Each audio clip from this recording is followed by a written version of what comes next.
Glad you're here.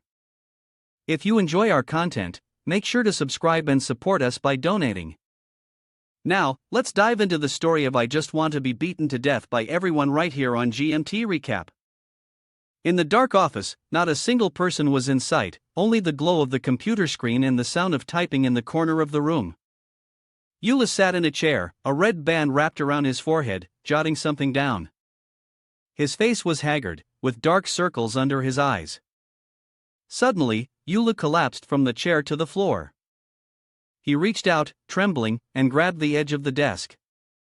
Yuli's eyes glowed a bright red, filled with agitation. He slammed his fist on the desk and shouted loudly, "The achievement of continuous overtime cannot be defeated. This layer isn't even finished yet. I can't. There are still hundreds of millions of small details that haven't been added." He leaned over and fell flat on the ground with a loud thud. Lying on the floor, his eyes rolled back, he whispered, "I can't fall." His eyes gradually rolled up, becoming more and more vacant, until finally, they completely shut, unmoving. In another world, a young man sat in front of a tomb. He introduced himself, "My name is Yulu. I died from too much overtime, but I've come back to life. That's right, I've transmigrated. I've transmigrated into this place, into the body of a hunter named Chen Fei." Chen Fei's old man had been killed by a wild beast during a hunting trip in the mountains. Chen Fei and his father had lived a miserable life, relying on each other, so he had decided to follow his father. At this very moment, I had entered his body. The most tragic thing in life is having died with money still left unspent. Eula cried as he thought about the current balance in his account and said, "How could I possibly resent this? The chance to live again, no amount of money could buy that." He kept slapping his face hard, thinking to himself that Chen Fei was now only leaving behind a few seconds of dried flesh, and he regretted the money he had saved up for his wedding. Eula looked ahead and reminded himself that the next step was to carefully figure out how to live better. Just as he was about to move forward, a sound behind him made him stop. Eula was stunned, his face full of confusion as he turned around. A system panel appeared before him, and a cold, mechanical voice loudly proclaimed, "Salted fish defying heaven system activated." Eula raised his hand to shield his eyes from the light, shouting, "What the hell is this?" He suddenly froze, stopped, and yelled, "Wait, did I hear that right? A system? Could it be that I've been set up to be the male lead? After rebirth, the system will be activated. I'll dominate the world, with a harem of 7,000 or 8,000 beauties." Eula covered his face, overjoyed, his face turning red as he shouted, "Hedgehog cat novel wouldn't lie to me." He said that, and then burst into uncontrollable laughter. Based on the way things were developing, it seemed that I would definitely stand at the peak of life afterward. Saying that, he laughed again, loudly. Eula raised his hand and shouted, "No need for more words." Brother Zhang spread his arms wide, his face full of excitement, closed his eyes, and shouted, "Come on, bring it on, I'll take it all." A stream of green light enveloped him from the system, scanning him thoroughly. After a long while, an announcement rang out, "Host has exerted excessive effort, not suitable for the system to provide any request. The system is temporarily shut down." His eyes burned with fury, his mouth opened wide in anger, and he shouted loudly, "Don't just shut down like that." "Why shut down? What do you mean by not meeting the standards? Hurry up and explain it clearly." The system's voice responded, "Please, host, live out your useless life, proving your own uselessness. This system will open in your next life." He calmly looked at it, thinking silently. After a moment, in a fit of rage, he raised his middle finger to the system and cursed, "What do you mean by a useless life? What the hell is useless strength? What does it mean that it will open in my next life? What good is a system like you? Trash, useless, a discarded, non-functional system." The system immediately grew angry. A column of green light descended from the sky. The system calmly announced, "Host is not allowed to use foul language to insult the system." Eula lay flat on the ground, his head scorched black, shouting, "Okay?" The system calmly responded, "You have many issues, please refer to the guide yourself." He raised his thumb and replied, "Okay, very stylish." His face was covered in dust as he shouted, "So, what you're saying is, this life I'm useless and low level, don't need to do anything, but in the next life I can become an unbeatable champion? Yet you don't even mention the criteria for being useless. The most important thing is, in the next life, will I still be me?" The system began to answer, "Your soul has been stored in the cycle of reincarnation. For systems can preserve all of your memories. No matter what happens, your soul is in an immortal state. Any attack that harms your soul will be reflected back with multiple times the force, a killing blow to your enemy." Yulu reached up to touch his chin, muttering, "So that's how it is. But even so, to live out this life, I still need at least 40 or 50 more years." In his heart, he was quietly pondering. This situation was too difficult. It seems the only way to get through this life quickly would be. He pointed at himself and asked, "System, if I choose to die willingly, would that count as completing a useless life? Could the system be activated?" The system replied, "A truly useless person probably wouldn't know how to willingly stop breathing. Ordinary people all have the instinct to seek fortune and avoid misfortune. If one actively causes their own death, it will be regarded as a violation of the rules, making them ineligible to activate the system." Yula tilted his head and gazed thoughtfully at the system above. "The rule violation is clear. I can't seek death, but I can let death find me."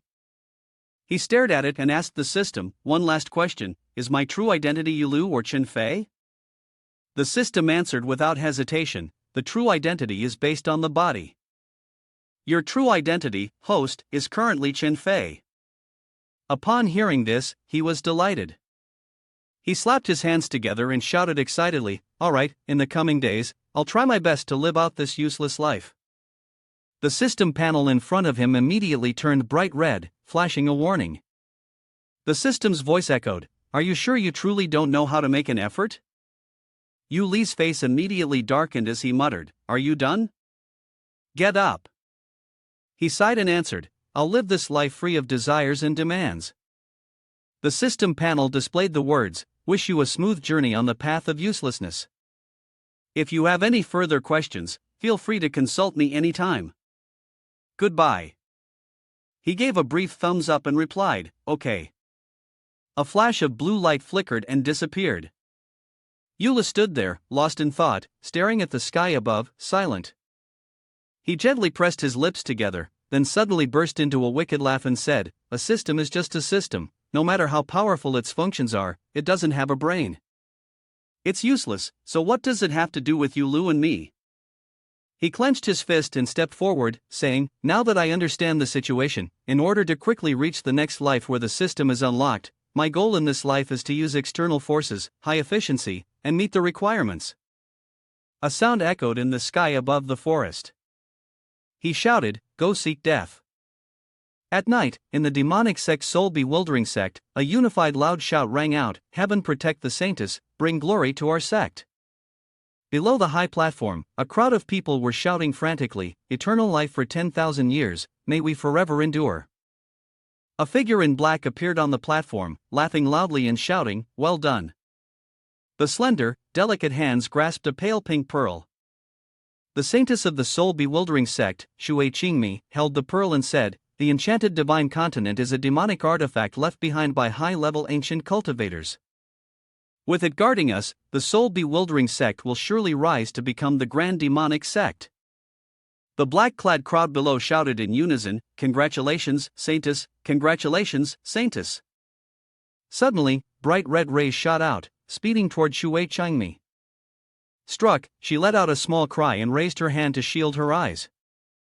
Grinding his teeth, he shouted, "Enchanted divine continent." On top of the roof, Zhao Shueli held the enchanted divine continent in her hands. She opened her beautiful eyes and looked down below. Shui Changmi frowned and shouted, "It's you." Zhao Shueli held the enchanted divine continent in her hand, and Shui Qingmi furrowed her brow, giving the order, "Chase her down." The group of people in black behind her immediately responded loudly, "Catch her.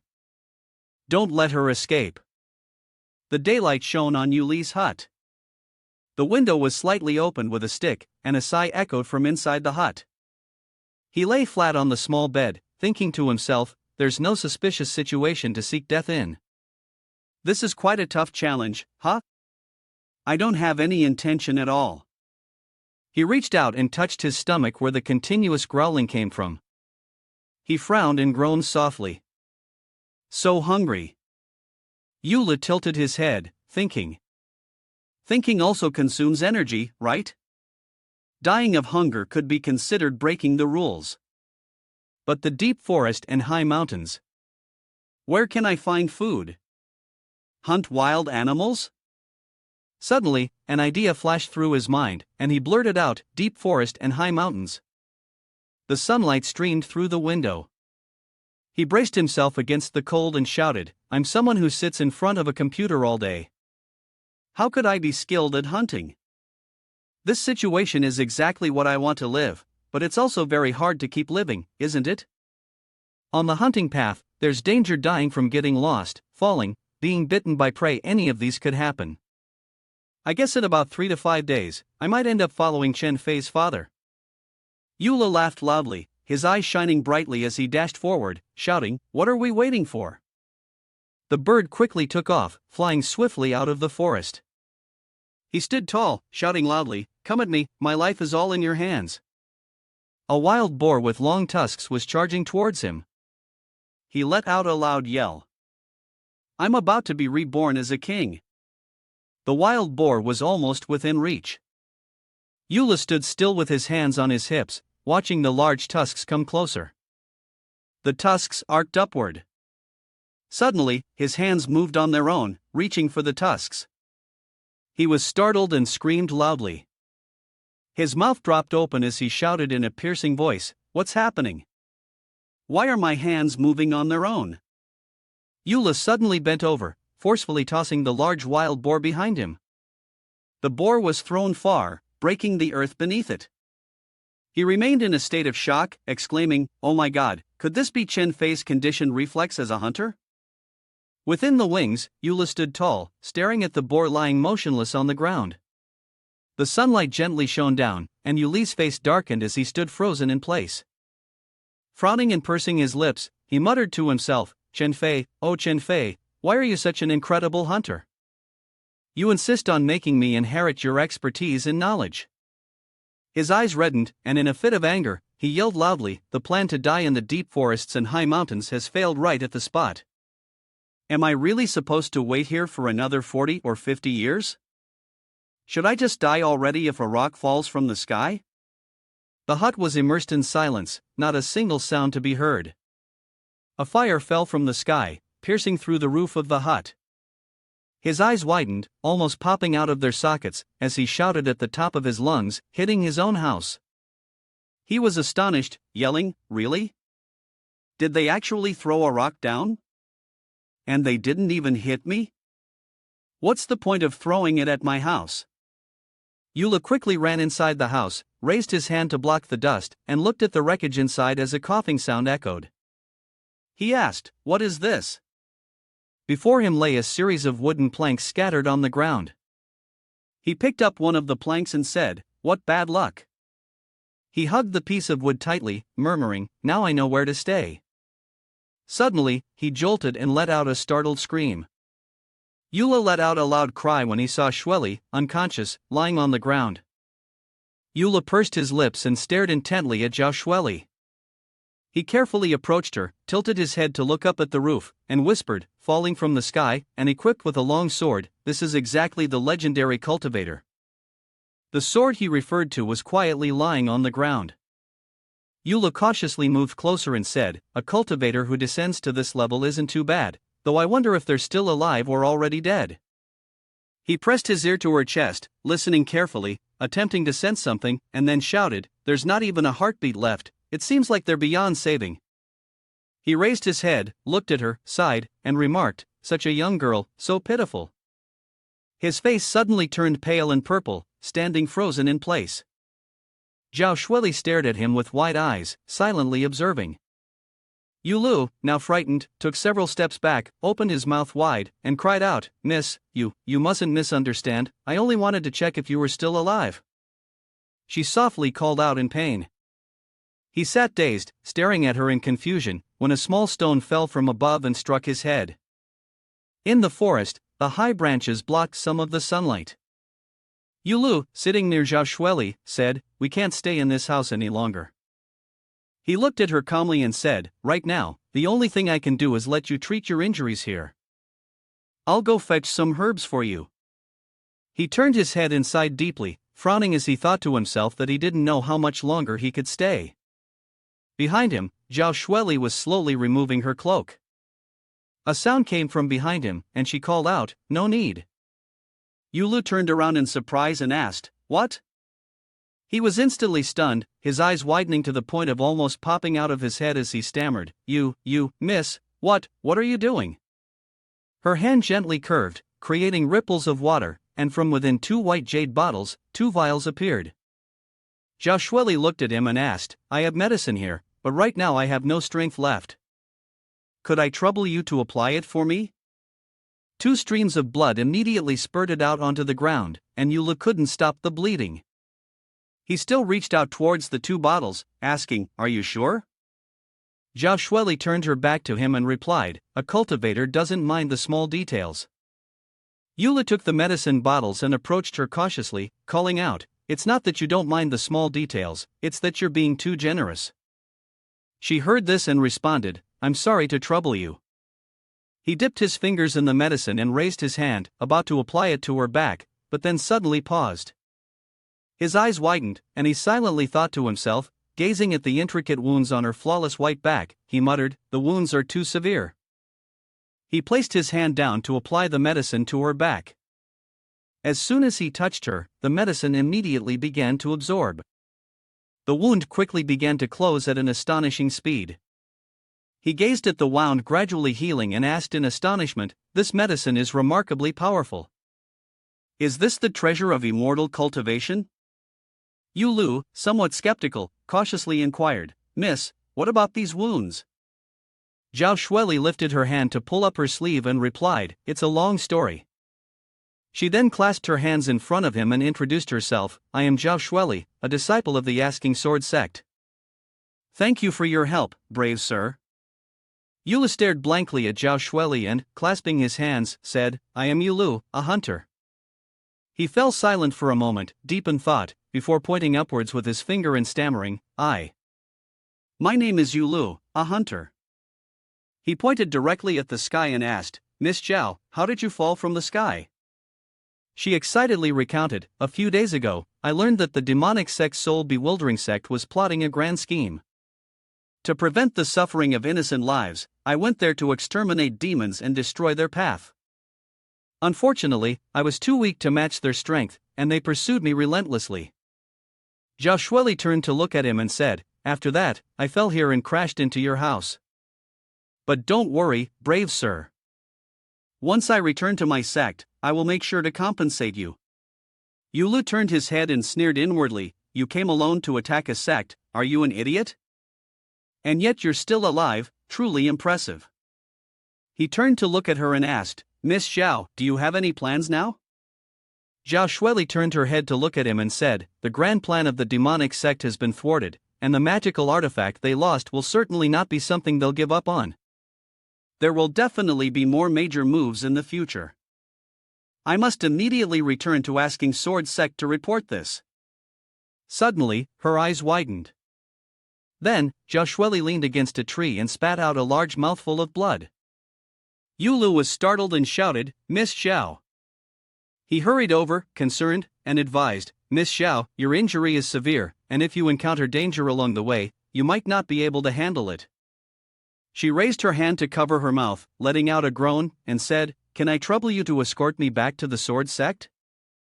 I will definitely repay you in the future." He was shocked, unable to believe it, and exclaimed.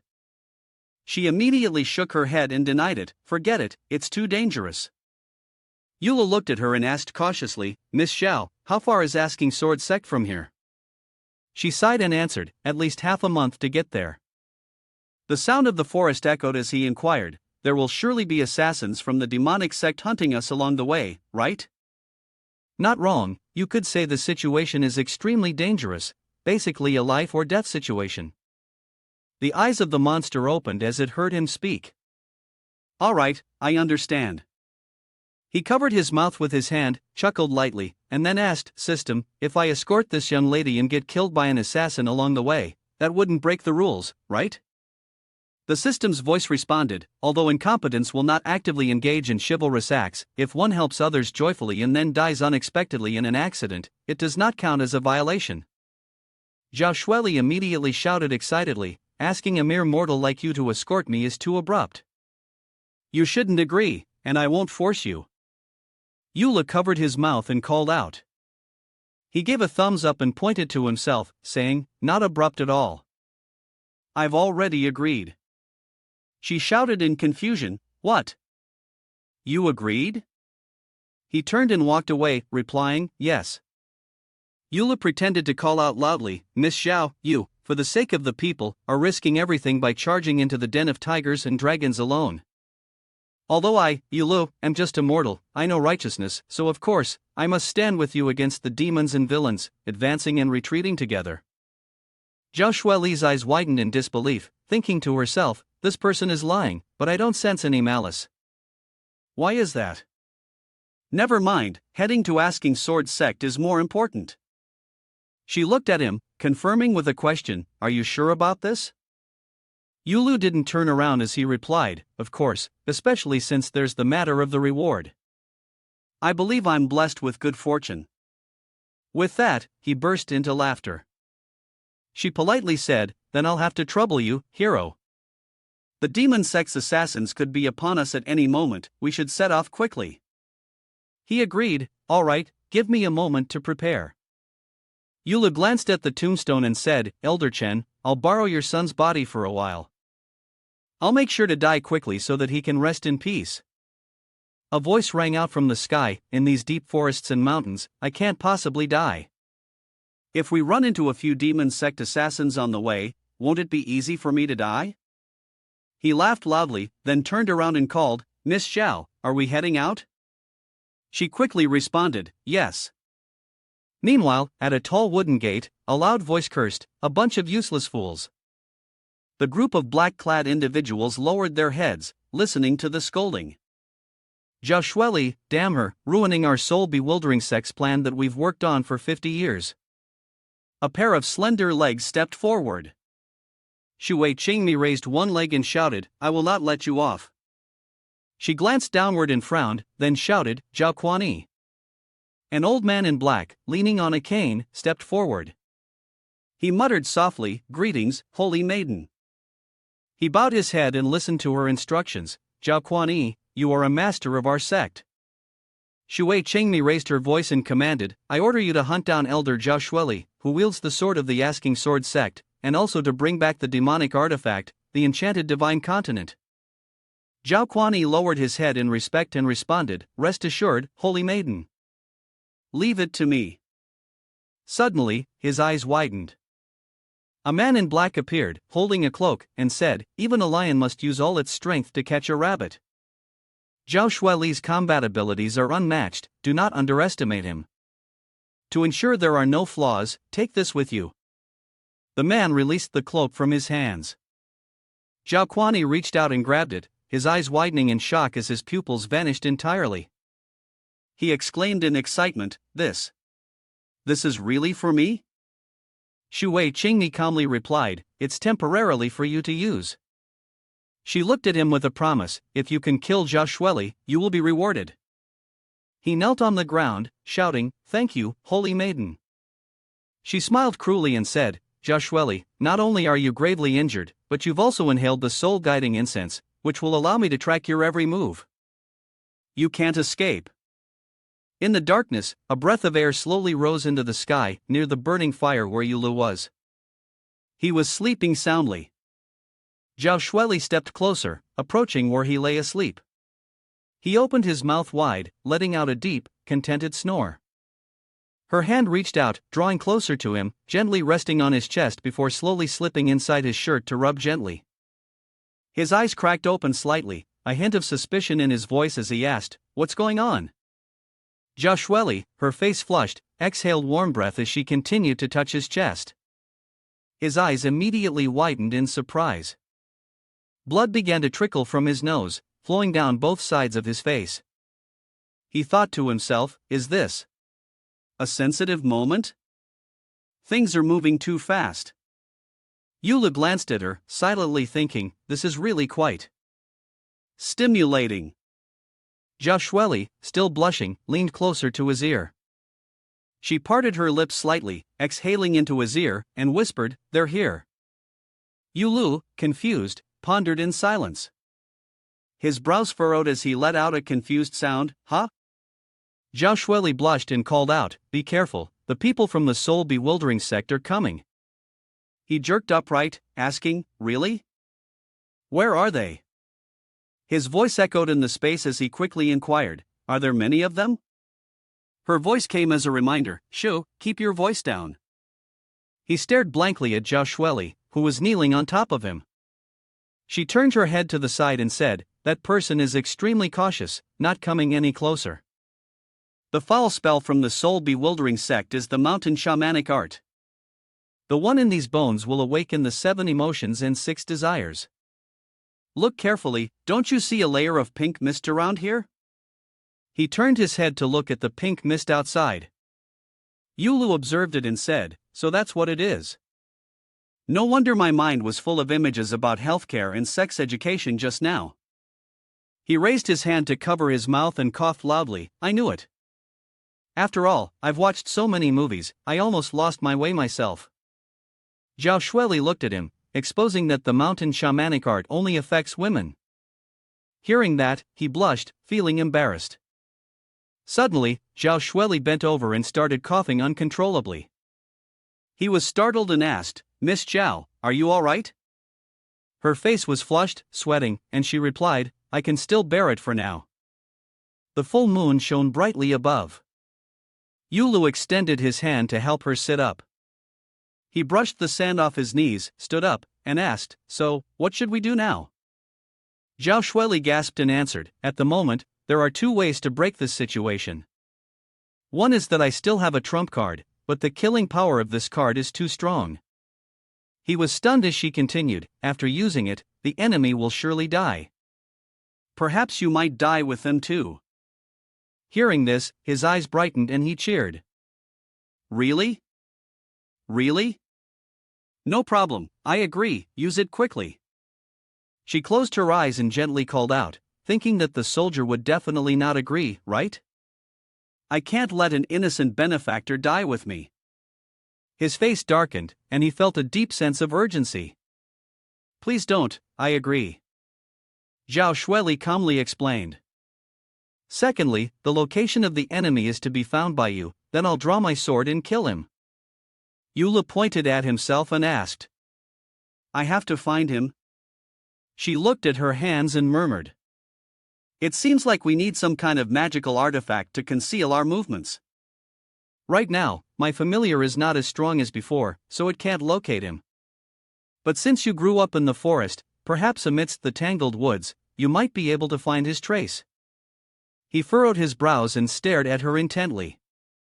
Zhao Shueli softly said, "I know this is very difficult, but it's also the only way for you to survive." Eula smiled brightly and replied, "Understood, I will definitely find him."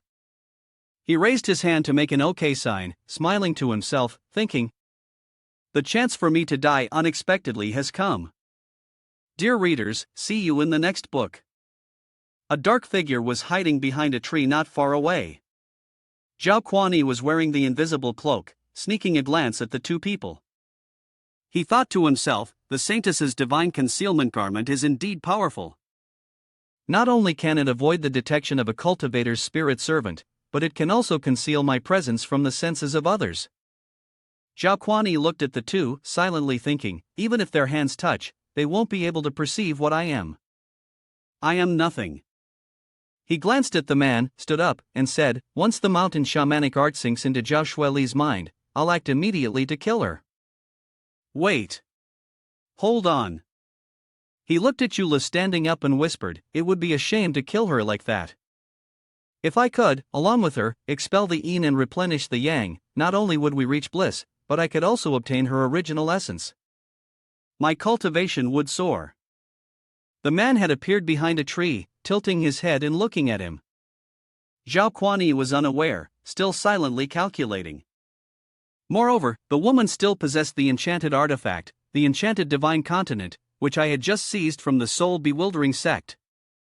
If I could obtain it, perhaps I'd have a chance to inch my way toward the sect master position.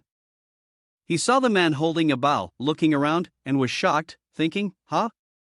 Why is that mortal here? Has he discovered me?" Zhao Kuan-yi quickly dismissed the thought. "No, he's just trying to find my location." He stood behind the tree trunk, silently mocking, "How ridiculous, a mere mortal thinks he can find me. Could it be because of the movement of the air? Besides, I've already sealed the air current from the south long ago.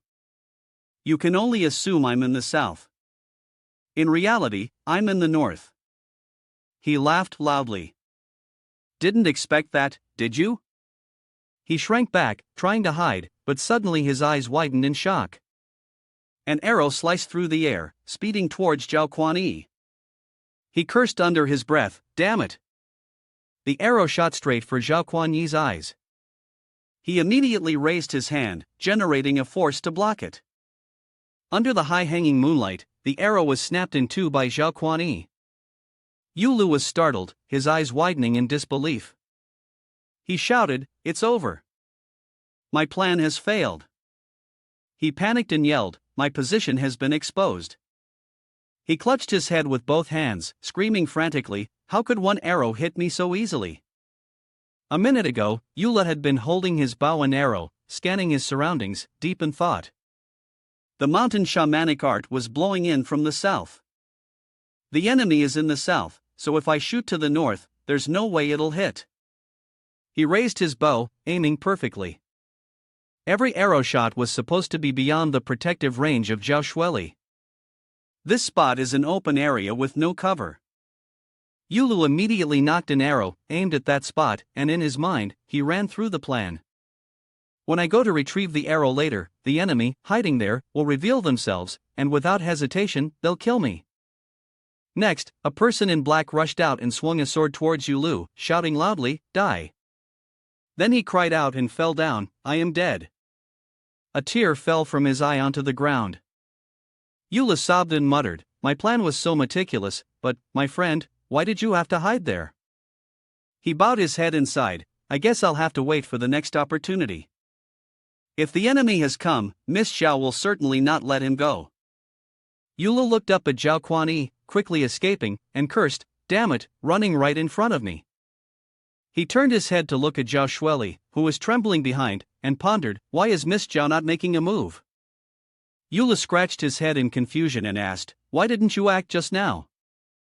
Hearing this, she became so embarrassed that smoke seemed to rise from her, stammering as she replied, "My internal injuries haven't healed. If I force myself to take out the sword, the wound will worsen. I planned to wait until we found the enemy, but I didn't expect you to find him so quickly." Therefore, Zhao Shueli grabbed his hand and pulled him away.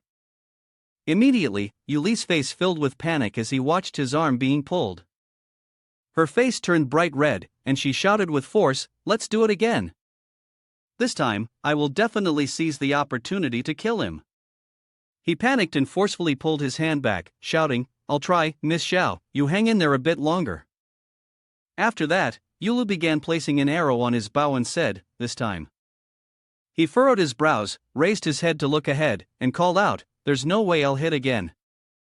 Zhao Kuan-yi's eyes flashed with a gleam, silently telling himself, "I must not be hit again." Then, he quickly moved behind an ancient tree.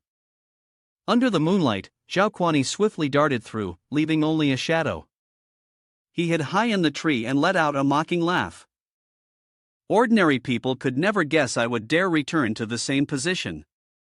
Zhao Kuan-yi hid in the distance, observing, and laughed to himself, thinking, "Let's see how you'll manage to hit us now." Over there, Eula raised his bow, silently pondering, "Where should I shoot this time so I don't hit him?" A smug look appeared on his face as he aimed, confidently thinking, got it. No way that guy will be foolish enough to run around and return to the same position. This time, I definitely won't hit him. Zhao Kuani looked over, and then the arrow swiftly shot straight towards his head. Both Yulu and Zhao Kuani simultaneously looked toward the source, stunned, and screamed. Next, Yuli's eyes widened as if they were about to pop out. Watching Zhao Kuani's figure rush through the forest, shouting, "He ran off right in front of me again." Yulu immediately turned his head to look towards Zhao Shueli behind him. His face froze, and he asked with uncertainty, "That? You didn't make it in time again?" She, embarrassed, raised her hand to cover her face, trembling as she explained, "You're just too fast?" Suddenly, Zhao Shueli's eyes snapped wide open, and the ring on her finger emitted a pinkish glow. She shouted loudly, "Draw the sword!" As Zhao Shueli's sword appeared, her own blood began to flow out, dripping onto the ground. She leaned against the sword, using it for support, coughed up blood, and cried out, "I'm ready now." Zhao Shueli wiped the blood from her lips and shouted, "This time, we definitely won't miss. As long as you find him, that will be his time of death."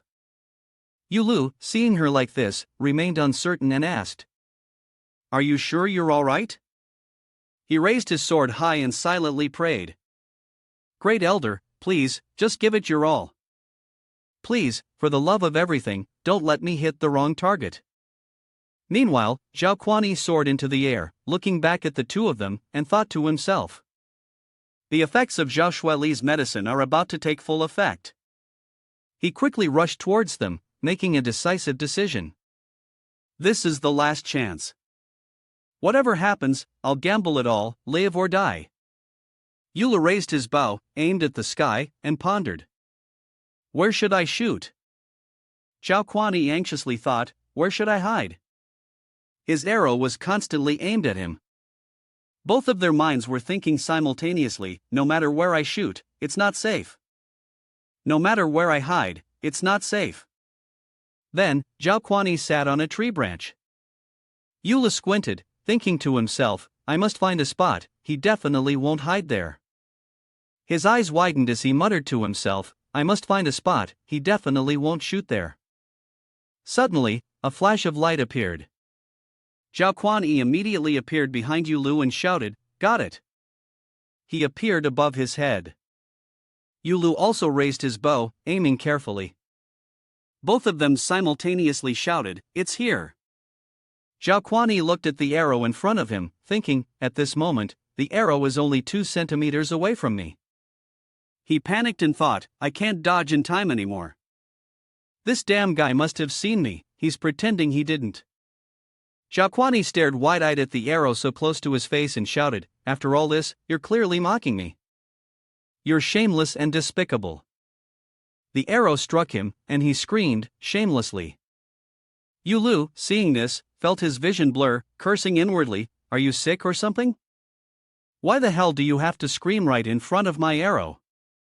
Suddenly, he widened his eyes, realizing. Yulu maintained his stance, drawing his bow in contemplation, waiting. Could it be that he also had a system that required him to die, which was why he threw himself into the path of his own arrow? Suddenly, from behind, Zhao Shueli's entire body radiated a pink glow. He looked at the powerful energy emanating from her and inwardly sighed, "This is bad, it's Zhao Shueli." Zhao Shueli raised her hand and shouted, "Die!" She swung her sword, striking at Zhao Kuani, who stood in front of her, yelling, "Demon sect monster!" Immediately, the pink force and the blue energy from his side collided. Then, Zhao Shueli's pink sword aura shattered the blue energy. The sword aura cleaved directly towards him. Zhao Kuani glanced behind him as the sword aura struck, creating a violent explosion of pink light. Yulu, standing below, saw this and gasped in surprise. He stared up, slack-jawed. Suddenly, a white figure fell from above, landing near Yulu. He quickly moved towards it to investigate. On the other side, Zhao Shueli also descended to the ground. Yulu approached where Zhao Kuani lay, calling out repeatedly, "Fellow Taoist, fellow Taoist, fellow Taoist." He gently asked, "Fellow Taoist, I have a question. Why do you keep throwing yourself into the path of my arrows? Upon hearing this, his eyes widened in shock, struggling to shout out. Yula saw this and his expression turned understanding as he said, "Are you intentionally trying to die?" Zhao Kuan-yi, upon hearing this, became so angry that his eyes bulged out. He saw the man spit out a mouthful of blood and was startled, shouting, "Oh, fellow Taoist, you just spat blood right through your mask." Yulu opened his mouth wide and shouted, "You're bleeding, what's wrong with you?" He grabbed Zhao Kuan-yi's collar and shook him relentlessly, yelling, "Hey, don't die. Big brother, say something. I still want to ask you how many times you've tried to die." Yula turned his head towards Zhao Shueli, a look of doubt appearing on his face as he asked, "Miss Zhao, are you alright? Is it too soon to put away our weapons?" She replied softly, "I'm fine. This time, the soul-bewildering sect is just probing us. They will definitely send experts to ambush us ahead." Yula raised a hand, questioning, "There are thousands of ways to get to Asking Sword Sect. We could take a detour. How do they know which way we're going?" Zhao Shueli's face turned bright red. She touched her face and said, "Actually, there's something I haven't told you. If I can't make it back to Asking Sword Sect within half a month, I'll surely die." She looked at him, hesitating to speak. But the path to return on time had 3 specific locations that must be passed. The soul-bewildering sect was well aware of this, so we couldn't avoid it. Zhao Shueli, with a sorrowful expression, said, "The road ahead is very difficult. If you regret and want to abandon me now, I won't blame you." Yulu, upon hearing this, immediately gave a thumbs up and seriously exclaimed, "What are you talking about? If I've said I'll take you back to the sect, I'll definitely see it through. How could I just leave halfway?" In his heart, he secretly chuckled and thought, "Don't worry, I won't leave before dying an accidental death." She immediately put her arms around his neck and said, "Thank you, brave warrior." Yuli's eyes shifted to the hand around his neck in confusion. Suddenly, he was pulled forward and screamed in horror. Yulu was dragged by Zhao Shueli, his head pressed against her chest. He struggled and yelled, "I can't breathe anymore." He pushed her away with all his strength and shouted, "Miss Zhao, this is not appropriate, very inappropriate." Zhao Shueli's face turned crimson, and with difficulty, she pleaded, "The mountain shamanic art is acting up. Could you please leave here for a moment?" She gasped and said, "I need to expel the effects of the mountain shamanic art from my body, and it's not convenient with others around." Inside the forest, pink lights appeared, accompanied by ear-piercing screams. Under the moonlight, streams of pink light rose, along with the sounds of 2 people. "We know already. I'll go right away. Very far too. Don't worry, I absolutely won't spy on you." On the other side, at the soul-bewildering sect, Zhao Kuan-yi's candle suddenly extinguished, and his name on it disappeared as well. Shui Chengmi, seeing the candle go out, couldn't help but sigh, no wonder he is the elder in charge of the sword path at the Asking Sword Sect. It's a pity that the Divine Doctor's legal report has been lost entirely. She looked at the map in front of her and wondered, "Zhao Shueli, those old men are all waiting for you. Can you still win calmly?" During the day, outside the city gates, people were lined up in rows. Yula looked at the large reassuring sign overhead and thought to himself, although Zhao Shueli seemed a bit foolish, his experience in the martial world was very rich. Indeed, the soul-bewildering sect hadn't sent people to pursue them anymore, and they had passed the first location very smoothly, Jinan City. He curiously asked, "Miss Xiao, why must we go through Jinan City to return to the sword sect?" Zhao Shueli listened and explained, "Because Jinan City is the gate that guards the Shiding Kingdom." She looked directly at the map in her hand and began to speak. "The Asking Sword Sect is located in a colony of the Shiding Kingdom. Jinan City here is the western frontier city of the Shiding Kingdom, guarding the border. Right now, I am badly injured, and if I want to return to the sect from the west at the fastest speed, I must enter the Shiding Kingdom through Jinan City." The map displayed the regions of the area. Yula stepped forward and exclaimed, "So that's how it is. Since we are within the territory of the Asking Sword Sect, would the soul-bewildering sect dare to come here?" In his heart, he continued to pray, please, don't dare to come.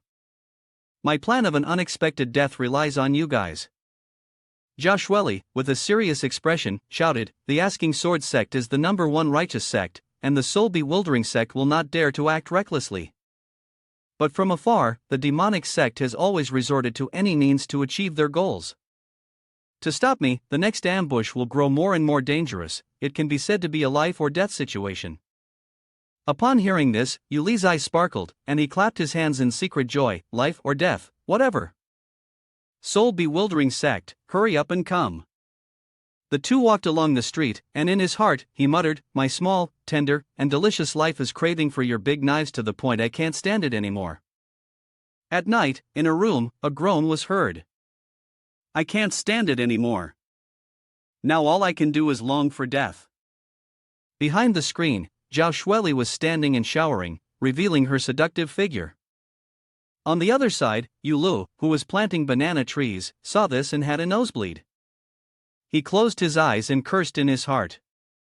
For safety reasons, we can only share a room. Damn it, this is not safe at all. Suddenly, Zhao Shueli reached for her outer garment and shouted loudly, the external reinforcements from the soul-bewildering sect have arrived. As soon as she stepped out, Yuli's nosebleed gushed out like a river, then he lost his balance, fell, and slammed his face down, crying out in pain. Yulu dazedly looked at Zhao Shueli's feet in front of him and said, that was quick? She wrapped a towel around her body and replied, yeah, I could sense it. He gazed at Zhao Shueli's back, silently thinking, her senses are too sharp. Suddenly, a vicious laugh echoed through the house, saying, Zhao Shueli, the grudge of exterminating the sect is irreconcilable. Today, the blood debt will be paid in full. Zhao Shueli swiftly gathered her spiritual power, summoned her sword, and shouted, ruthless old woman of the 5 Poisons sect. She held the sword in her hand and began counting carefully. Wan Chi-zi of Spirit God Valley, Monk Wu Mian of Formless Temple. Zhao Shueli raised her sword and looked ahead, shouting loudly, Sun Wei Shi of the evil shadow sect, stop pretending to be a god or a ghost, come out here. Yu Lu, with a speechless expression, asked, Sun Wei Shi, is this name serious? He turned his head and thought to himself, can you actually tell who that is just by hearing the voice? The cultivation of immortality is really impressive. Suddenly, the door flew open, and Zhao Shueli immediately turned to look behind, reminding, be careful. Members of the 5 Poisons sect and others entered, laughing loudly and shouting, Sword Fairy, after all these years, you still remember the names of us useless old people. Truly, it's an honor. She furrowed her brows and angrily shouted, back then, our 4 factions kept to ourselves, but you killed our entire family. The hatred for the annihilation of our sect is still etched in our hearts. Hearing this, Zhao Shueli laughed loudly and mocked, kept to yourselves? She glanced at the 3 of them and said, don't make others burst out laughing. Then, Zhao Shueli turned to the members of the 5 Poisons sect and recounted, 5 Poisons sect, poisoning the river water and spreading disease. She then looked at the monk from the Formless Temple and shouted, Formless Temple, harming the followers, cutting off their faces to make demonic artifacts. Next, Zhao Shueli turned to the other 2 people and shouted, Spirit God Valley consumes newborns to cultivate and strengthen their primordial spirit, the left shadow sect stops mortals to nurture shadow beasts. She raised her sword, pointing directly at the group as she questioned them. Among the 4 factions, is there anyone innocent? Upon hearing this, Yu Lu was stunned and repeated, plague-eating human flesh. The members of the 5 Poisons sect immediately shouted in anger, how could the lives of mortals be compared to that of cultivators? No matter what you say today, the 4 of us will not let you go. Zhao Shueli reached for the towel around her body and yelled, then why waste words? Come and fight. Yu Lu raised the wooden chair in his hand, flying up while shouting, kill. At that moment, the towel around her body flew off and covered his head. Yu Lu raised his hand to fling the towel away, blocking it in front of Zhao Shueli, and reminded, Miss Zhao, please don't remove your clothes like that, or you'll get banned. Besides, you're injured. How about I fight in your place? He draped her clothes over her and said, come on, put your clothes on. Zhao Shueli, still dazed, replied, okay. The members of the 5 Poisons sect covered their mouths and coughed, saying, Sword Fairy, are you sure you want to fight us? This is Jinan's city, you know. She pretended to be sympathetic and recounted, if we declare war this year, and each of us unleashes our abilities, how many people do you think will die in this city? Eula raised his hand, pointing at himself and shouting, "Hey, didn't you hear? I said I'll go to battle in her place." A member of the Five Poisons sect pointed at him and reminded, "And the mortal beside you, can you protect him?" Yulu immediately raised his hand and shouted, "Don't I need protection too?" Zhao Shueli angrily shouted, her voice tight with fury, "Shameless! What exactly do you want?" She responded with a wicked smile, "It's simple. As long as the Sword Fairy completes the challenge we've prepared, we guarantee we won't make a move against you in the future. We'll use the Divine Pact binding technique to bind the primordial soul and sign the contract. Everyone will act according to that contract. Whoever breaks it will destroy their own primordial soul." The members of the Five Poisons sect looked to Zhao Shueli, waiting for her response. "Fairy, what do you think after considering it?" She leaned on her staff, snorted coldly, and internally analyzed. "Zhao Shueli, when it comes to cultivation, the four of us cannot possibly defeat you, but once you sign the contract, whether you live or die will be up to us." Yu Lu and the other person stood silently, watching her. He reached up, touched his forehead, and looked thoughtfully at her. Even a fool could see something was off about this contract. How could anyone be tricked by this? These assassins are so foolish. Zhao Shueli calmly responded, "All right, I'll sign." Hearing this, Yulu was so angry that he almost spat blood. He walked over and whispered, "Hey, you must understand very well that these four people have bad intentions. Are you really just going to agree to them like this?" She heard this and turned her head to look at him, then replied, I understand, but I can't let you and the people of Jinan's city die because of me." Eula stood frozen in place at her answer. In front of Zhao Shueli, the contract text appeared, and the voice of the Five Poisons sect echoed, "Truly worthy of being the Sword Fairy, let's begin then." A golden thread of light extended and wrapped around her arm. Yuli's eyes turned sharp, and the members of the Five Poisons sect let out a cold snort. He touched his chin, deep in thought, silently cursing. Then, Eula turned and walked over to Zhao Shueli, shouting, "Wait a moment." Everyone here was startled and looked over. Eula raised his hand and began listing all the challenges and constraints that were not recorded. What if you ask Zhao Shueli to kill the sect master of the Asking Sword sect? What if you ask Zhao Shueli to drink poison and die? What if the result doesn't satisfy you, and you threaten her with the lives of the people of Jinan City again? What then? His eyes sparkled with light as he raised his fist and shouted, "The contract has such a huge loophole." Eula struck through the agreement with a punch and continued, "Are you also deceiving others into signing without any shame?" He smiled slightly and thought to himself, "I do want to die, but I can't just watch Zhao Shueli, this naive girl, be fooled. I can't let that happen. If we're going to do this, we must sign the best agreement possible." The people of the Five Poisons sect grinned viciously and said, "Mortal, don't speak nonsense." Yulu immediately shouted, pointing toward them, "She's panicking, she's panicking. She's starting to threaten people again. There must be some dirty trick at play here." She also raised her voice to retort, "Sword Fairy, don't listen to his nonsense. Our honor cannot be tarnished by a mere mortal." Zhao Shueli raised her sword and shouted, "People like you have honor?" She stared directly at the group and said, "Either change it or fight. I'll take responsibility for all the consequences." Eula stood still, watching them and began discussing. "What should we do now? We can't win in a fight. We can't win, it's all because of this mortal trickster. If Sword Fairy wasn't here, I would definitely tear his face off. Actually, fixing the contract doesn't really cost us much, does it?" He immediately shouted, "What are you afraid of? How can you know if you can't win without fighting?" The group of people shouted in unison, "We don't want to die yet." A member of the Five Poisons sect responded softly, "If Sword Fairy is not at ease, we can change it." Yulu, hearing this, raised 3 fingers and made a request, "All right, let's add 3 more conditions to the challenge. First, the content of the challenge must be within the abilities of the four of you. Second, the challenge cannot be a life or death situation, it must be something we can accomplish, with a way for us to overcome it. Third, seeing how arrogant these people are, they must have prepared thoroughly, otherwise, why would they force Zhao Shueli to sign a contract? With that, he laughed loudly and declared, once the challenge is passed, you must all go to the far west, to a desolate land, and from now on, you are forbidden from interfering in worldly affairs. By keeping the content of the challenge, he could help Zhao Shueli once again, without obstructing his own plans. A member of the Five Poisons sect closed his eyes, thinking to himself, he has seen through our plan to use the contract to kill Zhao Shueli and wants to use harsh conditions to prevent the signing. How could that work? No matter what conditions he mentions, I will agree, because Zhao Shueli will never pass the challenge anyway.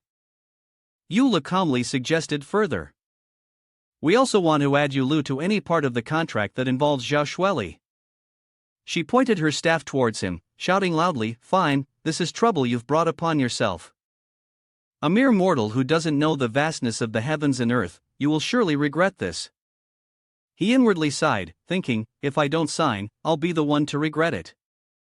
The people from the Five Poisons sect unleashed a flash of yellow light, and she immediately shouted. A commitment agreement appeared right in front of them. Zhao Shueli, standing behind, spoke up to advise, Yulu, you don't need to do this. Hearing this, he smiled and looked at her, asking, the other four have already signed. If I don't sign, how can I be considered one of your allies? At his words, her face darkened, and she stood silently without saying anything. Yulu, on the other hand, felt a rush of excitement in his heart and shouted loudly, this is clearly a challenge where death is certain, of course I have to sign. He raised his hand to his mouth, lightly biting it, then used his own blood to write the name Yulu on the paper. Zhao Shueli, still standing behind, muttered, allies, huh? She suddenly walked forward, thinking to herself, I've always walked alone. Zhao Shueli extended her hand toward the treaty in contemplation. Clearly, you are just a mortal, yet you agree to fight alongside me. She placed her hand beneath his name. As Zhao Shueli wrote the line, she murmured to herself, forget it, I'll just follow his lead. I'll risk my life to protect him, that's enough. Two names appeared on the treaty, Zhao Shueli, Yulu. Yulu, standing behind, continued to stretch his muscles with joy. He looked toward the group and asked, what's the challenge? Come on, bring it. The people from the Five Poisons sect spoke up, questioning, the person we are supposed to challenge is the Sword Fairy. What does this have to do with a mortal like you? Yulu immediately retorted, if my name is in the contract, of course I have the right to take part in the challenge. Moreover, you all tried to deceive Miss Zhao first, so naturally, I have to help her share some of the danger. What's the matter? He mocked. Too slow to play? Can't handle it? Zhao Shueli was immediately stunned, exclaiming, Yulu. The people from the Five Poisons sect turned grim, grabbing the beard of the person next to them and shouting, always shooting birds, never expecting to be pecked in the eye by one. With a forceful tug, she pulled the beard of the person in her grasp, shouting loudly, all right, kid, if you're in such a hurry to die, we'll make it happen for you. The people from the Spirit God Valley screamed in fear, what does this have to do with us? Don't drag us into this. Next, 5 cups of wine were placed on the table. A voice responded, the challenge from the grandmother is poisoned wine. Choose 3 from the 9 cups and drink them all to complete the challenge. The person from Spirit God Valley looked at the chessboard in front of him and said, my beard is being pulled too painfully. My challenge is simple, just play a game of chess with me. The monk from Formless Temple clasped his hands together and loudly chanted, Amitba Buddha, my challenge is a debate on Buddhist teachings. The shadow beast's eyes flashed with light, and a voice rang out, saying, spending 1 minute with my shadow beast and surviving is enough. She pointed at the other man and said, kiddo, choose one. Yulu looked over, raised his hand, and shouted, I choose. Zhao Shueli grabbed his hand and cried out, no. She looked forward and instructed, Yulu, thank you for thinking of me, but the challenge involves death. Let me take it instead. His face was filled with horror, and he cried out, no, this is a rare chance for me to die. Don't ruin it for me. Joshua placed her hand in front of Yulu and shouted, Yulu, you are using your mortal body to face them, you are clearly walking into death. I will not risk my life for you. He heard this and widened his eyes, thinking, I almost forgot about this. I must make sure that after I die successfully, the system doesn't treat it as intentional suicide and prevent me from rebooting. Yula turned his head and, stroking his chin, called out, System, come here and work. A flash of electricity appeared, and he frowned as he looked at the system panel. Yula pointed at the system screen and questioned, System, I voluntarily requested to participate in the challenge. If I die during the challenge, will it be considered intentional suicide? The voice responded, according to the system's calculations, this is an act of brave protection for your companion.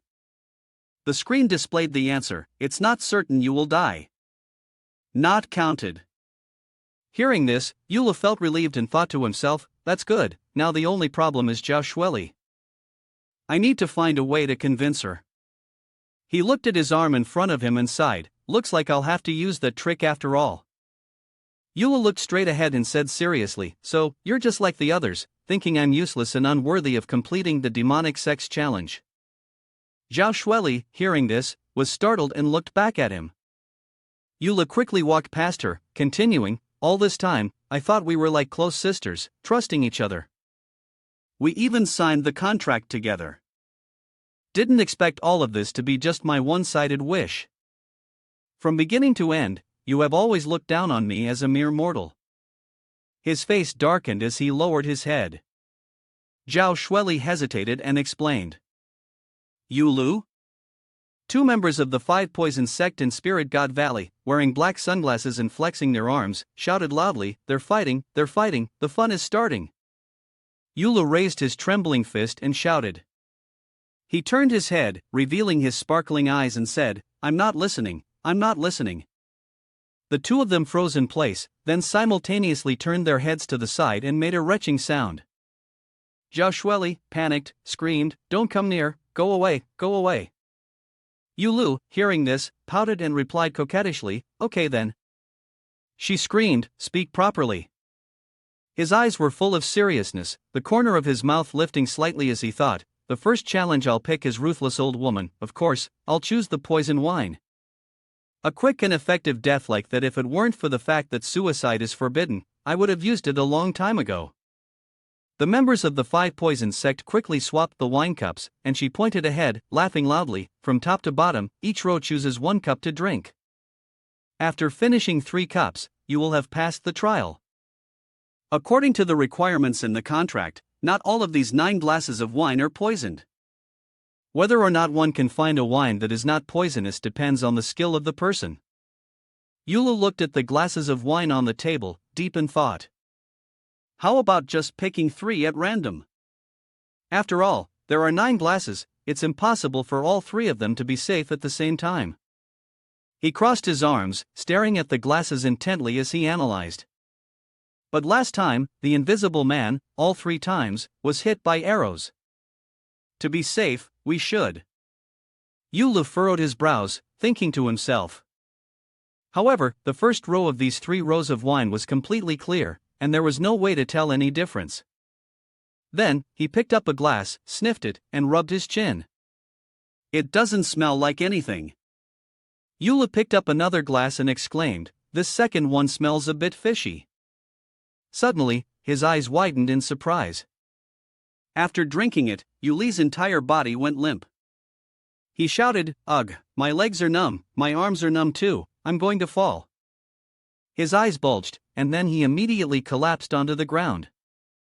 Joshua, seeing Yula fall, was startled and cried out, Yula, what's wrong with you? His whole body trembled as he spoke, I'm fine. The people of the Five Poison sect, seeing this, muttered to themselves, you couldn't even handle the smell? This stuff doesn't even rank in the Five Poison sect. Grandmother suggests you just give up now. He used his hands to lean against the table, trembling as he stood up, shouting loudly, this is already too good. The stronger the poison, the easier it is for me to die. The table let out a cold grunt and shouted loudly, humph, keep resisting if you can. Eula raised his trembling hand, picked up the wine, and shouted, "Let me try this third glass." "It's bad," numb from the second glass, still not fully absorbed. A drop of wine spilled out from inside. He looked at the table, and immediately a small smoking pit appeared, causing him to widen his eyes in shock. Eula immediately raised the glass high and, excited and delighted, shouted, "It's you." Then, Eula tilted his head and drank the entire glass in one go. He closed his eyes, and the sound of die, die, die, die now, die kept repeating in his head. After a long while, he finally opened his eyes in surprise and asked, "Huh?" The people from the 5 poison sect smiled and praised him. "This little thing has some skill. He can even recognize agony of myriad woods, which only corrodes wood and doesn't harm the body." "Tell me, who taught you the poison technique?" Eula frowned again. Seeing that he still didn't respond, the old woman asked, "What's wrong? Can't speak? Are you afraid of implicating your master?" "Don't worry, I'm not so petty." Eula sighed, his voice tinged with frustration. "That's really not the case." He scratched his chin, awkwardly trying to explain. "Please don't misunderstand, I don't have a master, nor have I ever learned any poison techniques." The old woman waved her hand dismissively, as if not caring. "If you're not going to speak, then forget it. Hurry up and get the second cup of wine." Euli's gaze swept across the wine cups on the table, then he thought to himself. For the first round of wine, the old woman deliberately used an exaggerated poison to deceive me. I didn't expect that the toy was actually a non-lethal poison. So for the second round, I should probably pick the cup that looks the least suspicious. After thinking this, Eula reached out to grab one of the cups, but before his hand could touch it, another personality inside him slapped him hard. "Damn it, are you brainless?" Eula, who had just been stunned by the slap, immediately reconsidered. "Yeah, my brain's definitely waterlogged. I absolutely cannot pick the first cup." The ruthless old woman wouldn't set up a similar trap with the second round of wine. "It should be the opposite. It looks like I have to choose the most unusual looking cup." Eula squinted his eyes, determinedly reaching for the black drink, but as soon as his hand extended, it was immediately stopped by his right hand. Eula broke into a sweat, thinking to himself, "Dear left hand, take it easy. What if ruthless old woman has already predicted that I would think this way? What if she's using reverse psychology, poisoning the most seemingly ordinary cup?" Then, Eula thought of something else. No, it's very likely that ruthless old woman anticipated I would hesitate between the first and third cups, and then poisoned the second one. Thinking of this, his whole body began to tremble uncontrollably. Eula couldn't take it anymore and shouted loudly, "I can't take it anymore. I can't tell which cup has poison." His face was smeared with tears and mucus. "Which cup is it? Is it the colorless one? Someone help me. Could it be the purple one?" Eula reached out to touch the purple cup, but the old woman remained indifferent as if nothing had happened. "Or is it the black one?" Suddenly, Eula noticed the old woman's strange behavior. "Wait." She furrowed her brows. "Is it really the black one, then?" Eula thought for a moment, then decided to pick up the glass containing the black liquid. The old woman's face immediately darkened, and the resentment spread around, making Euli's thoughts even more certain. Such a strong reaction, it must be this glass. But right after that, Eula immediately negated his own thought. This black liquid is non-toxic. I definitely can't drink this glass. He firmly placed the glass down. After all, the other 2 glasses were poisoned, so drinking either one wouldn't make much of a difference. After thinking it through, Eula picked up the glass with the white liquid. He was still as careful as ever, almost having overlooked the poisonous one. He thought to himself, then drank it all in one go. The old woman tightened her grip on the staff in her hand, her voice filled with surprise. "I never expected it. Poison techniques can be so sophisticated, able to pick out the one safe choice among these 3 glasses. It seems your master is no ordinary person." After Eula drank it, hearing the old woman's words, his body began to tremble. Seeing his strange reaction, Joshua beside him also stood there dumbfounded. Tears flowed down Yuli's face like a river, and he asked in disbelief. Why? Why is this happening? How can this possibly make sense? Then, Yulu, in a burst of emotion, yelled at the old woman's face. There's no poison. Then why did you frown earlier? What were you pretending to act for? The old woman wasn't any better, immediately retorting back. Isn't it because you're always lingering around here? I've been holding back from you for so long. Without Sword Fairy here, killing you 3 times wouldn't even quench my hatred. Joshua, standing nearby, sweetly encouraged, Yulu, so you're actually skilled in poison techniques. No wonder you deliberately tried to stop the challenge. Go ahead, there's just one last reason left. Yula gripped the wineglass tightly in his hand, his lips barely moving as he said, you should be the one to try harder, your whole family should try harder, I'll do my best. Yula looked at her with an expression as if he was about to end his life, his face smeared with tears and mucus. Zhao Shueli, sweating, asked, Are you okay? His gaze swept over the other glasses on the table. The more you think, the more mistakes you make. The more choices you have, the more mistakes you make. Just pick one already, this green one. Saying that, Yula reached out and grabbed the green wine glass. He tilted his head back and drank it all in one gulp. After drinking, Yula squinted his eyes, confused, and said, This farmer's mountain spring has a bit of a sweet taste. Immediately, his face started to contort. Fuck, did I choose wrong again? Yuli's eyes suddenly widened, and with a violent cough, blood poured from his throat like a stream. Zhao Shueli hurriedly ran over to call Yulu. The old woman pointed her cane at Yuli's face and laughed triumphantly. This time, you're definitely dead. Zhao Shueli pointed at the old woman and shouted, What kind of trick have you pulled?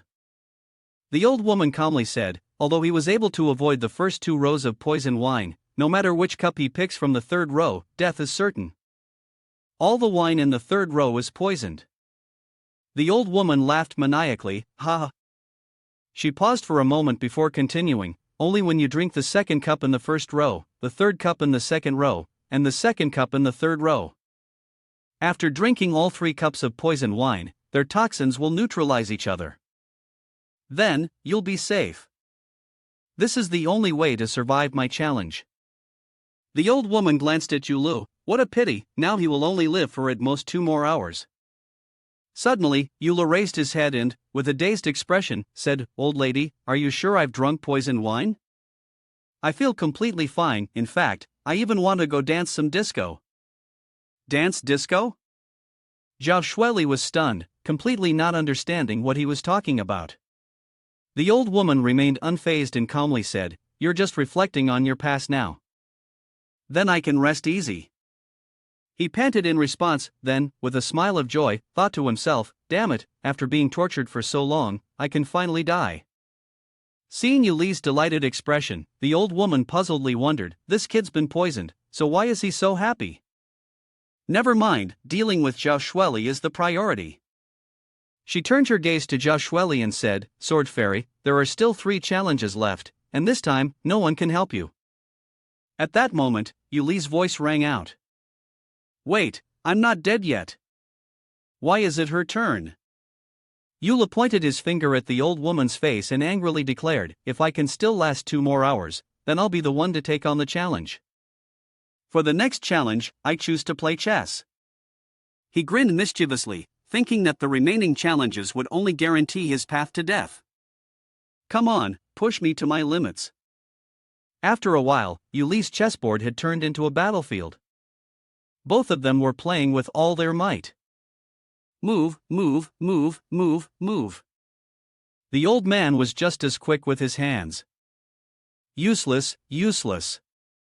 Yulu, delighted, lifted a black piece. It's over, I can feel it, he muttered. The old man quickly picked up a white piece to block him. Yula struggled to stay steady, thinking to himself, My body is getting heavier and heavier, I must be about to reincarnate. Dear readers, see you in the next life. At that moment, the old man raised an eyebrow, let out a deep sigh, then smiled and said, "You brother, thank you, the white pieces win this time." Yulu immediately shouted angrily, "What are you winning? I'll show you what it means to be a chess king." He then grabbed a black piece, and with a sly grin, declared, "Watch closely, this move is deep." Yula slammed the piece down on the table. Just as the black pieces fell like rain, Yula suddenly widened his eyes, clutching his head and screaming. His face contorted in pain as he screamed hoarsely, his head aching terribly. Zhao Shueli hurried over, anxiously asking, Yulu, what's happening?" "Yulu." She gasped in shock, could it be that the poison is acting up? The old woman burst into laughter, a loud and hearty laugh. The poison in him has always been acting up, but now his head hurts so much it feels like it's about to burst because of this chessboard. Zhao Shueli glared at the two people, shouting loudly, "What kind of trickery are you two up to?" The old man, sitting against the wall behind, replied nonchalantly, "This is not really a trick, it's a divine tool from our spirit god valley, called Deadly Gamoku, it works in ways unknown." The old woman turned to speak to the monk from Formless Temple, "Every time I hear that name, I just want to pretend I don't know him." The monk nodded in agreement, "I feel the same way." The old man from Spirit God Valley angrily shouted, "Both of you, be quiet." Then he continued, "Let's carry on." Each time the opponent placed a piece on the board, their primordial spirit would lose some of its strength, which in turn would cultivate their spirit. For a mortal like Yulu, who had never practiced primordial spirit cultivation, what was consumed was the blood energy from his brain. He picked up his staff, pointed at Yulu and Zhao Shueli, and smugly said, "His head hurts like this because the game is progressing too fast, and his blood energy is being drained more and more. Even if he doesn't drink poison, he'll die from excessive blood loss." Yula still held his head, wailing in agony. Zhao Shueli, furious, yelled, "Yulu, let me take over this round." Yula could barely stand, but he still forced himself to keep going. "Don't stop me. Let someone like me, who is about to die, fulfill the last bit of value I have." He staggered to his feet, smiling inwardly and thinking, "Interfering depletes my life force, not like in my previous life." Yuli's eyes were filled with reckless determination, "Dying from a ruptured liver, I'm already used to it. Let the horses come." Behind the old man, a massive monster with bloodshot eyes suddenly appeared. 15 minutes later, Yulu, holding the black chess piece in his hand, sighed deeply. His face had turned as black as a pot's bottom, and his cheeks were sunken in. On the opposite side, the old man was just as weak, as though he was about to be placed into a coffin.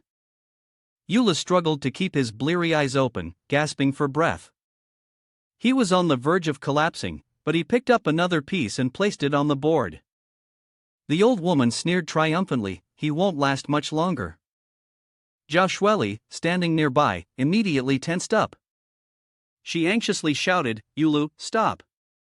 Don't play anymore, stop it now." But Yuli's voice was full of resolve, "It's fine, I can still hold on. 3 more rounds of 15 minutes. The old man was on the verge of collapsing, his hand resting on his knee as he panted heavily. Are you really just a mere mortal?" Yulu was in worse shape than him, unable to even sit up properly, yet he still forced himself to speak, determined to show him what the true will of a person meant. "A mortal as hard as iron and steel," Yulu said, trembling, as he pushed another piece onto the board. "Now, it's your turn. He widened his eyes, unable to speak a word, and then the old man suddenly fell backward. "I accept." With a loud thud, his body collapsed onto the ground. Yulu still hadn't fallen. He staggered to his feet, breathing heavily, panting. Foo. The person who did it was a high-rank worker. Yulu leaned against the wall, feeling like his soul was about to leave his body. He raised 2 fingers, trying to force a smile. "I won, you know." "Ugh." Suddenly, Yulu widened his eyes, his cheeks puffing out as if he had something in his mouth. He quickly covered his mouth and spat out a mouthful of syrup. Zhao Shueli hurried over, exclaiming, "Yulu! She supported his arm and anxiously asked, "How do you feel now?" Yulu was still panting heavily. The old lady looked on in shock. "What?" Her face suddenly turned pale. "How is this possible? The poison from the wine has been neutralized?" "What?" Yulu didn't understand what was going on. Zhao Shueli, on the other hand, was overjoyed. "Really? Has your poison really been neutralized?" "This little beast." The old lady pointed at Yuli's face, scolding him angrily, yet it was clear she was shocked that such a trick could be pulled off by an old woman.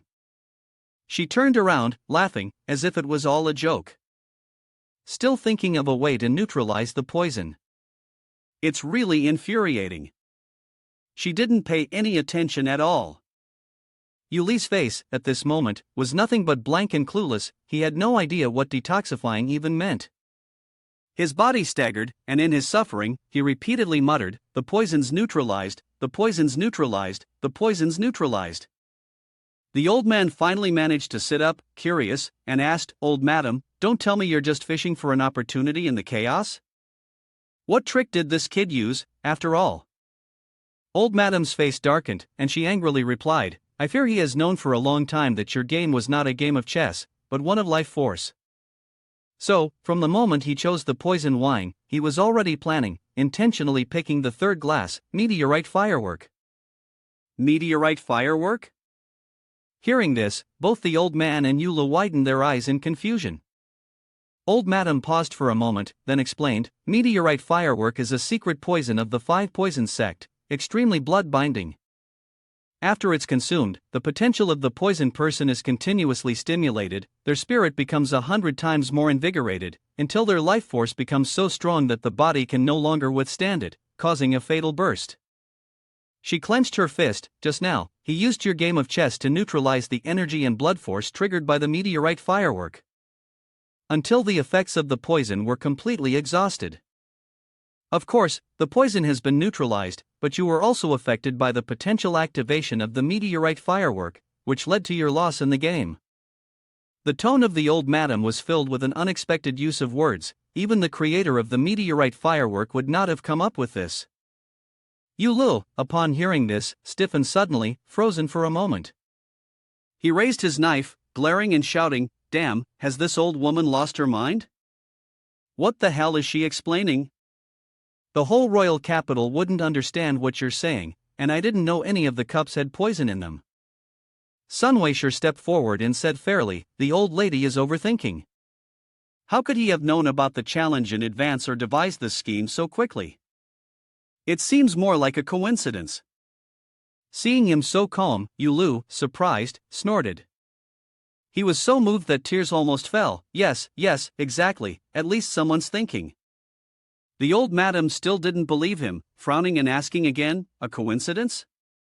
Then let me ask you, why did he smile so broadly after he and we signed the contract?" Sun Weisher replied indifferently, "Maybe he's just dumb. He doesn't seem as smart as I am." The old madam continued to inquire, "Then, why did he remain so calm even after drinking the meteorite firework and coughing up blood?" Upon hearing this, Sun Weisher hesitated. "Well." She rubbed her chin again, continuing to mutter, "There's one more thing. He once asked me if it was really poison. At the time, I thought it was strange, but now I finally understand." Anger surged in her eyes, blindingly fierce. He was mocking me, how foolish. Yulu was so furious he almost coughed up blood. Zhao Shueli anxiously called out, "Yulu, you're coughing up blood again." The old madam paid no attention, continuing her line of thought. He understood the 5 poison sect in Spirit God Valley so well, and before, when he heard Sword Fairy call him Yulu with the surname Yu, could it be that those two were eavesdropping as well? Who were they? The old madam glared and asked a shocking question, "Are you the son of Patriarch of 10,000 demons, Yushui Huan?" Yuli's mind went blank. He asked helplessly, "Who is that? Can you stop attaching false identities to me?" Upon hearing this, even Zhao Shueli was stunned. Sun Weisher stuck his head into the frame and said, "She's getting tense." The old man nodded, "Yeah." Yula couldn't take it anymore, and he shouted with all his strength, "I warn you, stop thinking nonsense and stop labeling me wrongly." Can't you see how Zhao Shueli's expression changed? Sun Weisher whispered, "He's getting impatient." Yula clenched his fists, nearly exploding in rage. My father is fundamentally not Yu Shuihuan, and definitely not a cultivator. He was truly just an ordinary hunter. The sound of his shout echoed through the room, and the old madam's expression became even more serious. Then I was right, Yula raised the knife, killing intent surging. Right, my head, she retorted. What's right? Why is it right? She actually believed her own guess even more. Previously, the founder of the 10,000 Demons Cultivation was once a hunter. After he went into seclusion, he returned to his old profession, so it made perfect sense. And looking at you, just about 20 years old, the patriarch of 10,000 demons disappeared 20 years ago. You must be the son of the patriarch born after he went into seclusion. Yula truly had no words left to say. He clutched his chest, spitting blood continuously. The old man from Divine Spirit Valley, the monk from Formless Temple, and Sun Weisher all looked at Yula with caution. Even Zhao Shueli stepped back, her expression full of astonishment. Yula quickly waved his hands, desperately explaining, "I'm not, really not." He stepped in front of Zhao Shueli, speaking forcefully, "My father was killed by a wild beast not long ago. If he was really that impressive, how could he die like that?" The old woman's expression, if possible, became even more confused. "Then it's true." Yula could almost hear his bones cracking as he tilted his head back, the joints in his body snapping and popping continuously. He clenched the knife tightly, giving the old woman the middle finger. "How could it be right? Did you just answer the riddle?" The old woman recounted a story from 20 years ago. The patriarch of 10,000 demons had agreed to a duel with the sect leader of the dominating heaven sect. Legend has it that the patriarch of 10,000 demons was defeated and gravely injured, so severely that he either would have died or been left as a mere mortal. Now, it seemed the latter was more likely. Yula turned his head around, hastily speaking to Zhao Shueli, "Don't believe her." He noticed the ring on her finger had emitted a bright red glow, and immediately, Yula froze. "Don't pull out the knife, Miss Zhao. Let's talk things through. I don't have any cultivation. That Yu Shuihuan really is my father, but why didn't he pass on any martial arts techniques to me?" The old woman continued to argue, "Stop looking down on others. Who doesn't know that the cultivation method of the patriarch of 10,000 demons, the 10,000 demons technique, can only be practiced after turning 30? At this, even Yulu was stunned. His eyes widened, and beads of sweat began to form on his forehead. Ha! Could it be that the original owner of this body really is the son of the patriarch of 10,000 demons? Immediately after that, Yula once again denied his own thoughts, feeling disgusted at the idea of a seductive pig. His face turned pale as he realized that he had nearly been psychologically manipulated. The original person wasn't even named Yu was the name of the person whose body he had transmigrated into. He was almost duped by this old woman. Yula looked up, suddenly dazed. He noticed that everyone around him was eyeing him suspiciously. Yulu yelled, "What are you doing? Do you actually believe this?" The old madam pointed at Yuli's face and scolded, "If you are a descendant of the patriarch of 10,000 demons, one of my demonic kin, how could you possibly help Zhao Shueli?" Even Zhao Shueli herself doubted him. "Yes, why are you helping me?" Yula coughed up blood for the 10th time in an instant. He glanced at the old madam, thinking that if he refuted her any further, this old woman might end up making up even more nonsense. Then, Yula turned to Zhao Shueli. The poison had been cured. If Zhao Shueli, out of suspicion, decided to kill him with a sword, that would be one thing. But if she simply kicked him aside, where would he go to find death? He thought about it, then made his decision. There are still 2 more trials. I still have a chance to find death. As for this identity as the 2nd generation of a demon, let's just go with it for now. Yulu immediately raised his voice. I feel that when you look straight into everyone's eyes and speak clearly, it is the heart that determines whether something is righteous or evil. No matter what cultivation technique I learn, as long as I am devoted to the path of virtue, if the challenge is not yet completed, we will continue according to the agreement. The next challenge is for me to solve. He turned to speak to Zhao Shueli. Yulu smiled and asked again. So, do you trust me? Zhao Shueli repeated his words in her mind. It is the heart that determines whether something is righteous or evil. Yulu, you. The monk, who had been listening silently, couldn't help but praise. Young friend, you truly are the son of the patriarch of 10,000 demons, courageous and extraordinary, with a remarkable presence. Yulu turned and asked. Is it just you, monk? Are the others coming up with you? He thought to himself, I don't know what this distinction is, but even if I'm with the shadow beast, I'd still be killed quickly. With these 2 layers, I still believe it's impossible to die. Sun Weisher immediately flared up. Indeed, they don't even allow us to see. The monk smirked and asked. Sun Weisher, have you thought this through?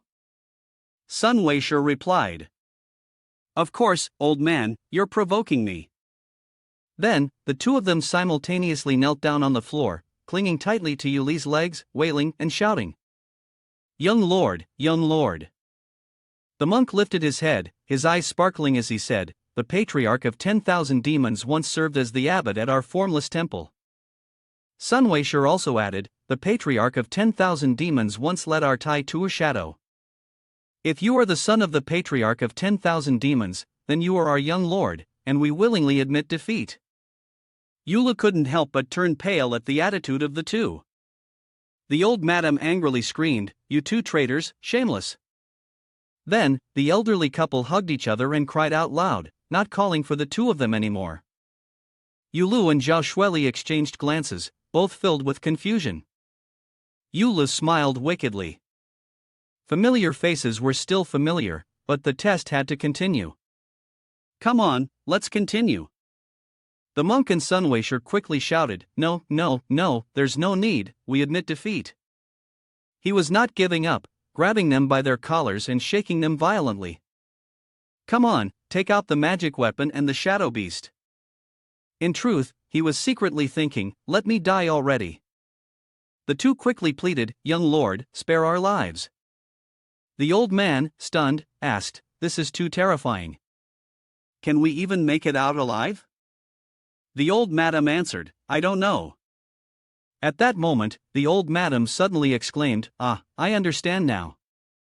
Yula angrily shouted, What the hell do you understand now? The old woman stroked her chin and said, He signed the contract in the trial, it's all an excuse. He wants us to take out the magical weapon and the shadow beast, he wants to kill and steal treasures. What's this about going to the far west? Sealing himself for 10 years? I think it's more likely that the far west is where the bones are buried, it's too despicable, shameless. Yulu immediately thought to himself, Today, I must kill this old woman.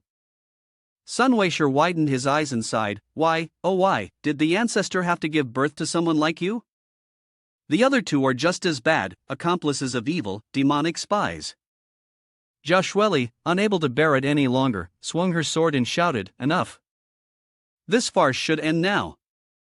If you admit defeat, then follow the contract and go to the far west to seal yourselves for 10 years. Zhao Shueli frowned and spoke. Hearing this, the 4 others immediately fell into silence. They hastily shot out the door, leaving behind only one sentence, as expected of the sword fairy, truly magnanimous. Although you slaughtered my sect, I respect your character. We will meet again in the future. Yula wearily sat down in a chair. All right, after all this time, no benefits, just a scare? Zhao Shueli sheathed her sword and calmly said, You don't need to take action. Either you underestimate those people, the ruthless old woman, or you overestimate me. She frowned and continued. With our current strength, it's impossible to kill them. Yulu loosened her collar, her face full of discomfort. I'm not bothered by this, never mind, go to sleep. Suddenly, Zhao Shueli reached into her chest. Wait, I have something I want to say. Yulu, seeing this, started to feel quite uncomfortable. Miss Xiao, you're a woman, alone in the dead of night. Zhao Shueli didn't know what to do. After a moment, she took out a purple sphere. She looked at Yulu, then asked, "Do you know why the soul-bewildering sect has been chasing me relentlessly?" Si Luo angrily replied, "Isn't it because you insulted their sect?" Then she answered, "Because I took the enchanted divine artifact from the soul-bewildering sect's enchanted divine continent." Zhao Shueli held out the sphere and began to explain. The enchanted divine continent is one of two divine artifacts the soul-bewildering sect discovered in an ancient secret realm. It can enhance demonic cultivation methods, but more dangerously, it can confuse the mind, wear down one's resolve, and deepen the demonic nature of the person holding it. If it were left in the soul-bewildering sect, they would surely raise a demonic leader who would wreak havoc on the world. Eula poked the sphere with her finger and curiously asked, "It's that powerful? What about the other artifact?" Zhao Shueli tucked the sphere back into her chest. The remaining divine treasure is called Soul Devouring Turn. At that time, due to the urgent situation, I didn't have time to take it. She paused for a moment before continuing. Earlier, I didn't mention it to you because I didn't think it was necessary. Moreover, even I could be enchanted by it, let alone an ordinary person. Saying it might actually do more harm than good. But now the situation is different. I've told you the secret of the enchanted divine continent, without any concealment. Can you tell me what you've been hiding from me? Zhao Shueli looked at Yulu, speaking in a very serious tone. Yulu furrowed his brow slightly, thinking to himself. So all that talking was just to probe me. If my answer isn't right, she's going to kick me out, right? Yulu grabbed Zhao Shueli's hand, deciding to be honest. Actually, I'm someone who crossed over from another world, and I have a system. To help you, I wanted to die, then activated the system, but then I denied it myself. I definitely can't say it like that. Zhao Shueli looked at Yulu, her eyes widening slightly, her gaze filled with suspicion. Yulu sighed inwardly. Please don't look at me like that. Then he raised two fingers to the sky, speaking with firm assurance. I guarantee you, I will never harm you. If there's any danger, I'll fight for you. It's true that I've hidden some things. But I assure you there is no disadvantage to you, it's just that I cannot conveniently speak about it. Zhao Shueli rubbed her chin, scrutinizing him for a while. She gave Yulu a thumbs up. Alright then, everyone has their own untold stories, I trust you. In an instant, Yulu turned into a foolish donkey. That's it, on the vast, lush prairie, a carriage was speeding at full throttle. Suddenly, a very uncomfortable noise came from inside the carriage. Yulu was so carsick that saliva was dripping from his mouth, his face turned pale, and he thought to himself, that cruel woman, those four scoundrels, how could I still have hope for them? He was extremely angry, not expecting that the four cowardly ones would tease him and then run away, leaving him to be suspected by Zhao Shueli.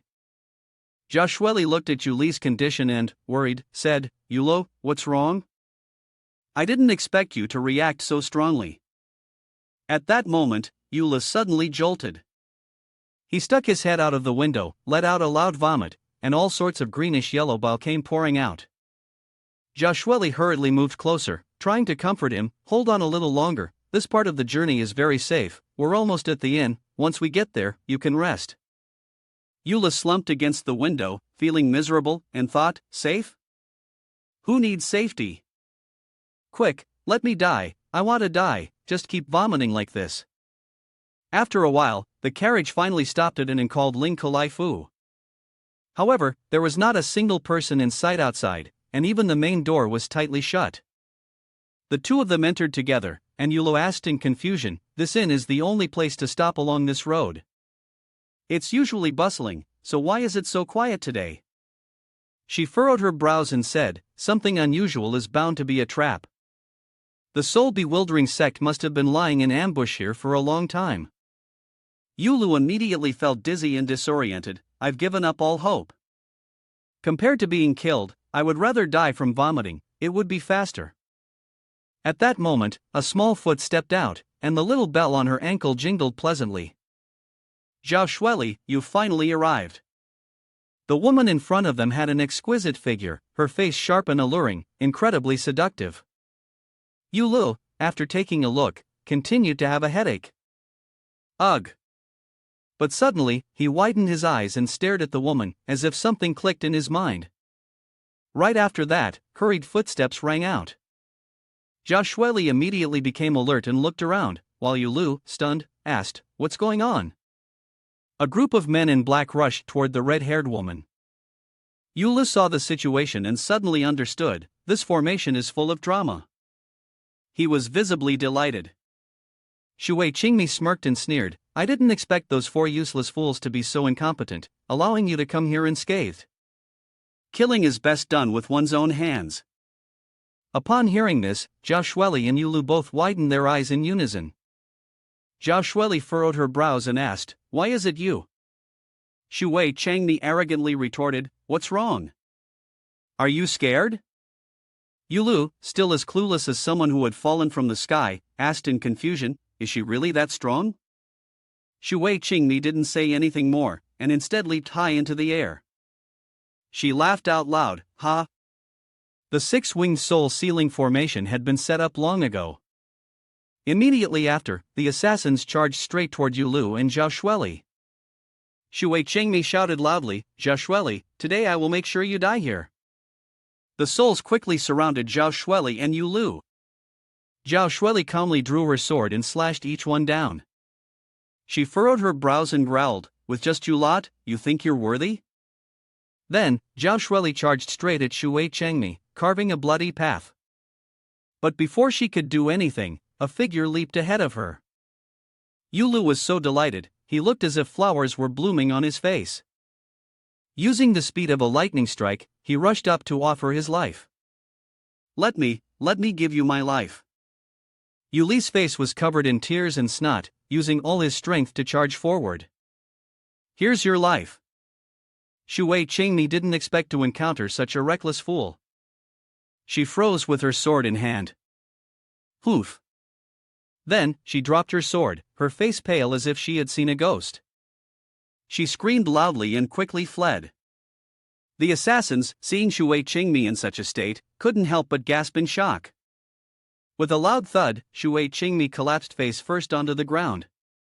One assassin rushed over and asked, "Saintess, are you all right?" Shui Qingmi trembled all over, barely managing to utter one sentence, "Kill." Her face darkened, gritting her teeth as she spoke each word with venom, "Everyone, go and kill that kiddo." Yu Lu stood dazed in the middle of the courtyard, seemingly unable to comprehend what was happening.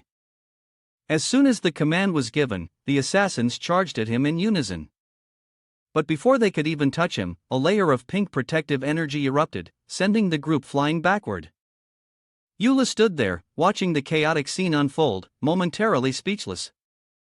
He sighed and said, "Miss Zhao said I was seriously injured.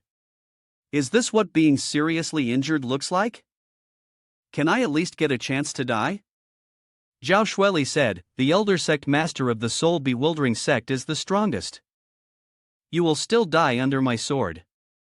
On the other side, Shui Qingmi was coughing violently. She gripped the sword tightly in her hand, furrowing her brows as she stared at Zhao Shueli. "I find it strange. Why send someone like you, who doesn't understand the Tao, here? Where is the young sect master of the soul-bewildering sect?" Shui Chengmi, covered in scratches, smirked faintly. "The young sect master will avenge us." At that moment, Shui Qingmi widened her eyes and saw Zhao Shueli collapse to the ground. Yu Lu, bewildered, asked, "She's immobile now. Did she die like this?" Just then, the sword in Zhao Shueli's hand also fell. As Yu Lu turned around, he saw that Zhao Shueli was also lying motionless on the ground.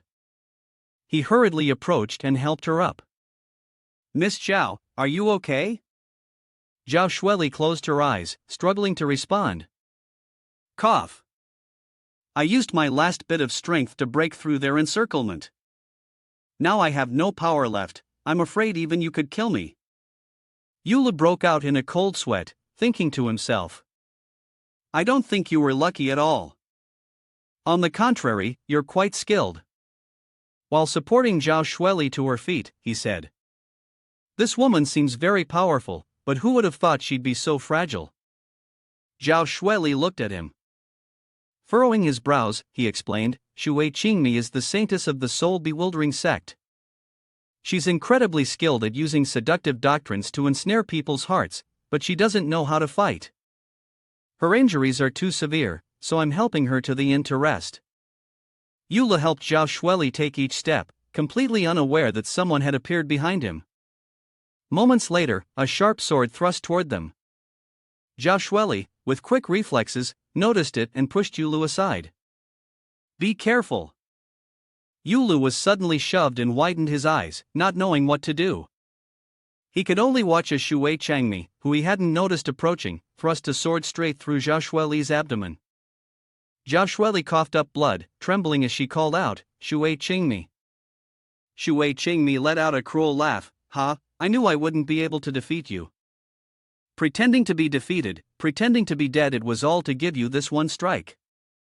In a fit of fury, Zhao Shueli swung her hand, pulling the sword out from her wound.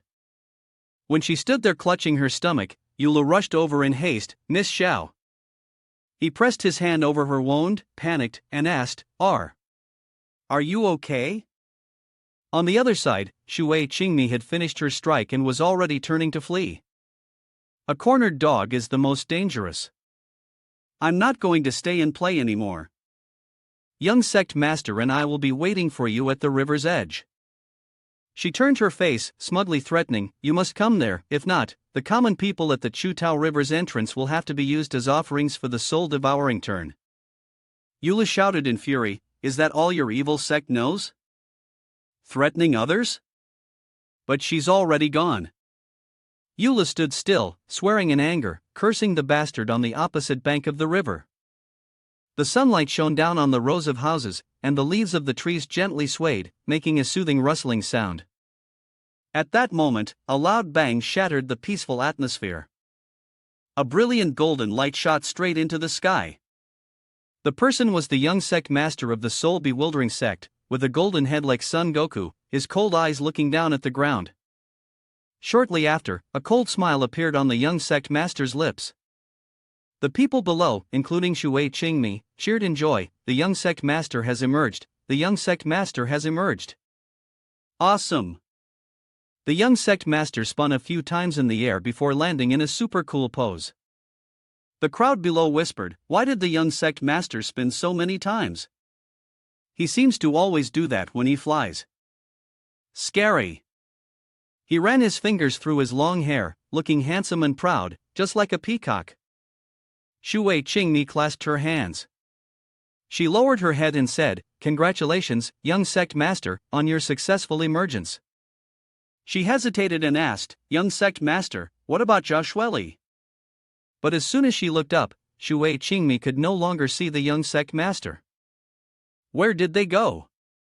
Looking into the distance, Shui Qingmi realized that the young sect master was hiding behind an assassin, anxiously asking, Zhao Shueli has arrived, where is Zhao Shueli? Shui Qingmi, at a loss for words, replied, Young sect master need not worry, I have severely wounded her. Now, she probably can't even lift her sword anymore. Upon hearing this, his confidence grew a little. Well done, junior sect master. He darkened his expression, a wicked smile curling on his lips. This is perfect.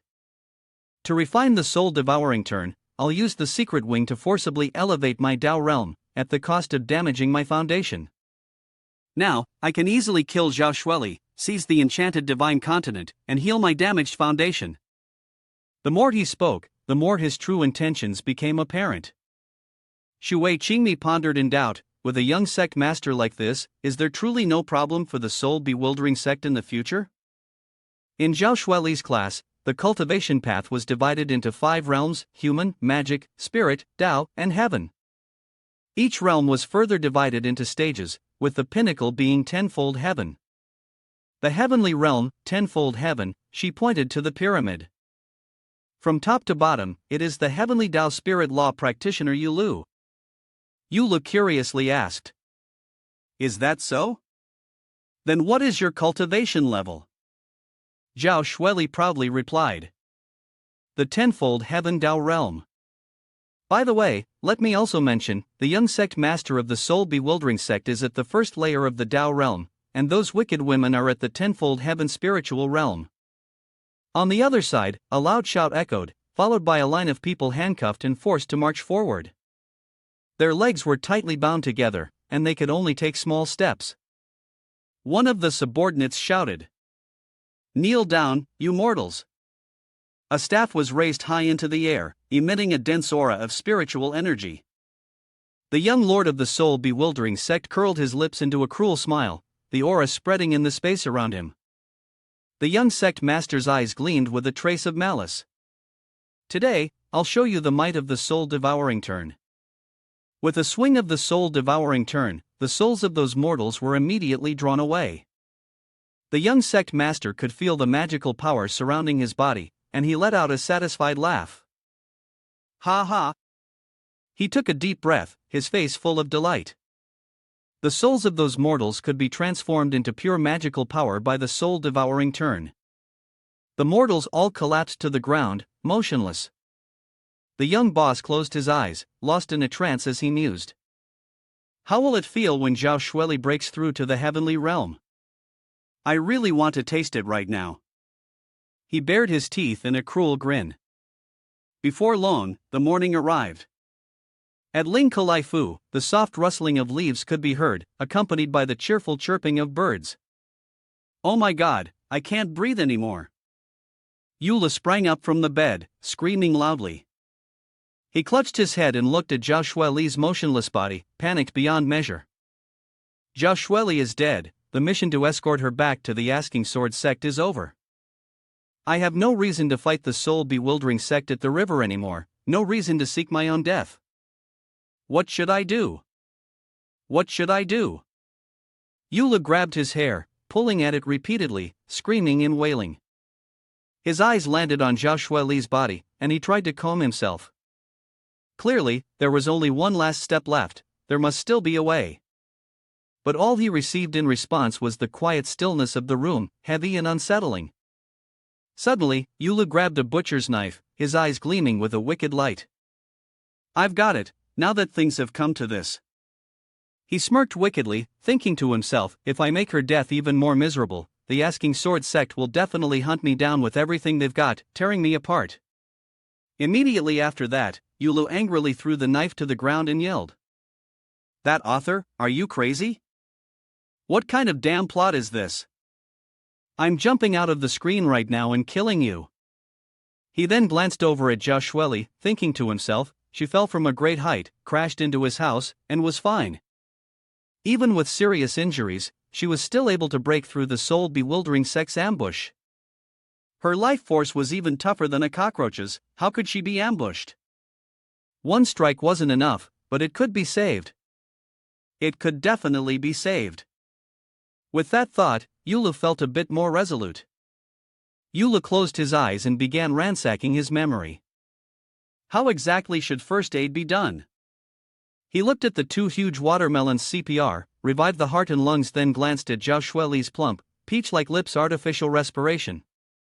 Eula pondered for a moment, then reached toward the two watermelons. He placed his hand on Zhao Shueli's chest, whispering softly. Come on, wake up, you have to wake up. Yuli's villainous side kicked in as he gave Zhao Shueli a hard press to the chest, almost pushing her lungs out. Suddenly, the enchanted divine continent from before echoed. Eula stared at the glowing divine orb, his face momentarily blank. What's this? What is this? He quickly extended his hand to catch it. The memory immediately rushed back to that moment. Only then did Yulu remember, or perhaps it was the divine curse.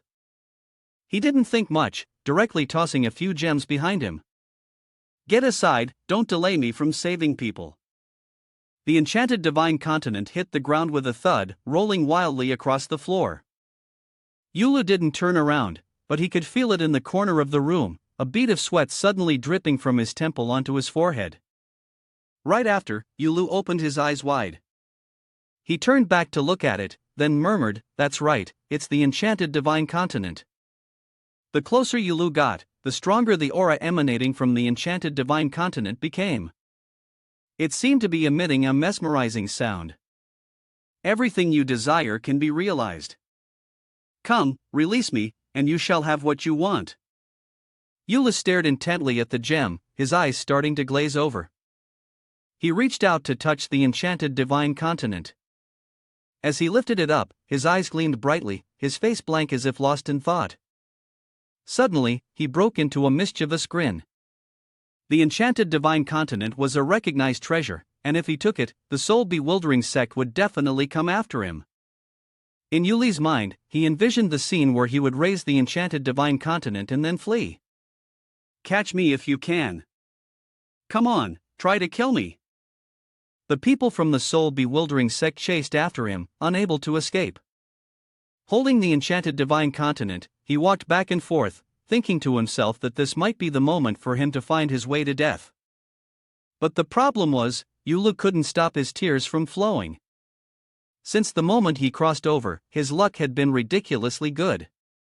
Without the tracking device for Zhao Shueli, the soul-bewildering sect might not have found him. So, Yulu shouted with all his might, "You can't die. This is the first bet of my life, come back to life now." He leaned down, forcefully kissing Zhao Shueli's lips, then channeled his energy into her. Yulu couldn't help but blush, whispering softly, "Come back to life, come back to life." But Zhao Shueli remained still, unresponsive. Yulu immediately panicked, "Why isn't it working? Don't! I won't allow you to die."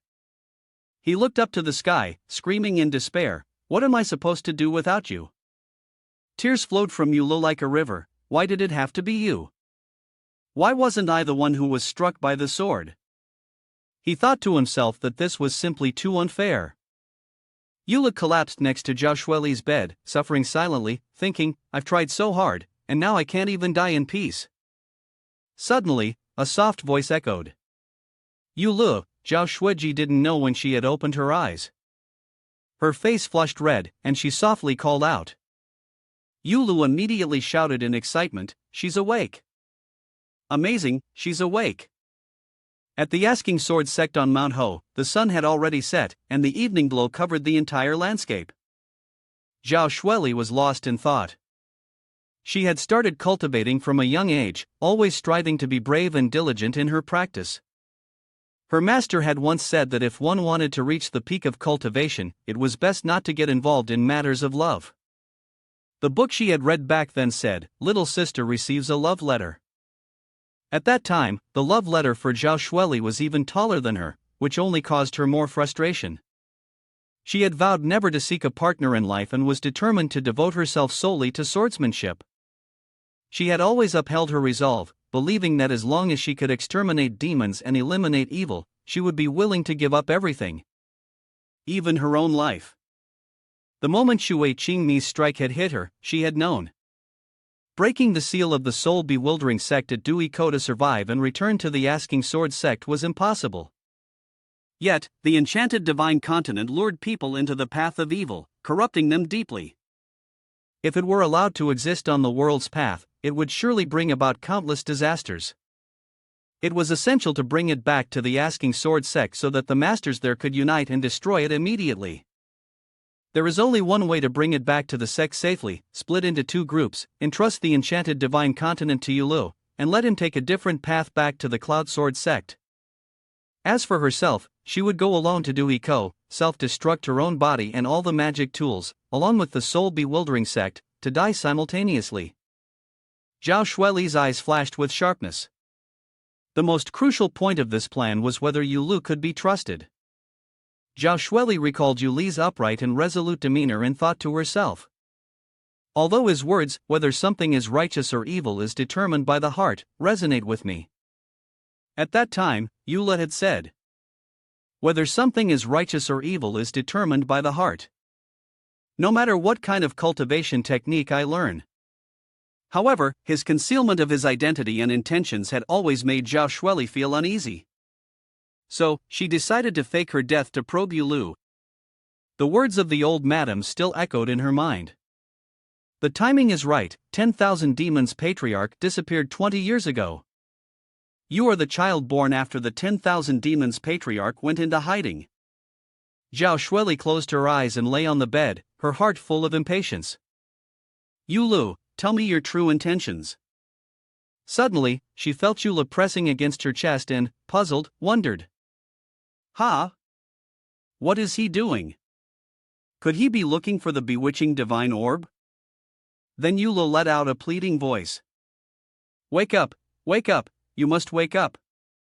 At this moment, Zhao Shueli finally understood. So, he was trying to save her? The moment the words left her mouth, her heart, liver, spleen, and lungs turned upside down. Immediately after, the enchanted divine continent soared into the sky. Zhao Shueli let out a soft groan. She thought to herself. What kind of method is this to save someone?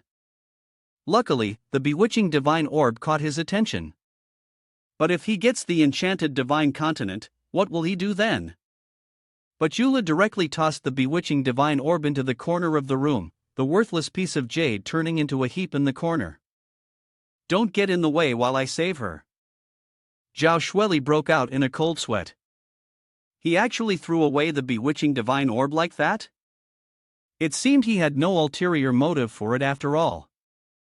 Yula stared intently at Zhao Shueli, his voice filled with desperate pleading. You must not die. Zhao Shueli was slightly surprised. She hadn't expected that the thing he always cared about was her life. From Zhao Shueli's perspective, Yuli's soft lips gently touched hers. Zhao Shueli suddenly remembered the little book on love that she had once seen, hidden by her senior brother in the spring pavilion drawings. She hadn't expected it could actually be used to save someone. Yulu urgently blew a puff of oxygen into Zhao Shueli's mouth. It made the woman puff up like a pig. Yula kept repeating one sentence, come back to life, come back to life. Zhao Shueli regained her composure and thought to herself, although Yuli's method of saving people was somewhat strange, he genuinely wanted to save her. Then she heard Yula crying out in agony, I won't allow you to die, what should I do without you? Zhao Shueli looked at him in confusion, we've only just met, why does he care about me so much? Yula continued with another scene of kneeling beside the bed, crying in pain, why does it have to be a person? Why wasn't it me who got stabbed? Zhao Shueli was somewhat stunned, wondering. Was he really willing to take a sword for her? She couldn't help but ask herself. Why? Why was that? At that moment, a powerful aura emanated from the enchanted divine continent beside them. Zhao Shueli recalled the events from before, when she was on her way home, and her sect was surrounded by danger. He hadn't hesitated to agree to escort her back. He clearly knew that the test by the ruthless old woman of the Western person was extremely dangerous, but he wasn't afraid and took the test for her. He didn't want to reveal his secrets to her, yet he was willing to die for her. At that time, Yula had raised 2 fingers. He gave a strangely trustworthy promise. You don't need to worry about that. It's true that I've been hiding something, but I assure you, it won't harm you. It's just something I can't say right now. Clearly, Zhao Shueli's face turned bright red. Yula Zhao Shueli sat up suddenly, with only one thought racing through her mind, he clearly likes me. She panted heavily, her eyes filled with astonishment. Yula waved his hand, clueless, and said, you're awake. At this moment, the aura from the enchanted divine continent was still flickering, not yet extinguished. Zhao Shueli avoided Yuli's gaze, a sense of confusion rising in her heart. We didn't know each other before. When exactly did he start liking me? Could it be love at first sight, like in those legends? No wonder he was willing to risk his life just to escort me back to the sect. A man of such kindness and deep affection, what should I do? She cupped her face, full of hesitation, then Zhao Shueli remembered the sensation of their soft lips touching. She blushed, thinking to herself, he's intelligent, clever, and his righteous thoughts align with my own. But I've sworn not to marry in this lifetime. Even though he's immortal, he's the son of the 10,000 demons patriarch. If you cultivate, you will definitely succeed. If I were to find a husband, he would surely be the top choice. But the vow I made. Zhao Shueli could no longer hold back. She began to sob quietly at the thought of having children.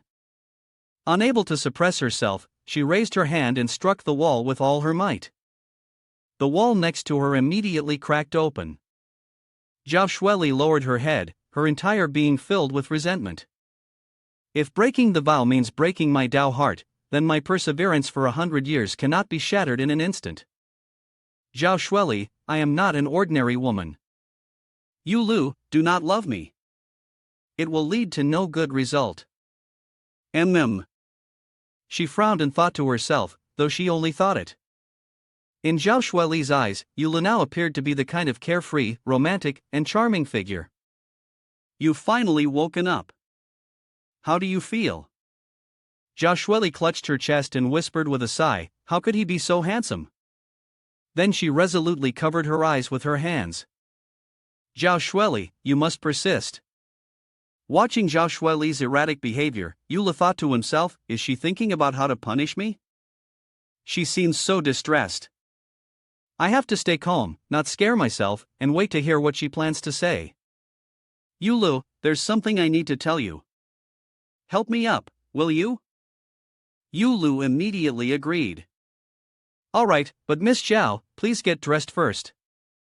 Yu Lu extended his hand to help Zhao Shueli up, secretly wondering, what is she trying to say? He narrowed his eyes, anxiously thinking to himself, this wife of mine surely doesn't suspect I have some hidden agenda, does she? No matter what, I have to stay, this is the fastest path to death. Yu Lu crossed his arms, pressing his lips together in an awkward expression, if it really can't be helped, I might even consider the scenario of stripping off all my clothes, kneeling, and begging you. He quickly dismissed the thought, no, that absolutely won't do. Only then did Zhao Shueli furrow her brows and say, after being wounded by Shui Qingmi, my magic power is nearly gone. We definitely won't survive crossing the river. So, I want you to take the bewitching divine orb and follow another path to the Asking Sword sect, while I will stay at the river's edge to delay the soul-bewildering sect. Upon hearing this, Yu Lu sighed in relief, what? So she wants to go to the river's edge alone? What was I even thinking? Then, his eyes widened, and he shouted in astonishment, what? Wait a minute, what did you just say? Zhao Shueli, with an expression full of hesitation, said, the matter concerning the enchanted divine continent is crucial. It must be delivered to the Asking Sword sect. I know you are unwilling. But because of the common people, I have no choice but to sacrifice myself for the cause. In fact, deep inside, she was deeply moved. As soon as she heard that he was willing to sacrifice himself, that he had already been wounded and was in so much pain, this profound love made her only able to coldly reject him. She felt guilty. Yu Lu shouted loudly, I'm not doing anything for the enchanted divine continent. I don't care. I will definitely go with you. In reality, in his heart, he thought enough. No one can stop me from seeking death. Zhao Shueli clenched her hands tightly, speaking in a soft voice, Yu Lu, you must stay calm. Following me means only running straight into death. She painfully thought, betraying your feelings already caused my heart to ache like a knife, I can't lead you to death. But Yu Lu became even more determined. He clenched his fist and said loudly, I don't care. I don't care about anything. No matter the reason, you cannot drive me away. If we die together. Okay. Zhao Shueli's cheeks suddenly turned bright red. Was he really that important to him? Even the male protagonist in stories wouldn't do this much. Seeing Zhao Shueli groaning and almost drooling, Yu Lu nervously asked, what's wrong? Are you okay? Zhao Shueli was completely overwhelmed with joy. He had always cared for her like this. Then she began to tug at her hair and screamed loudly. Hey, Zhao Shueli, you must stay alert, don't let her seduce you, keep your moral compass, keep your oath. Zhao Shueli raised her hand to cover her flushed face, stammering, I'm fine, I'm just a little thirsty. Could you pour me a glass of water? Yula happily turned away to get the water. No problem, as long as you let me stay by your side. Those words hit like a fatal blow, just a few words pierced directly into Zhao Shueli's fragile little heart. She couldn't help but shout. Ah, a perfect man. On the other side, as Yula poured the water, he murmured in confusion. Why didn't she answer me earlier?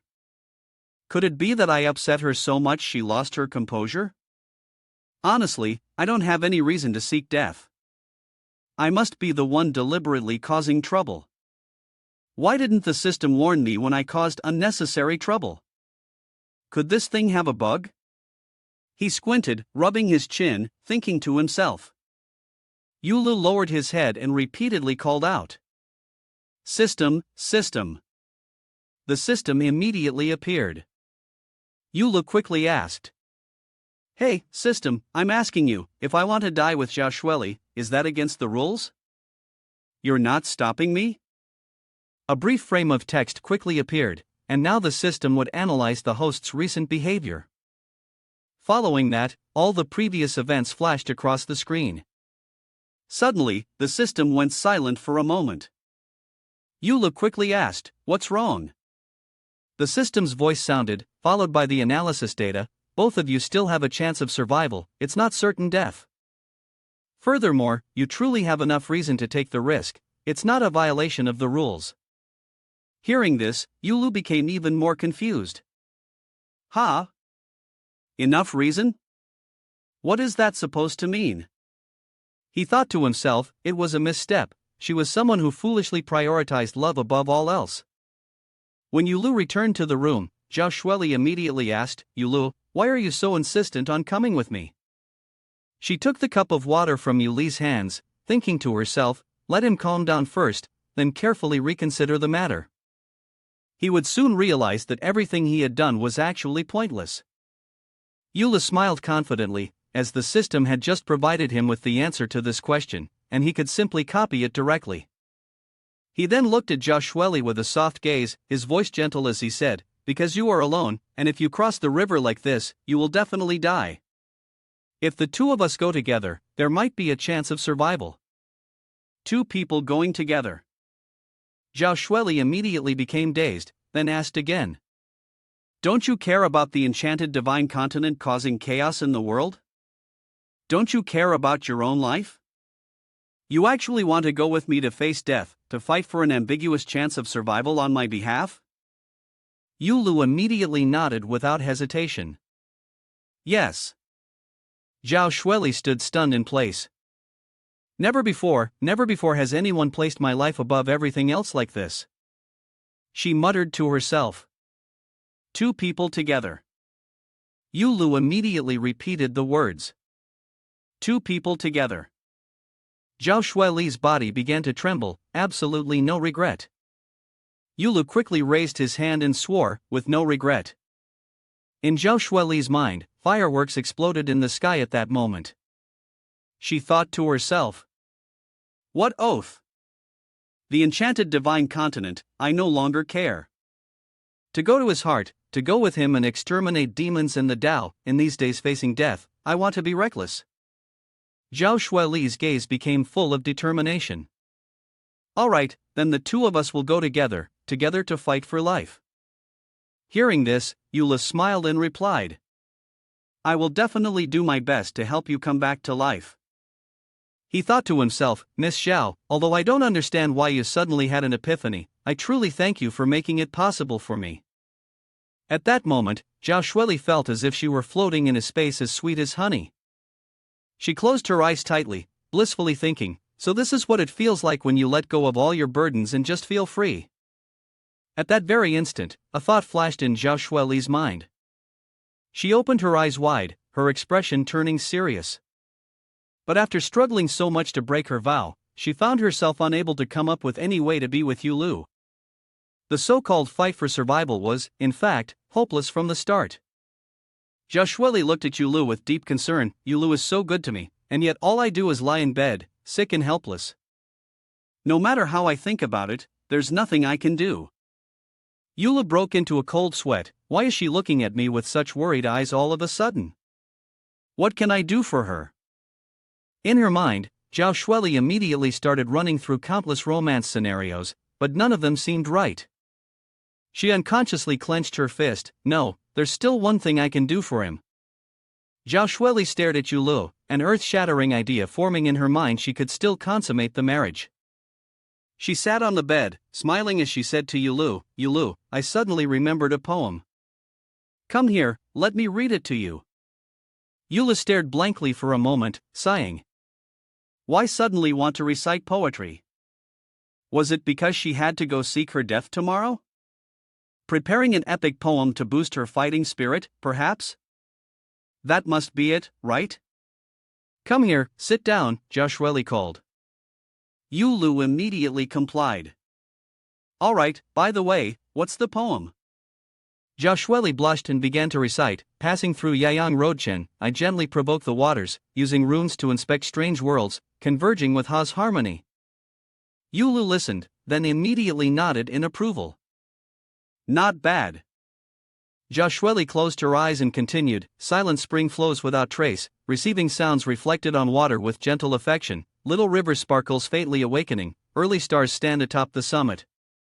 Yulu continued to compliment, so moving.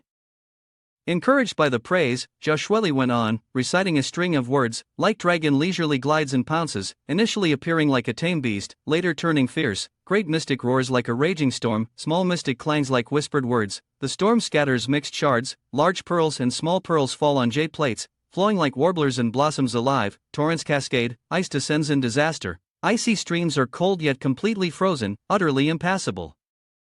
That's enough for now. Yulu was startled. Yes, you truly have literary talent. But Zhao Shueli suddenly darkened her face, causing the atmosphere to become thick with murderous intent. Yulu looked at her expression, trembling as he asked, what exactly do you mean? Zhao Shueli couldn't hold back any longer. She directly grabbed Yuli's shirt and forcefully pushed him down onto the bed. Hey! Yulu was stunned, not understanding what was happening. Zhao Shueli also crawled under the blanket, her face flushed as she mumbled, Yulu, marry me. Yulu was equally flustered, his mouth agape as he wondered, why is it that this kind of old-fashioned, tough movie scene would appear in a fairy world like this? It's truly miraculous. Meanwhile, the enchanted divine continent continued to emit a constant aura. That night, in the inn, a panicked cry echoed through the room. Wait a minute. Yula seemed to have his life force drained, his cheeks sunken as though he were about to collapse. Older sister, you're being too wild, let me catch my breath first. So this is what it's like to experience pleasure as a mortal. What is this? Zhao Shueli climbed onto him, continuously squirming under the blanket. I still want to study it. Hearing this, Yuli's eyes widened. Another scream of anguish rang out from the inn. No need. The next morning, beneath some lake, a disciple was diving to the bottom of the water, continuously hooking fish with his fishing rod. The person next to him called out, have you hooked one yet? Young sect master, hurry and reel it in. Hearing this from the shore, the young sect master immediately started reeling in. The fat fish was tossed into the air, and the two disciples below gave each other thumbs up. Okay. The young sect master looked at the fish he had just caught and said proudly, it's truly a big one. Zhao Shueli, my bait is perfectly set, now we just wait for you to bite the hook. Meanwhile, Yulu was still lying exhausted on the bed. Zhao Shueli was beside him, her face full of satisfaction. She turned to Yulu, propped her chin, and asked, I guess now we can be considered dual cultivation partners, right? Yulu answered tiredly. He thought to himself, like hell, your wound is so severe, every movement causes it to bleed, how can you do anything? Zhao Shueli turned her head away, smiling contentedly, that's good, this is the last thing I can do for you. Suddenly, Zhao Shueli spoke again. Yulu responded, huh? Zhao Shueli gripped his hand tightly. She softly asked, can I hug you? Upon hearing this, Eula suddenly flinched. So, she too had moments of vulnerability like this. At that moment, Eula suddenly realized that Zhao Shueli was also afraid that she too would feel troubled and sad when forced to give up her ideals. He turned to embrace Zhao Shueli tightly and whispered in her ear, "Tomorrow, I will definitely protect you and help you survive to reach the Asking Sword sect." The next morning, Eula carried Zhao Shueli to the riverbank. At this time, there wasn't a single person around, only the sound of the wind blowing and the rustling of leaves everywhere. The young sect master suddenly appeared from who knows where. "Zhao Shueli, I've been waiting for you here for a long time." Eula quickly set Zhao Shueli down and hid behind her, handing everything over to her. "Be careful." Zhao Shueli nodded. The young sect master held the soul-devouring turn in his hand, his tone full of arrogance. "It's a pity, seeing Zhao Shueli, with my great martial arts skills, I originally wanted to have a fair duel with you to see who was stronger and who was weaker, but seeing how weak and unsteady you are, I could defeat you with just one finger." Zhao Shueli said nothing, gripping her sword tightly. A surge of spiritual energy like a blazing fire rose up. Young sect master immediately frowned when he saw this scene. Right after that, Zhao Shueli shot forward. Ha! Her sword swung towards him as fast as a gust of wind. Young sect master quickly raised the soul-devouring turn to block, barely managing to escape a fatal blow. But Zhao Shueli's strength was too much for him to handle, he couldn't hold it back and was sent sprawling to the ground. Young sect master widened his eyes and stammered, exclaiming, You're not injured, you were pretending before." Clenching his fists, he gritted his teeth and said, "Shui Qingmi, you dare deceive me?" On the other side, Shui Qingmi was clearly just as surprised by this move. She flustered and cried out, "Young lord?" At that moment, the soul binding on young sect master's hand pointed directly at Shui Qingmi. In an instant, her soul was sucked away. Eula, witnessing this, froze in shock. "This guy." Shui Qingmi threw her head back, crying out in agony. "No," she weakly called out, then collapsed onto the ground. Young sect master frowned and scoffed, "Humph, with such weak cultivation, you're useless." Eula broke out in a cold sweat. This young lord was ruthless, even killing his own people. The aura around young sect master had risen a few notches. He shouted angrily, "Zhao Shueli, you're next. Your position will definitely taste sweet." He said it, and immediately swung the soul-devouring turn towards Zhao Shueli. Eula quickly reminded her, "This guy is even more twisted than I thought. You're injured, so you have to be careful." Zhao Shueli calmly responded, "Yeah, I know." Zhao Shueli lowered her head, her voice filled with grievance, "When the sect master of the soul-bewildering sect teamed up with many other elders to ambush me, it seems like you were the only one who didn't dare to rush in, which is why you survived. So? Are you here to avenge the old sect master?" The young sect master widened his eyes, his face filled with killing intent. "Avenge him? I've been irritated by that old man for a long time. You helped me kill him, and devouring his soul increased my own power significantly. Now, I want you to become a wandering soul inside my body, just like him." Without another word, he waved his hand. The strike came out of nowhere, landing squarely on Zhao Shueli's chest, causing her to spit out blood. Eula panicked and shouted, "Shueli!" His eyes never left Zhao Shueli. He had been too careless, her injury was worse than she had let on. Even though victory seemed certain, he shouldn't have let her take such a risk. There was no time to waste now, he had to get her out of here safely. With that thought, Eula shouted loudly, "Stop! Enchanted divine continent is not in our hands." He had not finished speaking when the soul-devouring turn was thrust directly into his face. One day before the appointment at the Dui Inn, Eula, holding Zhao Shueli in his arms, stared blankly and wondered, "Why are we hugging like this? No, this isn't right. There's something urgent at hand, so it should be." He paused, his face filled with deep thought, wondering how he could die while ensuring that she would survive. Soon after, Yuli's eyes widened, as if he had just thought of something. He grabbed Zhao Shuali's shoulders and asked seriously, "Is it because you've been using a huge amount of magical power to suppress the enchanted divine continent that your wound hasn't healed?" Zhao Shuali, slightly confused, replied, "Is that so?" Yulu frowned, thinking to himself. In the past, Zhao Shuali had considered the enchanted divine continent more important than her own life. He had never thought about it, but now, things were different. Noticing Yuli's contemplative expression, Zhao Shuali was somewhat dazed. "What's wrong with him?" Yula suddenly asked, "What do you think, if we were to throw away the enchanted divine continent now, wouldn't that lighten your burden considerably?" Zhao Shuali rubbed her chin, agreeing, "You're right. Without being affected by the enchanted divine continent, maybe I could fight.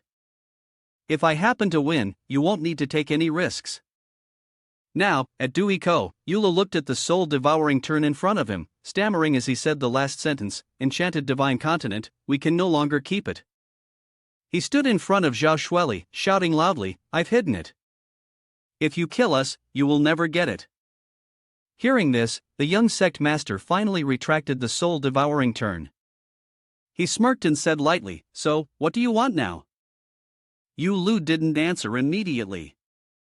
He turned around to help Zhao Shuali up. "I told you from the beginning not to be reckless, but you insisted on charging forward, only to get yourself injured even worse. I thought that after throwing away the enchanted divine continent, your spiritual power would recover a little, and if we could win, you wouldn't need to take such risks." Yula furrowed his brows, his eyes filled with compassion. She was truly a foolish girl. Zhao Shuali panted and said, "From now on, everything depends on that origin." Seeing that they were ignoring him, the young sect master stared blankly and asked, "Hey, are you even listening to me? Throwing away the enchanted divine continent, what does that mean? Where did you throw it?" I'll find it." Yulu immediately replied, "Let us go, and I'll tell you where the enchanted divine continent is hidden." Suddenly, the young sect master burst into laughter, clutching his face and laughing uproariously. "Ha ha ha." The group of assassins behind him also burst out laughing. He lifted his head, his face contorting into a twisted expression. "You think a few old tricks are enough to make me spare you? Are you trying to fool a child?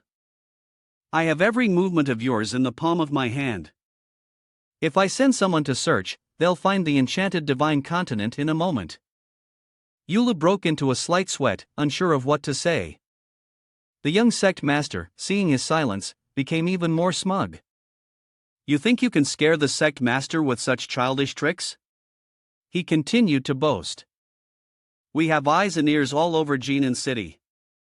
If you've really hidden the enchanted divine continent, how could we possibly not know?"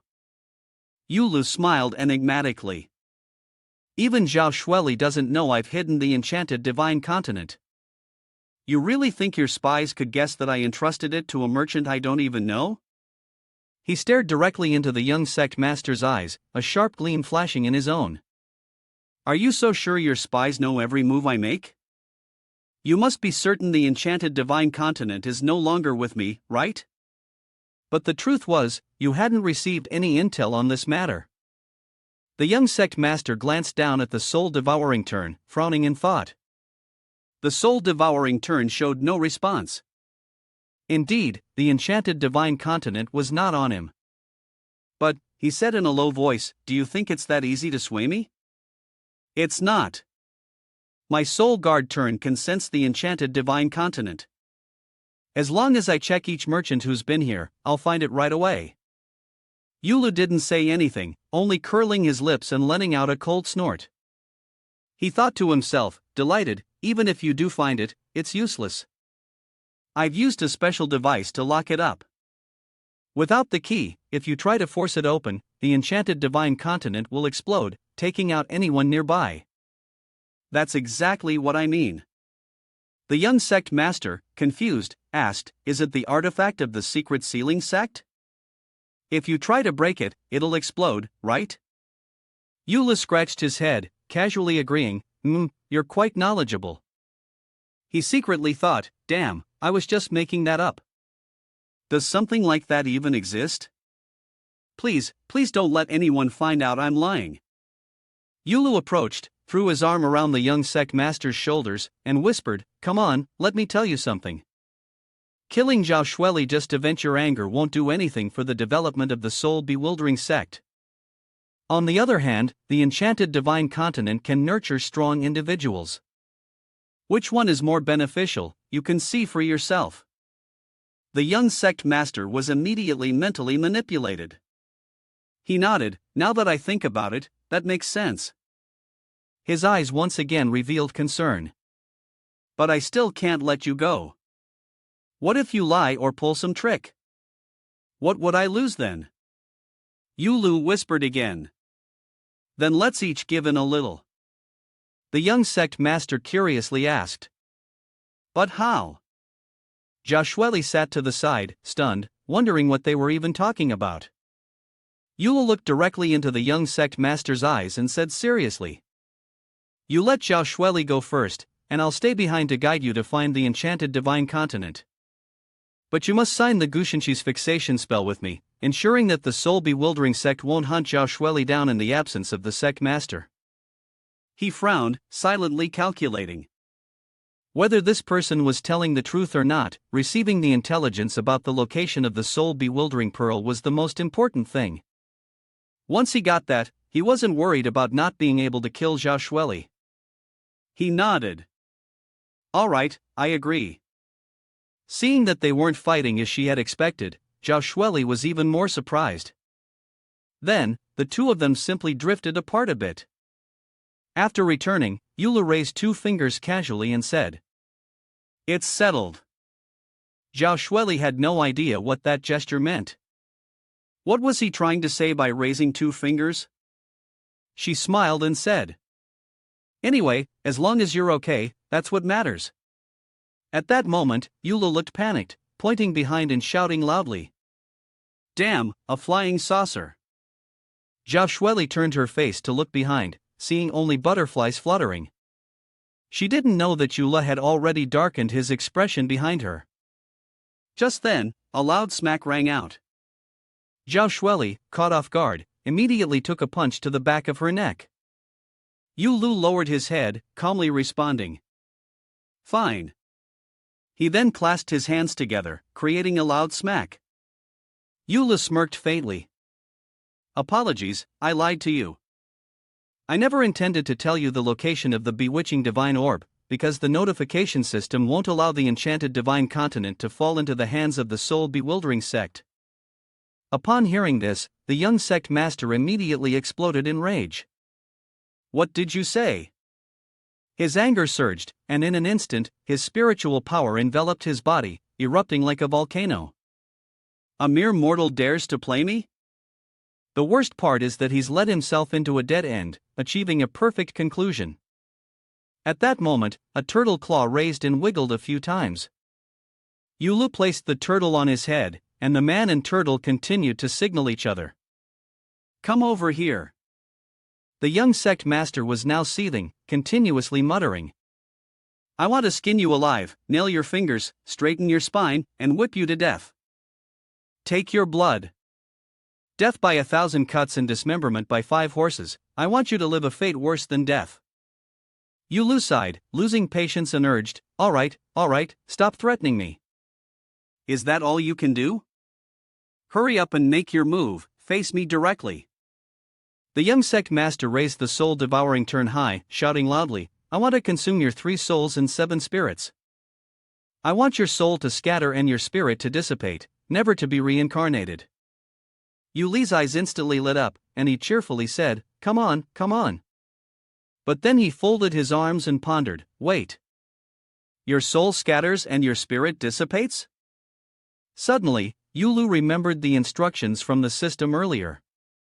If he encountered danger, for example, someone who wanted his soul to scatter and his spirit to dissipate, the system's protective program would activate to help him killing enemies to protect one's soul. Killing enemies to protect one's soul? These 4 words weighed heavily on his mind, like a stone pressing against his head. Yulu mumbled, his temples throbbing. On the other side, Soul Guard Turn, unaware of anything, continued charging toward Yulu. Yulu was struck by the attack and screamed in agony, "Damn it! Eula kept cursing as he opened his mouth, "I'm about to die." At this point, his eyes turned completely white, and a beam of light engulfed the entire frame. It was unclear whether Eula survived. All that was known was that, moments later, a brilliant golden light appeared in the eye of the storm. Eula tightly hugged the turtle in his arms, his entire body seemingly protected by that light. "Hey!" He shouted loudly, and the spiritual energy within him surged outward, exuding immense power. The subordinates of the young sect master felt an itch all over, their faces clearly showing confusion.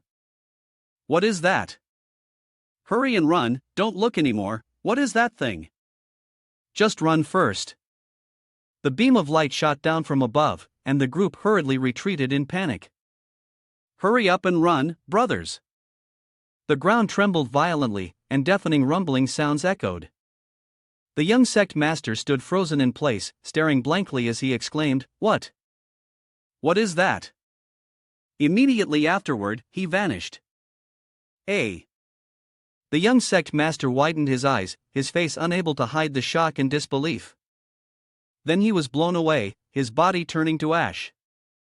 When the release of power subsided, the space returned to the silence it had before. The little turtle poked its head out of its shell, blinking and calling out. Eula, on the other hand, sat silently on the ground, his face filled with utter disappointment and frustration. He stared blankly, expressionless, and muttered in a deadpan voice. Eula lowered his head, his tone heavy with disappointment. "It's over, I don't care about this life anymore. Vanish, vanish, everything's gone." At that moment, a panicked voice suddenly rang out. "Eula." Hearing this voice, Eula was taken aback. He turned around with a look of astonishment, and in front of him appeared a familiar figure. Eula frowned and, feeling awkward, asked, "Why? Why are you back?" In reality, he was cursing inwardly, annoyed that the damn soul binding potion had worn off so quickly. Joshua hurriedly asked, "I was awakened by a stream of golden light with incredible power, and rushed back here in a panic. Are you okay? Are you injured? Where are the people from the soul-bewildering sect?" Eula pointed to the empty field and let out a deep, frustrated sigh. The people from the soul-bewildering sect were struck down by that stream of golden light. As for where it came from, I can't say right now, but I will explain it to you later. He couldn't hide his disgust, muttering under his breath, "Soul-bewildering sect, what a joke. A bunch of ragtag fools, and yet they think they can unite the immortal realm. They've ruined everything, my whole plan is a mess now." Zhao Shueli sighed in relief. "Forget about the golden light, as long as you're alright, that's what matters." Once they returned, Eula excitedly shouted, "There's still more." He glanced down at the ground, and then casually tossed it under the bed in the inn. He never expected it to still be there. Zhao Shueli nodded. Under the bed, the bewitching divine orb is still lying there." Eula stuffed the enchanted divine continent into his chest. Right now, she was seriously injured, and carrying it would be very dangerous, so he decided to hold on to it for the time being. Zhao Shueli hesitated before replying, "Alright, then it's up to you." Suddenly, Zhao Shueli coughed violently, clutching her mouth. Then, it seemed as if all her strength drained away, and she collapsed. Eula saw Zhao Shueli fall to the ground once again and growled in frustration, "Damn it, she's out again, still not recovering?" He hurriedly shouted, "Miss Zhao, hold on a bit longer, I'll take you back to Cloud Sword Sect now." After a long time, Eula had been carrying Zhao Shueli for half a day. Surrounding them was still nothing but lush forest. He was so exhausted he could barely lift his feet, panting heavily with each step. Huff! Huff! But Eula continued to carry Zhao Shueli. Suddenly, he sensed something. He turned and looked at Zhao Shueli on his shoulder, confused. "There isn't even a shadow of the sect around here, could I have gone the wrong way?" At that moment, Zhao Shueli also regained consciousness, weakly groaning as she pointed to a rock shaped like a crab. "Take me over there." Eula had no choice but to carry Zhao Shueli over to rest. Zhao Shueli bent down, her expression suddenly turning serious. The hand pressed against the stone exerted more force, and immediately, a burst of radiant spiritual energy appeared. Zhao Shueli released her spiritual power, spreading it everywhere, leaving Yulu wide-eyed in astonishment. Her aura stretched across the sky, creating a mystical, ethereal white light, like an immortal realm. Yulu opened his eyes in shock, as if a whole new world had appeared before him, both fantastical and magnificent. He couldn't help but exclaim in amazement. Just at that moment, something swept past his face. Yulu quickly became alert and shouted, "What just flew by? Was it a person?" He stared in confusion, only to see three figures leaping down from a flying sword. They quickly approached Yulu. The man at the front, overjoyed, called out, "Elder Zhao, you've finally returned." The three of them gathered around Zhao Shueli, their faces filled with concern as they said, "How did you get so badly injured? We must take you back to the sect to heal right away. Elder Zhao, let's go." They carried Zhao Shueli away and sped off, completely ignoring Yulu. "Are you just going to stand there like that and let them go?" After a while, a man riding a sword flew back. Yulu thought to himself, "He's coming back." The man spoke politely. "Apologies, little brother, I was so caught up with work earlier that I forgot about you. Thank you for bringing Elder Zhao back here." Yulu responded just as courteously. "It was the least I could do. How should I address you, Elder?" Suddenly, his gaze froze on something in front of him. He noticed several small jade pendants hanging from the man's belt.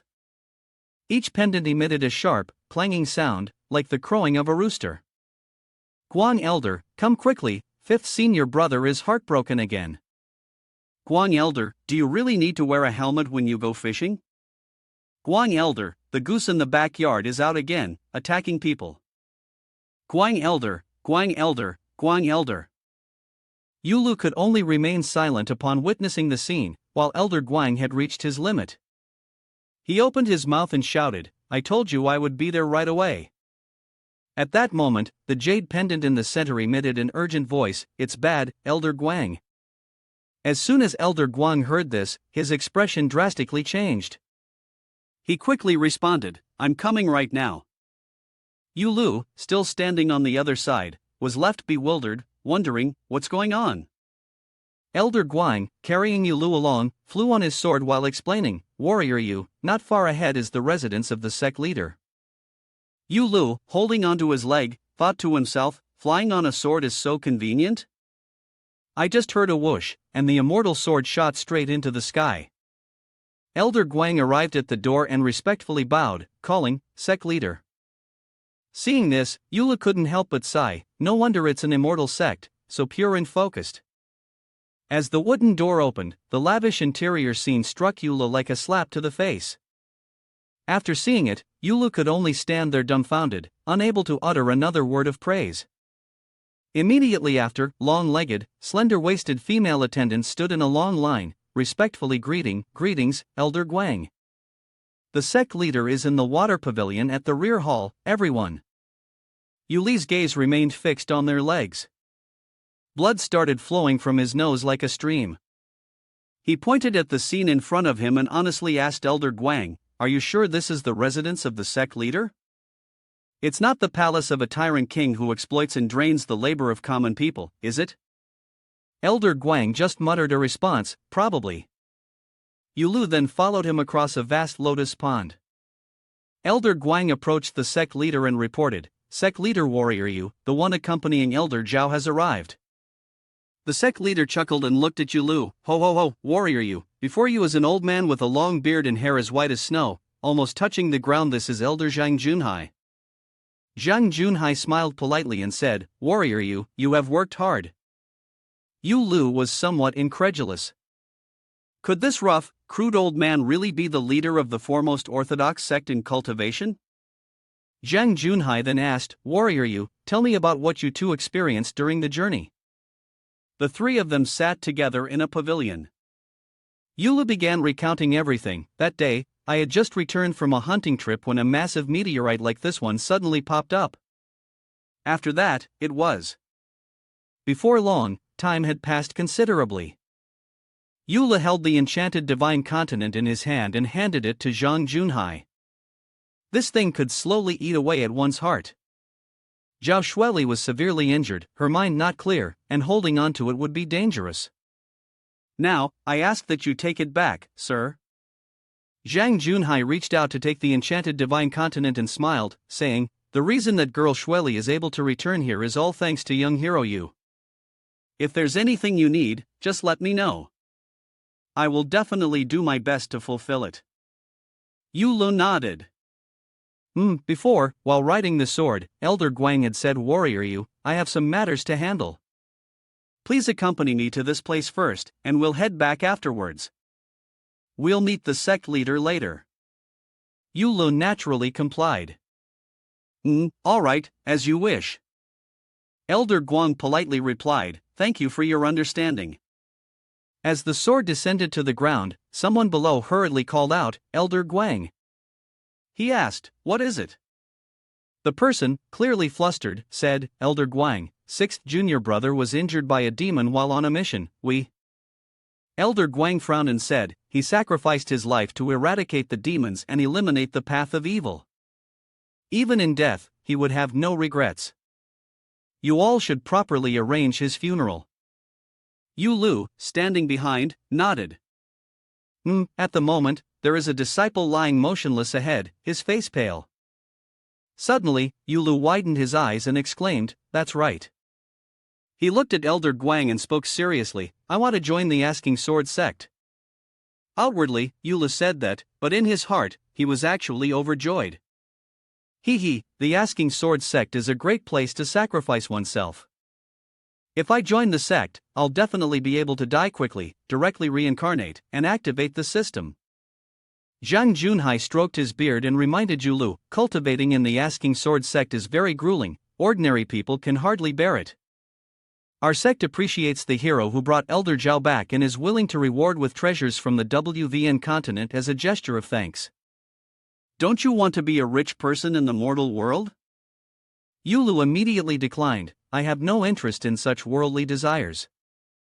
Zhang Junhai lowered his head and continued, apart from the hardships, on your way here, Ziyu must have shown you how the disciples of our sect are often severely injured, even losing their lives.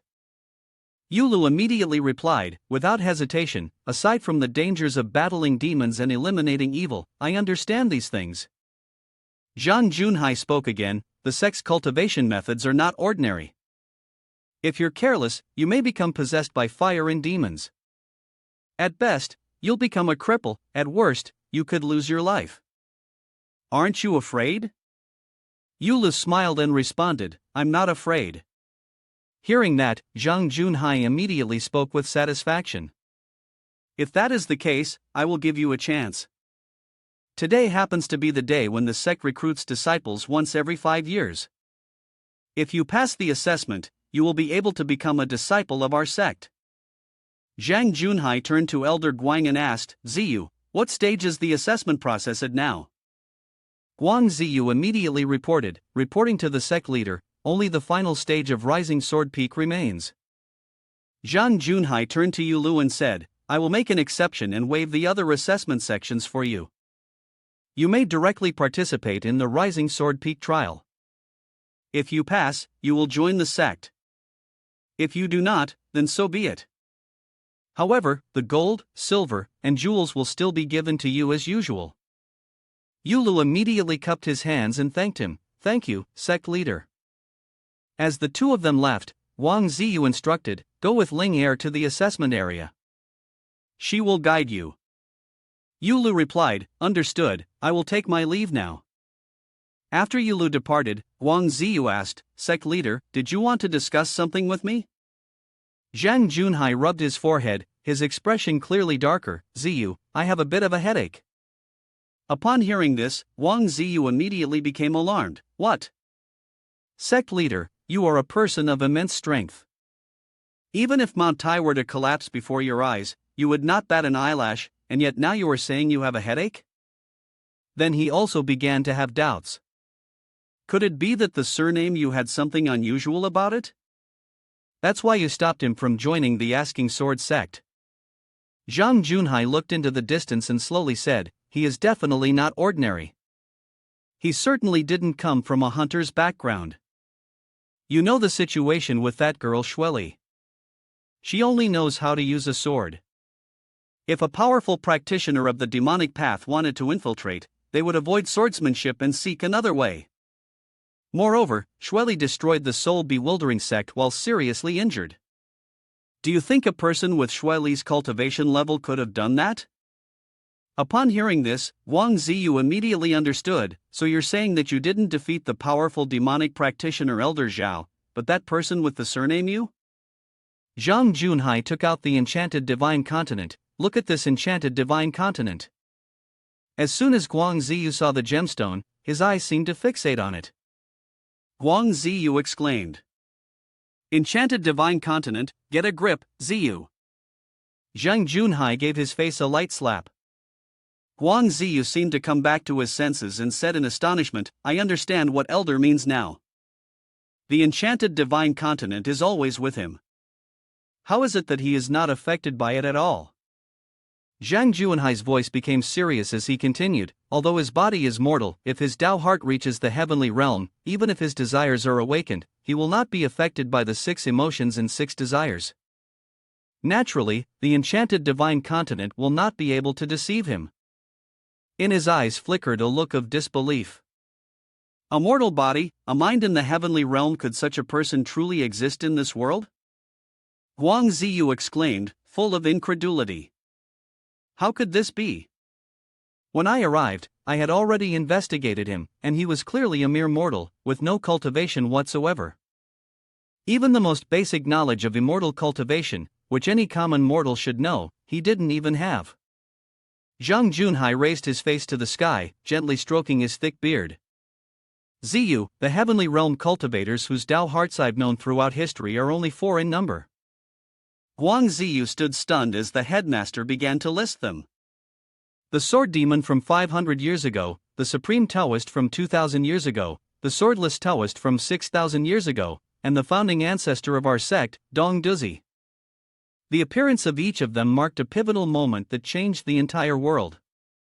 Upon hearing this, Wang Ziyu was even more astonished. Headmaster, are you suggesting that this Yulu could become the world's #1 cultivator? Zhang Junhai slowly replied. It's very likely. However, this person's origins are unclear, and his intentions remain a mystery. His fate, too, is uncertain, whether it brings fortune or disaster. If it's fortune, I might witness him lead the Asking Sword sect to unprecedented heights. That is a realm that we dare not even think about now. If it's a disaster, I briefly glimpse the tragic scene of the Asking Sword sect, with corpses piled high like mountains and the Taoist sect severed from its roots. Guang Ziyu immediately froze, shouting loudly, then we absolutely cannot let him stay. 500 years ago, the sword demon almost destroyed the Asking Sword sect. We cannot step into the same trap again. However, Zhang Junhai disagreed. With a darkened face, he said, Ziyu, no matter how prosperous something is, it will eventually decline. The Asking Sword sect seems to be flourishing right now, but in reality, it is already rotting from the inside. In recent years, the demonic sect has been growing increasingly violent. If the Asking Sword sect cannot break through, it will become a stagnant pond. Sooner or later, it will be unable to resist them. And this person might just be the turning point that can change everything for us. After the announcement was made, an unreasonable wave of anger rose within the judging panel. What is he, to just randomly insert an examinee in? Do you think this is what the rules of the Asking Sword sect are about? The female judge shouted loudly. This is an exceptional case, the male judge retorted firmly. No means no, even if he is a heavenly king, you can't just insert someone like that, the female judge yelled again. Yulu, caught in the middle, awkwardly said, stop putting me in a tough spot. The female judge shouted again, glaring at the person. But this is the order of the headmaster. The command of the Grand Master. Then it's settled. Upon hearing this, the judge immediately bowed and stepped aside. Yulu broke into a sweat, his expression changing faster than flipping a pancake. Young hero Yu, good luck. The girl, having finished her task, turned and left. Yulu waved and thanked her. In the future, Ling Shi will treat you to a meal. Once inside, Yuli's eyes widened, and he couldn't help but exclaim inwardly, so crowded. The disciples present were all exceptionally talented, and at a glance, they were either experts in the heavenly texts or had a deep understanding of geographical principles. Every pair of eyes was focused on Yulu. At this moment, the sound of a bronze bell rang out continuously. The host stood on the high wall, shouting loudly down, "Everyone, the Asking Sword sect is the foremost orthodox sect in the world, the #1 sect in the realm. If you wish to join the Asking Sword sect, you must prove yourselves once again." The disciples standing below listened attentively, none of them even blinking. This was the final examination. Yulu also lifted his head to look, his face like that of a country bumpkin visiting the city. He then murmured quietly, "Rising Sword Peak," the host called out loudly. At this moment, the mist gradually dispersed, revealing 2 towering peaks. Yulu looked up and couldn't help but exclaim, "They're so tall." If this were in the modern world, it would be a world wonder. The host began to announce the rules of the competition. Listen carefully, within 1 hour, everyone must use all their abilities to climb it. The top 80 with the best performances will be accepted into the sect. When climbing, you must go straight up. No pushing, shoving, or fighting during the climb. Anyone who violates these rules will be disqualified. That's it, just that. Yula covered his mouth and chuckled confidently, thinking to himself, the stamina of this hunter, Chen Fei, is really good. I carried Zhao Shueli the whole way and didn't even feel tired. Climbing for an hour should be no problem. Seeing no one objecting, the host raised his hand. A loud cheer erupted like thunder. Then, the Rising Sword Peak assessment begins. Yula looked at the steps ahead, put his hands on his hips, and said, "Climbing stairs, a child's game." I didn't expect the assessment of the Asking Sword sect to be this simple. He looked up and smiled triumphantly. Rising Sword Cloud Peak, Asking Sword sect, here I come. But just a short while later, Yuli's eyes nearly popped out of his head as he gasped and groaned in frustration. I can't take it anymore. Why are these steps so hard to climb? Yula couldn't hold back, exhaling loudly. By this time, the others had already climbed more than 10 steps ahead of him. Yula stood at the very bottom. Are those people all as strong as oxen? How are they climbing so fast? He asked in confusion. Leaning against the steps, he unwillingly thought, with Chen Fei's physical abilities, there's no way I should be at the bottom. There's definitely something wrong with this assessment. Yulu looked up at the final target, his determination firm. No matter what, I've been striving for years like this, and I've never given up halfway. I'm climbing this for myself. Outside, sect masters and others were also observing the situation through the mystic observation portal. A man with a face marked by age spots smiled and said, "Everyone knows that the trial of our Asking Sword sect cannot be just a simple mountain climb. This mountain is a special artifact. In the first 200 steps, the weight increases the further you climb, testing the body's physical strength. The next 200 steps are known as the Heartless Peak Challenge, designed to test the psychological resilience of the participants. This part is the most crucial and distinctive feature of this trial." A woman standing beside, meticulously made up, used her fan to shield her face, only listening without offering any response. At that moment, another person looked up in surprise and muttered, "Finally, someone has reached step 200. The mystic observation portal continued to clearly display the scene, revealing a young girl with fiery red hair who had reached the 200th step. She stood with her hands on her hips, letting out a breath filled with excitement. The 2 young women turned back to glance down below and thought to themselves, 200 steps, by now, there are hardly any who can catch up with me. That young woman's name was Xia Wuhan. She was born to a palace maid who was favored by the king of the Shiding kingdom during a drunken night. When I arrived at the Shiding kingdom, the child was already kneeling, bowing her head, and begging me to take her as my disciple. I saw that her talent wasn't bad. Because of her unfortunate background, her character had become tough and resilient, making her a good seed for cultivating immortality, so I took her back to the Cloud Sword sect. At this moment, Yulu was lagging behind, still panting heavily, cursing as she climbed. Damn this immortality cultivation. The man with liver spots smiled and continued. If nothing unexpected happens, the top position this year will likely belong to that girl. The woman in pink chuckled, not so sure about that. Her gaze shifted elsewhere. I have my eye on Feng Qingju. You grew up in the Asking Sword sect. Those who were lacking in talent were sent away long ago. The fact that she has stayed here so long shows her abilities are solid in every aspect. This year's competition will be interesting. The three of them spoke in unison. Clearly, all their attention had shifted entirely to Xia Wuhan. Xia Wuhan stepped up another level, thinking to herself. Next, I'll definitely secure first place. Xia Wuhan's foot was about to touch the 2011 step. Just as she stepped down, a loud cheer echoed in her ears. My emperor, long life, long life, long life. In an instant, Xia Wuhan found herself standing in front of a vast imperial hall, with the court ministers all bowing in unison. Xia Wuhan widened her eyes, bewildered, and let out a startled gasp. She looked at her palm, incredulously exclaiming, Your Majesty, this isn't right. I was participating in the Immortal Cultivation exam at Asking Sword sect. A minister beside her, his figure distorted, spoke in a voice that sounded as if it were coming from the underworld. Your Majesty, weren't you cultivating to kill the immortal emperor and then rescue the imperial consort from the cold palace? The imperial consort has been rescued now. Xia Wuhan turned in panic and shouted loudly. Just then, a warm, joyful voice resonated. Good child. Xia Wuhan's eyes widened. She saw a beautiful woman open her arms and tightly embrace Xia Wuhan, whispering with deep affection. My good child, you did so well.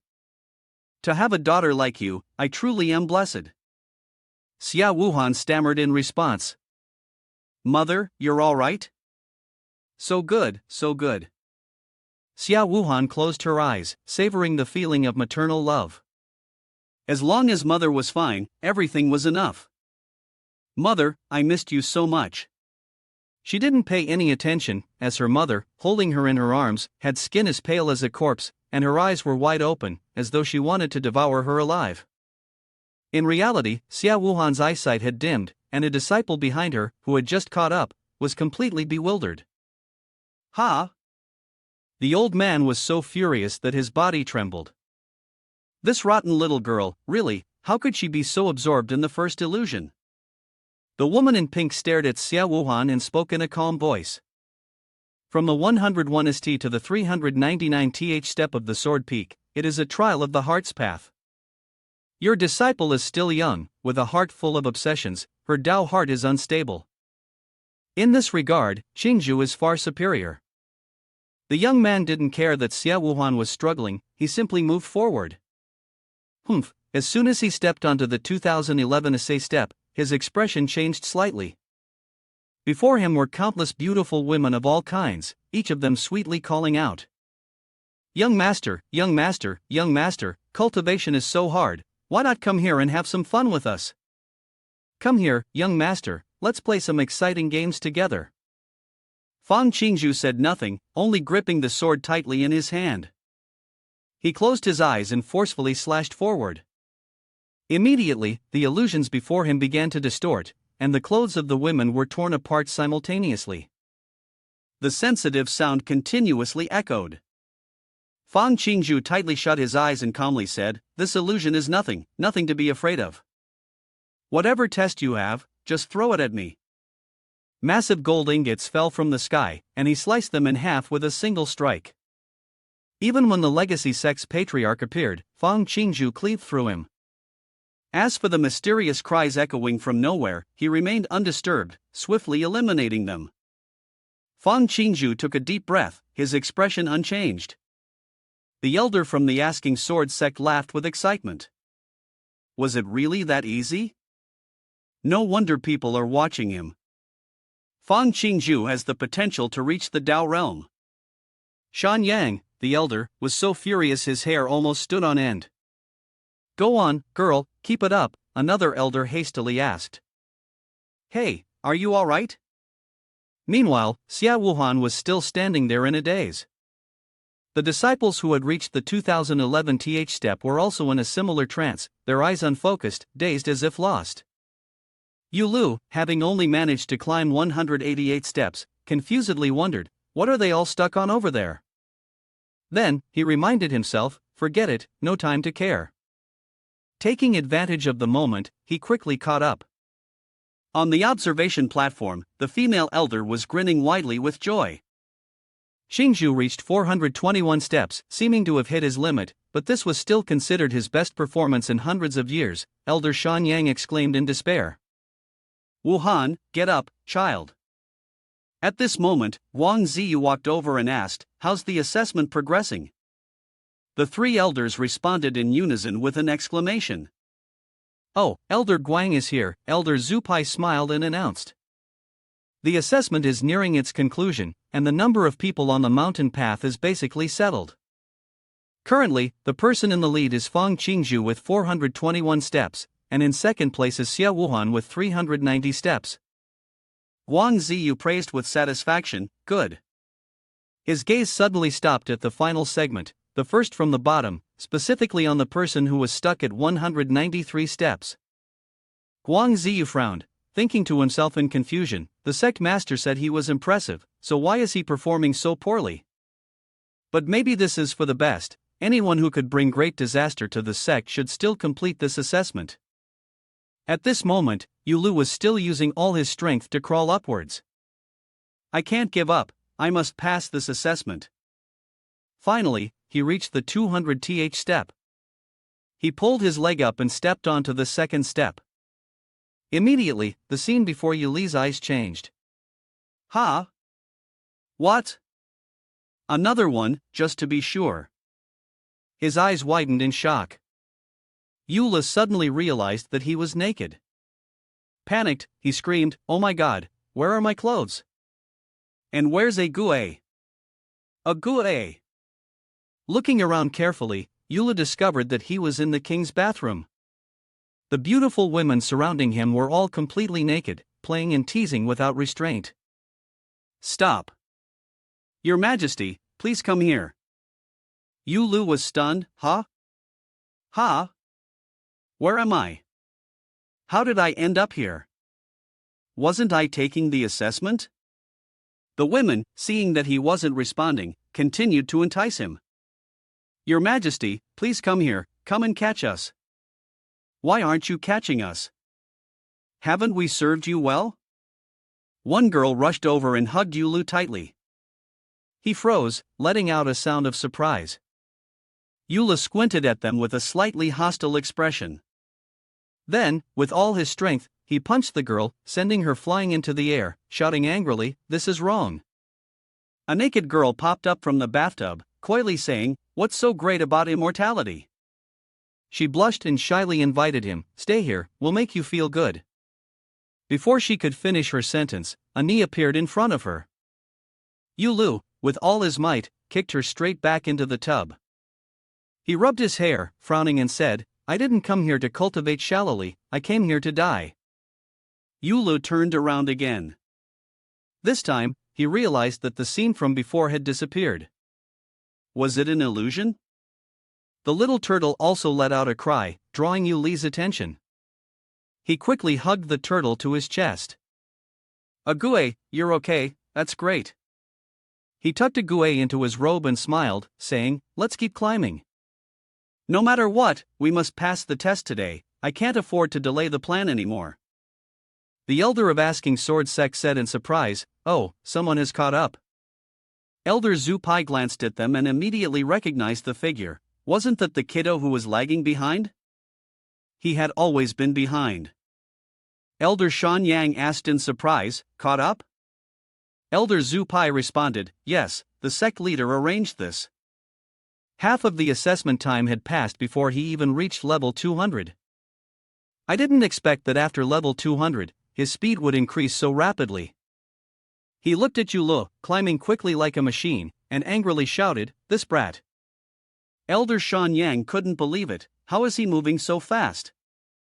Could it be that he's not affected by the illusion? Even Guang Ziyu was stunned. At that moment, Yula suddenly came to a halt, and everyone exclaimed, "Look, he's stopped!" Elder Zhu Pai wiped the sweat off his forehead, letting out a sigh of relief as he said, "Still fine, still fine. I thought he was going to keep charging forward like that." Unable to hold back his praise, he continued, "Impressive. It's been a long time since I felt this tense.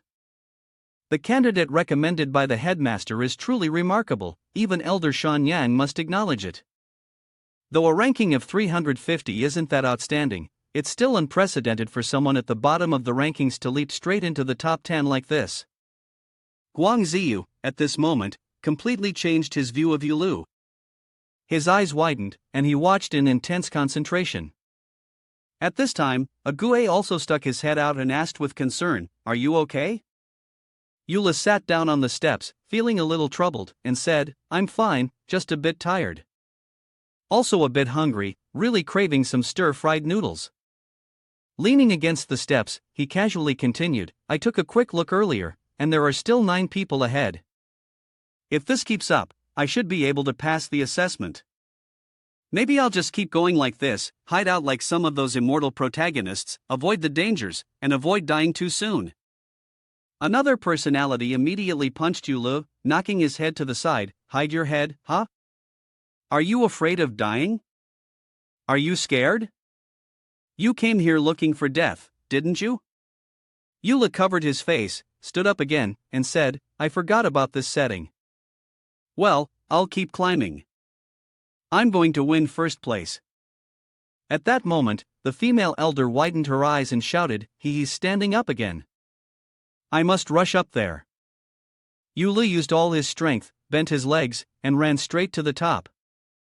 The female elder still couldn't believe her eyes. Stammering, she said, why is he starting again? Wasn't he locked in place? Clearly, he had stopped earlier. How high is he planning to climb?" Elder Shan Yang wiped away some sweat and said, "He might even surpass Feng Qingzhu." At this moment, Yula seemed like a war god with incredible speed, overtaking one person after another. The female elder was in shock, unable to comprehend it. Elder Shan Yang laughed awkwardly, saying, "I just said it casually." Just then, Elder Zhu Pai exclaimed in astonishment, "Quick, look! He's caught up to Feng Qingzhu. He's not actually planning to overtake Feng Qingzhu, is he?" As soon as these words were spoken, Yula sped past Feng Qingzhu. All 3 elders were in a panic. He overtook Feng Qingzhu and took first place. Elder Shan Yang exclaimed in shock, "I can't believe it." Elder Zhu Pai, also shocked and stunned, said, "The most important thing is that he's still climbing. How far can he possibly go?" At this moment, Wang Ziyu was drenched in sweat. He stared at Yulu, seemingly unable to believe it. Finally, the results kept changing. 450 steps, the highest record in 400 years. 500 steps, the highest record in 500 years. 550 steps, the highest record in 700 years. 600 steps, the highest record in 800 years. At this point, the 3 elders behind him were so shocked they couldn't speak. 620 steps, the highest record in 900 years. 650 steps, the highest record in 1,000 years. 690 steps, the highest record in 13 years. By now, the 3 elders had fainted in each other's arms, leaving only Guang Ziyu, wide-eyed, staring upwards. His face darkened as he muttered in disbelief, "How is this possible?" Finally, a loud cry rang out, signaling the end of the trial. "The trial is over." Elder Zhu Pai stroked his chin, his voice betraying his astonishment. If there had been more time, I bet he could have reached at least the 700th step. Truly a once-in-a-thousand-year genius. With such unparalleled talent, entering the heavenly realm would be as easy as flipping a hand. Then, he asked himself again, wait, what kind of talent does he have? The female elder turned around and replied, he interrupted, right? So we still don't know. Elder Zupai nodded, seemingly agreeing. After that, all three of them fell silent without saying a word. In the next moment, they all dashed off at the same time. Yuli's eyes widened in shock, trembling as he exclaimed, "What are you all doing?" Elder Zupai smiled and said, "Don't be afraid, you haven't taken the Cultivation Path talent test yet, we'll do it now." "Oh, so it's a test? Alright, let's do it." As soon as Yula finished speaking, two hands reached out, pulled his shirt open, and peered inside. Then, a silver needle appeared and, without warning, someone stabbed the needle straight into Yuli's chest. A blood-curdling scream, like a pig being slaughtered, echoed throughout the mountains. After drawing Yuli's blood, they dropped it onto some kind of jade pendant. The three elders swallowed nervously, their faces filled with curiosity as they looked down. Suddenly, someone shouted, "Look, it's glowing."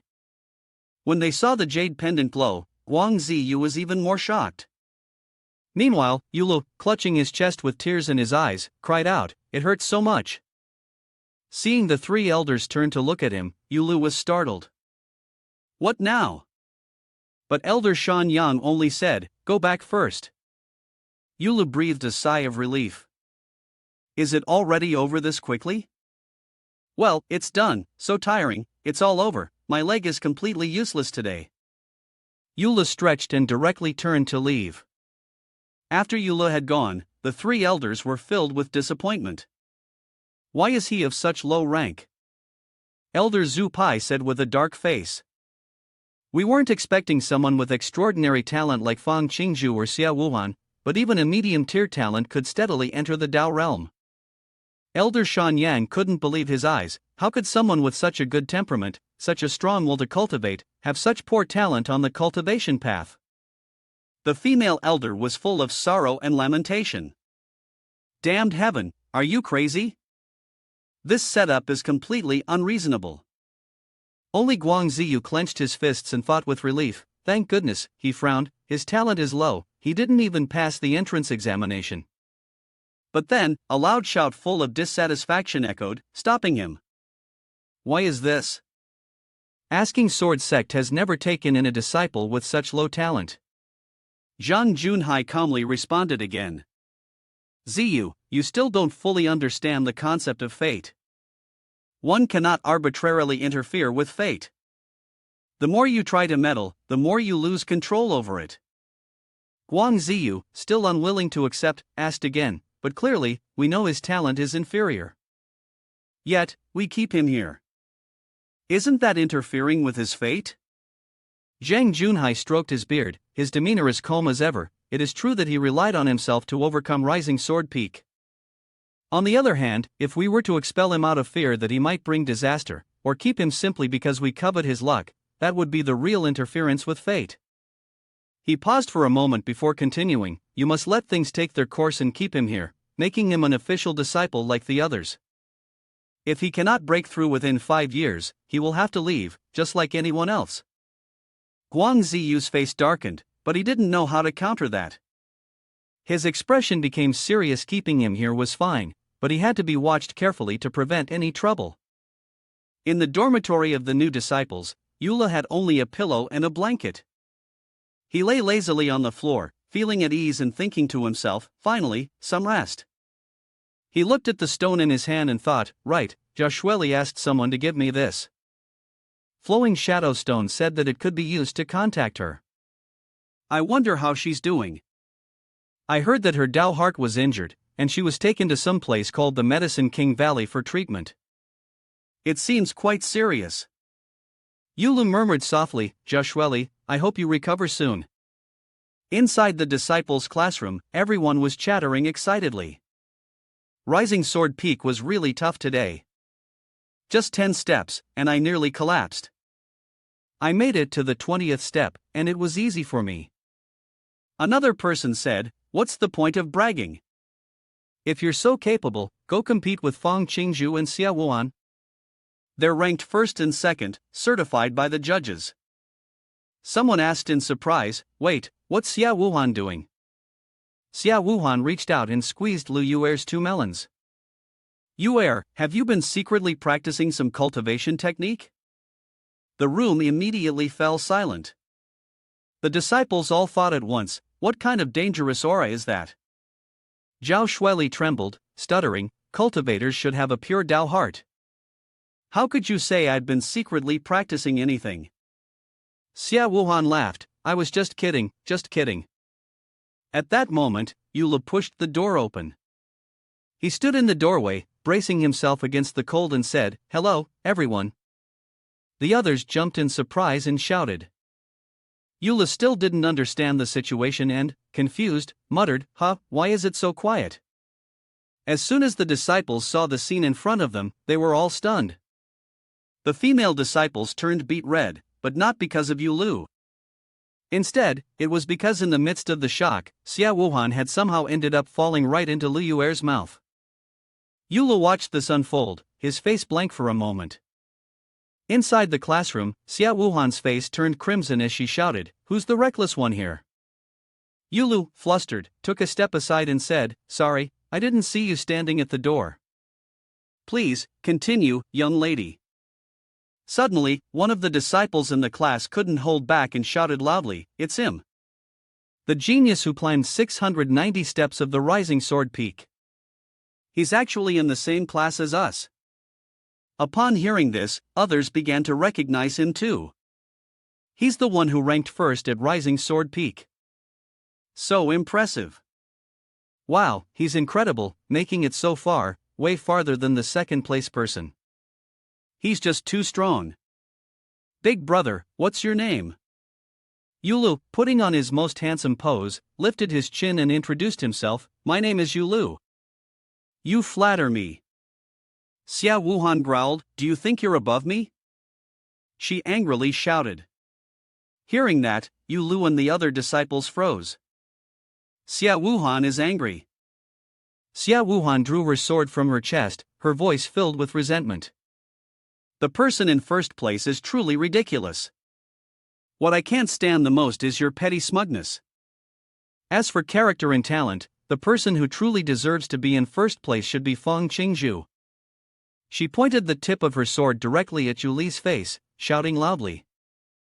Yulu, hearing this, was utterly confused. Miss Xia, what do you mean by that? Don't try to put that undeserving first-place pill concoction master as the boss, alright? Let me take a look at your resume. With that, Xia Wuhan stomped her foot and charged forward. Caught off guard by the sudden attack, Yula let out a loud gasp. Xia Wuhan did not stop, speaking with her strength. In the blink of an eye, she was already close to Yulu. Sparks flew from the tip of her sword. Yula saw the sword tip coming at him, sweat instantly forming on his brow. He glanced to the left and noticed the sharp blade was nearly touching his face. Without hesitation, he executed the evasive move of a skilled hunter, ducking down. In just that single motion, he managed to escape the claws of Xia Wuhan. The disciples on the other side were stunned, mouths agape in astonishment. He escaped. Truly worthy of being the boss. Xia Wuhan frowned, casting a furious glance at Yulu. Just a rookie with no cultivation, yet he managed to escape one of my strikes. Damn it, today I will definitely make him taste suffering. With that, she quickly turned her foot and gripped the sword hilt tightly. Yula looked at his palm, feeling a sense of relief as he thought to himself, Chen Fei's conditioned reflexes are still as strong as ever, too bad though, he's still not dead. At that moment, Xia Wuhan charged again. Yulu, startled, screamed, here she comes again. This time, I can't dodge. The sword's blade swept right across his body. But at that very moment, a large sword blade intercepted Xia Wuhan's move. Feng Qingzhu had appeared out of nowhere. With a single motion, he effortlessly stopped Xia Wuhan's strike. Yula shut his eyes tightly, letting out a soft sound. Xia Wuhan's eyes widened in shock, her entire body trembling, but Feng Qingzhu's voice remained calm and composed.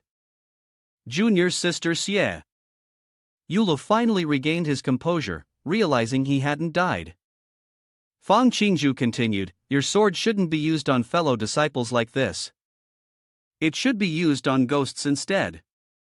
Fang Qingzhu shot Xia Wuhan a cold, disdainful look. Hearing that, Xia Wuhan irritably put her weapons away.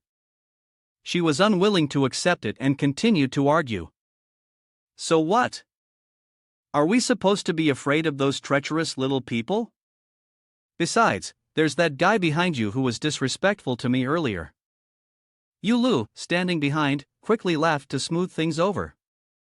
Thank you, Brother Fong, for your support, it's all just a misunderstanding, nothing more, haha. Fang Qingzhu turned around and smiled at Yu Lu. Brother you were able to break through to the 400th level of Rising Sword Peak. Your heart is resolutely focused on the path, and in the future, things will only get harder. Naturally, I can't just stand by and watch without helping. Xia Wuhan grew even angrier upon hearing this. This hypocrite, he had achieved the 690th level of Rising Sword Peak, but his talent was of the lowest rank. The happiest person here must be you. Yu Lu froze. Has everyone seen my talent test results? But Fang Qingzhu didn't think so. He slowly said, Younger sister Yu, the cultivation path is about seeking the Tao, not about competing with others for status. When you climbed Rising Sword Peak and were stopped at level 200, it was because your attachment was too heavy. I thought you had awakened, but it seems you haven't yet. Seeing Fang Qingzhu rebutting like that, Yu Lu quickly gave him a thumbs up. With this aura and insight, he truly deserved to be called the #1 disciple in synthesis. Xia Wuhan put his hands on his hips and asked, not following the order? Then do you dare to bet a match with me? Fang Qingzhu countered. Bet. Xia Wuhan declared boldly, the bet, as a nominal disciple, is that within 5 years, I will surpass you and become the #1. Just then, a voice from outside rang out, a bet without a stake is not allowed. The disciples immediately began whispering upon hearing this. Elder Guang Ziyu, why is he here? Could it be that our master is him? I heard Elder Guang is an extremely serious person, this semester is going to be tough. Guang Ziyu entered, speaking coldly, turning the asking sword sect into a garbage betting table. Then let's wager with our lives, he said, his face dark. As soon as Yu Lu heard the word life, his eyes lit up, and he immediately agreed. Life is the stake? I agree. Finally, Guang Ziyu led the entire class between two deep mountains, where there was only a small wooden bridge spanning across. Beneath it, a strong, rancorous aura rose thickly. The disciples looked down curiously and asked, Elder Guang, what is this? This is the Lonewood Bridge cultivation method, known only to our sect. He slowly recounted, 5,000 years ago, our sect encountered a great calamity, with many high-level cultivators falling. At that critical moment, when the situation was dire, the righteous sects created this Lonewood Bridge cultivation method to allow new disciples to quickly grow and overcome danger. When walking on the Lonewood Bridge, one must not let their mind wander for even a moment, or they will fall into the abyss, their bodies never to be found again.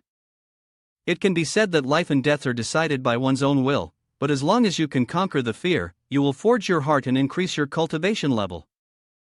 Cultivating this way can shorten your training by 2 or 3 years with no problem. Yu Lu, upon hearing this, could not help but smile. Joining the Asking Sword sect was the right choice, where you can die and still have a chance to cultivate. Guang Ziyu frowned and said, don't you all like to compete for victory and bet on things? Within 5 years, pass through this Lonewood Bridge, and I will honestly admit the winner, as long as you dare bet your life. Upon hearing this, Yu Lu clung to Guang Ziyu, pleading with a tone like a persistent child, I'll go, I'll go, I'll go, I'll go, I'll go. Guang Ziyu's face turned pale, and he could only explain to himself, this brat has no hesitation at all, in fact, he seems a bit excited. This joy feels just like a steadfast righteous soul, unafraid of danger, doesn't it? Xia Wuhan stepped forward and shouted loudly, there's still me. She glanced at Yu Lu, speaking disdainfully, defeat, no one should lose to this lowly talent. Fang Qingzhu didn't say much, his expression calm as he lowered his head, Grand Elder Guang, perhaps it would be better for the disciple to go first. Upon hearing this, the other disciples gasped in surprise. Guang Ziyu glanced at the three of them and nodded with satisfaction. Not bad, not all of you are like turtles pulling their heads in. Thus, Fang Qingzhu took the lead, with Yulu following behind, while Xia Wuhan came after Yulu, happily humming along. He was so excited, so thrilled. A look of determination appeared in Fang Qingzhu's eyes. Once he started, he was determined to succeed. Yulu, however, was unconcerned, exuding an air of calm and ease, feeling carefree. Today was a good day, he could have whatever he wanted. Xia Wuhan, on the other hand, felt a little uncomfortable. For those behind, going ahead first, whether in success or failure, only increased the fear and pressure. Damn it, Fang Qingzhu had already taken the lead. At this moment, the disciples behind them excitedly shouted, Fang Qingzhu is amazing, he's already halfway through. Xia Wuhan immediately tensed up. Was he really going to make it through? Guang Ziyu glanced over, his face expressionless. After considering it, he concluded that Qingzhu's strength was nothing special, just a bit slow-witted. Suddenly, Fang Qingzhu's eyes widened in shock as he exclaimed, "Oh, that." He looked down, his face full of astonishment. Right after that, Fang Qingzhu staggered and lost his footing. Yu Lu and the other disciples gaped, unable to believe what they were seeing, and exclaimed, "Huh?" They watched as Fang Qingzhu fell straight down into the abyss. Below, a pair of blood-red eyes were waiting for him. Fang Qingzhu sensed something behind him and, in terror, turned around. What he saw was a horrifying three-eyed evil bird. At that moment, the other disciples also saw clearly what was below. Their faces turned as pale as a frog's bottom. They gasped and shouted, "What is that?" Fang Qingzhu got eaten by the evil bird. Wasn't it just crossing a bridge? This trial is ridiculous. Some even couldn't hold it in and covered their faces, retching uncontrollably. Xia Wuhan's eyes were wide open, sweat pouring down in torrents. Guang Ziyu remained cold and indifferent, saying, "Humph, isn't this what you wanted to gamble on? Do you think I'm joking when I say to wager your life? Is the asking sword sect a place for jokes? Do you really think that if you pass the assessment on this swordsmanship peak, everything will go smoothly?" Hearing this, Xia Wuhan and the others fell silent for a moment. He stepped forward in front of the disciples, frowning as he lectured them. This is the kind of situation you will face in your cultivation journey. If you want to eliminate the demonic practice path, you must understand how much strength you truly possess. Guang Ziyu's voice was sharp as a razor. From now on, get rid of all your arrogance and focus on serious cultivation. Anyone who can't do that, get off the mountain.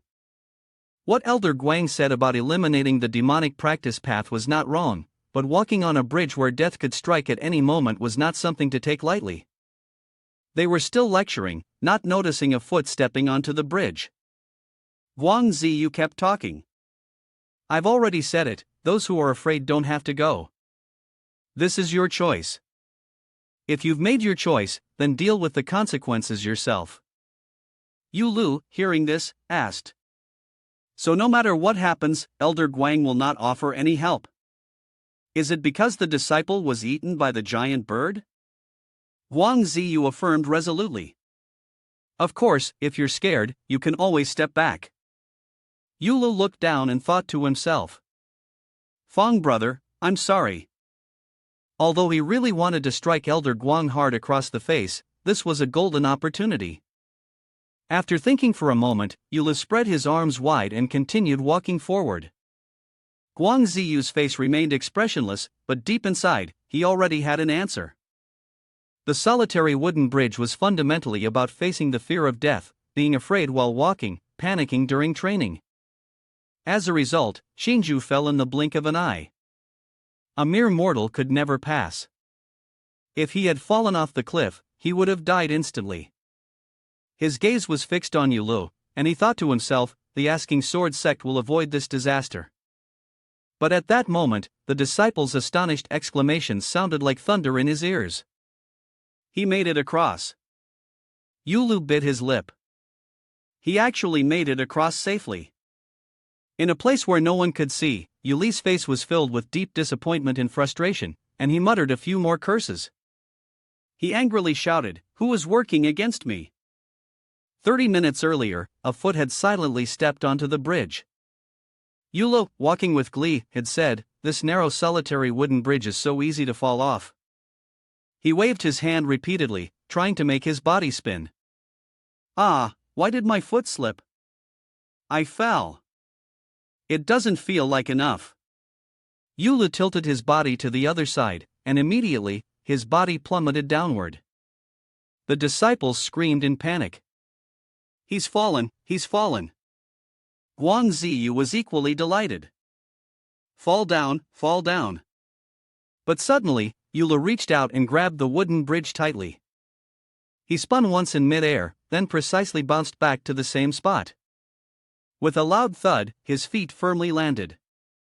Yulu was drenched in sweat but continued walking as if nothing had happened. Guang Ziyu on the other side stood there, disappointed and stunned. Meanwhile, the disciples behind him breathed a sigh of relief. Good thing, good thing." Just then, the system's voice sounded. "Did you deliberately want to fall earlier?" Yulu was startled. The system. He looked up and immediately met the system's icy, murderous gaze. Yulu quickly switched to an innocent mode. "Of course not, I just hadn't adapted yet. Next time, I'll cross the bridge properly." "No best, I'm always watching you." "Be serious, I'm leaving." With that, the system shrank and vanished. Yulu flatteringly responded. Yes, take care." Yulu became serious, walking while thinking to himself, silently reminding himself not to slack off this time. "If the system detects that I intentionally die, I won't be compensated. I didn't expect it to be this strict. But based on Feng Qingzhu's rhythm, I will soon fall." After that, he calmly took one step at a time, and the world fell into silence. Yulu waited for something to appear below, but when nothing came, he pressed his lips together in disbelief. How is this possible? He stopped, deep in thought. What on earth is going on? I've already crossed 1/n of the 3 bridges, why am I still not falling? In fact, things are getting smoother and smoother. Could it be that I've become too focused and started to rely on my own strengths? No, I need to adjust myself, just a bit, to increase my chances of dying. Seeing Yulu standing still, Guang Ziyu and the other disciples were stunned. Why isn't he moving? Immediately after, Yulu stretched out his arms, and his feet, which had been walking steadily, suddenly rose up.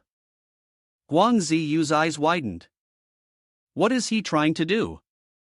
Yulu placed one hand on his belt and started to move, performing a traditional dance, swaying in an intricate rhythm.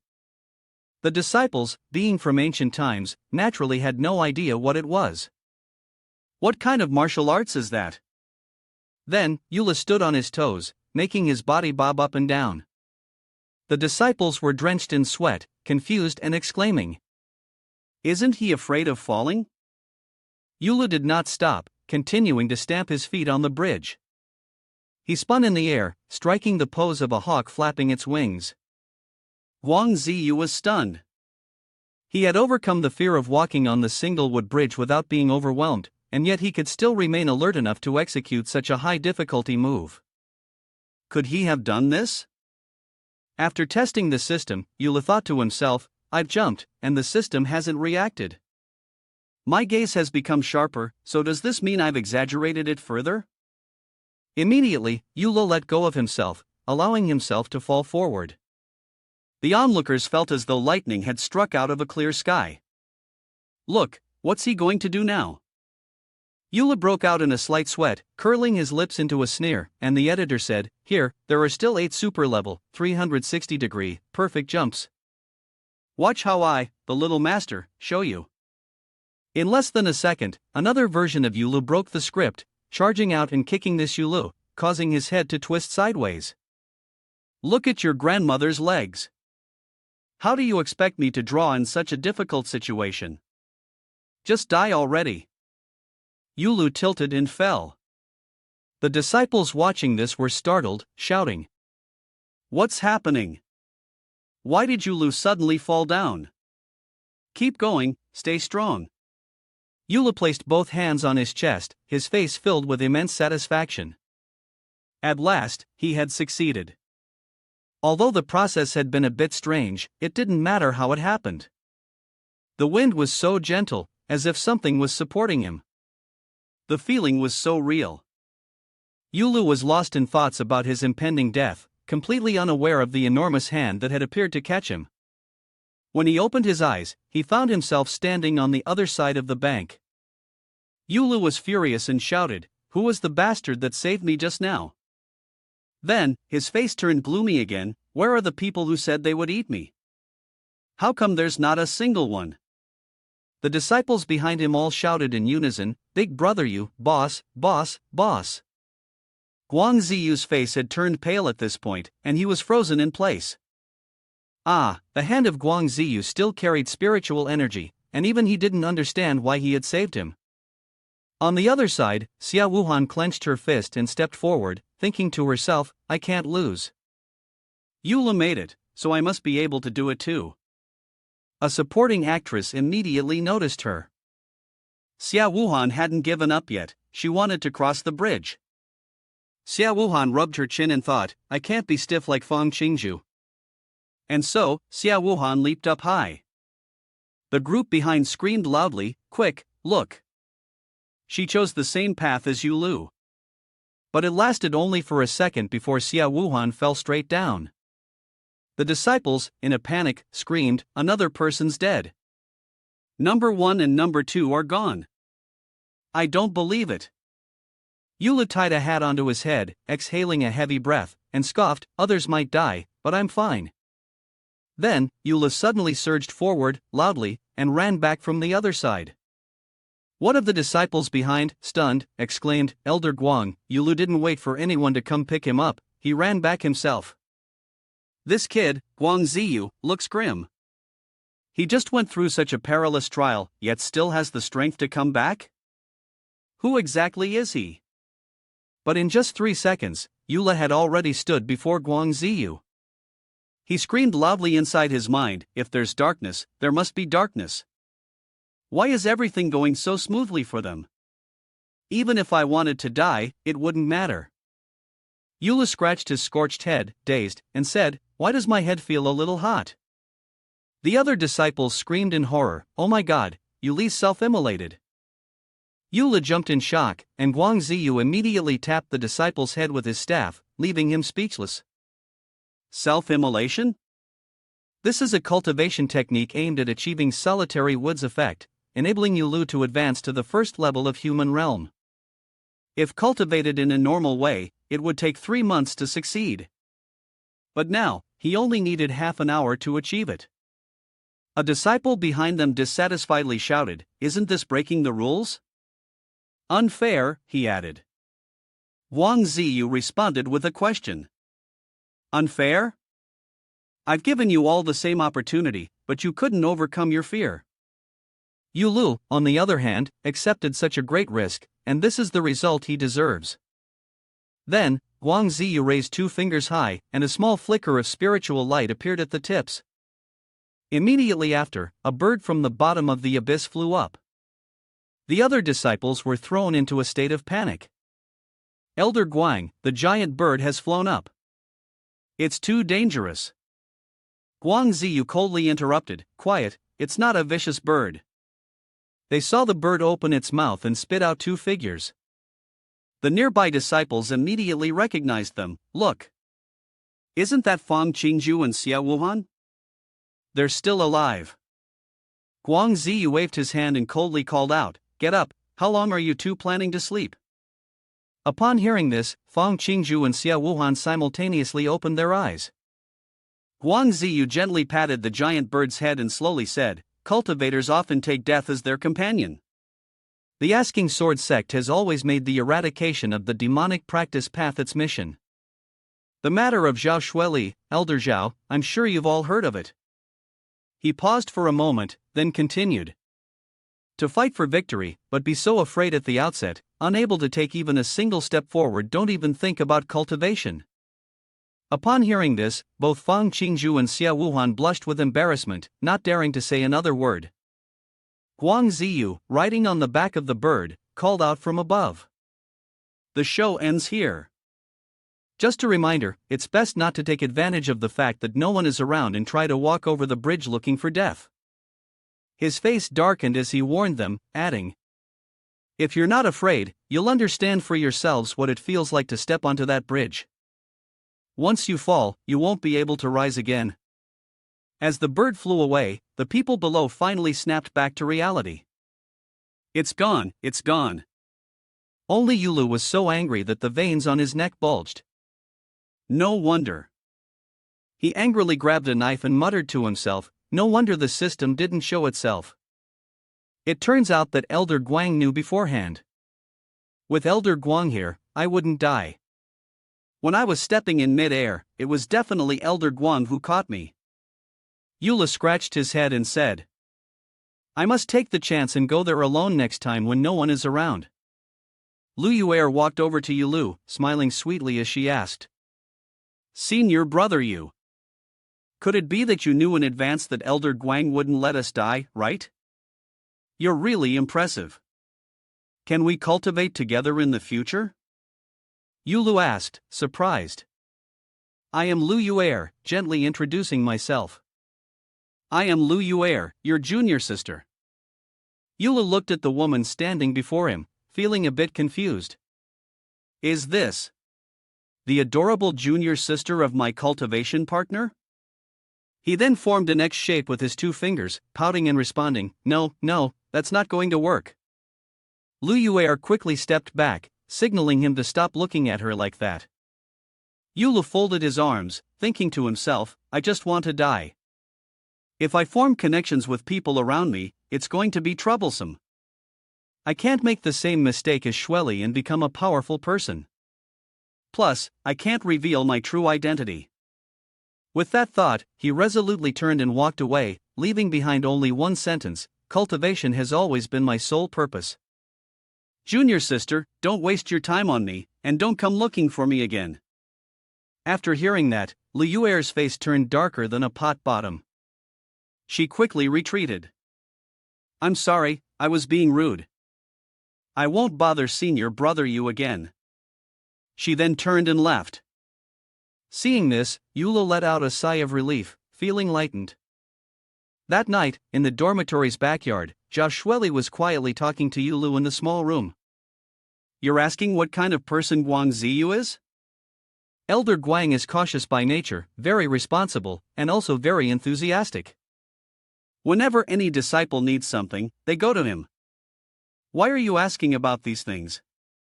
Yulu was lying on the floor, forcing a smile. It's nothing at all. Now that he's our lecturer, I just wanted to understand him a bit more. In truth, he was thinking to himself, of course, it's to prevent him from interfering with my plans to die. Suddenly, Zhao Shueli's voice became hesitant. Yulu asked, what's wrong? Zhao Shueli smiled brightly and replied, It's nothing, just keep practicing hard, and I'll do my best to help with your treatment. The next morning, Xia Wuhan was so angry she seemed to breathe fire. I thought of you Lu as a special talent, but I never considered you guys at all. Another disciple agreed. That's right, even when he came to drink, he didn't even come once, he doesn't take us seriously. Lu Yuer hurried behind, forcing a smile. Miss Xia, don't say that, senior brother you is just too passionate about cultivation. Right after that, two sticks appeared out of nowhere, hitting the heads of the two who were in class. Xia Wuhan gasped in surprise. What are you talking about? Guang Ziyu flew over their heads on his sword, casually saying, the cultivation path is divided into 5 realms, human, spirit, Tao, heaven. Each realm is further split into 10 layers. Therefore, the pinnacle is the heavenly realm's 10-layer human stage, where one cultivates the soul and enhances vital energy. Right now, you are training your instincts in preparation for breaking through the human stage, refining your vital energy in the 10 layers of the human realm, so that at the peak of a mortal's limit, you can release a bit of magic power and step into the magic realm. Once you enter the magic realm, you can consider it the threshold of the cultivation path. One disciple couldn't help but exclaim, training physical strength at the Asking Sword sect is already tough enough. Another one, panting, said, it seems like we're the only ones struggling. Look at those two ahead. At that moment, the two leading were Fang Qingzhu and Xia Wuhan. They were running while shouting, we will never lose to you again. Junior sister, why are you so stubborn? Xia Wuhan asked again. What about you, Lo? Guang Ziyu replied, cultivating. At that moment, Yu Lu was lying leisurely on the grass. Are you joking? The stronger I get, the harder it will be for me to die, right? Just then, Guang Ziyu popped his head out from behind a rock and shouted loudly, startling him. Yulu Guang Ziyu repeatedly struck Yu Li's head with a stick. Is this how you rely on your success after crossing the dangerous single log bridge? Do you really think that after crossing the Duanmu bridge, you can enter the heavenly realm? You can't even tie up a chicken properly. The other disciples began to whisper among themselves, we are just enrolled disciples, has Big Brother you really flown that high? One person said, he hasn't entered the Dharma realm yet, nor passed the secret examination of our sect. He won't become an official disciple, and if he doesn't enter the Dharma realm within 5 years, he will be expelled directly from the Asking Sword sect.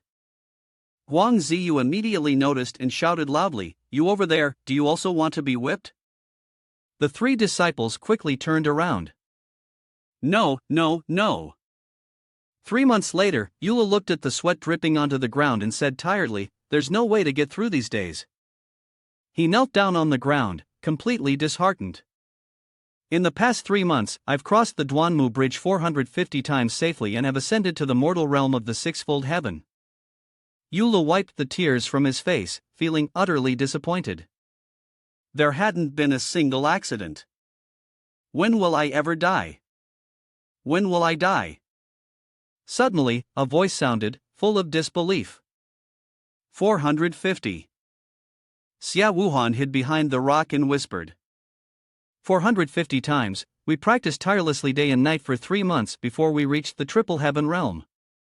Fang Qingzhu found it almost unbelievable. Mortal realm of the sixfold heaven, how did he manage to achieve that? How did he do it? Both of them were so disheartened they couldn't even sit upright. I originally thought there wasn't much difference between me and him, but now it seems we are in completely different worlds. Suddenly, Yu Li's voice rang out from above, causing both of them to startle. What are you two doing here? Fang Qingzhu forced a smile. We came to watch you cultivate. Suddenly, Xia Wuhan stood up abruptly, her face flushed, and she shouted, Yu Lu, how did you manage it? I've been questioning myself about maintaining my Tao heart. My strength is no weaker than yours, but why? Why were you the only one who crossed that bridge?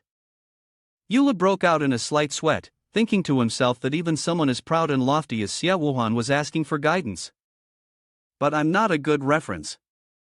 If I say something wrong, it might lead this young lady to misunderstand me for life. Xia Wuhan's eyes remained fixed on Yulu, as if waiting for his answer. Yulu scratched his face and replied, to be honest, I have no intention of following the cultivation path. I'm just not interested.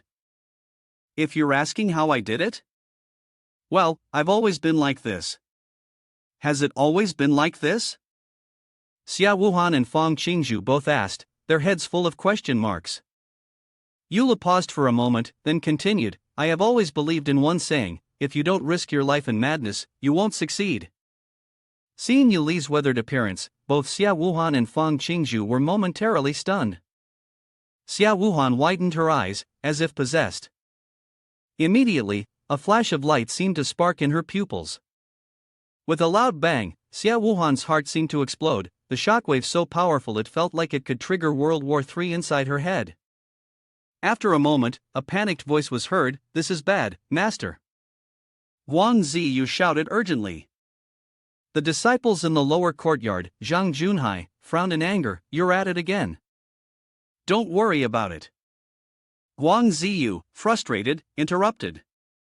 His face turned pale, his voice betraying his shock. The disciples suddenly turned into demons. In the dark of the night, a strange voice echoed, "Master, the plan has changed.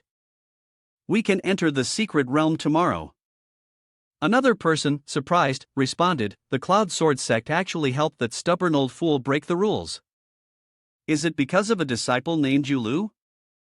The person in front of the mirror asked in a low voice. Yulu in the mirror squinted, vigilantly replying, "This person seems a bit strange. You should stay alert around him." The person continued, "The item in the 6th level of the secret realm must be obtained. I am waiting for good news from you." The disciple answered, "Master, rest assured. The Asking Sword sect's secret realm was discovered by the founding ancestor during the sect's establishment 1,000 years ago. It is a place that has absorbed the purest spiritual energy, treasures of heaven and earth, and is situated in the mysterious Ao land, deep within mountains and valleys. The ancestor then founded the sect, creating what would become the Asking Sword sect. Within this secret realm are countless demon kings, spirits, horse-headed creatures, snake and scorpion demons, and various other dangers. As long as one passes the trials of the secret realm, not only will their cultivation level rise, but their combat abilities will also surpass those of other disciples at the same level. By tradition, only disciples at the 5th heavenly layer and above are allowed to enter, but this time is different." Yula clenched the stone tightly between his teeth, resolutely saying, "Then I won't go." Fang Qingju forcefully pulled at Yuli's leg, "Brother, you can't fail just because of some temporary madness. You've trained so hard, there's no reason to skip this trial in the secret realm." Xia Wuhan also grabbed his other leg, "It's all because of your wild words earlier. As a result, Elder Guang has punished you to 3 days of hard training. Today, there's no way you're escaping." Yula bit down hard on the wooden stake with all his might. "Even if I die, I won't leave." Fang Qingju and Xia Wuhan's eyes were sharp as they coldly asked, "Are you deliberately trying to die?" Yula quickly knelt and flattered, Go. Why wouldn't I go for such a great opportunity? I was just messing with you guys." Guang Ziyu, standing on the other side, called out, "All right, enough fussing. You all come over here. The disciples under my charge will lead the team inside. Normally, only those in the corresponding realm can enter the trial's secret realm. This opportunity is rare, so you must grasp it tightly." The disciples gathered in front of the teleportation gate and responded in unison, "Yes." A strange heat emanated from the space within the gate. Guang Ziyu led the disciples, walking and speaking as he went. The 1st level of the secret realm has many trials, each hiding an emerald gem. Collect 5 emerald gems and throw them into the volcano's summit, and you can pass the gate.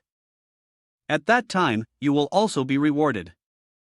He pointed to the green spirit ball floating above and continued, "That's the surveillance formation. I'll be waiting in the monitoring area for you to bring back the emerald gems. If anything happens outside, the 3 elders will notify me immediately. Let's begin the operation." Guang Ziyu signaled, and Fang Qingju along with the other disciples immediately rushed off in all directions. Danger lurked everywhere. Inside the flames, there was a giant monster over 6 meters tall, with horns as long as a buffalo's. In the forest, illusory figures continuously moved back and forth, surrounding anyone who entered their territory. It wasn't until Yulu was almost killed by one of the monsters chasing him that the warning voice of the system echoed, forbidding any suicidal actions. In a small house, another disciple was hiding behind the wall, evading the pursuit of a ghostly woman. Guang Ziyu stood outside, looking up at the formation's monitor. Calmly, he thought to himself that the 1st level of the secret realm was merely a test of basic abilities. These young ones were doing well, and for them, the 1st level posed no challenge. At that moment, a voice came from afar. "Junior sister, I yield." Xia Wuhan angrily raised her fist, clearly upset, as she had arrived first. Then the 2 of them handed 2 emeralds to Guang Ziyu. Guang Ziyu gave a satisfied smile, not bad, not even a stick of incense had passed. At that point, the other disciples also stepped out, chatting merrily as they walked. That beast almost got me earlier, it nearly bit off my left hand, my royal chi force. Fang Qingzhu raised his voice, Elder Guang, they have returned. Guang Ziyu was also very pleased. They're not bad. Lu Yuer rubbed her temple, I almost got my eye poked, it hurts so much. Suddenly, Eula took off his outer jacket, let out a soft exclamation, and whispered, Shh, please don't let anyone see. I can't advance in cultivation anymore. After all, the other disciples have already collected 5 emeralds, they've passed the gate. Guang Ziyu extended his hand, 5 emeralds. The disciples blinked in surprise and curiously asked, will there be a reward? Will our realm increase? At that moment, the volcano in the distance suddenly erupted as if someone had poured oil into it, bursting into flames. Guang Ziyu immediately widened his eyes and shook violently. Clearly, the volcano was accompanied by an earthquake, and the disciples were instantly thrown into confusion. What's happening? A new trial? What's going on? Soon after, the red-hot lava inside started to pour out, and the intense heat spread everywhere. Fang Qingzhu asked in astonishment, Elder Guang, what? What is this? Guang Ziyu solemnly ordered, quick, fall back. He waved his hand, releasing a wave of spiritual energy, and commanded everyone, fall back behind me. Right after that, the lava spilled downward, and Guang Ziyu's spiritual power quickly formed a protective barrier, shielding all the disciples. Inside the secret realm, something unexpected had happened. A rock carrying hot, raging lava charged forward, flying directly towards the defensive layer. The onlookers outside immediately trembled. Elder Zhu Pai commanded, Team 1, assist the disciples of the 4th tier law realm in retreating. Team 2, continue searching for Elder Guang and the disciples of the mortal realm. Team 3, investigate the cause of the incident in the secret realm. Elder Shan Yang anxiously asked, have you found my disciples yet? The female elder in the pink dress, sweating, replied, even using the heavenly eye formation, we can't see them. They're likely caught in some other trial, or perhaps they have already perished within it. Upon hearing this, Elder Shan Yang panicked and exclaimed, that's impossible, they're with Guang Ziyu. Guang Ziyu was the elder in charge of guarding the realm.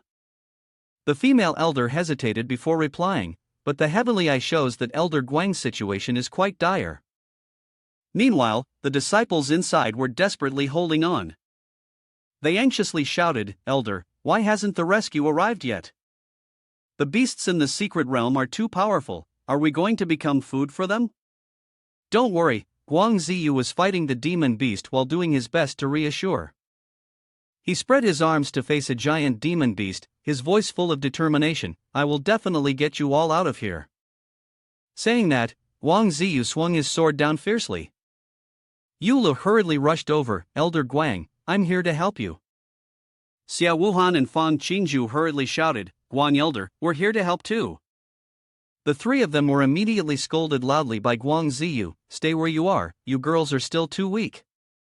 Eula looked at his back and thought to herself, with Guang Elder's personality, if I rush over there and throw myself into danger, he would definitely risk his life to save me. It's better to just stay put. But this glitch, just like in a novel, why would a secret realm that has been stable for so many years suddenly malfunction right at this moment? At that moment, a puff of white smoke blew in, accompanied by a strange rumbling sound. This sound was followed by the ground beneath their feet splitting apart. The crackling noise echoed, and the fissure kept widening. Guang Ziyu's face instantly turned pale. We're doomed, you guys. But at that very moment, another demon beast, whose origin was unknown, charged out. It opened its mouth and formed a spiritual orb, while simultaneously kicking straight into Guang Ziyu's body. Ugh! Guang Ziyu gritted his teeth, struggling to break free. He stabbed his sword directly into the demon beast's neck, but right after that, the crack beneath Guang Ziyu's feet had widened to the point where there was no escape. He and the demon beast's corpse fell straight down. Beneath the crack, no one paid attention to the strange red streaks. They resembled the eyes of some monstrous creature, silent, waiting motionlessly. After a while, Xia Wuhan heard someone's voice. Is everyone all right? She slightly opened her eyes and murmured in response. As soon as she opened her eyes, Xia Wuhan realized she was lying on her back on the ground, with Yulu on top of her, his face pressed against her chest. A loud slap rang out. Yulu woke up, bewildered, asking, "Where are we? Why does my face feel a bit sore?" From the other side, Fang Qingzhu's voice called out. Is everyone okay? Zui Yuxia snorted in frustration and walked away. Then someone shouted, "Come over here, Guang Elder is here." Xia Wuhan rushed over in a hurry, anxiously calling, "Guang Elder." She grabbed Guang Ziyu's shoulder and shook him frantically. "Guang Elder, are you okay? Guang Elder, please wake up." Guang Ziyu closed his eyes and answered, "Not dead yet, but I will be soon." Fang Qingzhu looked at the blood-soaked shoulder of Guang Ziyu and, worried, said, "Guang Elder, you're injured." Guang Ziyu held his shoulder calmly and replied, "It's fine, just a superficial wound. As long as you kids are fine, that's what matters." Yu Lu looked up curiously. "Where have we fallen this time?" Guang Ziyu asked, staring at the picture of the 3 souls and 7 spirits on the wall. "Perhaps we've fallen into the Spirit King Bao, a place specifically used to test the spirit realm tenfold heaven." Hearing this, the 3 of them were stunned and shouted loudly, "What? Spirit realm tenfold heaven, but we're only in the human realm." Guang Ziyu's expression remained unchanged. "It's just a test of the 3 souls and 7 spirits, don't forget I'm the guard of this realm. This won't be a problem for me." He looked around, thinking to himself, "But this place seems like the first floor, blocked by something, and it's impossible to make contact with the outside world." Suddenly, Yu Lu yelled, "The 3 souls and 7 spirits?" He walked over to Guang Ziyu and asked seriously, "If we don't pass the trial, will our souls be scattered?" Guang Ziyu broke into a cold sweat and hesitated before replying, "Our souls won't scatter, but if our luck is bad, we might die here." Yu Lu breathed a sigh of relief. "That's good." He thought to himself, "I thought we were about to reenact a massacre." At that moment, a strange human face appeared from nowhere, trying to bite Yu Lu. But before it could strike, Wang Ziyu's whip lashed out, landing a painful blow, accompanied by a cry of agony. "Du He Ko." The 3 people over there asked in astonishment, "What is that?" Guang Ziyu answered in a deep voice, "The test of the spirit realm tenfold heaven." Yula collapsed onto the ground. "Next time, could you be a little gentler when saving me?" The characters on the wall emitted a strange golden light. Guang Ziyu was surprised and thought to himself, "It actually unlocked everything." Guang Ziyu's voice rang out steadily, "The Spirit King Bao is the place for testing the spirit realm tenfold heaven. This place contains a specialized trial for the spirit body, involving the 3 souls and 7 spirits, each corresponding to 3 large spirit monsters of the 3 souls and 7 wandering spirits of the 7 spirits. They will enter the bodies of the participants, vying for control of the body. At this moment, the wandering spirits, upon detecting a living person, immediately swarmed in. Guang Ziyu gripped the sword in his hand tightly and furrowed his brow, continuing, "If the participant can maintain control and reach the high platform in front, they will be considered to have passed the test. If they fail to hold on, their body will be taken by the spirit monsters." Xia Wuhan immediately understood, "So it's a form of possession?" "Exactly," Guang Ziyu said. As soon as he finished speaking, the wandering spirits charged forward. There were only a few of them, but their speed was incredibly terrifying. Guang Ziyu began. Immediately, a streak of blue blood was swiped across the blade. He reversed the sword, his gaze sharp as a knife, glaring at them. Guang Ziyu raised his sword and decisively struck several times. The wandering spirits high above, once hit, exploded with loud booms like fireworks. "With me here, don't be afraid." As soon as Guang Ziyu finished speaking, something circled behind, aiming to sneak attack him. Someone shouted loudly, "Guang Elder, be careful." Guang Ziyu quickly turned around, his eyes wide, a flash of surprise passing through them. Immediately after, Wang Ziyu was struck directly in the face by a massive claw. Yu Lu, witnessing this scene, immediately turned pale with horror. Fang Qingzhu was also stunned. How did these monsters transform from spirits into physical beings? On the other side, Elder Zhu Pai angrily shouted, "What? You still haven't found them? That's an elder from the Tao realm, and even a once-in-a-thousand-years genius. How could you not find them?" He was so furious that it seemed like his whole body was on fire. "This is the first time I've been in charge of the secret trial. How could something this big go wrong?" The female elder spoke. "Is there something or someone preventing us from finding them?" Upon hearing this, Elder Zhu Pai's expression immediately changed. "What in our secret realm could possibly stop us? Could it be that they are really dead?" This question truly no one dared to answer. The situation on the other side was in complete chaos. How could it have turned into an actual entity? And what's more, it had grown even larger, and I don't know why. "Stop chasing us already!" Fang Qingzhu fled in panic, running for his life while crying. "Help! Go after someone else! Big brother, let go of me!" Yu Lu, holding him, was nearly having his neck twisted in the process. At that moment, a sharp sword chi shot forward, cutting through the wandering spirit's body. Wang Ziyu stood quietly, deep in thought.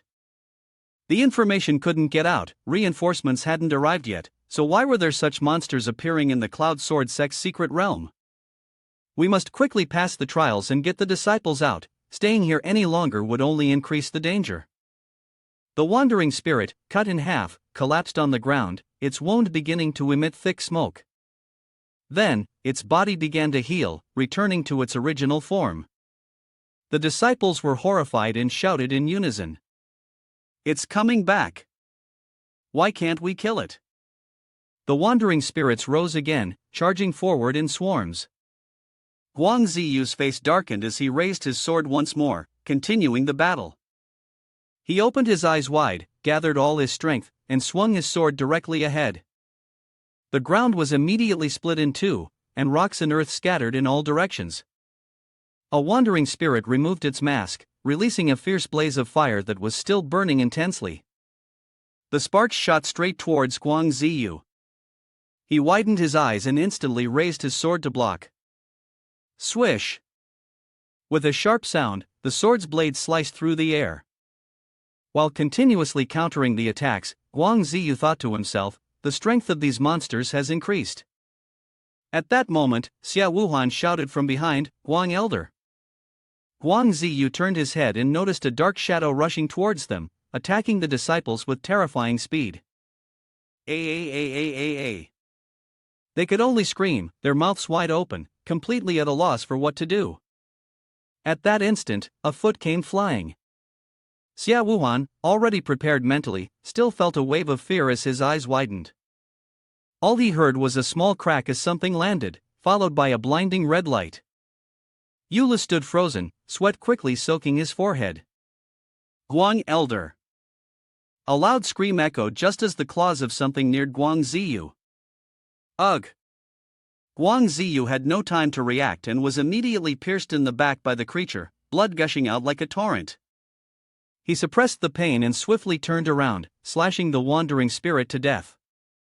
Guang Ziyu raised his ring finger and shouted loudly, "Bagua formation!" Immediately, a gigantic Bagua formation appeared. Yu Lu and the others were protected within this protective array. Soon after, Guang Ziyu weakly collapsed to the ground, a spray of bright red blood splattering onto the earth. The disciples rushed over in panic. Guang Elder, are you alright?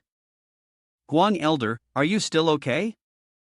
Guang Ziyu struggled to speak. "I'm fine, I just need to rest for a while." Yulu frowned, thinking to himself, how can this be considered fine? Lu Yuer anxiously asked, "Guang Elder, the reinforcements still haven't arrived. Are we going to die here?"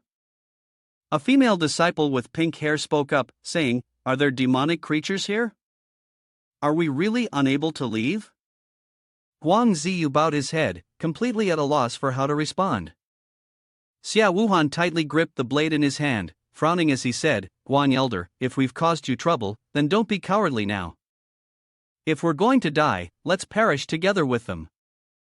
Eula stepped forward to stop him. Calm down, don't be so reckless. He then turned to Guang Ziyu and asked, Guang Elder, is there really no way out? Guang Ziyu simply responded with a single word, yes. At this moment, the conversation was not yet finished. According to the testing rules of the Spirit King Bao, in the trial against the monsters, merely stepping onto the high platform of the trial was not considered complete. One had to ring the soul-stabilizing bell on top of it in order to repel the monsters. Finally, one had to endure the Thunderbolt challenge from the trial platform before they could receive the Spirit King Bao's reward. Only then would the exit open. Although these monsters had physical forms, it had already been discovered during the previous battle that the Spirit King's old principles remained unchanged. Guang Ziyu paused for a moment before continuing, but now there are too many monsters, and we can't kill them all. If I go up to the high platform, the monsters will turn to attack you all. With your current strength, facing monsters of the spirit realm tenfold heaven would surely mean certain death. The disciple behind immediately shrank back upon hearing this. How about trying to contact the outside again? The person beside them, irritated, said, the demonic creatures have blocked our way, haven't they? Eula cleared his throat loudly, then asked, as long as we reach the high platform and ring the bell, we can get out, right? Guang Ziyu nodded. Yes. Upon hearing this, Yulu immediately pointed at himself. I'll go. Everyone's face turned astonished. Guang Ziyu reached out as if to slap Yulu, saying, what nonsense is this? Yulu quickly dodged, but wasn't fast enough. Elder is cursing, someone said. Guang Ziyu immediately flew into a rage. You haven't even reached the sixfold heaven in the human realm and you're already trying to show off? If you even stick a foot out, the demons will tear you apart instantly. Even if you manage to get through, you'll still be 2 realms below. You won't survive the thunder and lightning of the trial platform, you'll die for sure. Stop being foolish. Eula calmly asked, if that's not the case, then Elder Guang, do you have a better solution? Guang Ziyu was immediately speechless. Eula continued, you were injured so badly saving us, and the shield probably won't hold much longer. If reinforcements don't arrive soon, when the demons break through the shield and come for us, are you sure you can still protect us? It's been quite a while now, and there might be more unforeseen changes. The path ahead is the fastest one, Eula said confidently. Besides, I've always been lucky. Who knows, I might just get through and open the exit. Another personality of his suddenly tore through the script, charging at Eula to punch him, shouting, what nonsense are you talking about? Luck is not good, it definitely won't be good. Fang Qingju immediately disagreed. No, you are the most outstanding disciple among us, you can't go, if anyone should go, it should be me.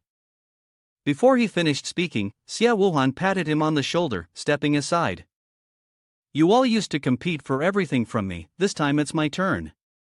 The other disciples also started arguing, I'll go. Of course, Yulu would not let them have their way. He frowned and said, stop being foolish. I am the disciple with the highest cultivation, the strongest Taoist heart, and the only one who has crossed the bridge. If I go to the trial stage, my chances of winning will be the highest. You all stop fighting over it. Hearing this, Wang Ziyu also widened his eyes in shock. Finding a way out in such a situation, and still being able to courageously make a decision, he wondered if his previous prejudice against him had been too deep. Eula stepped in front of Guang Ziyu and said, Guang Elder, I know that I don't have the ability to break through, so I ask Guang Elder to show me a way. Guang Ziyu furrowed his brows and cautiously asked, Yulu, are you not afraid? Yuli's voice was extremely serious, speaking any more would only add to the danger. Please, Guang Elder, grant me this request. Guang Ziyu had no other choice but to raise his sword. Fine, I'll block those monsters for you, create a path for you to charge through, but I can only hold them off for half a stick of incense at most. Yu Lu replied coldly, that's enough. A shout came from behind, we're coming too.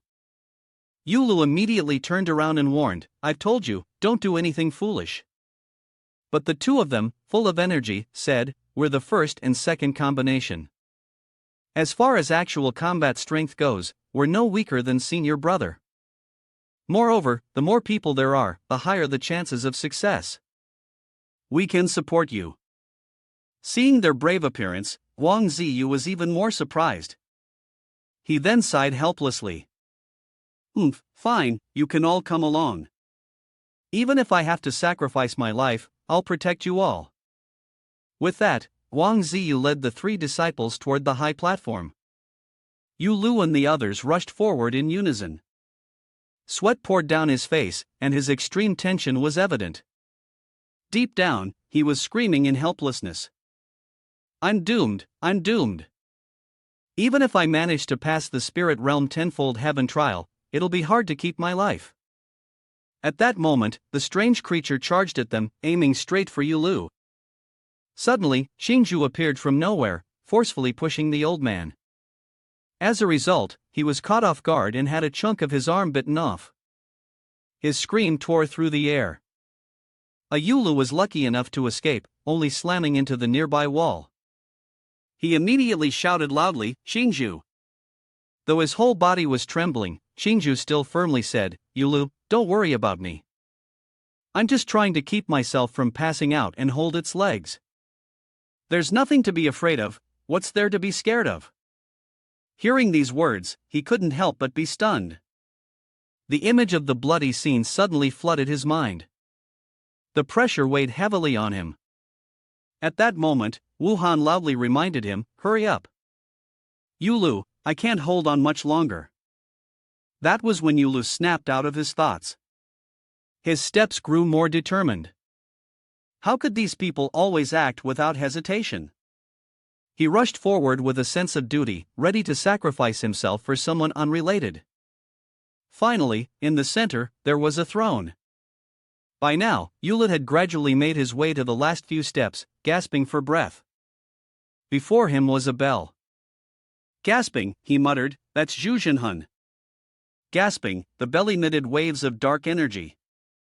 On the other side, the spirit monsters continued to charge and attack the remaining people. Wuhan was momentarily unable to react, and immediately, Yula shook the bell frantically.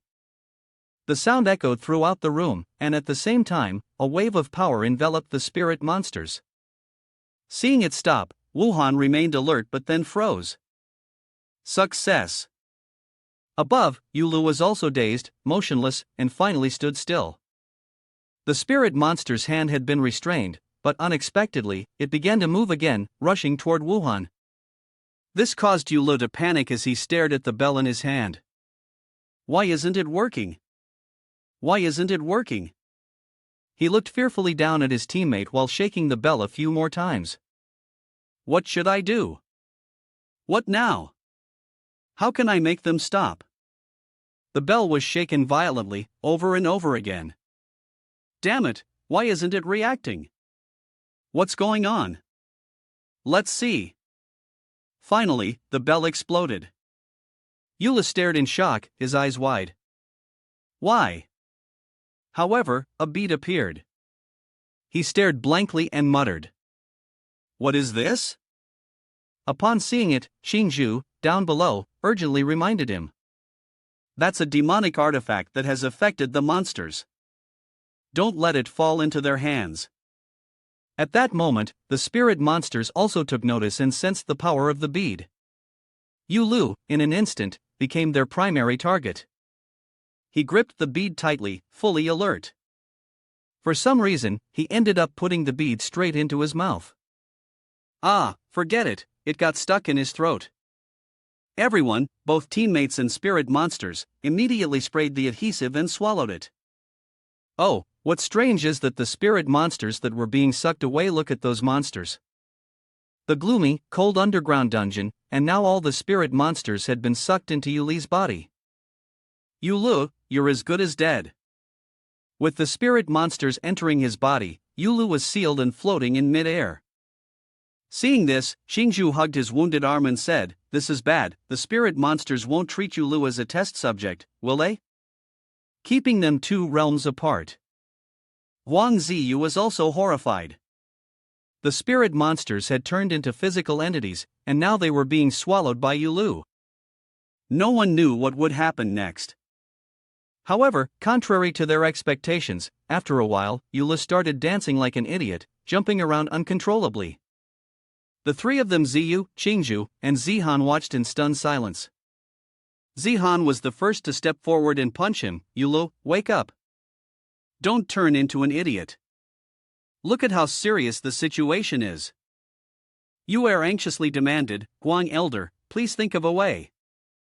But Ziyu can't come up with any solution either. If he wasn't injured, I might have been able to try something, but now that the soul-settling bell is broken, we can only see if he can hold on by himself. They had no choice but to place their trust in Yuli's consciousness.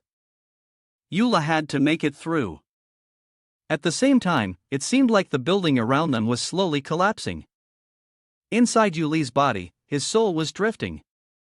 Here, he looked at the spirit monsters and thought, it seems the spirit monsters have been affected by that string of beads, they've all entered my body now. This wasn't bad, at least the people outside were safe. Suddenly, he froze in confusion. I can also be at ease to search for. Ha! What's going on? Outside, the others screamed even more in panic. Has Yulu completely lost it? It turned out that his entire body had twisted up like a rope. Wow, it's twisted like that. Do you think it's invading his body? At the same time, inside his body, Yulu was being suppressed by the spirit monsters. Take it easy, they're absorbing my soul. Yulu couldn't resist and pleaded, can you monsters go a little gentler? His soul was being drained more and more. I'm starting to feel dizzy. Is it because of these murderous intentions? Oh, my mind seems no longer my own, I'm about to die. Guang Elder said, they only seized the physical body, not attacking the soul. Hopefully, it will go smoothly. Yula seemed to have resigned himself to the impending death. So noisy, what else is there to do? He just lay there, looking around in confusion, and suddenly his face went blank. It was a female spirit monster, with many mouths flying toward him. It approached closer, and he became a little frightened, breaking out in sweat. Although it was somewhat unbearable, dying was fine. Wait a minute. But what was it going to do? Then the spirit monster began to change and surrounded him. Hey, just take the body and let me die already. Why attack the soul too? Facing death, he remained indifferent. Well, it's over now. Originally, you could take the body, and I could smoothly reincarnate. Now, it's all ruined. Suddenly, the system beeped. Yulu was puzzled. Oof. It then materialized its soul and destroyed the spirit monster targeting Yulu, instructing the soul to kill the enemy. At the same time, outside, Yulu was still wildly jumping around, laughing maniacally. He stopped, motionless, not moving. Seeing that, Zihan was stunned and asked, why did you suddenly stop? She turned to him, asking suspiciously, Guang Elder, what's going on? Then, Yuli's entire body began to shine brightly, the light so intense that everyone was blinded. Afterward, Zihan's eyes widened in astonishment. She reported to everyone. Guang Elder, over there is the exit. At the same time, large rocks began to collapse. They quickly moved. Hurry up and leave. The spirit King Bao was about to collapse. Get back inside Yuli's body. He was resigned as he muttered. With it, no matter what I do, I won't die. But then, the system urgently sounded an alarm. Warning, warning. Yulu anxiously thought. Why did the system suddenly pop up here? As expected, the omen has arrived. The measurement check showed that the host had a tendency to seek death. Please turn off the warning within 3 minutes, or it will be considered a violation, and the system's binding will be removed. Countdown starting, 2 hours 59 minutes. Countdown, 2 hours 59 minutes. Yulu only said, His expression was extremely ugly, almost as if he had turned into a fool. A moment later, he went mad, repeatedly banging his head against the system panel. How do you turn it off? Give me a hint. Suddenly, the scene of reality appeared blurry, and the countdown clock kept ticking. 2 hours and 56 minutes, he returned to the present, being dragged across the ground by Zihan, completely dazed. Only then did he panic and ask, "What's going on?" Zihan, while pulling him, explained, "Finally, you're awake. I don't know why, but the Spirit King Bao is about to collapse." Xingzhu, running beside them, added, "Fortunately, brother, you passed the test and opened a way out. They're running like mad to escape the palace, but they're almost caught." Suddenly, the familiar sound of the system rang again, and the countdown clock showed no remaining time. Fortunately, it was still merciful enough to give him 2 options for the test, and the measurement showed that the Spirit King Bao was about to collapse. The survival test for the host will now begin. The host only needs to meet the following conditions. 1. Run outside within the remaining time. 2. Prove the will to survive. Once the test is completed, the warning will automatically turn off. If not, it will be considered a violation of the rules, and the host will lose their binding qualification with the system. Yulu froze. In an instant, he shot forward like an arrow, surpassing everything in his path, rushing ahead. Zihan furrowed his brow in disbelief. What just flew past? Xingzhu, who didn't notice either, responded, "Is it another monster?" Only Ziyu, quick-eyed, saw clearly. No, it's Yulu. Yulu was running as though being chased by a dog, aiming to cover 100 meters in 15 seconds. He also didn't forget to assess the situation. According to the system's instructions, if he couldn't escape safely, even if he were crushed to death by a falling rock right here, it would still count as encountering a demon. So, not only must he avoid death this time, but the timer was also ticking down with less than 10 seconds left. He pushed himself harder, as if risking his life, determined to break free. The distance to the exit was shortening. Yulu was confident. The exit was now less than 5 meters away, enough to make it out. It was within reach. However, something was falling from above a massive stone that was about to crush him.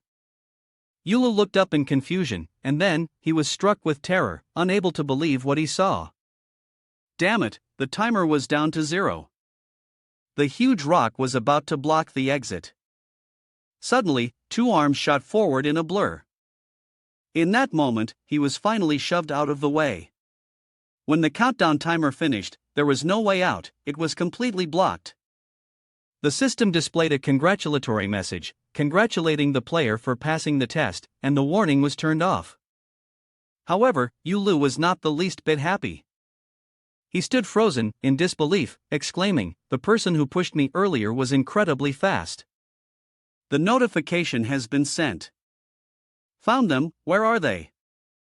"They're on the 6th floor of the Spirit King Bao's secret realm. But the Spirit King Bao is collapsing. Look, someone is coming out."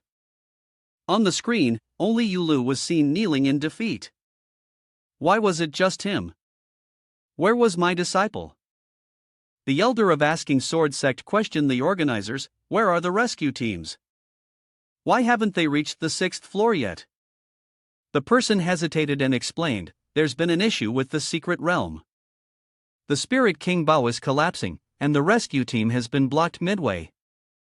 They're dealing with the passage and will need more time." Furious, he cursed, "A bunch of useless people."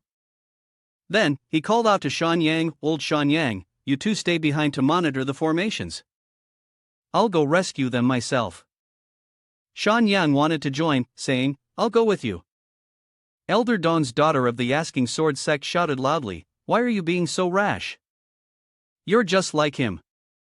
This place needs someone to command and stabilize the situation." Hearing that, the 2 men immediately stopped. She said, "It seems like they were all injured because of the collapse of the Spirit King Bao and can't move. We must quickly command the disciples to rescue them and pinpoint their location." Suddenly, she froze, puzzled. "Ha? That's on the screen. Yulu is slowly getting up. Is Yulu going back in? The damn system appeared again. A warning flashed, and the system declared, the host has a tendency to seek death. He angrily explained to it, what death?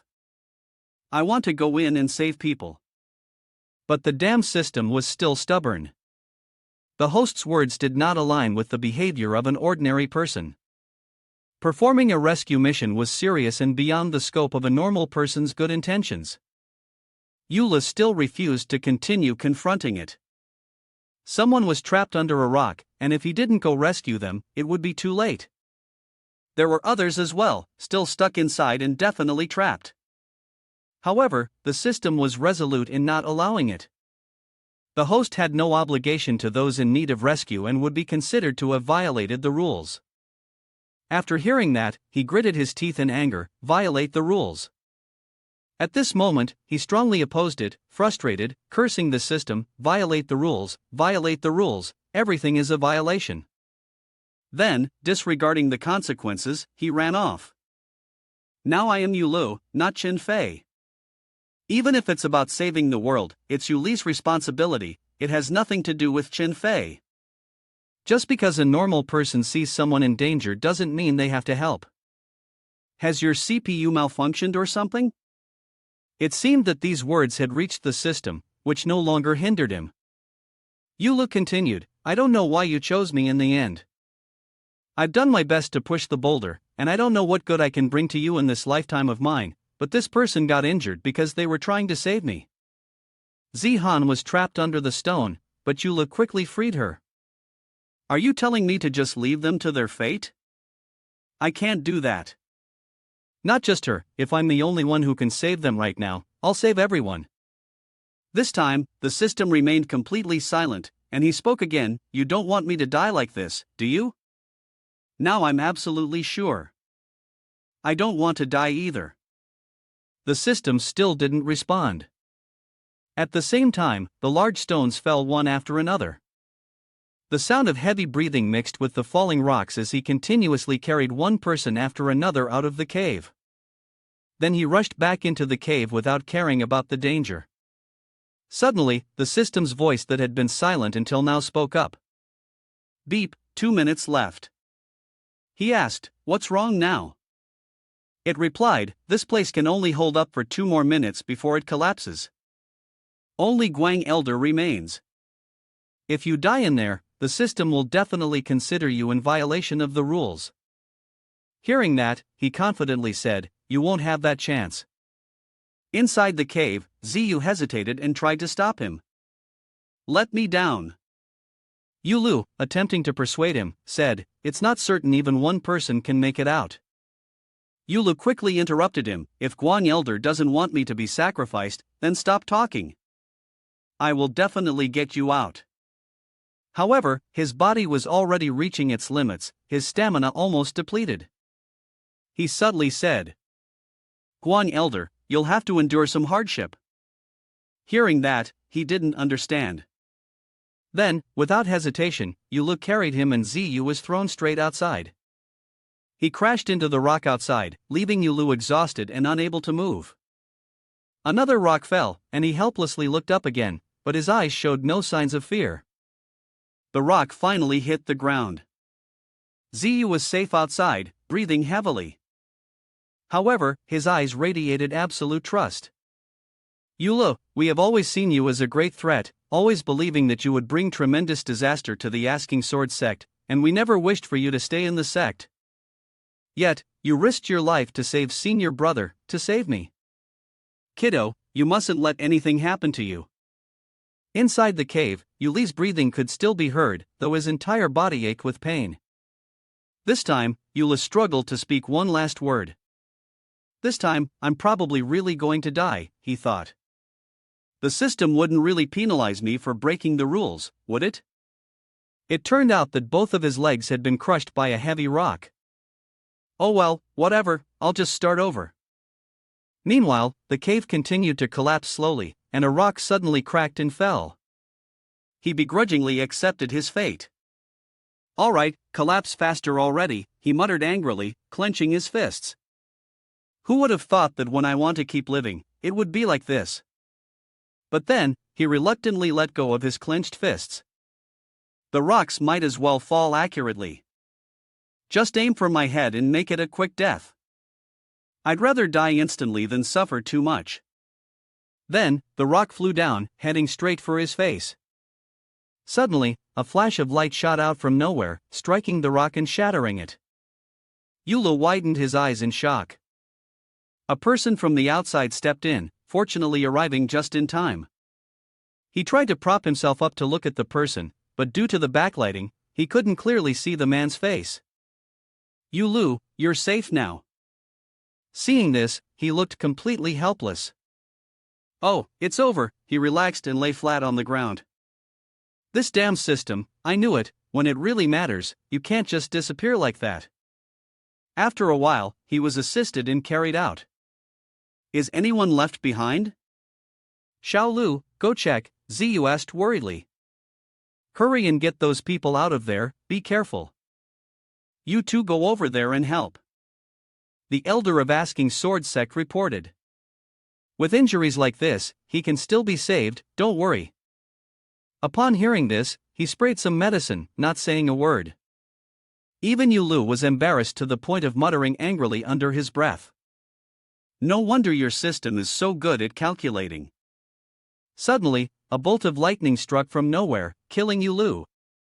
After being punished, he helplessly shouted in frustration, "System, is this all you've got, just this lightning strike?" However, the system responded with 3 confusing question marks. Suddenly, a surge of power surged through his body. Huh? What's wrong? This feeling. This isn't the system. His whole body twitched uncontrollably. Suddenly, his entire body inflated like a balloon about to burst at the Imperial Medical Institute. Eula slowly opened his eyes, and the elder from the Asking Sword Sect peered in and asked, "You're awake?" The little turtle is looking in too. He woke up, looked around, and asked in confusion, "Where am I? Where are the others?" The elder then explained the situation to him. "This is the sick room and the medicine hall of our sect. The others are all receiving treatment. Don't worry, their injuries are stable. With the medicine hall's treatment, they'll recover quickly."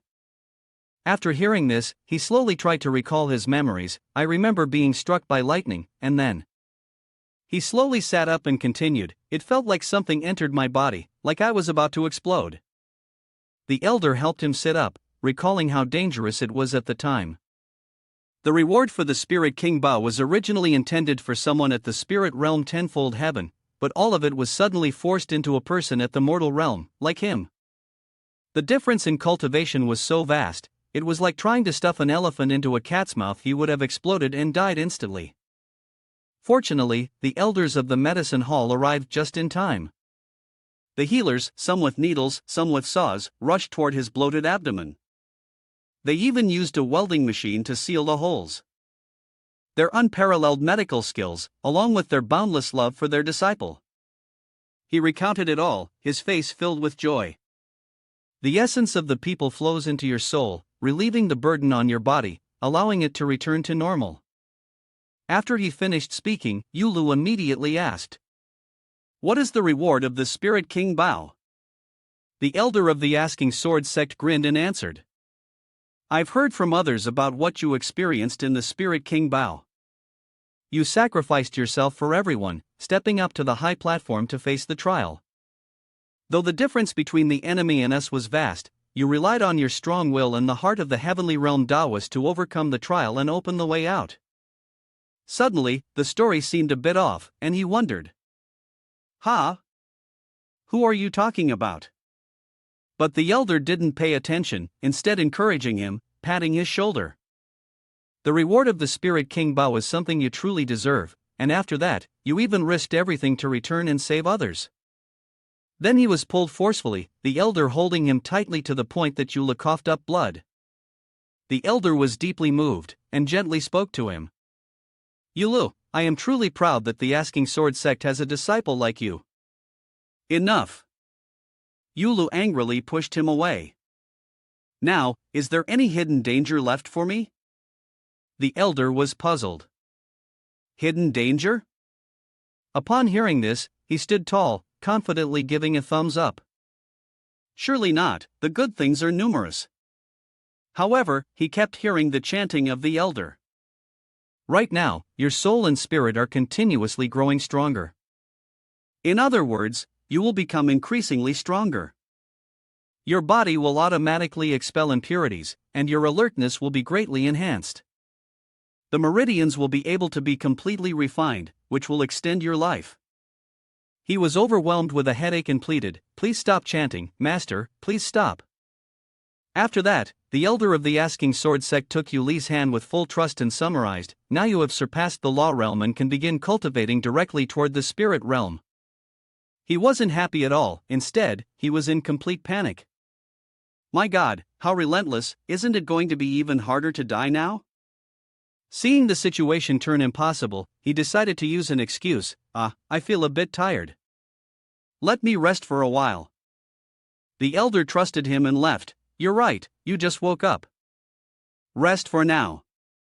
He tightly clenched his fists without replying. Then, he exploded in frustration, raising his middle finger and shouting loudly. The elder of the Asking Sword sect calmly stepped out of the room, thinking to himself, look how happy he is, the real joy is still waiting for him ahead. Once he truly steps into the spirit realm.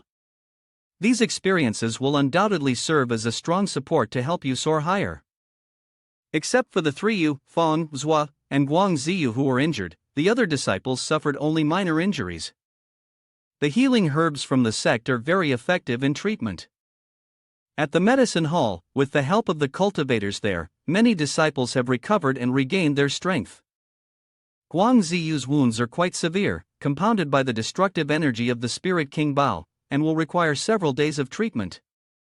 The incident in the secret realm made the disciples all harbor the desire to grow stronger, but the results have been less than apparent. The majority are still stuck at the initial stages of human realm cultivation, though, in order to avoid impulsive actions, they have dedicated themselves to focused cultivation, no longer thinking about shortcuts to advancing their cultivation. In the courtyard, you are asked with curiosity, why haven't I seen senior brother Fuang and Miss Xie? The other person replied, oh, they're off visiting Yu Lu on our behalf. Upon hearing this, her brow furrowed in thought, and a thoughtful expression began to form on her face. Zihan awkwardly handed Yu Lu a pill. Here, this. This is the secret formula of 100 herbs vitality pill from my family. It can save a life in a critical moment. You've saved my life, so I'm giving this to you. But Yu Lu waved his hand in refusal. There's no need for that. Fellow disciples help each other out, there's no need to be so polite. He thought to himself, forget it, let's just add another layer of corn. The death is now even further away. Then he cheerfully and generously said, moreover, didn't you save me as well? If it weren't for you, I would have been flagged by the system for breaking the rules. Usually, you always oppose me, but at that moment, you didn't hesitate to rush out and save me. Her face flushed with emotion upon hearing these words. She immediately turned away to hide her feelings. There's no need to calculate anymore. At that time, I felt that you had a better chance of surviving than I did. One person dying is still better than 2. Xingzhu, who was beside them, sighed. Even now, still pretending. He said, Brother Yu, don't blame her. I've known her longer than the other brothers. Since she was 15, she followed the elder to the mountain gate, and we've had our fair share of arguments. Later, Zihan told me the story himself. I have a proud nature, we're all just mortals. When you meet someone stronger than you, you naturally feel discouraged, envious, and you want to become stronger. But no matter how hard you try, you can't catch up, and your heart becomes uncertain. But whether we accept it or not, in our hearts, there's always respect for those stronger than us. Over time, that respect gradually turns into admiration. A person on the cultivation path should not have such distracting thoughts, but to eliminate them is not something that can be done in a short time. I was determined to die, yet by sheer coincidence, I ended up striking them both. I was born in the inner court of the royal palace, knowing full well that I must seize every opportunity and use all my strength to climb to the top. For 18 years of my life, I have always acted this way and never felt ashamed. I used to think that even if someone was more gifted and had better backing than me, they wouldn't risk their life as I do now. But when I met you, I realized I was wrong. There are still people like that in the world, and there are still realms like that. Suddenly, Yuli's comment startled her. You are not wrong.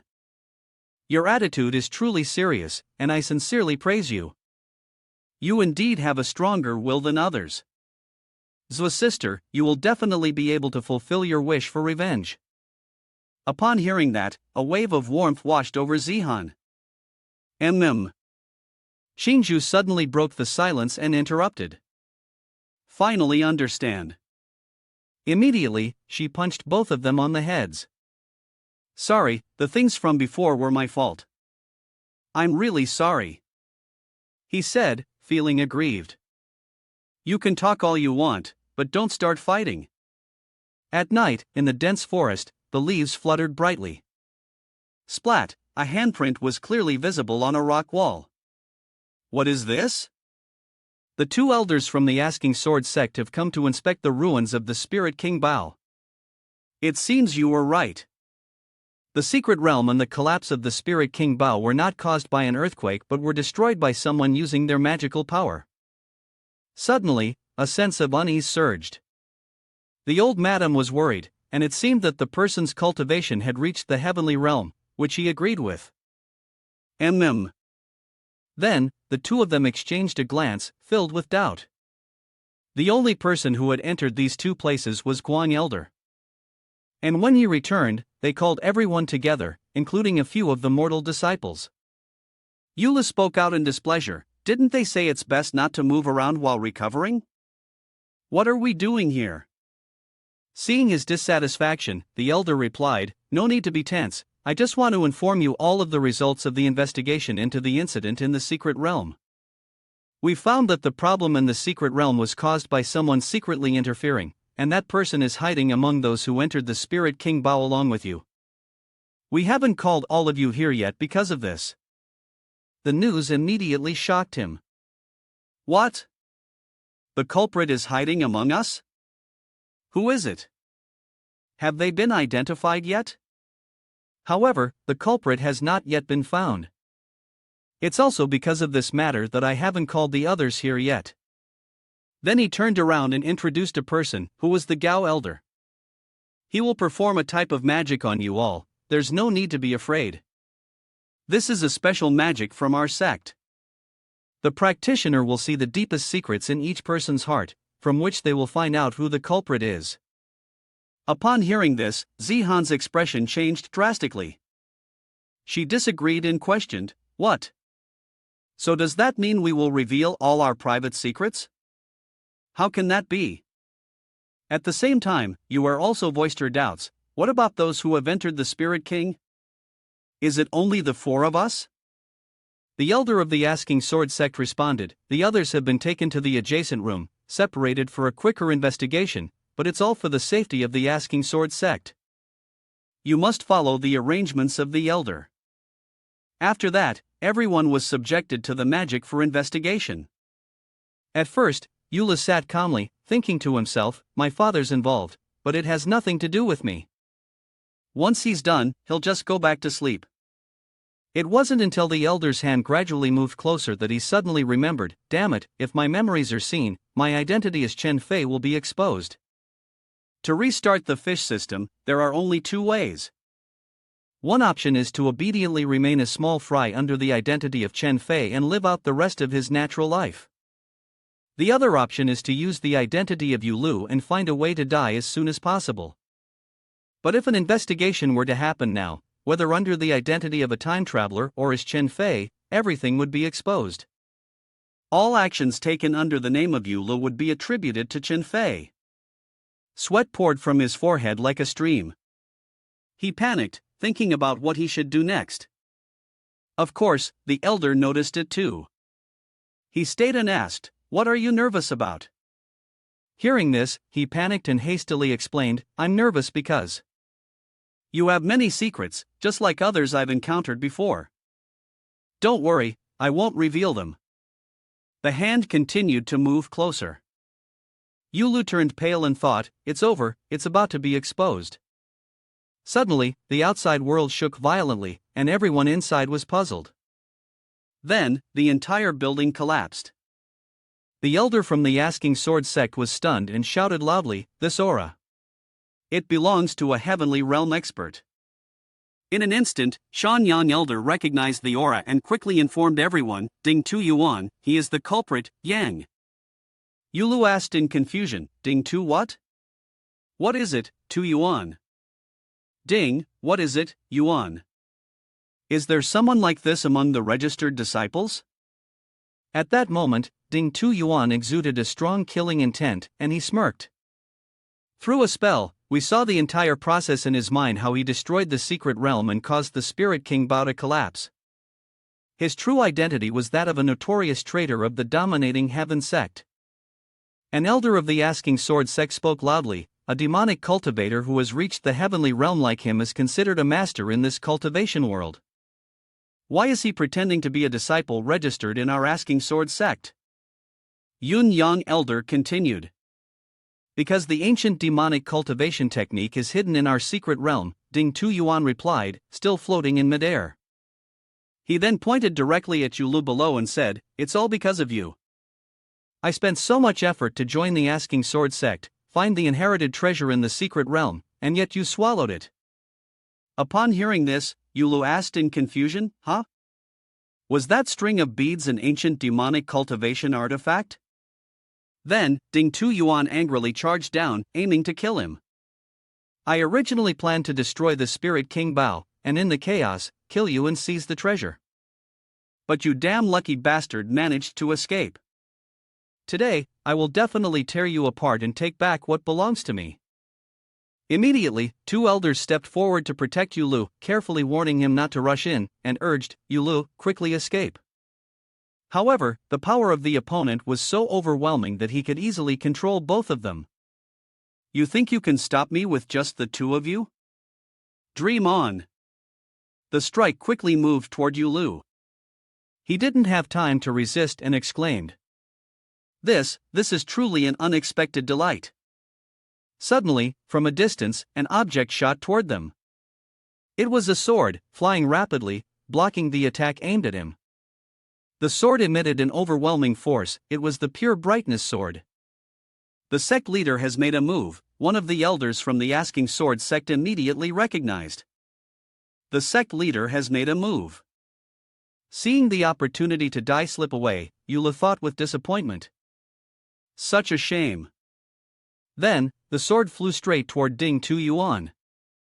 He did not surrender but continued to fight.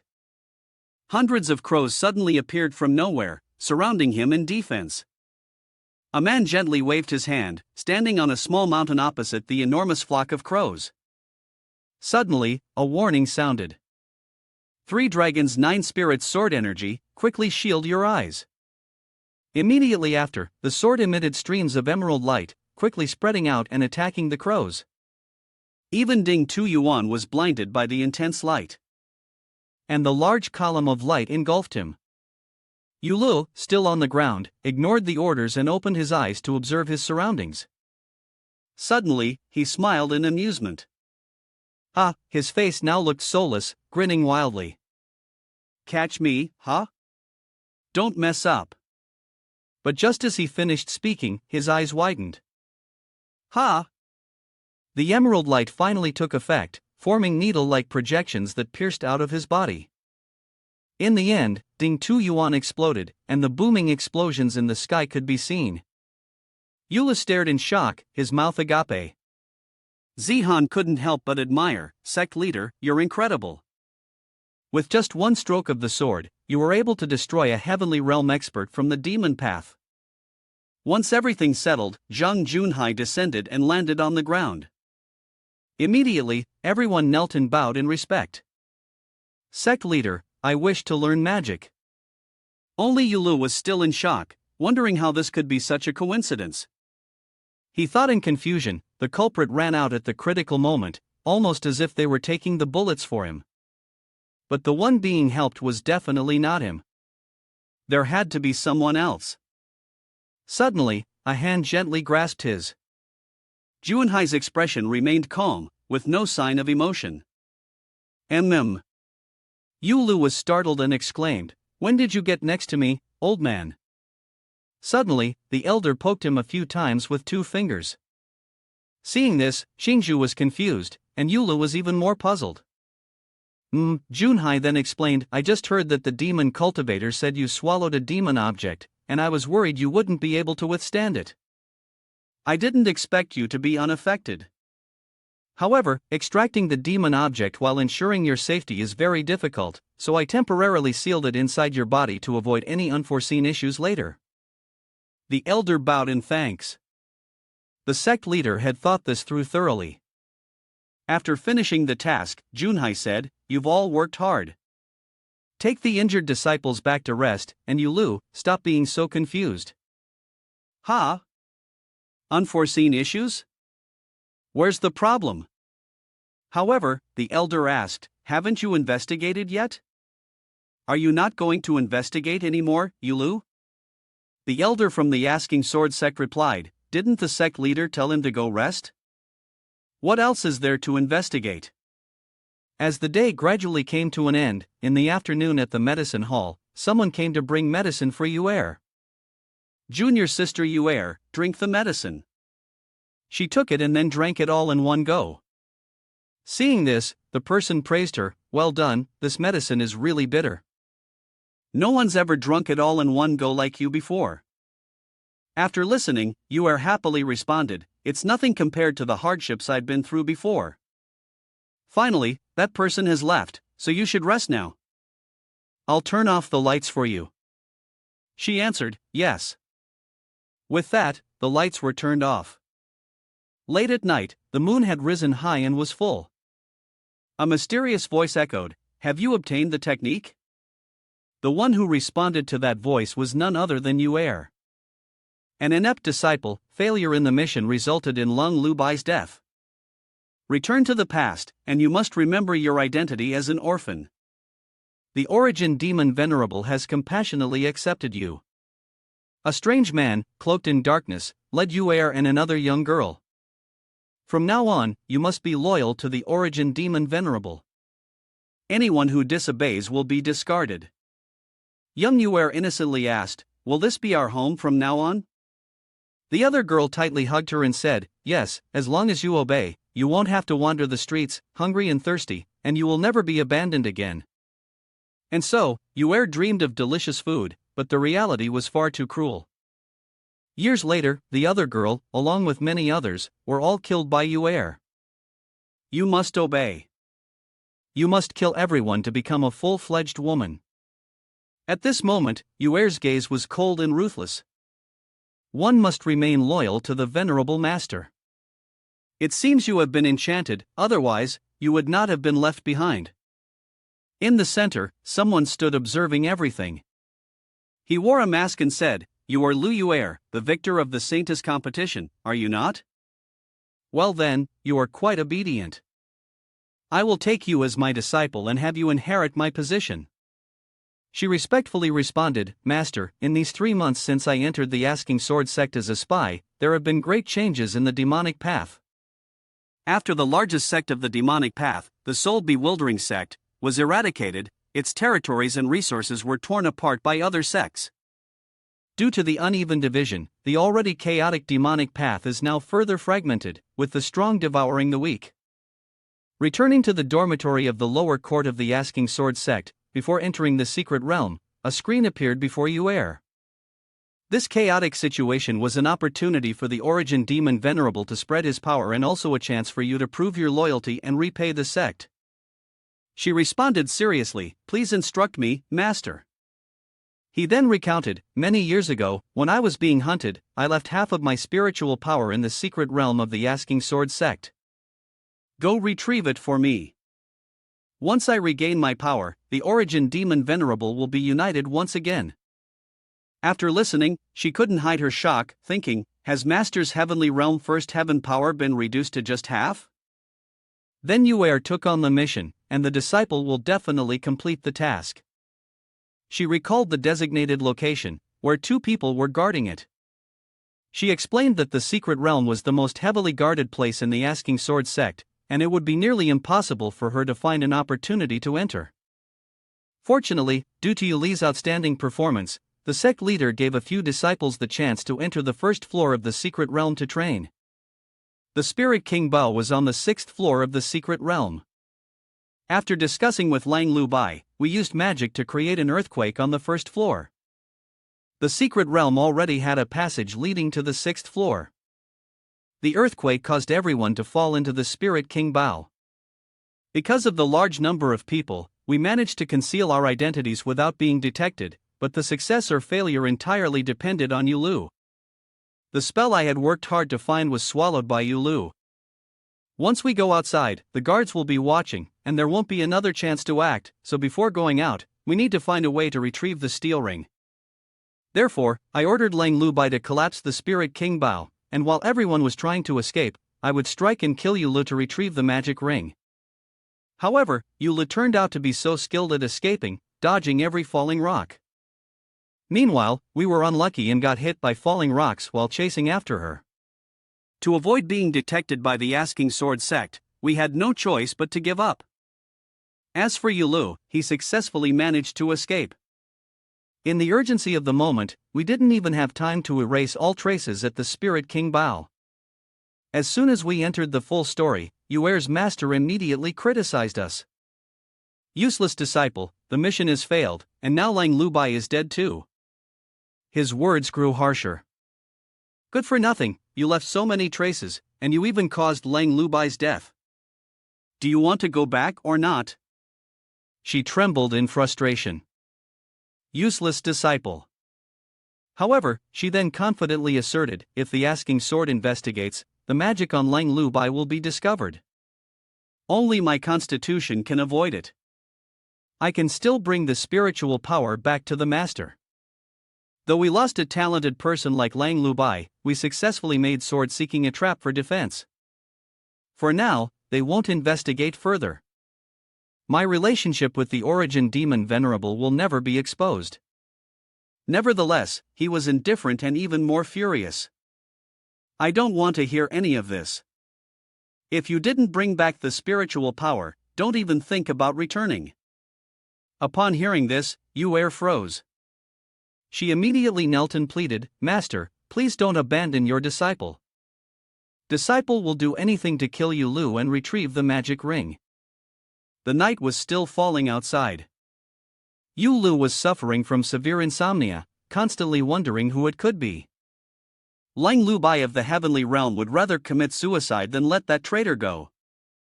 Who are you, really? He spent the entire night thinking, unable to come to any conclusion, and ended up not sleeping. Tossing and turning, Yulu couldn't get any rest. He began to wonder if the person that the Heavenly Realm's master had to protect was a disciple or a child. No, that wouldn't fit with his identity in the demonic path. Or perhaps they were from the same organization or sect. In that case, the traitor must be stronger than Lang Lu Bai, which would explain why he sacrificed so much for them. Then, he suddenly sat up. Yes, I'm determined to find that traitor, then threaten him, but then I'll definitely be done for. However, gradually, that determination turned into dejection. Yulu flopped back down onto the bed. But who is he really? Even the elder couldn't find him, who else could possibly track him down? Suddenly, it hit him. That's right, the system. He thought it through. Back when he was in the Spirit King Bao, the system had already gone into red alert. The countdown to punishment had come so suddenly. Now that he thought about it, these things weren't just there to inform him that he was about to die, they also had a very precise assisting function. The sounds from the system were echoing, 9 parts dead, 1 part alive, definitely doomed. Warning. Yulu continued to reason. The system always made extremely accurate judgments based on the situation at hand. When the Spirit King Bao collapsed, typically the system wouldn't have allowed him to enter and save anyone. But at that moment, it didn't stop him, which meant they knew he would be saved. And then there was the time at Dewey Co with the soul-bewitching venerable. At that time, the system also said that Zhao Shueli would definitely die if she went in alone. But if he went in with her, there would be a chance of survival. He couldn't understand at the time if death was certain, how could there be a chance to survive? It wasn't until they reached Dewey Co, and the young lord of the soul-bewitching venerable took out the soul-devouring fan, that he understood what that chance of survival meant. Before entering Dewey Co, he had never encountered the foolish young lord, so he had no information about him. But the system knew everything, even predicting the chance of survival. If the system didn't have a clear understanding of what was happening or what would happen, how could it make such conclusions about life and death? This ability to foresee everything could only be described as knowing it all. In the end, he came to a conclusion: the system definitely knew who had sabotaged the spirit King Bao. After thinking this through, Yula clapped his hands. Then, he used a sweet tone to call out to the system. "System, oh system?" Immediately, the system shuddered and appeared right away. It angrily questioned, "What?" "I'm busy." "Don't call me like that before the system starts." But as soon as it appeared, Yula jumped up and hugged it tightly. "Oh, dear beloved system." It recoiled in fear and moved aside, causing him to bump into the wall. "Are you crazy? Just say what you want." Yulu, his head still stuck in the wall, cheerfully asked, "Big brother, can you tell me who Lang Lubai is protecting?" However, the system immediately refused. "Can't." Upon hearing this, he clapped his hands in delight. "I was just guessing, but I didn't expect that person to really exist." At this point, the system realized it had been tricked and urged him on. "It's getting late, you should rest." Unexpectedly, Yula pressed his hands against the system, pinning it to the wall. "Why sleep? Get up, are you going to talk or not? If you don't, I won't be polite." The system blushed, embarrassed. "You." But contrary to expectations, the system shot a glare at him. "Fine." At this point, he gave up, his hair messy, saying, "You're still as stubborn as ever, can't I ask directly?" It replied, "Before the system starts, you don't have the right to ask these questions directly." Suddenly, he came up with an idea and asked, "Well, if I don't ask directly, it's still fine, the night is long, do you want to play something first before we go?" He secretly calculated in his mind, if he couldn't ask directly, he'd have to be subtle about it. It had been so hard to find help, he had to take advantage of this opportunity. After hearing this, the system was left speechless, unable to respond. He continued to suggest, "I want to know my current abilities, or would you prefer to play a hypothetical game with me?" Seeing his persistence, it reluctantly agreed. Then, Yula picked up a piece of paper with the names of various characters and asked repeatedly, "If I fight against Guan Elder, what would the outcome be?" "That guy would definitely die." "Fong Qingzhu, you'd win." "Xia Wuhan, you'd win." "Kong Master, Xiang Pao Pao, Lu Yuer, you'd win, definitely dead." At this point, Yulu was stunned into silence. He wondered, Lu Yuer, definitely dead? The doubt grew stronger. Guang Elder was a strong figure in the Tao, and if he fought with him, he'd definitely die, so no surprises there. But Lu Yuer was only a third heaven level fighter, so how could it possibly be certain that he would die in a one-on-one with her? Finally, he understood and his eyes widened in fear. Could it be that the spy was Lu Yuer? Was she hiding her true abilities? Done, he sat down again, his head aching as he thought. So, the problem is how he could expose her identity as a spy while also preventing her from being bullied to the point of his own death. After thinking for a while, Yulo asked the system, but it didn't respond. Lu Yuer concealed her true strength, but just how strong was she? Was she at the heavenly realm level like Lan Lu Bai? He had no choice but to use his usual method, saying nothing, just continuing with his assumptions. He began asking the system, if after intense training to reach the first heaven of the law realm, I go find Lu Yuer and challenge her to a fight to the death, what would the outcome be? The system answered, you would definitely die. Yulu asked again, what about the first heaven of the spirit realm? The answer was the same, you would definitely die. After hearing this, Yula anxiously thought, there's something wrong with this system. The more I increase my cultivation, what would happen at the first heaven of the Tao realm? But the result was still the same, you would definitely die. The higher his cultivation became, the more hesitant he became. Then what about the first heaven of the heavenly realm? Finally, the system responded, you would win. Immediately, Yulu was stunned and shouted, so Lu Yuer's true strength is at the Tao realm, and at least at the first heaven or higher. That night felt endless. After finishing his conversation with the system, Yulu found himself unable to sleep. He paced around the room, trying to calm his mind, thinking carefully. It didn't matter whether she was allied with Lang Lubai or not, but entering the Asking Sword sect while hiding her true strength surely meant something was off. It didn't matter what her identity was or what her goal might be, as long as her status as a spy was exposed, he would definitely. He then broke into a self-satisfied grin, it's over for her. The first step of his plan was as follows: 1. Arrange a private meeting with her. 2. Expose her true face. 3. Get killed by her. Just thinking about it made Yulu so excited that he could hardly contain himself. Seeing this, the system quickly retreated before things could go awry. Better get out of here, better get out of here. Suddenly, he froze, a look of concern crossing his face. I've gotten too excited too soon. I still need to figure out how to explain this to the elder and sect leader of the sect. Yulu sprawled out on his bed, pondering how he would face his untimely death. So, he had written a will. All right, his demeanor became more serious. The next step was the most crucial in the plan. His gaze flickered down, filled with hesitation. Long, drawn-out sighs filled the air, and Yulu found himself in a difficult situation. There, alone, he stared at the piece of paper on the table, his hand hovering, before he angrily threw the quill aside. He had absolutely no experience with flirting. Back in school, he buried his head in books, and when he started working, he buried his head in tasks, searching for materials and resources. He could handle his work, but girls? That was a different story. In the end, he had no choice but to accept this harsh reality. I can't do this on my own, I'll have to ask someone else for help. A little while later, he went to find Xingzhu. He looked confused and asked, Brother Yu, is there something you need from me?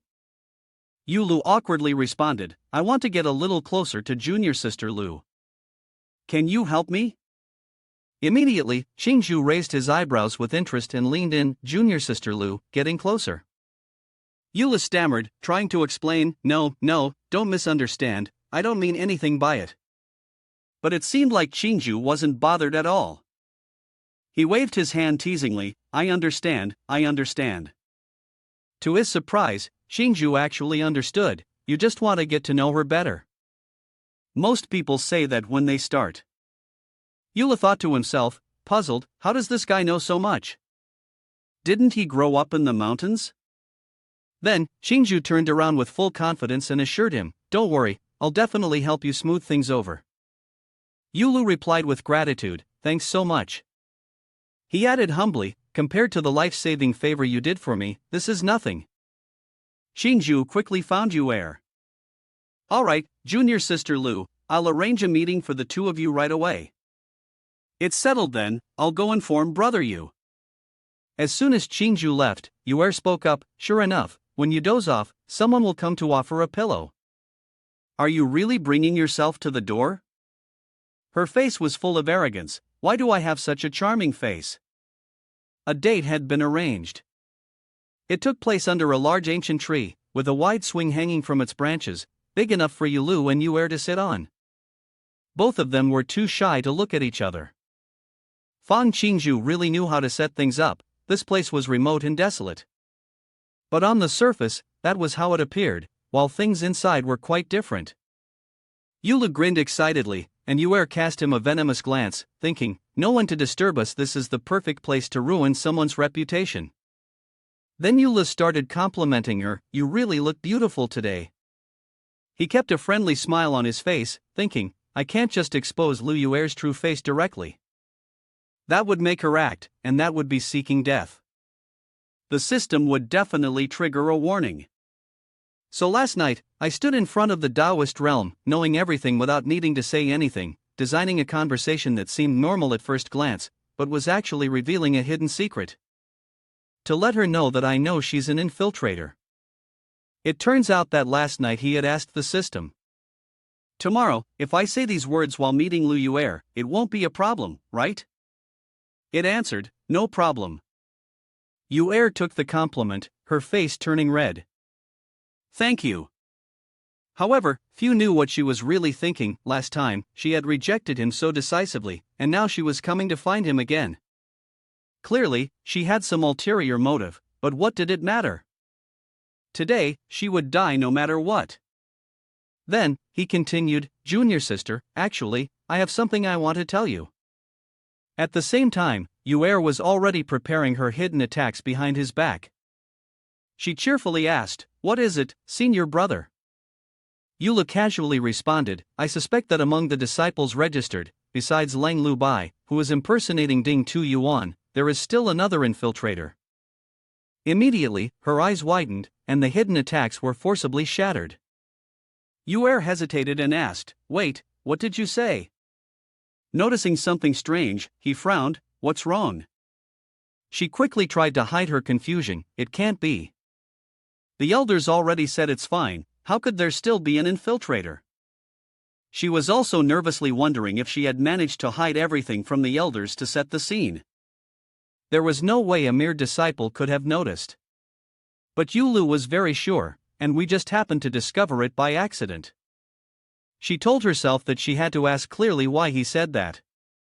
Then she sat down beside him and asked in detail, why are you telling me about this?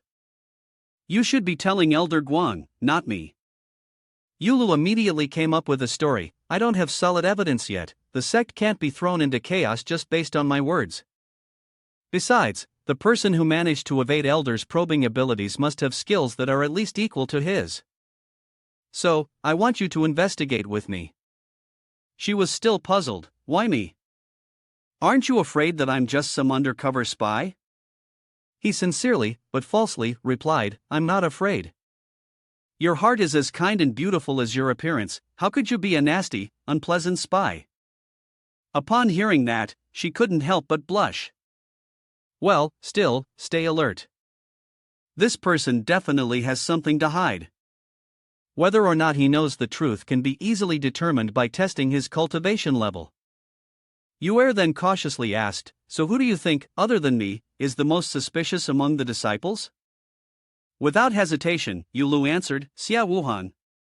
She was stunned and asked in confusion, Xia Wuhan? But she seems so ordinary. What makes you think she's suspicious? He still lies without blinking, and she exudes an ominous aura. Wuhan lets out a few sneezes at the theater. Here we are. Yuer was at a loss for words. What is this guy babbling about? Is he messing with me? Then she persisted in asking, so, apart from her, you don't suspect anyone else? Yulu answered skillfully, it's hard to say. Others don't have secrets that must be kept hidden from others, but at this moment, I only suspect Xia Wuhan. After hearing that, she was half convinced and half doubtful. The first part seemed sincere, but the latter was a lie. This guy really is slippery. With that thought, she asked, so, what should we do next? He replied, monitor Xia Wuhan and look for any suspicious leads. You and she are both in the female dorm, so it would be more convenient for you to keep an eye on her. At the same time, he deliberately added, I just hope you don't get hurt in any way, so please, don't take matters into your own hands, alright? Yuer, although she smiled and responded outwardly, could keenly sense that everything was a lie on the inside. He did not suspect Xia Wuhan, yet he wanted her to monitor the woman, even forbidding her from acting on her own. The person he truly suspected was her. Yuer began to lose her composure, doubts rising within her. How did he discover this? What exactly had he figured out? Was it possible that he knew about her Dao realm cultivation level? At the same time, Yulu noticed this as well. He thought she seemed to have understood his intentions by now. So, what are we waiting for? Let's go, he said. However, she still didn't fully trust his words. It didn't make sense. Clearly, he was suspicious of her, yet he wanted her to monitor someone else. What exactly was his game? She needed to figure out where she had made a mistake, and she could not afford to act rashly. Immediately, she called out to him, "Senior brother." Yuer pressed her body against Yulo, and he spat out blood, his nose turning red, his face pale, and his mind was in chaos. He thought, what's going on? Is this how demonic cultivators always act? Then, she whispered and leaned into his ear, testing, "Senior brother, if you want me to help, could you tell me when you discovered I was an undercover agent?" Yula flinched, stood up quickly. "Why are you asking this? Shouldn't you just kill me right away?" But she didn't stop, continuing to caress his calf. Didn't she want to talk about this too? I guess it was when the elder probed your soul, right? Yula felt a tickling sensation, was that it? Gradually, her hand seemed to wander to places it shouldn't touch. Could it have been even earlier? Suddenly, he screamed in fear. He pushed her away with force, standing up straight. Yulu was still dizzy. "Stop guessing, even if I told you, you wouldn't believe it." He anxiously urged her inwardly, "Just act already, stop asking." But Yuer still had doubts. "If you tell me, I won't believe it." Could it be earlier than when I entered the Spirit King Bao? But I haven't had any dealings with him, have I? Suddenly, she remembered something. Wait, the secret realm for the disciples of the mortal realm suddenly had another chance to enter. That was because of Yulu. He shouted, drawing the attention of the elders. Could it be? Could it be that this was to create an opportunity?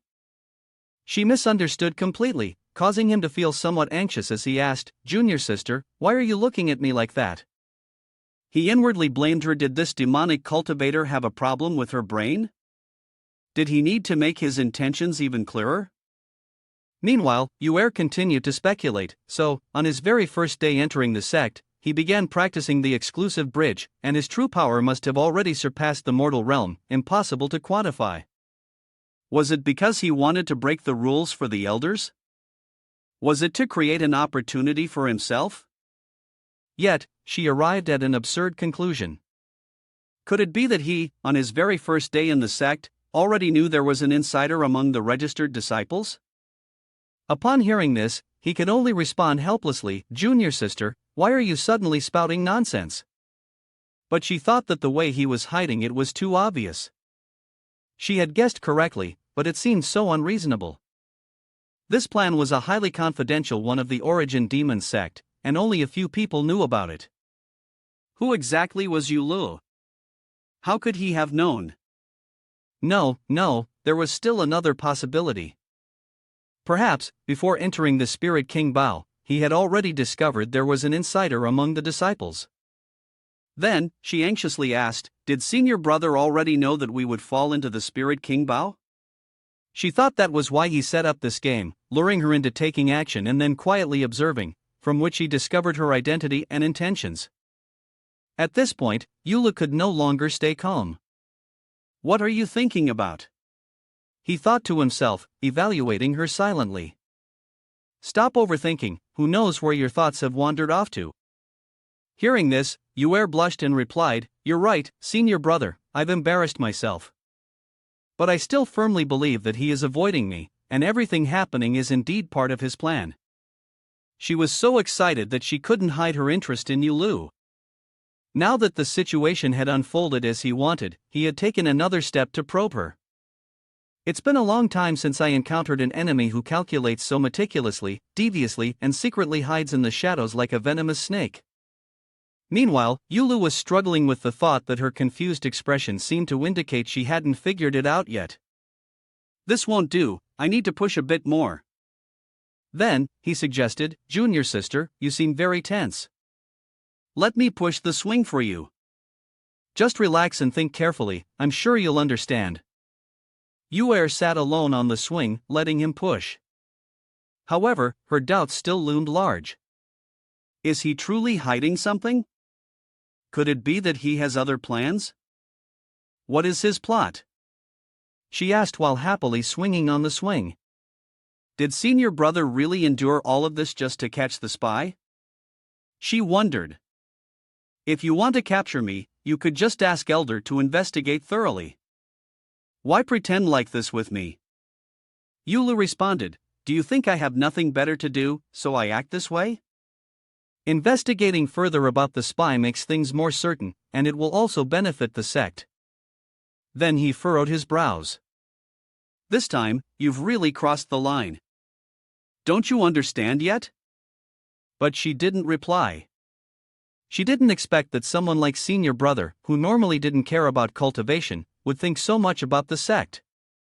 However, in a moment when no one was watching, her eyes shot a murderous glare. She was still lying, this guy was definitely not on her side. Her earlier judgment was right. He was testing her, and his vague and ambiguous answers were clearly meant to dodge her ability to detect lies. He even knew her cultivation level was at the Dao stage. Eula continued with the act, of course, right now, everything in the Asking Sword sect is my top priority. He thought to himself, your position is quite clear. You probably won't let me off, will you? The swing was pushed, and Yue did not respond. She was deep in thought, pondering what kind of scheme this was. Suddenly, she realized something, and it all became clear. Her gaze turned incredulous as she looked at him. The ambition of this person was unexpectedly large. His scheme was to take over the Asking Sword sect.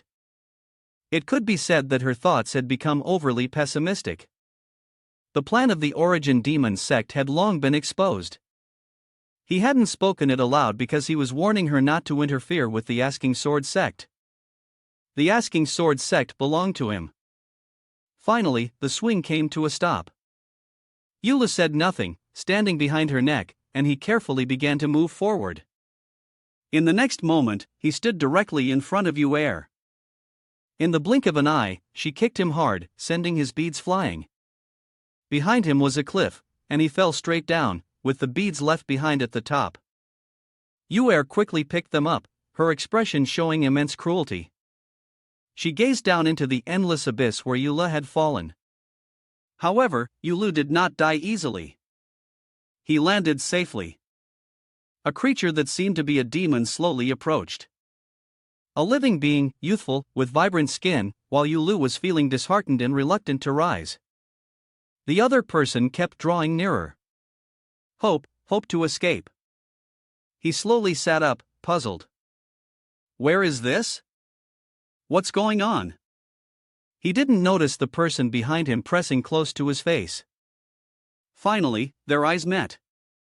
And of course, Yulu, with his weak heart, screamed out in fear. It was a demoness named Tai Shuli. She quickly explained, Don't be afraid, I'm not a bad person. Upon hearing this, he stopped. Ha! Then he turned around, ha! He stared at her intently. It seemed like she was bound, trapped here. So, he asked, could it be you who did this? Save me? Shuli nodded rapidly. I saw you fall. She recounted the moment when Yulu was moments away from death and fell swiftly. He fell from a dizzying height. Suddenly, he passed through a cave, where strange creatures inside saw him and used magic to create a giant hand. It grabbed Yulu, leaving him stunned and helpless. After that, he was pulled inside the cave. Recalling this, his face turned blank. Then, he finally accepted the reality. No wonder the system had been waiting here for him so calmly. So, an expert had fallen off the cliff and been imprisoned. Just a glance and it's obvious a new feature has been added. A time traveler arrives, and right upon arriving, meets the ancestor who was imprisoned, acquires a supreme martial art, but don't even think about fooling me into cultivating it, I'd rather die than try. Suddenly, Shuli grabs his hand, the young man. She looks at him with an expression full of desire. Your cultivation level seems so low, and your talent isn't much either. Can I pass my technique on to you? He immediately refuses, clearly recognizing this kind of scenario. He then distances himself from Shuli, stepping away. Please spare me. I don't want to increase my cultivation anymore. Also, may I ask who you are, senior? Upon hearing this, she confidently introduces herself. I am Tai Shuli, a cultivator of the heavenly realm, the 10th heaven. After introducing herself, she assures him. Young man, with your talent so low, if you cultivate my technique, your cultivation will skyrocket, and those same disciples will no longer look down on you. But he insists on rejecting her. My fellow disciples don't look down on me. Shuli doesn't give up. They may seem polite on the surface, but they're secretly laughing behind your back. But he doesn't believe it.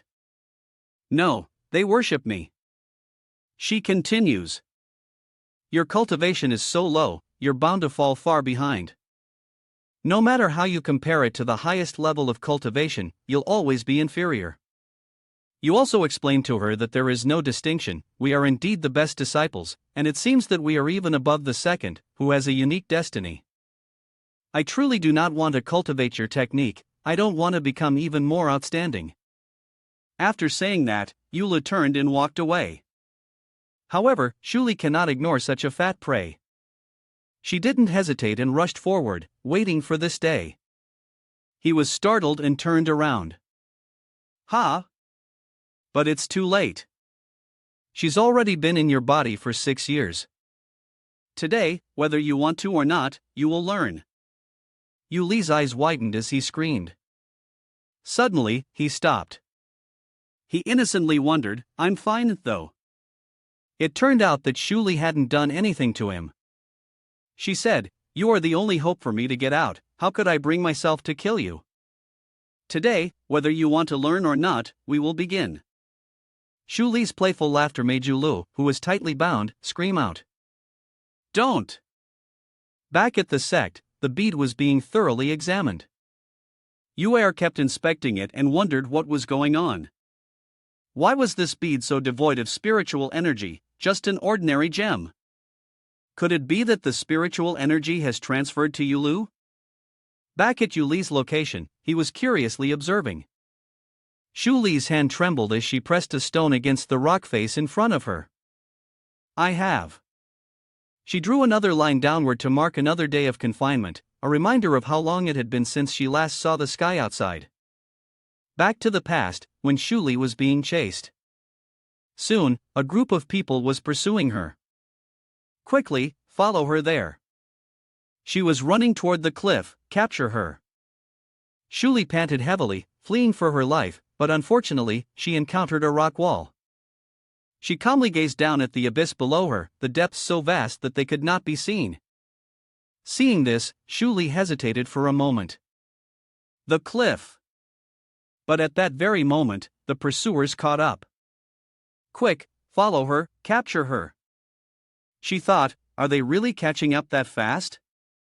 Then, she turned to look down at the precipice in front of her. Bastards! After that, she took a leap. The pursuers, unaware of what was happening, rushed toward her. Ahead was the abyss, and she had nowhere left to run. However, when they arrived, she was gone. They approached the cliff edge. A short-haired person said, Zwisher has checked. There's no one here, she must have jumped down. Zwisher replied, ahead is the territory of sword-seeking, a sect with a grand protective formation that cannot be breached. Hearing that, the other person hesitated, so, the girl in the mask behind us is pissed off, damn it, it took so long to find someone suitable. Great, I've wasted 2 years of my time. If I had a bit more, I could have had her refine elixirs. Who would have thought that girl even knows the secret technique of unmasking? Then Zwisher responded, she is a rare genius of the demon world, a once-in-100 years talent. She comes from the demonic cultivator family and has cultivated techniques from various demonic sects like the Soul Bewildering sect, the Een Serpent sect, and the Blood Fiend sect. At 18, she already has the power of Dao Mirror. It's not easy to imprison her. But with her cultivation, if she's still alive, my spiritual sense will definitely be able to detect her. After saying that, he immediately used his spiritual sense to probe. The spiritual energy expanded in a wider radius.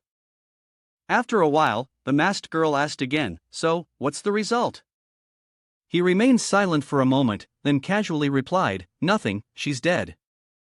She cursed loudly, "Damn it, let's go, what bad luck, think of a way to tell the sect master, what's there to be afraid of? Her whole family died 2 years ago. Worst case, we'll just find a new alchemist to replace her." That night, the moon was perfectly round. Luckily, Shuli didn't die. She collapsed and tried to gather the strength to get up. She, exhausted, managed to speak, I'm still alive." Shuli, covered in bruises, stood up and walked with shallow breaths. She thought to herself, "My cultivation is completely gone, and I have to run all the way to the territory of the demonic cultivator of the purple flute asking sword sect. If they dare to chase me, even if I have to bite them to death, I'll do it." She continued her arduous journey, eventually finding her way into a small cave. The cave was dark and cold. Suddenly, Shuli stopped. Her eyes widened in disbelief. Before her stood a mountain of shimmering gold and silver, along with many treasures, magical tools, and cultivation techniques. Among the gold, there was a book. She slowly bent down and picked up the mysterious book. At first, Shuli frowned in confusion. Crimson Sun Demon Lord? But the next moment, she smiled. "Haze, once again I find something like this." She sat down, eagerly reading. She found the inheritance of the cultivation technique of the number 1 demonic cultivator. "With this technique, I will definitely return to the peak." Suddenly, chains appeared from nowhere, tightly binding her body. Shuli panicked and screamed, "Wah! Where did these chains come from?" Immediately, a soul appeared, grinning maliciously, "Stop struggling. Your cultivation hasn't reached the tenfold heavenly mirror, so you can't escape." After hearing that, Shuli still retorted fiercely, "Don't even think about locking me up, you bastard." However, when he introduced himself, she was stunned into silence. "Don't be afraid, I am the Crimson Sun Demon Lord," he said. "I set up this formation to help you avoid disturbances from the outside and peacefully cultivate here. In my past life, I crushed countless weaklings. I initially wanted to help them escape their suffering, but they listened to the schemes of those who call themselves righteous, and were surrounded by hundreds of heavenly mirror cultivators, leaving me with nothing but a lingering soul. They were nothing but lowly insects. This formation will transfer all of my cultivation to you. Your potential is excellent. Within 100 years, you will reach the heavenly mirror realm. Once you finish your training, you'll be able to leave. Kill those from the asking sword sect and avenge me." With those words, his soul gradually faded. Shuli, in a panic, called out, "Hey, don't go, let me out." She screamed in desperation, "Bastard, what asking sword sect? I just want to tear apart those bastards who captured me, let me out." In the end, she had no choice but to follow the Crimson Sun Demon Lord's instructions and cultivate. For hundreds of years, she only sat and cultivated, eventually reaching the same level as the Crimson Sun Demon Lord. The atmosphere around her became chaotic, shrouded in smoke. Shuli appeared like a wild beast, her limbs still bound. She stomped hard on the ground, then screamed helplessly, "That old bastard, I've finished my training, tenfold heavenly mirror, it's been 300 years, and I can finally leave." Hearing this, the Crimson Sun Demon Lord's soul appeared. "You truly are extraordinarily gifted. The tool for cultivation, I can finally take my revenge," she muttered to herself. "The tool," he continued, "before I died, I never stopped digging caves, setting up formations, and leaving behind treasures. Do you know why?" At this point, she realized. Could it be that he didn't even try to hide it and was speaking of breaking through the heavenly mirror? Tenfold could indeed break the chains, but doing so would unleash a surge of demonic energy. The asking sword sect would immediately know where you are. Shuli, unwilling to give up, retorted, now that I've reached tenfold heavenly mirror, even if the people from the Asking Sword sect come, I can still fight. He laughed maniacally. At that point, even I won't be able to escape. It turned out that after 300 years, she finally realized she had been deceived. As for you, did you really think I helped you cultivate? Did you think I'd have you take revenge for me once you got out? Now, you only have two choices, either stay hidden in this cave for the rest of your life, never seeing the outside world, or commit suicide. His words struck her with an immense blow. She fell to the ground, seemingly in despair. He said, with your tenfold heavenly mirror cultivation, you could easily wipe out the Asking Sword sect. My wish can finally be fulfilled. After that, a long, long time passed. From summers with lush greenery to autumns with golden leaves, and then to cold, biting winters. Finally, one day, Shu was lying there alone, bound in the cave. She sighed in frustration. How long has it been? Must be 300 years. Am I really going to stay here for the rest of my life? Then she would struggle and scream, I don't want to, I don't want to, I don't want to. I'm so bored. I want to bathe, I want to eat good food, I want to wear nice clothes. Suddenly, she stopped and thought, the body can't escape, but the soul might. If I swap souls with someone, I could leave this trapped body behind. One day, I might meet someone, and we could return to the human world. At that moment, Yulu fell down, and she immediately sensed it. Humph! An overwhelming surge of excitement filled her. Her eyes gleamed with desire. At that very moment, in the cave, Yulu was shrinking on the ground, while Shuli was pinning him down. He turned pale. There was no way to force someone down and transfer spiritual power like that. Then, his clothes were torn open, and Shuli lay down beside him. She turned to him and said, this kid, with your cultivation, you'll only reach the human realm at best, you're too weak. If you want to exchange souls with him, it'll take a lot of time. I don't think he can be trapped here for long. He's still in the human realm, he'll starve to death. Also, if we want to complete the spell, I have to trick him into cooperating. For now, just let him go back and level up to the spiritual realm. She was quite pleased with her plan. Everything was going according to her carefully crafted strategy. Meanwhile, Yulu, lying next to her, was anxiously shielding himself, feeling something. Just then, Shuli sat up, placed herself on top of him, and asked, do you feel a bit bloated now, like something is trying to break out?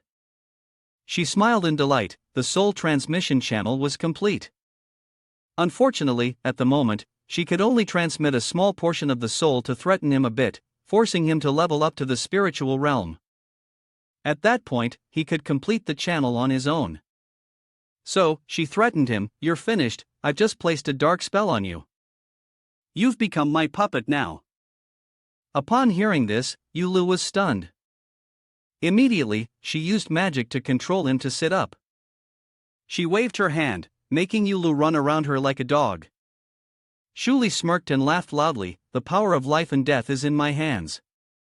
Are you scared now? Hearing this, Yulu was still confused. What are you trying to do by controlling my body? He began to think, realizing that she had been here for a long time, and now, suddenly, she was controlling his body.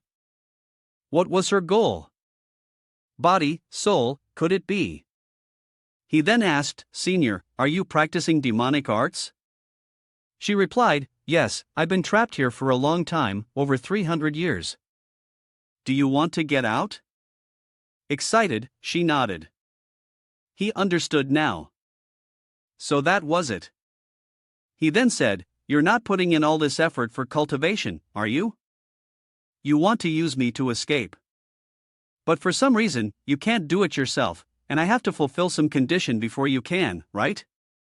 Indeed, he had hit the nail on the head, causing Shuli to freeze. She hesitated, thinking to herself, what?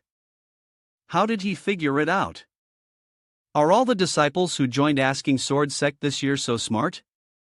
Finally, she had no choice but to tell the truth. Since you figured it out, let me be clear. If you don't want to die, you'd better listen carefully. I cultivate according to what I say. Yulu fell into deep thought again. What should I do? A demonic cultivator in the heavenly realm, if they leave this place, will definitely become a danger to the world. But if I stubbornly refuse to help her, given the current situation, the system will undoubtedly judge that I'm seeking death.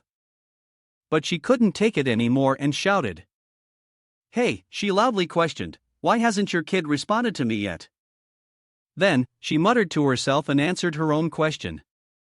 I know, you must want that.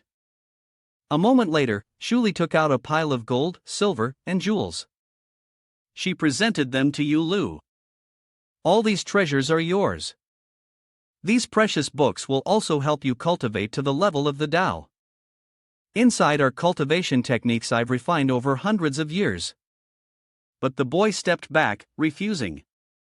Senior, you don't need to be so enthusiastic. I don't. He tried to explain to her. I don't want to increase my cultivation level, are you listening to me? Besides, these are all the techniques of a demonic cultivator. Upon hearing this, she threw the pile of gold and silver away. So this is what you're worried about? With that, Shuli leaped forward and embraced Yulu tightly. I have a dual cultivation technique that can help you. Come here, I'll let you experience the pleasure of a demonic cultivator. It seemed she had misunderstood something. He shuddered and pushed her away. Senior, my lady, please, if you don't let go, I'll try everything to escape. I beg you, this joke cannot be taken lightly, please spare me. However, she still moved closer to him. Don't worry, I promise, come here. Suddenly, she stopped, as if thinking of something. Yula noticed and was puzzled, but she regretfully said, I just realized this technique requires triple cultivation, but it's fine, the last 600 years were so dull anyway, I've created a clone. Her magic tightly bound Yulu. Now, we can have some fun. She began to act, let me really feel the aura on your body. Come on, later, summon the clone to practice with me, and you, helpless, will scream for help. To explain briefly, the royal cultivation technique allows the true essence to flow through both bodies, then return to its original one. The sensation of going back and forth like this will make you want to stop but be unable to. That night, under a full moon, Shuli lay on top of Yulu, and that was the feeling. Are you ready? His hands and feet trembled as he struggled to move. Please, don't, stop, don't. She blushed, and he cried out for help. Please, don't, stop, and finally, he couldn't take it anymore. Yula tried his best to push her away, stopping his hands. Shuli was pushed back, very agitated, you. However, Yula slammed his head and pleaded, Senior, I was wrong. I don't need to transfer my inner strength, nor do I want to transform into a dead body cultivation. Once I return, I will definitely train diligently, please spare me, Senior. Upon hearing this, Shuli smiled, clearly satisfied. If you're unwilling, then I won't force you anymore. She even leaned closer to stroke his cheek, advising him carefully, once you return, make sure to practice well. That way, I will be able to see the outside world once again. Their noses lightly brushed against each other. You've promised, right? From inside the storage place full of treasures, the voice of Tai Shuli rang out sharply, You, come here quickly so I can teach you how to use these magical tools. Yuli's irritable voice responded, Senior, I have a name. She held a golden ring in her hand, startled by his words, and exclaimed, Oh, right, I just remembered. I don't even know your name. Sitting cross-legged on the ground, he introduced himself, My name is Yulu. Tai Shuli immediately burst into loud laughter, mocking, Ha, what a stupid name. Yulu, enraged, pointed at her and yelled, Wasn't it you who wanted to know? The sun slowly sank behind the mountain. Yulu, after surveying the treasures and techniques, stuffed them into a bag, thinking to himself, this should be enough. After all, I don't want to cultivate. He turned his head to look behind, asking, Senior, I'm taking these secret treasures and techniques with me. Tai Shuli heard this, smiled, and waved his hand in agreement, Take them, take them. I won't be able to use them anyway. Yula reached out and grabbed the cloth bag, lifting it up.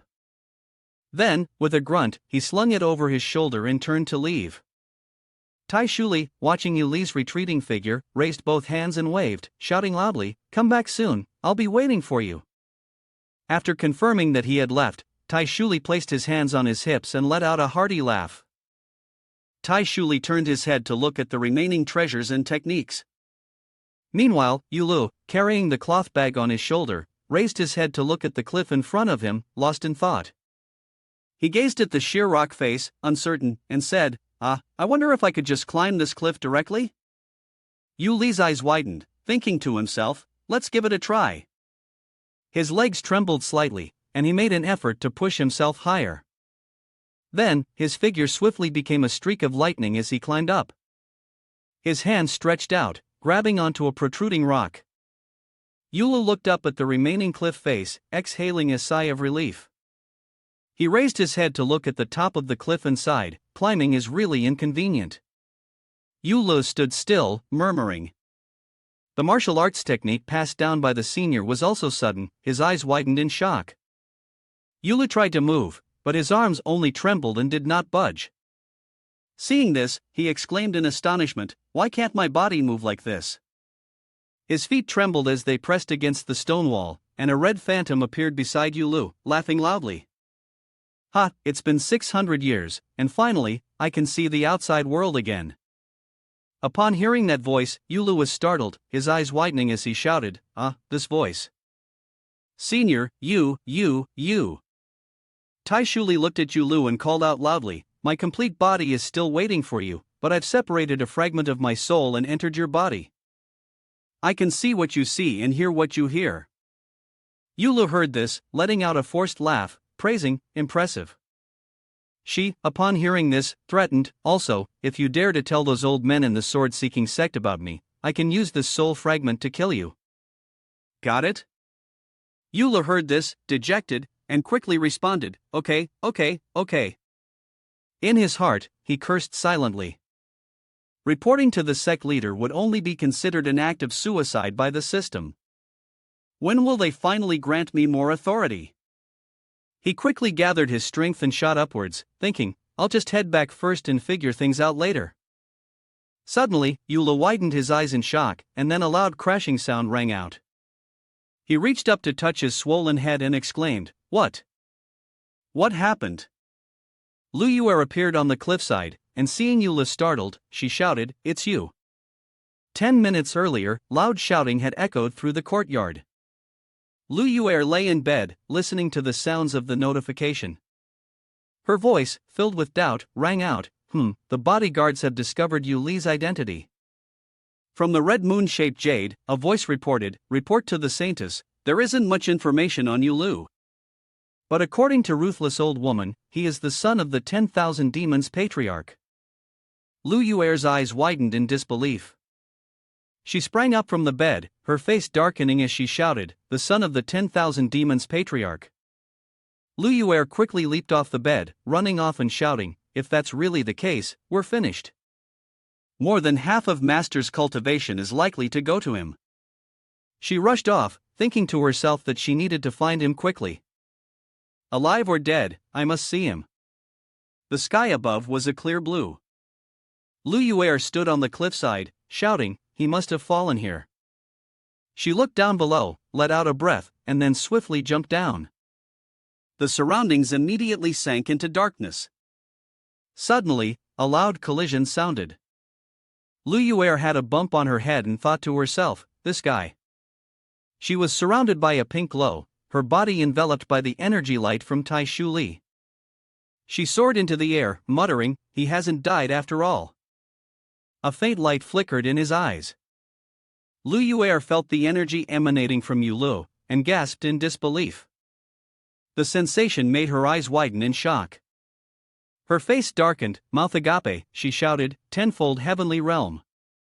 Immediately, she shot forward like a flash of lightning, swiftly flying away.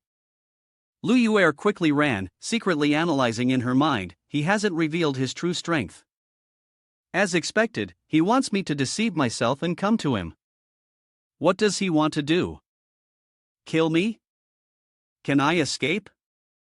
Meanwhile, Yulu frowned, silently calling out, "Senior." His eyes widened in confusion as he spoke, "Senior, I can't move again. Don't use my body without permission." Suddenly, Yuli's eyes widened, Tai Shuli's soul flew out, anxiously calling out, "It's over, I've been discovered. She's definitely going to report to the Asking Sword sect.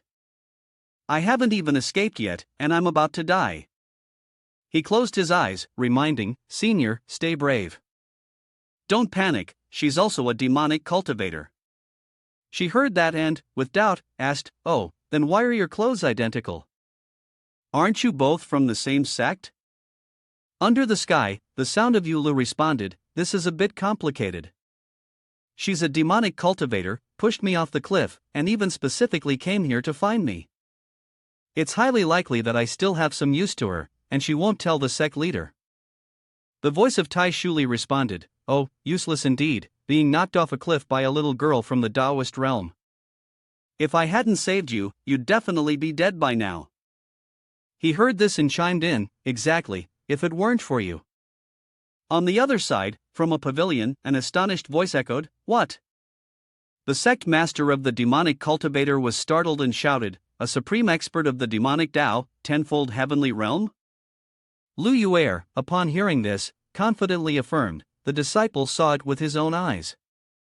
After the disciple discovered that the spiritual energy in the jade pendant had been absorbed by him, he wanted to go to the cliff to see if he could retrieve it, but unexpectedly, he stumbled upon his secret. If the disciple had been just a little slower, he might have already been silenced by him. Hearing this, he asked with hesitation, "The spiritual energy in the jade pendant has already been absorbed by him?" Her arm, resting beside her, trembled. The hesitant sound echoed, "A mistake of the disciple. A few days ago, the disciple had sent someone to investigate, and the news suggested that he was the son of the 10,000 demons patriarch." The water mirror remained silent. After a long while, the sect master of the demonic cultivator spoke up with a conjecture, "No, perhaps the information is wrong.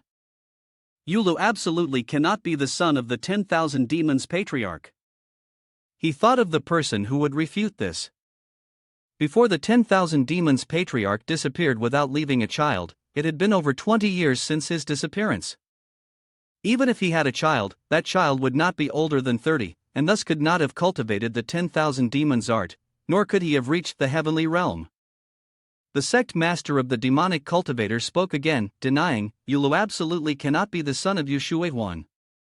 Even though Yushuehuan was so infatuated with her that he sacrificed his cultivation to help his son, it still wouldn't be possible." Lu Yuer frowned and asked, "So, who exactly is he?" He spoke in reply, "If I'm not mistaken, over there, Yulu is reaching out and grasping the cliff." The sect master of the demonic cultivator concluded, "He is the 10,000 demons patriarch. Over there, he is also standing straight on the cliff." Lu Yuer broke into a cold sweat and cried out, "Yulu."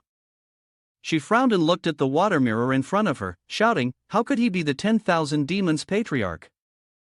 The sect master of the demonic cultivator thought about those powerful figures and said, "There are only a few of us who are experts in the tenfold demonic Tao heavenly realm. No one can possibly reach the Asking Sword sect." His gaze became sharp as he added, "When I think about it, the only one who could possibly do it, someone who never follows common sense, is the 10,000 demons patriarch, who disappeared 20 years ago."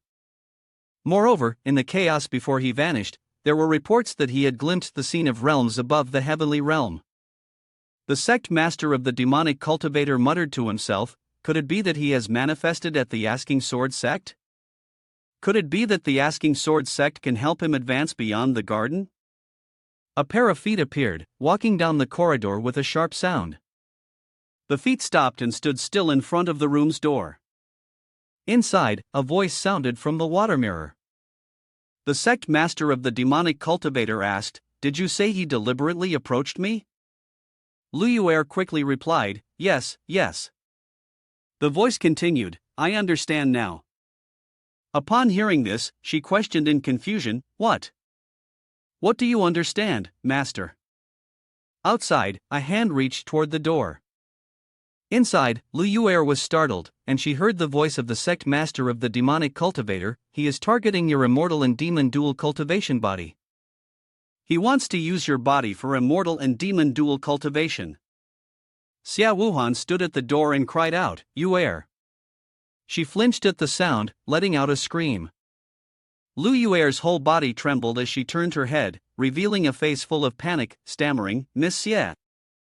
Seeing this, Xia Wuhan asked in confusion, "Are you all right? Why are you hiding in your room in broad daylight?" "The elder is calling us," she thought to herself. "What's going on?" She approached her, asking, "Sister, is something wrong?" Lu Yuer's voice sounded uncertain as she replied, "Didn't we already talk about this yesterday?" Xia Wuhan responded, "Today there will be a test for the disciples of the human realm." On the other side, the flames quickly consumed the paper.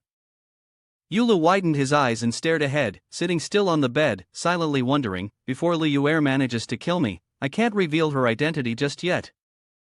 I'll keep it hidden and see how things unfold." Suddenly, a loud voice came from outside, "Hey, kiddo, what are you burning?"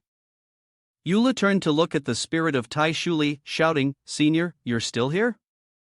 I thought you had gone back to the sect since there's been no movement. I even thought you were asleep. By the way, can you control my body's autonomy?" Inside the room, her voice answered, "Of course, but it's less tiring than fully controlling it." He made a horrified sound upon hearing that. "Oh, but for the next few days, you should stay hidden, because in a few days, there will be an examination for the disciples of the human realm. By then, the elders will be watching us closely. If you act like this, you will expose yourself." Upon hearing this, Tai Shuli asked, "Examination for human realm disciples? What is that? Is it fun?" Yula looked at her and explained, "It's an examination held by the Asking Sword sect for new disciples. If you fail, you will have to leave the mountain." He quietly pondered. He had come to the Asking Sword sect with the intention of finding a way to die, but his previous failures had been at least partly due to external factors. Now, an opportunity had arisen, and he had to make the most of it. Yula furrowed his brows tightly, thinking back to that time.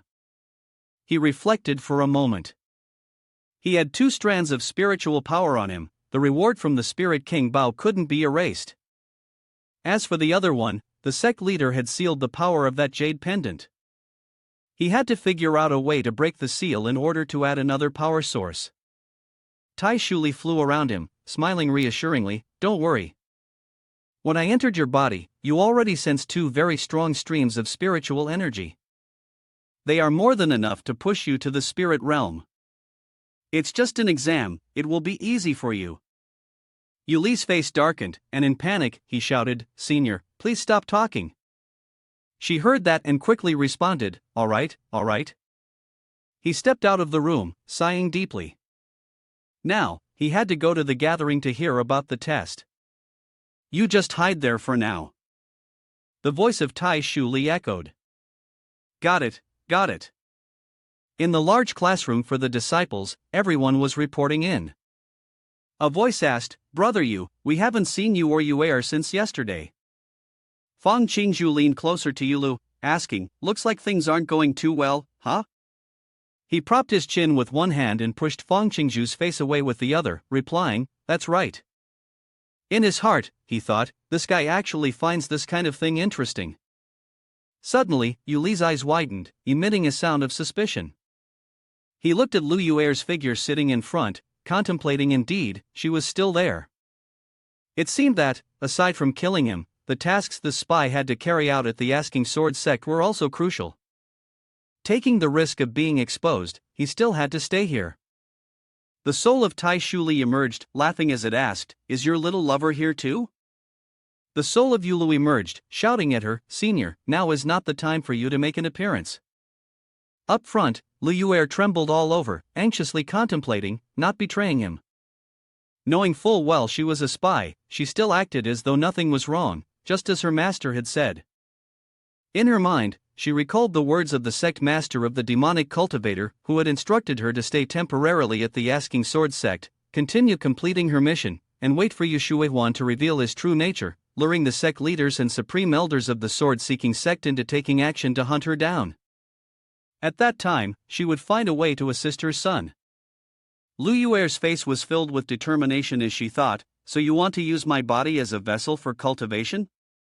In that case, I have no choice but to strike first.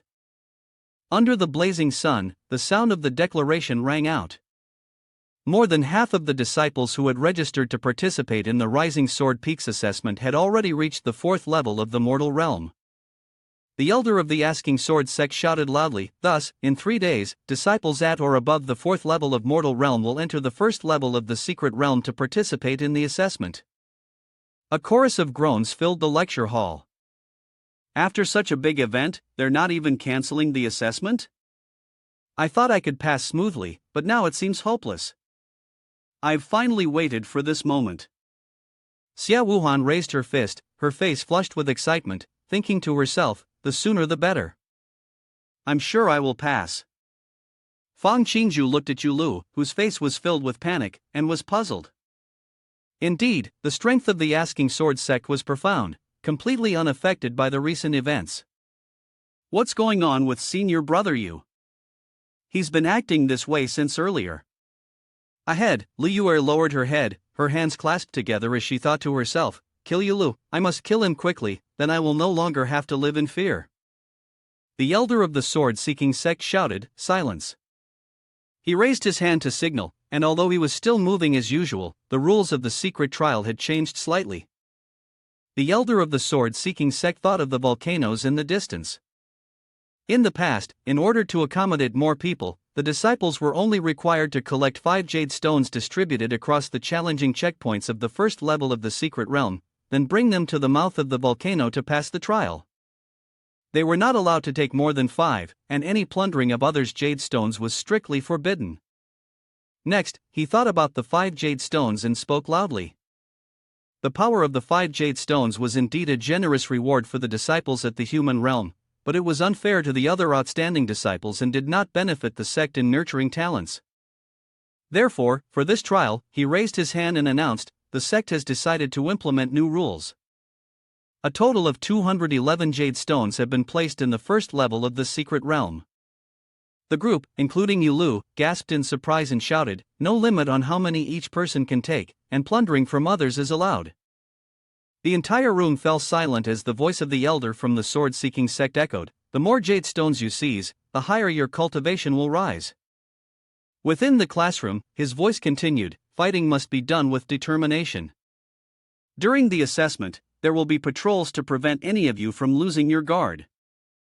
I believe the competition will be fierce, so you should mentally prepare yourselves.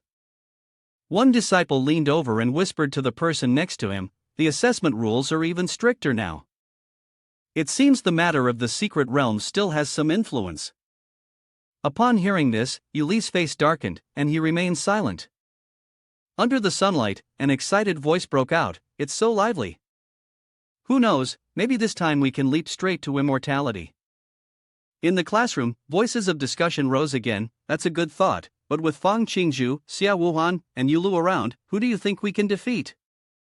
We should team up to strike first, want to join a group? Lu Yuer's face darkened as she glanced behind, thinking to herself, so noisy, it's just a game for those little kids. With the cultivators protecting them, no one can be killed.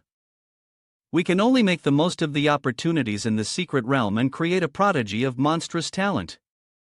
She furrowed her brows in displeasure, contemplating, clearly not wanting to roll around in the secret realm.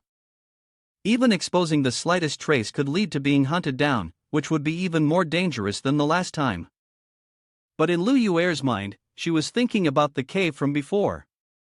Reflecting on the previous encounter, when she entered the 1st level of the secret realm, she had unexpectedly discovered a hidden room beneath the volcano's mouth, unmonitored. Moreover, there were demonic beasts guarding the entrance, making it the perfect place to force Yulu to reveal his identity. She began formulating a plan, first pushing him into that room. Lu Yuer snapped out of her thoughts and then stirred the demonic beast again. In her mind, she pictured Yulu surrounded by 2 demonic beasts, whispering to each other, and then locking him inside. A smug smile appeared at the corner of Lu Yuer's mouth as she thought, faced with the attack of the demonic beasts, in order to defend himself, he will definitely use his demonic power. The experts of the Asking Sword sect will certainly sense it and rush over immediately. His death is guaranteed. She didn't turn around and continue to think, but I need to go and set up traps in the secret chamber first. Then, what should I do to lure Yulu inside? A voice from outside the courtyard interrupted her thoughts. Junior sister Lu, did you call us out here for something? Lu Yuer stood still, looking at the two figures in front of her before replying. I need your help. During the examination, once we've passed the halfway point, please assist me in finding the trail. She continued, we will face danger when we charge into the difficult trial in the volcano. I want him to come and save me. Fang Qingzhu, upon hearing this, asked in confusion, why do we have to do it like this? She raised her hand to cover her face and stammered, I want to. Lu Yuer, appearing as embarrassed as if smoke were rising from her, shouted, I want to know how much he values me, whether he would give up on cultivation for me, or risk going into a dangerous place for my sake. Xia Wuhan, hearing this, furrowed his brows without speaking, while Fang Qingzhu behind her clapped and cheered, all right, junior sister, well done. Her voice echoed as she reminded, right, no one is allowed to tell you Lu about this. He heard this and shouted his assurance, junior sister Lu, don't worry, I will definitely keep this secret for you. After that, Yuli's face filled with confusion, and he exclaimed loudly, huh? Fang Qingzhu gave a thumbs up, laughing as she explained, Lu Yuer wants to pretend to encounter danger in the secret realm, and then will trick you into going there to test your feelings for her. You have to make sure you're firm in this. From a distance, Lu Yuer, hearing this, cursed under her breath, I actually asked you guys for help. I must be hopelessly foolish. Not far off, Xia Wuhan shouted angrily, why on earth would you blurt all of that out? Fang Qingzhu was unconcerned, responding, what's there to be afraid of? We're all on the same side. Yulu spoke up to advise, it's okay, don't fight. Hearing that, he forced a smile and said, do you want to test my resolve by participating in the assessment? Thank you for telling me. He silently speculated in his heart, she probably wants to kill me, doesn't she? This was indeed Yuli's face, darkened. He secretly praised, impressive. At the top of the mountain, a voice echoed, announcing, the disciples of the mortal realm are participating in the first trial of the secret realm. Different regions of the secret realm appeared on the screen. A voice sounded, begin. Looking at the disciples inside the screen, a voice praised, not bad, after the previous incident, the disciples have made some progress. Another person glanced at a different disciple, affirming, quite good. Yet another person looked at another disciple, half responding, the performance is quite good, there should be no problems this time. That person looked at Yulu, standing in the grass, confused, raising his hand and shouted. This made the elder of the Asking Sword sect frown and ask, what's wrong with Yulu? Shanyang elder beside him whispered, I heard he's been in a relationship recently. Could it be that this distracted him, causing him to slack off? Guang Ziyu, upon hearing this, spoke up, with his firm Taoist heart, there's no way something like this could affect him. I think he has something else on his mind. I can't figure out the reason, he muttered. At this moment, the answer might appear in this trial. The elder of the Asking Sword sect, with a hint of doubt, asked, what is your name, miss? Shanyang elder looked towards the volcano and responded, it seems her name is Lu Yuer. A hand reached out towards the lava. Lu Yuer crouched, gazing at the lava below, wondering, where is it? She turned her head to look at the dark cave behind her and thought, found it. Lu Yuer looked at the cave and thought, no one would have thought that the mechanism would be hidden within the magma, but I discovered it. In her mind, the image of the fire salamander appeared as she contemplated. During a previous exploration, she had found the fire salamander, which was suppressed by a formation placed by someone else, and it was a salamander on the verge of reaching the Tao stage. The power of this unusual fire salamander was at most at the law stage, and even the salamander king had only reached the first level of the celestial spirit realm. Lu Yuer furrowed her brows and pondered, where would the Asking Sword sect get a Tao stage salamander? She looked at it and silently made up her mind, no longer concerned. Although the salamander did not actively attack humans, it could not be provoked. The corner of Lu Yuer's mouth curled up slightly as she made her decision. She would use it to deal with Yu Lu. She then quickly dashed to the left of the sleeping fire salamander, before swiftly changing direction and running to the right. Right after that, a purple magic array was formed. Lu Yuer, seeing this, joyfully thought to herself, alright, next I just need to lure Eula here, activate this magic array to lock the secret chamber, then provoke the fire salamander to go into a frenzy. I can then use the magic array to teleport out of here. She clapped her hands and suddenly remembered, shouting, that's right, there's also the teleportation magic array drawing. Once the only door of the secret chamber is closed, there will be no way out. Then, Lu Yuer raised her hand to form a small magic array, saying, this kind of one-time use magic array is the best. Once it's used, it automatically disappears, no matter how the Asking Sword sect investigates, they won't find it. A rustling sound came from the bushes. Eula raised his head and, seeing the movement, his soul inquired, Senior, you've been walking back and forth here since the beginning of the trial, why have you stopped now? Tai Shuli, within Yu Li's body, retorted, what do you mean, walking back and forth? I'm observing the surroundings. She raised her hand and shouted, isn't Lu Yuer trying to test you in the volcano? We should take this opportunity to set up a trap and wait for her to come. Hearing this, Eula hesitated and said, do we need to kill Lu Yuer? If she wanted to report us, she would have left long ago. There wouldn't be such silence like this now, she replied. Eula thought to himself, the assassination plan of Lu Yuer is being protected by me. Hearing this, Tai Shuli couldn't believe it and shouted loudly, how could you trust a spy from the devil sect? She could turn against us at any moment. The only way I'll feel safe is if I kill her. If you keep rambling, I'll use your body to strip and dance under the eyes of the people watching. Yu Lu, upon hearing this, was horrified and shouted repeatedly, kill, kill, kill. Senior, should we just do what you say? What kind of trap are you preparing?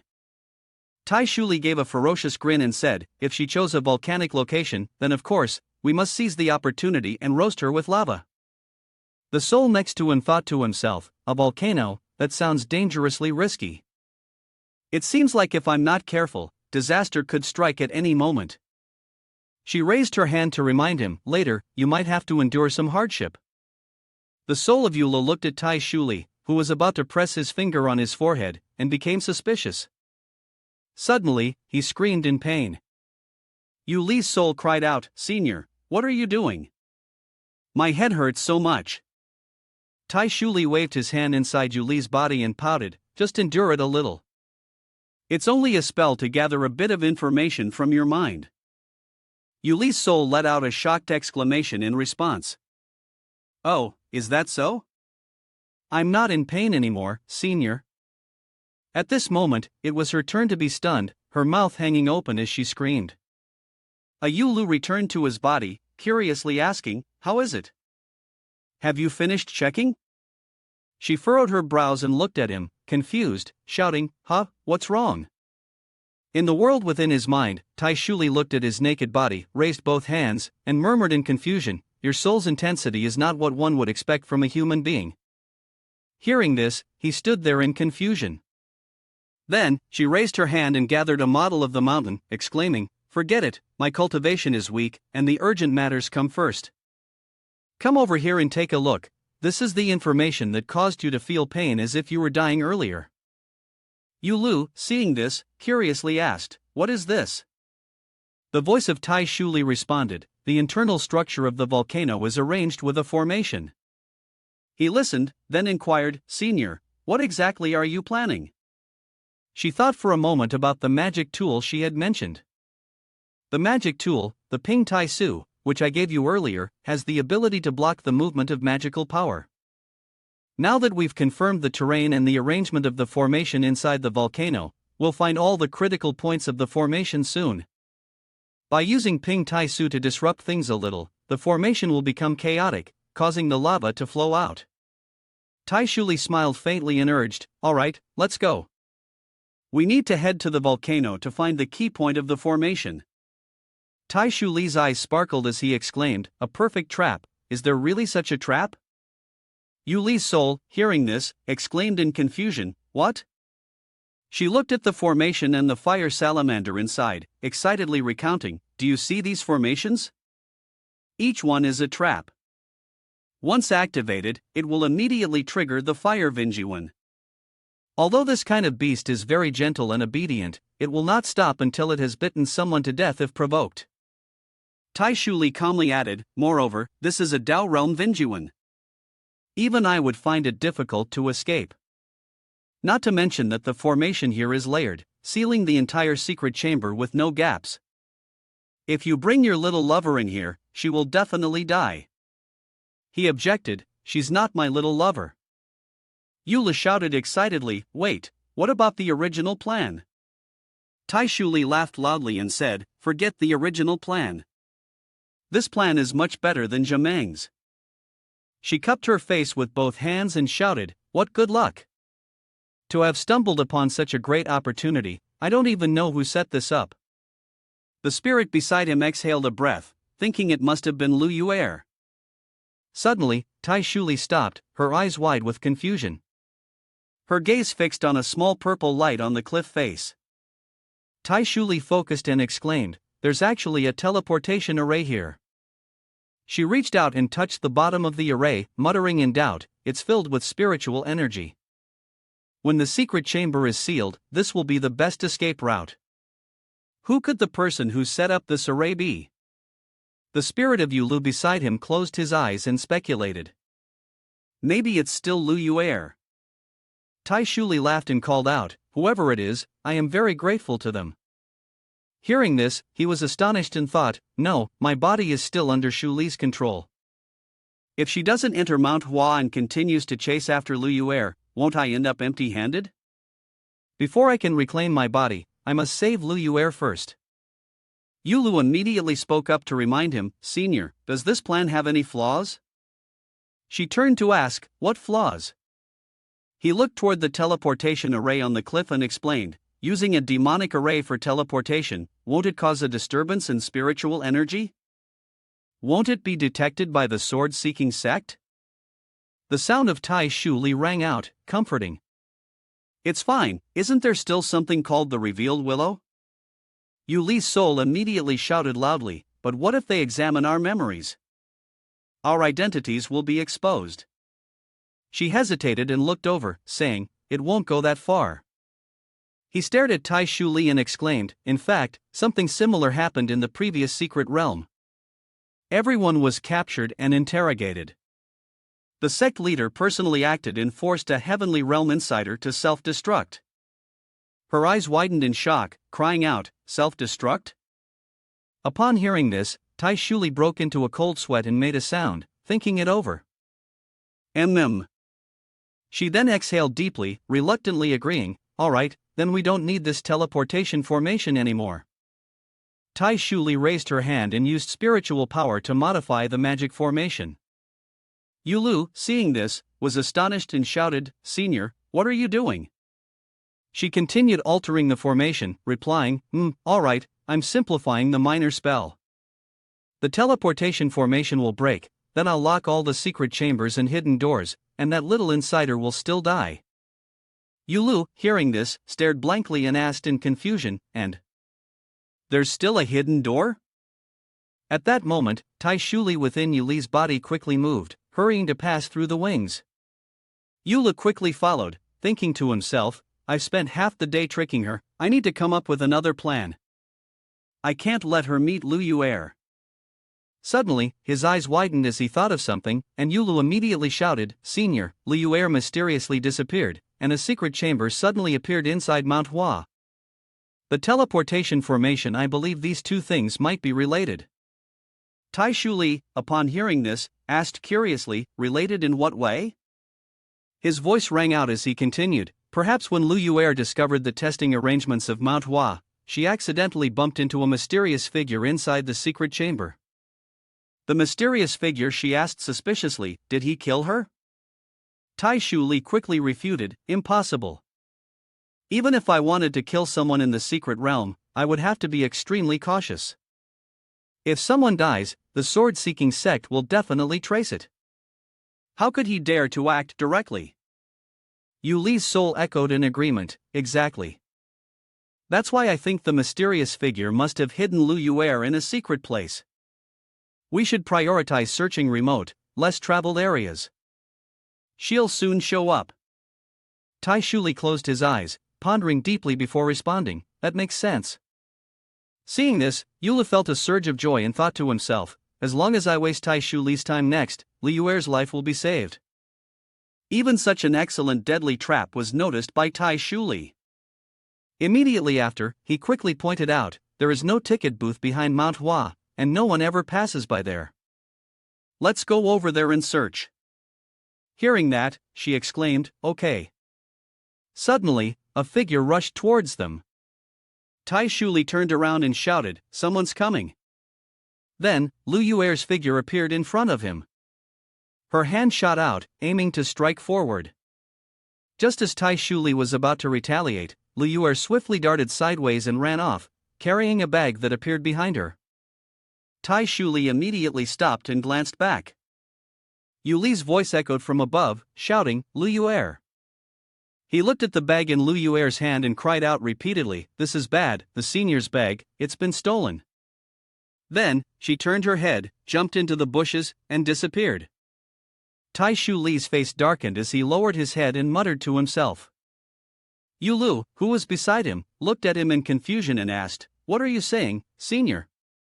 She immediately cursed loudly, the bastard dared to play tricks on me. Tai Shuli lifted his head, his face filled with murderous intent, and growled, I'm going to kill you. How dare you mess with me? Between a cliff, two figures looked at each other and then spoke up to discuss. This time, neither you nor I can win. Next, Fang Qingju and Xia Wuhan exchanged glances and shouted in unison, yeah. The disciples behind them immediately rushed forward, shouting loudly, hand over the jade stone. A loud explosion sounded, followed by the sounds of fighting, and dust quickly enveloped the area. Xia Wuhan, holding a bag in his hand, sneered, with just a few of you, you dare to come and steal the jade stone? You don't know your own limits. Inside the cliff, a group of people lay on the ground, groaning in pain. Outside, the elders observed the situation inside the screen and said, currently, the best performers are Xia Wuhan and Fang Qingju. They already have 40 jade stones in their hands. Guang Ziyu added, the real challenge of this test is the great melee competition to seize the emeralds. Let's see if they can hold on. A voice sounded, inquiring, then, where did Yu Lu go?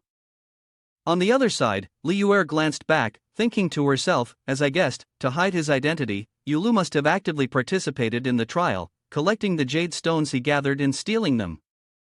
Isn't he just obediently following along now? Tai Shuli, radiating a red glow, shouted out. Stop right there! Little spy! The soul of Yu Lu was dragged along, screaming in panic, stop! The senior on the other side is the secret chamber of the volcano, don't chase after me. Lu Yuer and Tai Shuli simultaneously looked at each other, thinking, as long as we enter the secret chamber, his life will be forfeit. She and the two figures, one ahead and one behind, quickly rushed into a narrow valley. Inside the formation, the fire salamander was soundly sleeping when suddenly, streams of demonic energy appeared, surrounding it. A figure swiftly gave chase. Lu Yuer turned around to look at Tai Shuli behind her, who was angrily pursuing, and coldly snorted, cursing, caught in the trap, you idiot. Immediately afterward, the formation inside began to activate, and the connecting entrance from the outside quickly closed. Tai Shuli, seeing this, angrily cursed under his breath, damn it. The formation has been activated. Suddenly, a sound echoed, and the fire salamander simultaneously opened its eyes. It opened its mouth wide and began absorbing fire elements. Yu Li's soul, seeing the fireball heading their way, shouted loudly, the fire god lizard has awakened, we must quickly get out of here. Lu Yuer turned her head to look behind, thinking to herself, Yu Lu, stay here and wait for death. I'm leaving now. She reached out and touched the teleportation formation, shouting loudly. The teleportation formation activated, but immediately after, nothing happened at all. Lu Yuer's eyes widened in shock, thinking to herself, Why is there no reaction? The fire salamander behind her immediately spewed a large jet of fire, its tail swinging.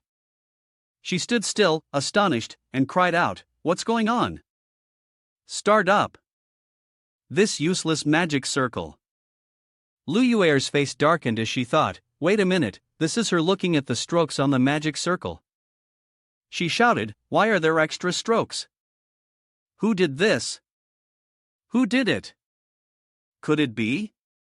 Suddenly, Lu Yuer turned around in surprise and looked behind her.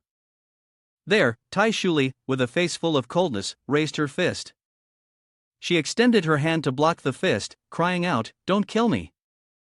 She snatched her bag from Lu Yuer's hand and shouted, "Take this." Poof. She furrowed her brow and muttered to herself, calm down, he won't kill me. This place is sealed, he still needs me to help him find a way out." Lu Yuer watched Tai Shuli's figure grow distant, deep in thought. Where is he going? From afar, she quickly shouted, "You feed the lizard here, so I don't get my hands dirty." Ha ha. She was startled upon hearing this, exclaiming in surprise, "Huh? Where did that back door come from?" Lu Yuer stared blankly at Tai Shuli and Yuli's body, quickly passing through the door and leaving. Then, the stone door quickly closed. She saw this and tears fell relentlessly. Lu Yuer sobbed, looking at the gigantic fire salamander in front of her, followed by emerald stones falling from above, landing in the lava. They were swallowed by the molten lava, and immediately, the lava was frozen.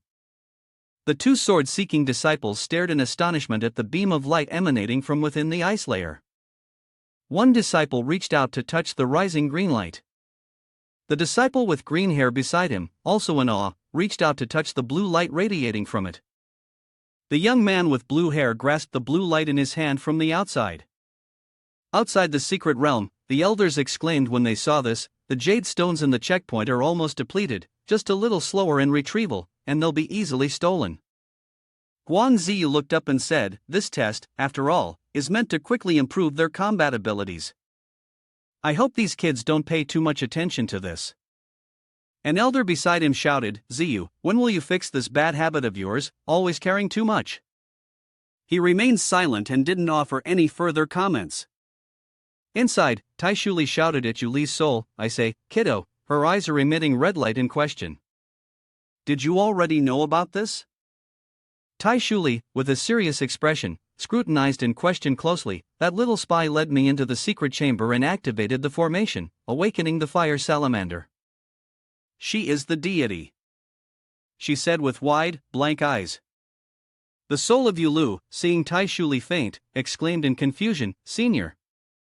Then, he was immediately drawn back into his body by a force. His soul quickly returned to Yuli's body. He startled, opening his eyes wide. Yula propped himself up and shouted. Finally, he regained his strength, and his body returned to normal. He glanced at the stone door before him and muttered, "I must rescue Lu Yuer quickly." Yula placed his hand on the stone door and exhaled a breath. Phew! Then he shouted and exerted all his strength to push hard. Finally, Yulu lowered his head and sighed, saying, "I can't push this. It's tightly locked." Lu Yuer really dug her own grave and jumped in. "That's right, there's still one method." He placed his hand on his head and said, "But I need Lu Yuer's cooperation." "Is it impossible to communicate through such a thick wall?"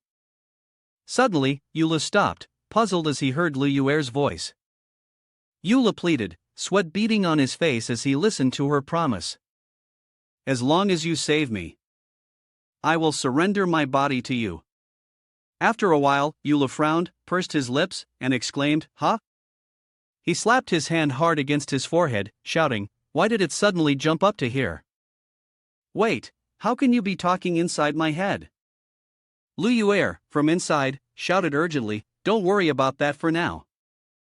She jumped to the side to avoid the fire salamander's flame attack, screaming, "Get me out of here!" Lu Yuer ran forward with all her strength, dodging the flames behind her, shouting, "I really can't take it anymore. Please get me out." She jumped ahead, yelling. The sea of fire behind her quickly caused Lu Yuer to fall to the ground. Upon hearing her scream, Yu Lu widened his eyes. He pushed the stone door forcefully and shouted, "Hey, are you okay? Are you still alive?" Fresh blood dripped onto the ground, and Lu Yuer let out a long sigh. She propped herself up, looking back, and thought to herself, how can a cultivator at the Dao realm, at the peak of my level, be chased and beaten by a beast? If I weren't afraid of using my spiritual power and attracting the attention of the Asking Sword sect, damn it. Lu Yuer looked at the sound transmission talisman in her hand and exclaimed, "Luckily, I have the sound transmission talisman on me, I can contact Yulu outside." Yulu saw her face pale with anger, thinking to himself, and him too. "Yulu, damn it, you deliberately locked me here, aren't you trying to force me to offer my body willingly?" Lu Yuer blushed, silently pleading with the sound transmission talisman. "Yulu, please, just save me, and I will definitely give you my body."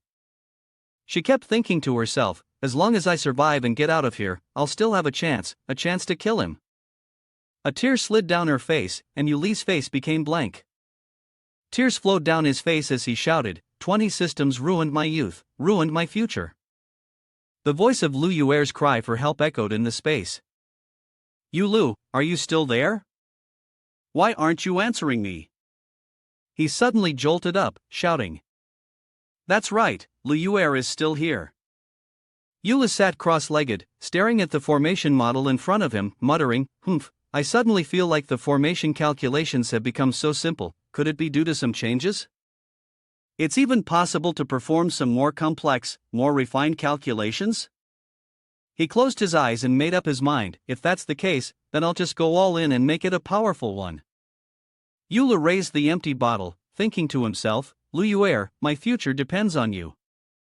He prepared to slam it down with force when suddenly, Yuli's eyes widened, hearing a sound. Lu Yuer's voice rang in his ears. "Yulu, I was wrong. I don't want to kill you anymore, I completely surrender. As long as you save me, I will never cause trouble again." A beam of blue light shot from the incense burner directly toward the model, and then a powerful force emanated from it, blowing toward Yulu. He was startled and shouted loudly. Following that, the stream of spiritual energy quickly surrounded him. On the other side, Lu Yuer looked at the flowing lava in front of her, puzzled, thinking, this is strange. Suddenly, a sound rang in her ears. A drop of sweat trickled down Lu Yuer's cheek. She looked at the lava flowing in front of her, deep in thought, what is that sound? Next, a crack appeared in the lava stream, and it quickly split into two.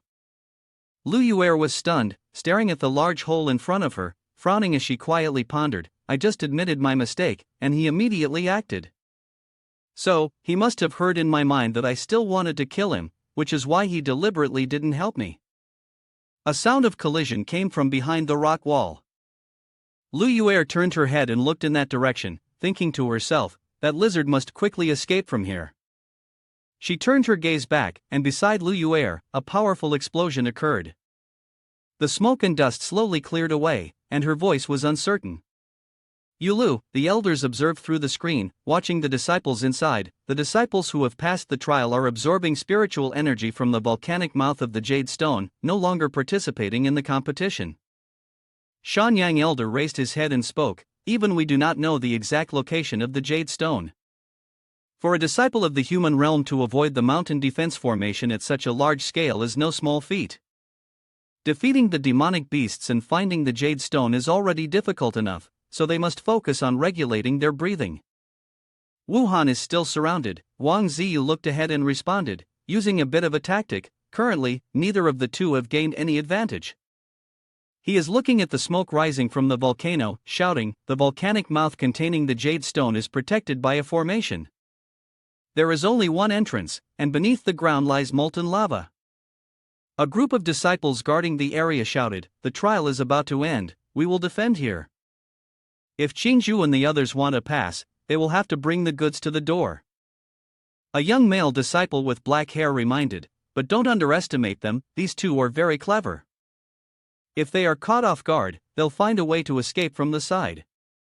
He paused slightly and added, suddenly, the young male disciple with black hair was surprised to see Xia Wuhan appear. She smiled brightly and exclaimed, "This fisherman's prophet is no fun." The elders were all watching. The group of disciples frowned, turned around to hear the voice of Xia Wuhan resounding, "At least try to stop me with your own strength." Seeing this, he quickly gave the order. "How dare they launch a frontal attack, looking down on us?" As they gave chase, Fang Qingzhu leaped down from above. He landed, stamping hard on one person, followed by a small explosion.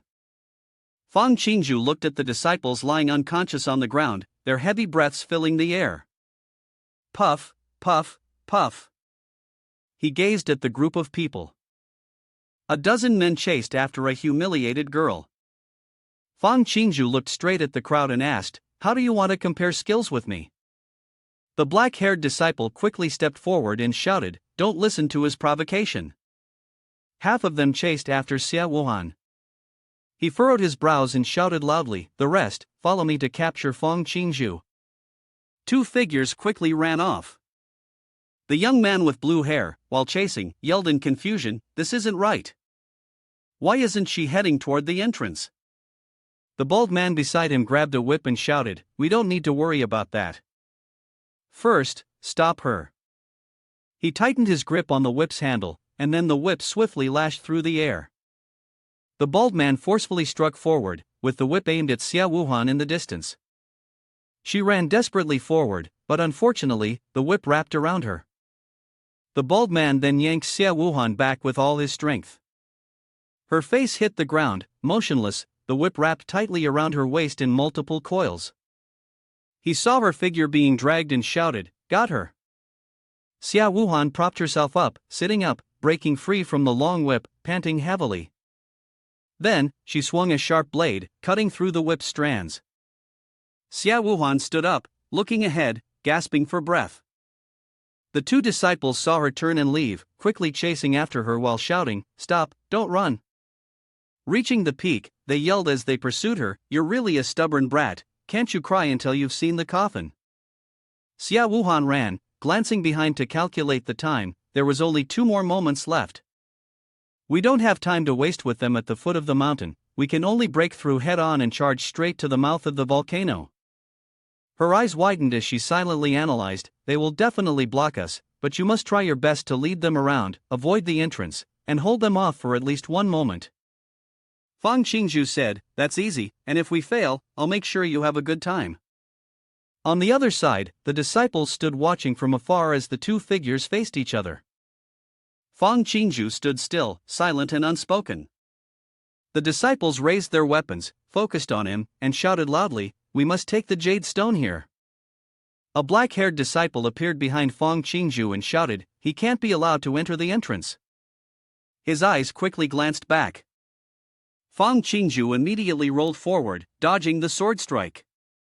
The disciple raised his sword, standing upright, and shouted, "How annoying."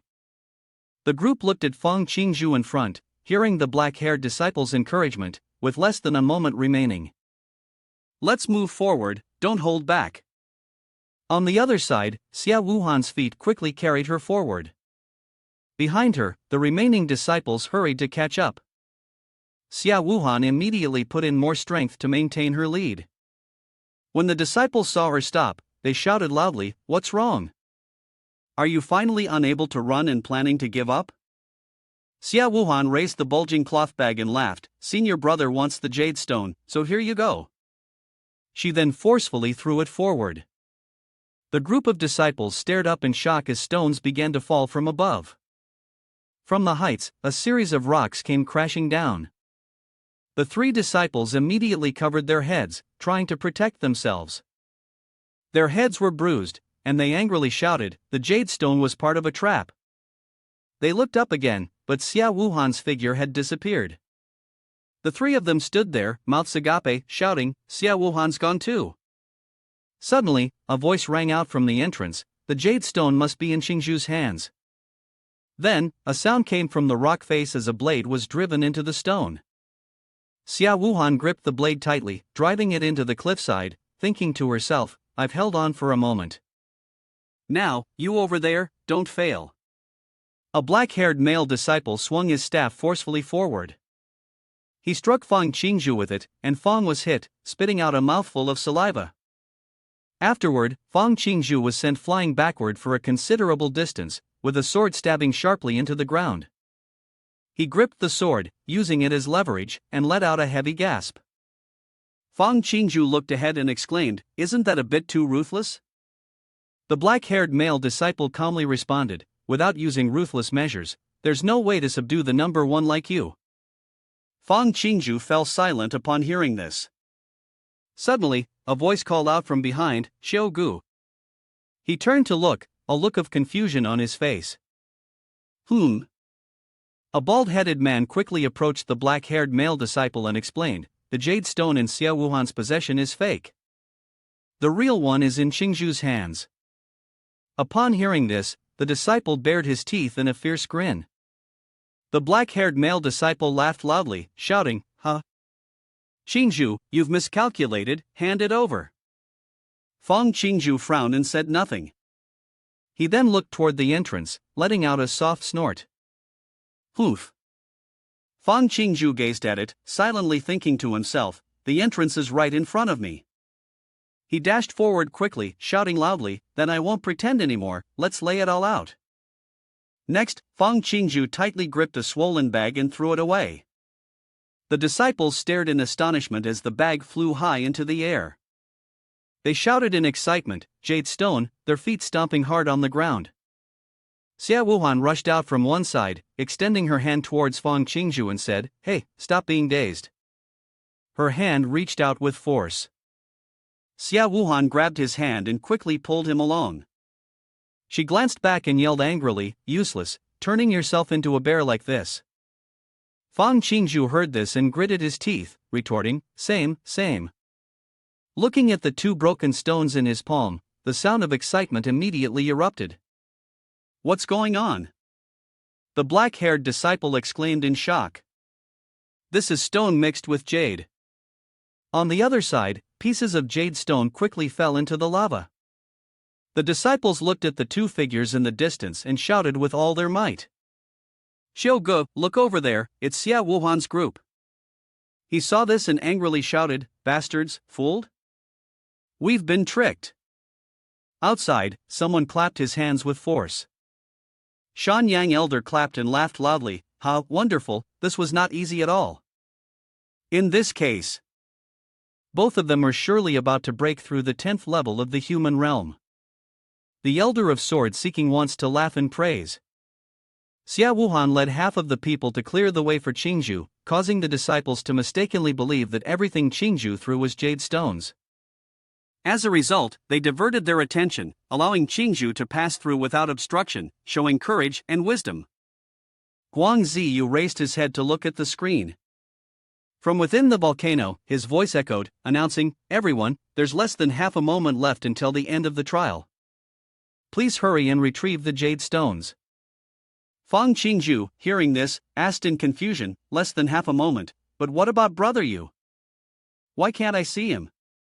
Xia Wuhan, with one hand on his waist, silently pondered. On the other side, the lava below began to recede. Suddenly, from beneath the molten rock, jade stones began to rise. A startled voice shouted, "Look!" Lu Yuer, seeing the pile of jade stones rising inside, called out in doubt, "Why are there so many jade stones for clearing the way in the lava?" Yulo, witnessing the scene, also called out in confusion, "What?" He thought to himself, "What kind of situation is this?" Outside, Guang Ziyu, with a puzzled expression, asked, "Do you not want to become stronger? Is this the reason you activated the Great Formation and brought over 200 jade stones out of the volcano?" He frowned and thought to himself, this was clearly a remark with underlying meaning. He felt it wasn't that he didn't want to become stronger, but that he was dissatisfied with the weak becoming stronger. Guang Ziyu looked at Yulu, who was kneeling before him, and shouted in confusion, "You must have known the location of the Grand Formation long ago, wanting to selfishly absorb the spiritual energy of 200,000 jade stones." His face immediately darkened, and he vehemently retorted, "No, I didn't, stop making things up. I really just wanted to be lazy." Lu Yuer looked at Yulu, silently pondering. Could it be that Yulu had casually triggered the volcanic eruption inside the mountain? The chaotic array in the cave caused the lava to spill into the side paths, coincidentally bringing out the jade stones with it. How would he explain this? If he couldn't explain himself, would he clearly be exposed? Shan-yang elder stroked his beard and kindly advised, Ziyu, have you thought too much? Didn't you go out with him? Upon hearing this, she was stunned and cried out, Elder, I. Yulu patted Lu Yuer's shoulder and replied, that's right, exactly, I went on a date with her, I really wasn't after any spiritual energy or anything. Guang Ziyu closed his eyes and exclaimed, even the excuse has been thought up already. The real intention of the person is truly meticulous and careful, huh? Yuli's face immediately darkened, and he stammered in response, he spoke up and declared that once all the jade were collected, you appeared at the perfect moment, ensuring there was no competition in maximizing the harvest of all the jade stones. If there wasn't a scheme from before, if you didn't know the location of the grand formation, if you didn't know the jade stone could be reused, how could you have timed it so precisely? Xia Wuhan and Fang Qingzhu both looked at Yulu with bright, shining eyes. So that's how it is. As expected of Yulu. Cold sweat dripped down his forehead as he hastily explained, no. Next, the blue spiritual energy on Guang Ziyu's finger gathered and pointed at him. He stared directly at Yulu and added, moreover, your spiritual essence has completed the full tempering process, and the strength of your soul has risen to the mid-tier standard of the law realm, enough to withstand the pressure from the more than 200 jade stones. He lowered his head and shouted, but I've never practiced soul cultivation. Guang Ziyu clasped his hands behind his back and called out, that's right, the human realm simply cannot cultivate soul energy. To enhance it to this level in such a short time, the only method is to torture the mind, applying pressure to the soul to make it stronger. The sound of his voice echoed, recounting how he must have tortured himself like hell in order to successfully complete this level of refinement. In Yuli's mind, the scene from that time replayed, and he thought to himself, so that's how it was? The Shan-yang elder beside him teased, you're quite the strategist, kiddo. You came fully prepared. Hearing this, he angrily shouted, even you guys believe that? Lu Yuer, upon hearing this, lowered her head and silently analyzed, so Yulu, when he kept changing the terrain to help me escape from the volcano, had already planned the route in advance. How intelligent and calculating must he be? The elders of the Asking Sword sect and Shan-yang elder shouted in unison, Yulu, hurry up and gather the jade stones to pass through, or you'll fail just by a hair's breadth. Yulu opened his mouth wide to deny it, it's not what you think. Xia Wuhan and Fang Qingzhu, both with expressions of admiration, exclaimed, incredible. He shouted angrily, incredible my foot. Guang Ziyu closed his eyes, impatiently saying, hurry up, or I'll stall for you. Yuli's face darkened, gritting his teeth as he thought, what is going on with this world? I just want to die. Suddenly, a voice rang out, stopping him, wait. He gritted his teeth, turned around, and shouted, what else do you want? Guang Ziyu calmly asked. I have a gemstone here that I forgot to give you. Yulu cursed under his breath, vaguely confused.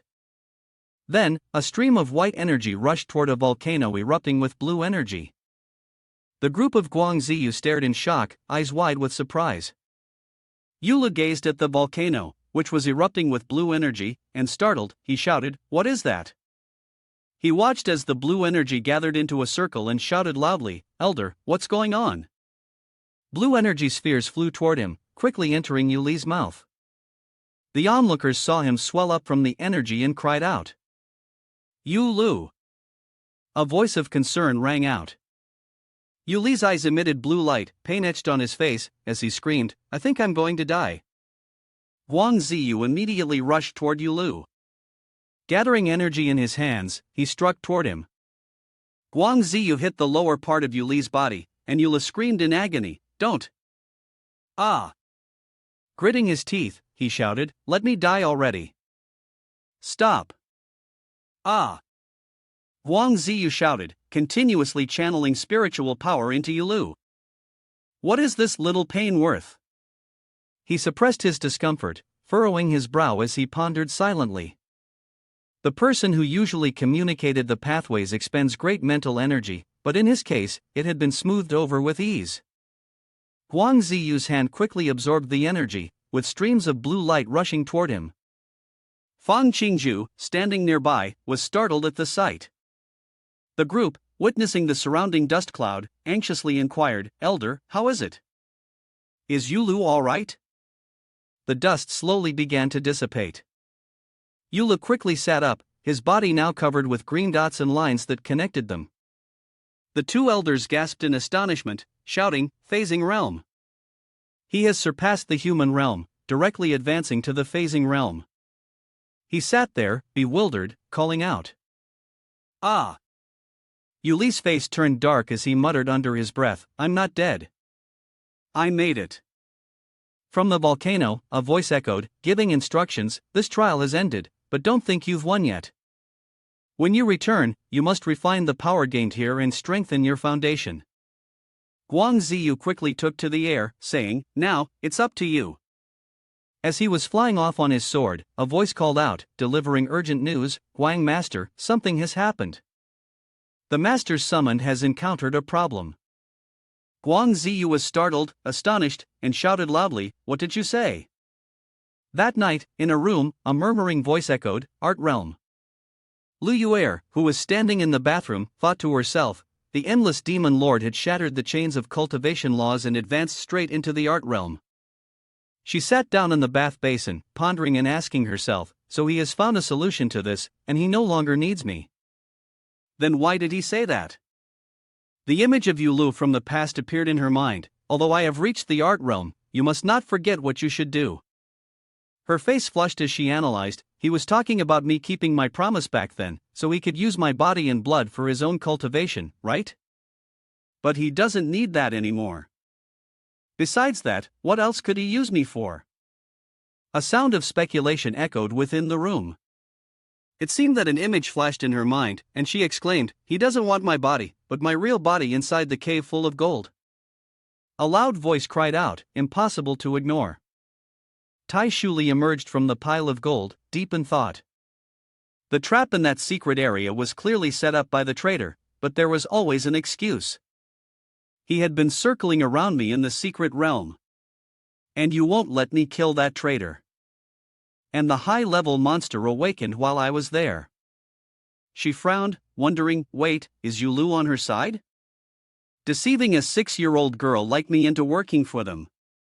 Tai Shuli suddenly turned around as she heard Yuli's voice. "I've come back to keep you company." He opened his mouth wide and let out a long yawn. Yuli's face darkened, he sighed, and thought to himself, "We woke up so early to avoid being seen, Lu Yuer couldn't help me, so let's see if they'll give me a chance." He appeared, exhausted. Tai Shuli furrowed her brow, staring at Yulu, and then she quickly jumped out of the pile of gold. Yulu was startled by this, shouting loudly, "Hey!" Tai Shuli descended from above and shouted, "Why didn't you let me kill that traitor in the secret realm?" He was astonished upon hearing this, exclaiming loudly, "What's going on?" He lay on the ground, sweating profusely, as he heard her voice questioning, "You need to explain this to me, and if you can't..." Tai Shuli leaned her face close to Yuli's, threatening, "I'll kill you." He pretended to panic, asking, no problem, but there's just so much to say. Where should we start?" In her heart, Yula happily thought, kill me. She looked down from above and said, "Where should we start?" Tai Shuli frowned and shouted, "Hey, your cultivation seems like you're at the artistic stage." Hearing this, Yulu explained, "During the trial process, I found a few emeralds, and the energy I gained was a bit too strong.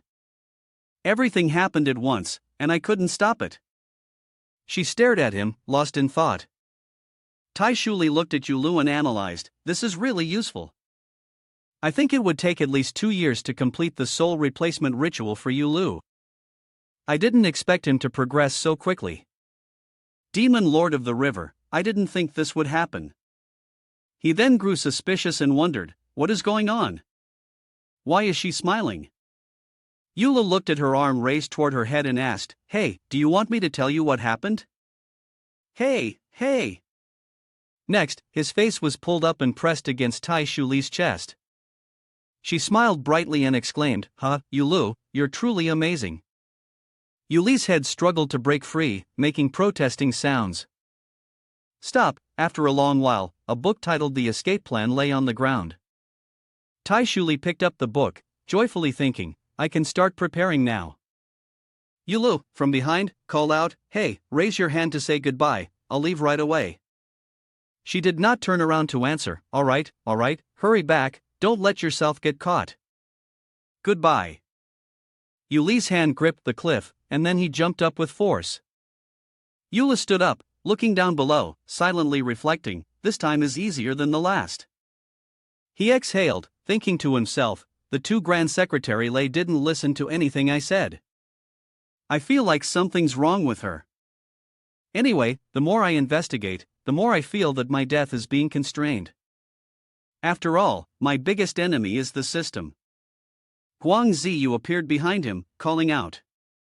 Yulu immediately jolted, startled, and shouted. He then asked cautiously, What are you doing here? Yulu, frightened, stammered in explanation, I'm just breathing some fresh air? Guang Ziyu spoke, I've been looking for you. Upon hearing this, Yulu, suspicious, inquired, What do you want with me? A treasure scroll appeared in his hand. Now you are at the stage of artistry, it is time for you to move out of the dormitory. Your new room and all the rules are here. Yulu exclaimed upon hearing this, Move out? But I don't want to. He thought to himself, if he moves out, won't it be harder to see Lu Yuer? Won't all his efforts be in vain? He stroked his chin and said, What I mean is, isn't it a bit too soon? I feel reluctant to be away from these people so quickly. I'm someone who is very nostalgic, you know that. Guang Ziyu asked back, Nostalgic? Do you really feel nostalgic? Do you remember who came here with you? He furrowed his brows and stared silently at Yulu. After a long while, Guang Ziyu turned and left, saying, Forget it, if you don't want to, I'll leave you to practice in peace. Yulu called out in confusion. He muttered, Why did he ask me if I'm really nostalgic? I came here with Xia Shueli. Cold sweat appeared on his forehead as he whispered, No way, is she okay? Yulu reached out towards Guang Ziyu and lunged. Wait. He placed his hand on his shoulder, urgently asking, Stop beating around the bush, what happened to Xia Shueli? Blue energy radiated from Guang Ziyu's body, throwing Yulu back. He immediately fell to the ground. Guang Ziyu still did not turn his head, shouting loudly, Yulu, this is a criminal act that deserves punishment if you do not show respect to an elder like this. Yulu quickly sat up, admitting his mistake, I apologize, Master Guang. I just wanted to know what's going on with Master Jiao. After all, she's the one who brought me here. What's going on with him? He paused, then shouted, She. He slowly sat up, listening suspiciously. The jade pendant on Guang Ziyu's body emitted a faint glow. He furrowed his brows, thinking with uncertainty, Master. After that, Guang Ziyu used his spiritual power to rise and leave, shouting, Don't bother asking. A low-level disciple like you can't do anything to help. Instead, you should focus on preparing for the upcoming Advanced Disciple Swordsmanship exam. Yulu, seeing this, exclaimed, He stood up, watching the figure of Guang Ziyu leave, thinking to himself, It seems like something is really wrong with Xia Shueli. Since I helped her return here, I should know what's going on. Why can't he just tell me there's something suspicious going on here? Yulu stood still in place, calling out, I need to think about this. Ordinary methods will definitely be useless. I have to think outside the box. A voice calling out echoed from outside a building, Lu Yuer. Inside the room, a questioning voice asked, Are you looking for Lu Yuer? Lu Yuer looked at the person, suspiciously asking, Who are you? An excited voice sounded, Surrender, demon cult. She was startled and shouted in agitation, Are you really daring enough to step into that sect? Lu Yuer yelled out loudly, Do you want to die? A male disciple, hearing this, spoke up to remind her, "Stop talking, this is serious." He opened the box, revealing the gem inside, saying, "Take this." Her voice echoed, "This. This is the treasure that Master said could help deal with the eternal demon king." In her mind, the words of the sect master of the demon cult appeared, "You heir, because of your hard work for me, I have found a talisman that I will give you. This is a special elixir for heavenly tier cultivators. You just need to find a chance to make the eternal demon king drink it, and he will die." Lu Yuer stood still, lost in thought. Suddenly, a voice called out. Lu Yuer was startled and responded, "Mm." The figure quickly left. "There are too many people here, I have to go." Lu Yuer agreed and replied, "All right, be careful." She furrowed her brows, silently contemplating. The eternal demon king is unpredictable. I don't know if he will strike at any moment. I have to act first. Lu Yuer held the box in her hands, deep in thought. But how can I trick him into drinking this? Yula crossed his arms and looked at her, silently puzzled. "Hey, what is Lu Yuer doing at the door?" Lu Yuer furrowed her brow and whispered to herself, "I need to think carefully." He stepped closer, probing, "What is it?" Instinctively, she answered, "This is something I found when Lu Yuer turned around and saw Yulu." She quickly hid it behind her back and smiled. "Oh, it's nothing, nothing at all, just a little something from home." He thought to himself, "What's with that reaction?" Lu Yuer's face darkened as she pondered, "When did he start secretly following me? What a crazy person." Yula looked at her and shouted, "Forget it, that's not important." "I want to ask you something," Lu Yuer's voice rang out, asking. "Huh? What is it?" He raised his hand and replied, "How can you make someone tell the truth without doing anything?" Her eyes widened in shock as she desperately thought, "He definitely knows he's threatening me." Stay calm, stay calm. I have this powerful treasure in my hands, don't panic." Lu Yuer responded, "Okay, I understand." Yu Li's eyes sparkled as he shouted, "Really? Do you have a method?" She led him into the room, saying, "But first, let's go inside. It's not convenient outside." Yula stood still in the middle of the room, filled with doubt. Lu Yuer reached up to take off her clothes, wondering, "Can I escape this?" His eyes widened, frozen in place. She smiled, turned toward Yulu, and asked, "Is this what you want?" His face darkened, and he remained silent. Lu Yuer's face became confused when he said, "I want to know how I can get information from Guangziyu." She blushed in embarrassment and said, "Oh, is that the case?" A sound rang out from within the chamber, indicating she was weakening. A wisp of mist passed by, and a sound echoed. "I just received the news, and the good news is that she's still alive." The sect master raised 2 fingers and responded, "Her cultivation has dropped to the artistic stage." He looked at Zhao Shueli, who was quietly meditating inside, and sighed, "Truly terrifying." The sect master turned his back to Guangziyu and requested, "I want Yulu to meet her." He raised his head to speak, but the situation between Yulu and Lu Yuer had already spread throughout the sect. "If we let Yulu meet her, I fear it will backfire."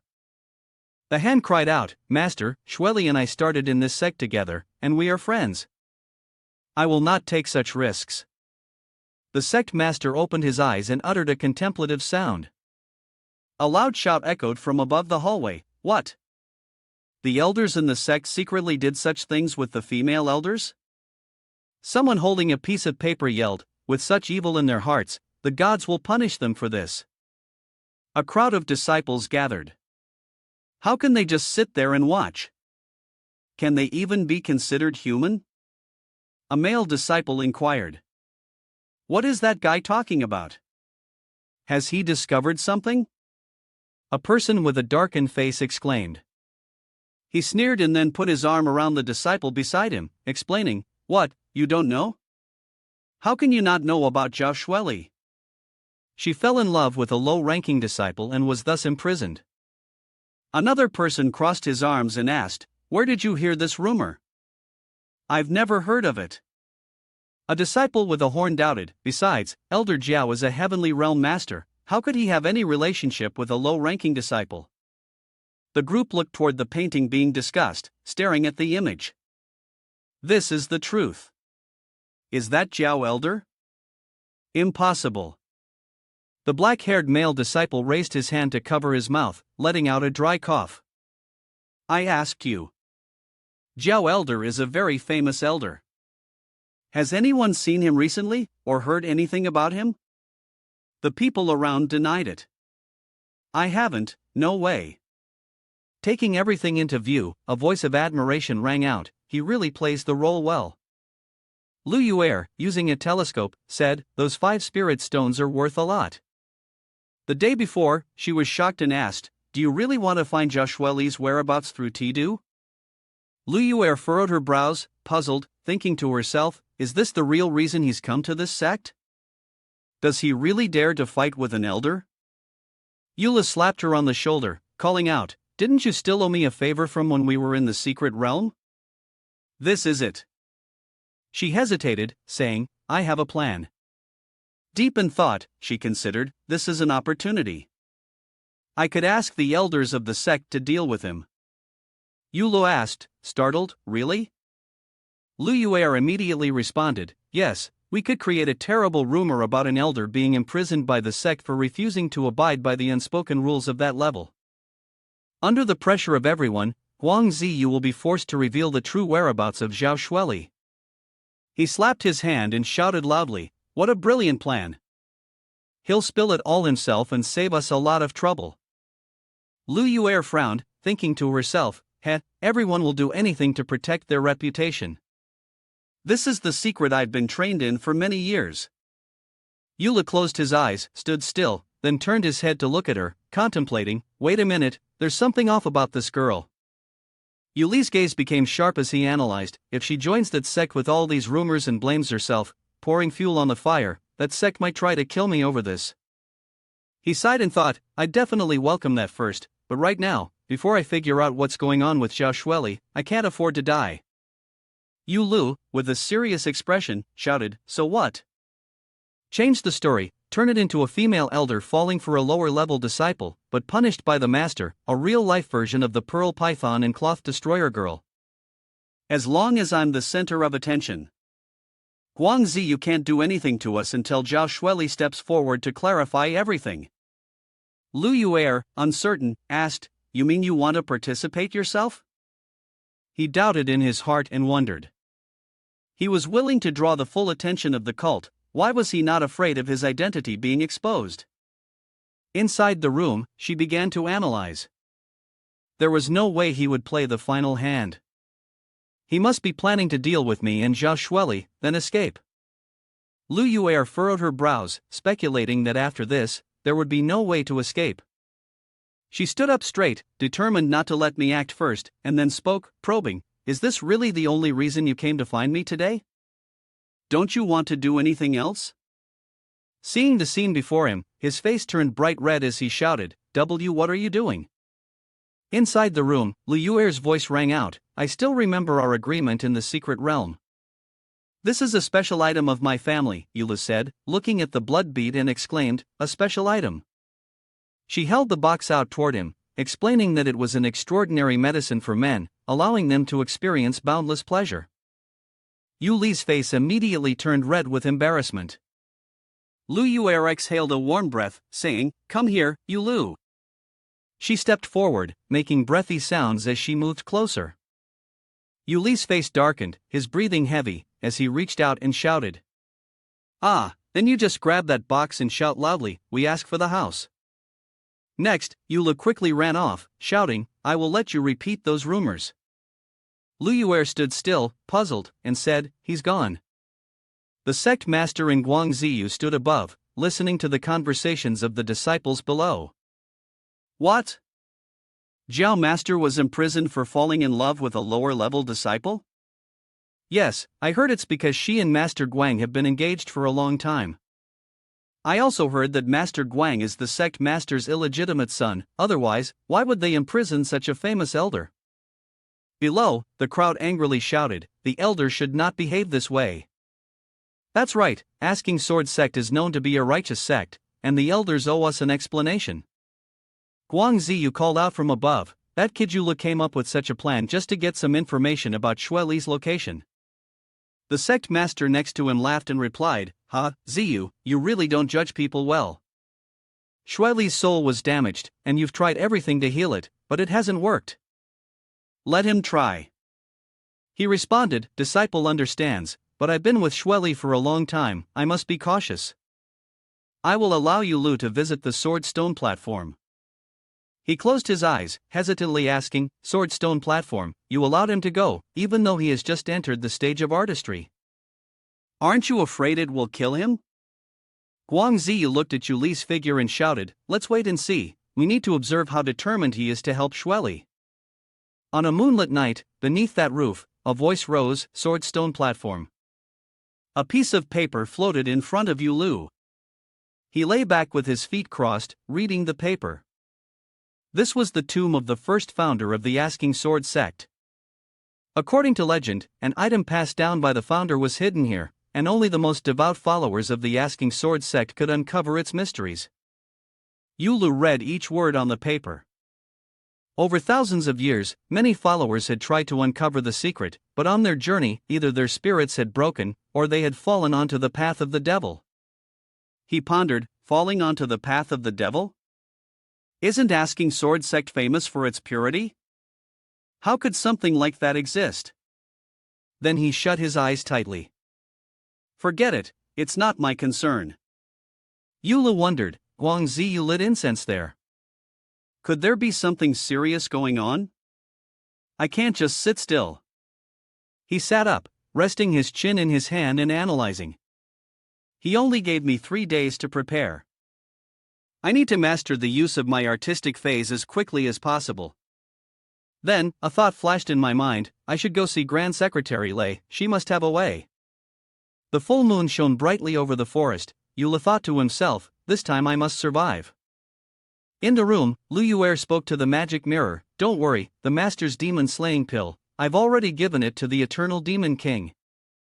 The sect master of the demon cultivator inside responded, if you kill the eternal demon king, not only can I restore my power to its former glory, but will also gain access to his methods and treasures. He laughed arrogantly, I should be able to break the chains of heaven with a single move, and by then, who could stop me? A wave of worry surged in her heart, but we can't be sure what the eternal demon king will do, I don't know either. He continued, listen, that pill is the only one of its kind, it's an extremely valuable treasure. You must not disappoint me with this, do you understand? Lu Yuer replied, yes. But she thought to herself, I know my master, if the eternal demon king survives this, it will be terrifying, I'll be in big trouble. As for Yulu, his heart was filled with determination. If I don't succeed within 3 days, I must escape. In the dark of night, he stood alone on the cliff. Yulu glanced around and thought to himself, no one is clean. Without further thought, he jumped straight down the cliff. A pot of green water was still bubbling. Tai Shuli laughed loudly with satisfaction, looking rather sinister.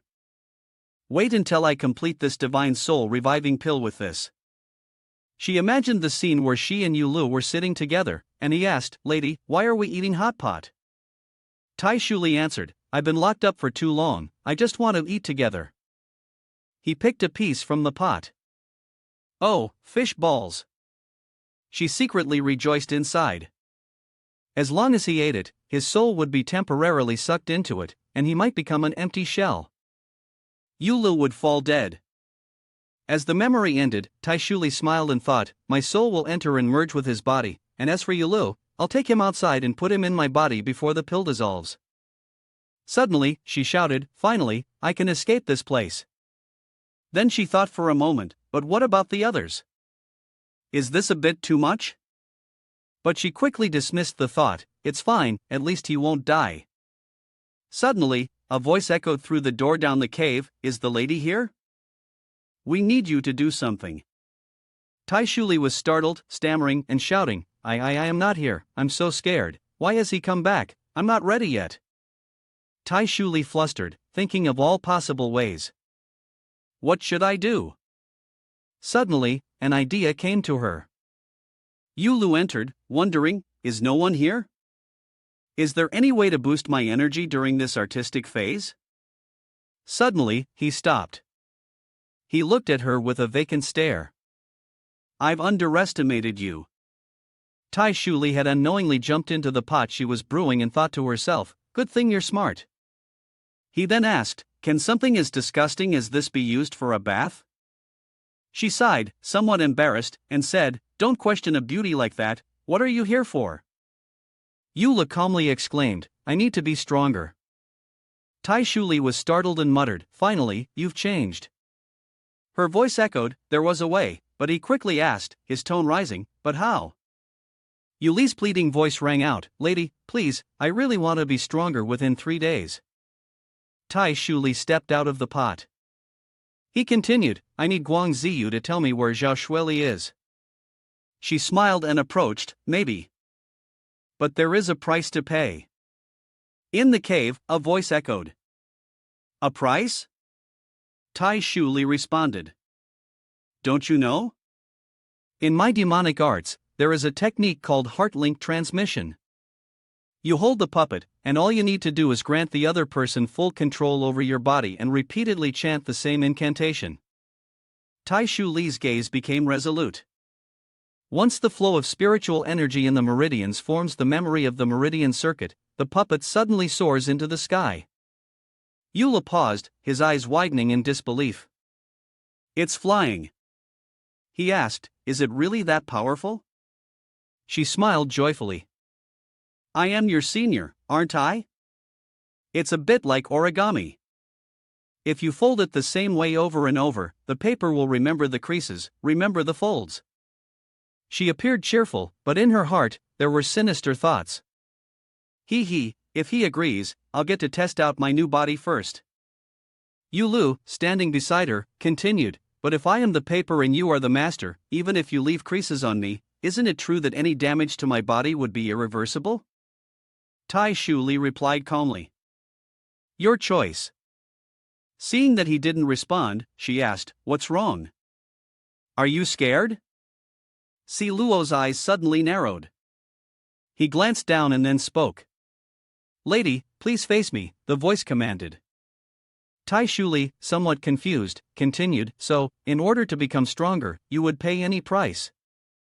Have you truly embraced the spirit of the demonic sect? Yula proudly exclaimed, do you really need to admire me that much? Anyway, I turned away and chuckled to myself. What happens to its body has nothing to do with me. Only the sound of loud laughter echoed in the cave. In the early morning, lively voices could be heard in the palace. Did you hear? One voice asked. Zhang Gaoshan entered the swordstone platform to train the spirit sword? Another voice responded. Impossible, Zhang Gaoshan only just appeared, right? He must have been training for a few days before this, a third voice said. 4 people were conversing with one another. Didn't you hear? The news was just released this morning by the inner sect members, and there's also a child. Yulu will enter in 3 days, another voice answered. How could he think he can accept such a challenge? The other person spoke again. Don't you know any inner sect members? Zhang Gaoshan was chosen as this year's Swordmaster, the voice replied. I guess it's best not to question it.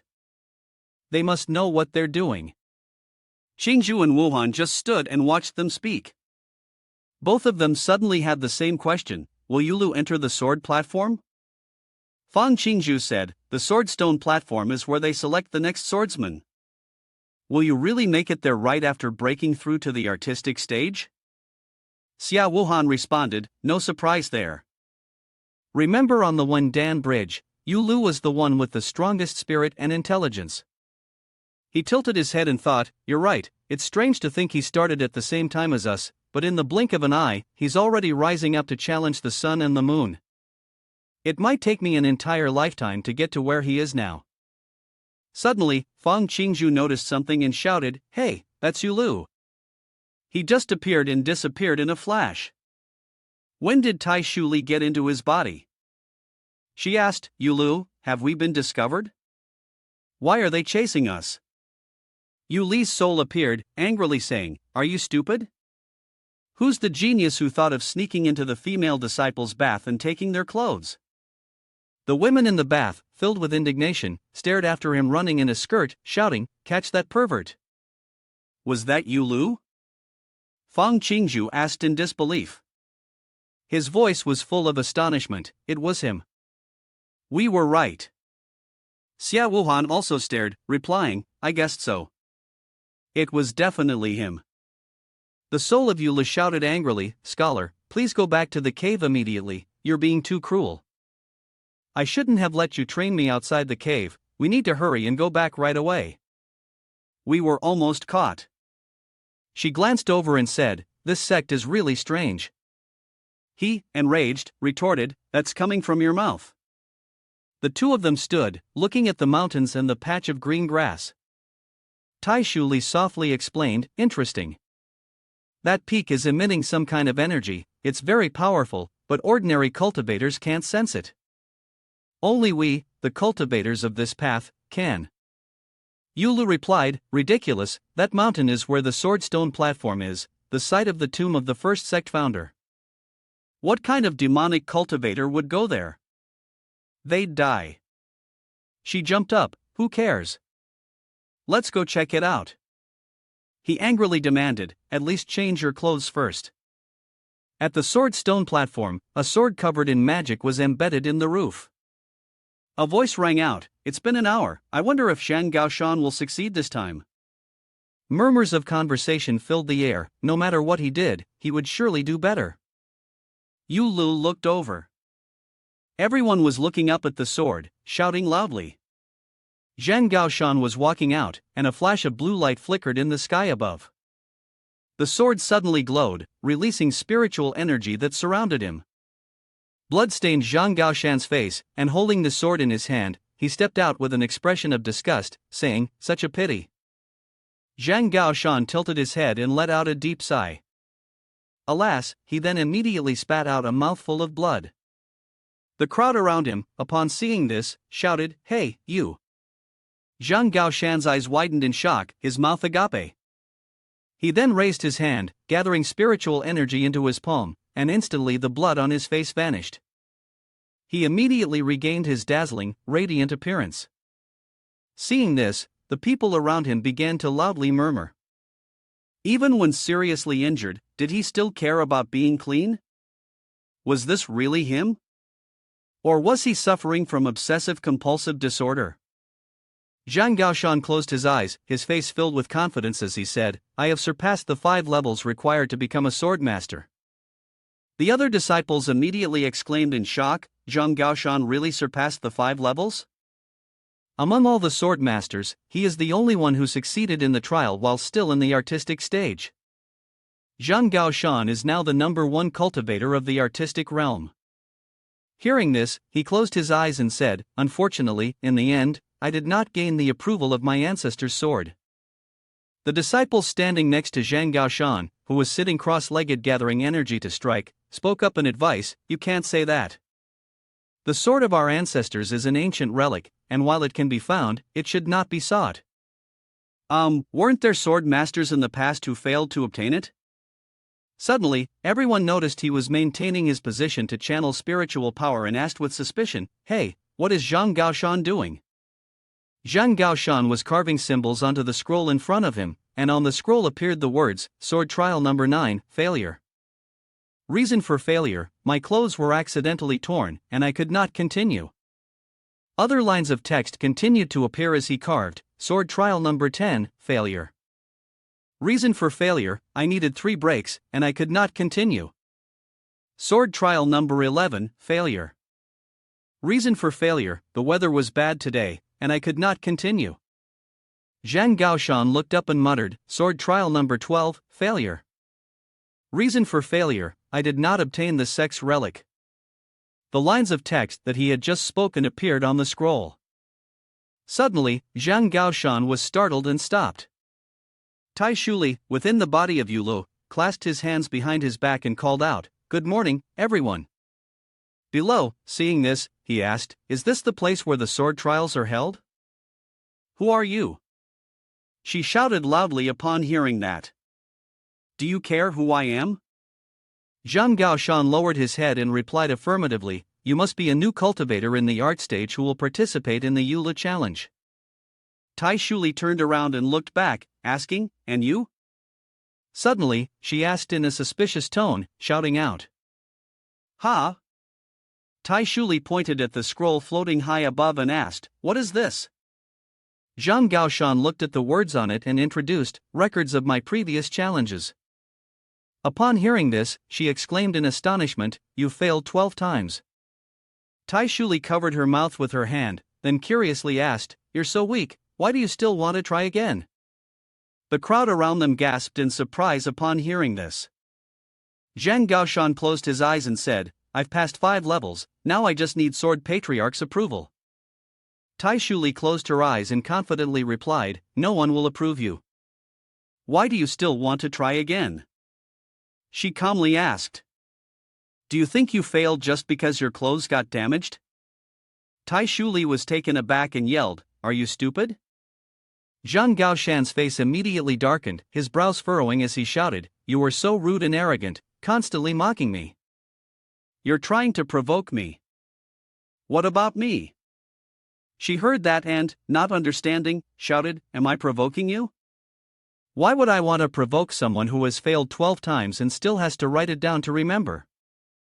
Yuli's soul beside her sighed softly, great, you've caused trouble again. I'm sure if I had let you take control of my body earlier, both of us would be dead by now. Zhang Gaoshan, with a dark expression, gripped the sword in his hand and yelled, if you're going to act like that, why don't we try something else? Yuli's soul beside her, furious, shouted, Miss, why don't you apologize? Don't you want to quickly enter the sword stone platform? Tai Shuli, in his body, gave a faint smile and replied, apologize? In this world, only those who are beaten apologize. The person on the other side raised his sword and shouted, I don't understand what you're saying, but I agree. Tai Shuli squeezed his wrist tightly, yelling, oh, don't blame me when you're crying on the ground. Yulu, beside him, didn't forget to remind, Miss, don't reveal your identity. Zhang Gaoshan narrowed his eyes slightly, and a giant sword illusion appeared in front of her. His voice rang out, shout, here's my sword. The giant sword illusion rushed forward and slashed down. Tai Shuli wouldn't sit still, gathering energy and raising his fist. She struck the illusionary sword with all her strength, causing cracks to appear all over its body. Zhang Gaoshan stared in shock at the fragments falling to the ground, his face darkening as he looked at Tai Shuli's hand, which hadn't been withdrawn in time. The people around them gaped in astonishment and yelled. What? She held her fist in the same position and laughed loudly. He. The crowd around them gasped in disbelief. It's broken. Yulu has shattered Zhang Gaoshan's giant sword with nothing but her fist. How is that possible? They watched as Zhang Gaoshan maintained his sword holding stance, even as he was injured, murmuring among themselves. That sword must have had the strength of a mid-tier martial artist. Zhang Gaoshan was a powerful martial arts practitioner. His face twisted with anger as Tai Shuli, within Yuli's body, raised her fist and charged toward him. Zhang Gaoshan was startled, his face turning even darker. Her fist, charged with immense energy, came crashing toward him. The red energy from Tai Shuli's punch sent Zhang Gaoshan flying backward. He furrowed his brow and gritted his teeth, exclaiming, this guy's punch is truly extraordinary. The disciples standing around were also stunned, shouting in amazement. The power was truly unbelievable for a mid-tier martial artist. Zhang Gaoshan, on the other hand, furrowed his brow, silently thinking to himself. If judged purely by his physical strength, it would be like trying to strike at a turtle's shell. He raised his hand to his chest, pondering, but when his fist struck, I could truly feel his arrogance. In Zhang Gaoshan's mind, the image of what had just happened replayed. It was clearly just a fist, but in reality, it felt more like a blunt sword. He stared at Tai Shuli, whose entire body radiated a bright red light as he charged forward. Zhang Gaoshan gripped the sword tightly in his hand and shouted, he's attacking again. He was startled, looking at the phantom of the gigantic fist in front of him. Zhang Gaoshan's eyes widened, and he yelled, "Of course!" The sensation hit him, followed by the resounding sound of a strike. In the air, voices murmured, "Zhang Gaoshan, was he struck?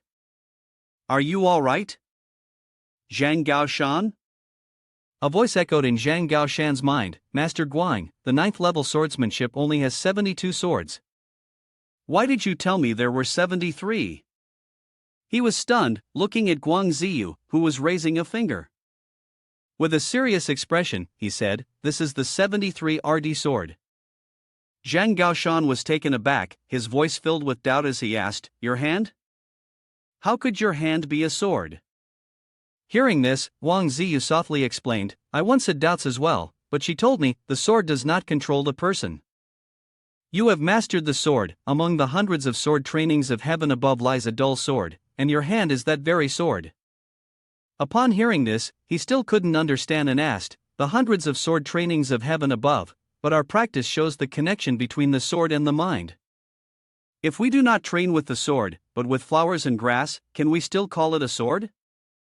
Guang Ziyu, upon hearing this, turned his back to Zhang Gaoshan and said, "Then you have already stepped onto the path of demons."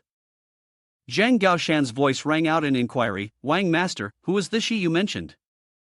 He replied, 5 years ago, the only Swordmaster surrendered to the sword of the Ningzhu ancestors." Before him appeared a pair of feet walking away, accompanied by a loud shout, "It's nothing, don't worry." Tai Shuli quickly moved forward and asked, "By the way, how exactly do we enter the sword stone platform? Is it related to that sword?" Yu Li's soul, who was beside him, looked at the sword and shouted loudly, "Look!" She suddenly stopped, putting on a thoughtful expression as she gazed in that direction. Humph! The sword was stuck straight into the ground. As soon as Tai Shuli reached for the sword, a loud shout echoed, "Hey!" The surrounding disciples were startled, shouting loudly, "Look, it's Zhang Gaoshan!" Tai Shuli turned her head upon hearing the sound, furrowed her brows, and shouted loudly, "What? Do you want to get beaten again?" Zhang Gaoshan stood up straight, panting. "Ha ha, ha ha." He furrowed his brows, puzzled, and asked, "What was that punch about?" She closed her eyes and calmly replied, "What's important is that it was meant to hit you, nothing more." Zhang Gaoshan immediately became agitated and shouted, "A normal punch? Even if it could break my technique, it couldn't hit my soul with such force." His voice rang out as he added, "There's some kind of energy in your punch." Hearing this, Yu Li's soul was startled and exclaimed, "Huh?" Tai Shuli frowned, thinking, "Impossible, has he discovered us?" Yu Lu also furrowed his brows and groaned, "Oh no, oh no." Zhang Gaoshan frowned and yelled excitedly, "It's sword energy, right? The reason you don't have a sword is because your fist is the sharpest, most durable sword in the world." Upon hearing this, Tai Shuli secretly breathed a sigh of relief, thinking, "We're fine, this guy just doesn't have a brain." Tai Shuli raised her hand and pointed in that direction, shouting, "Shut up, it's just a normal punch. Who needs a sword when you're so weak?" Yu Li's soul sighed and muttered, "That was too blunt." Blue stones appeared on the ground. Zhang Gaoshan looked up and spoke, "Thank you, anyway, thank you. You've helped me understand the true meaning of the Qing sword." A blue aura rose from his body. The corner of Zhang Gaoshan's mouth curled into a slight smile as he said, "I understand now." Tai Shuli, hearing this, looked confused and asked, "What does he understand?" The soul of Yu Lu beside him replied, "No idea." Zhang Gaoshan flew upwards, and blue sword phantoms began to surround him. With a serious expression, he shouted, "Qing sword number 73. Seeing this, Tai Shuli exclaimed, "Did you forget? Looks like I have to defeat you again." Yu Li's soul beside him tried to shout, "Calm down, calm down."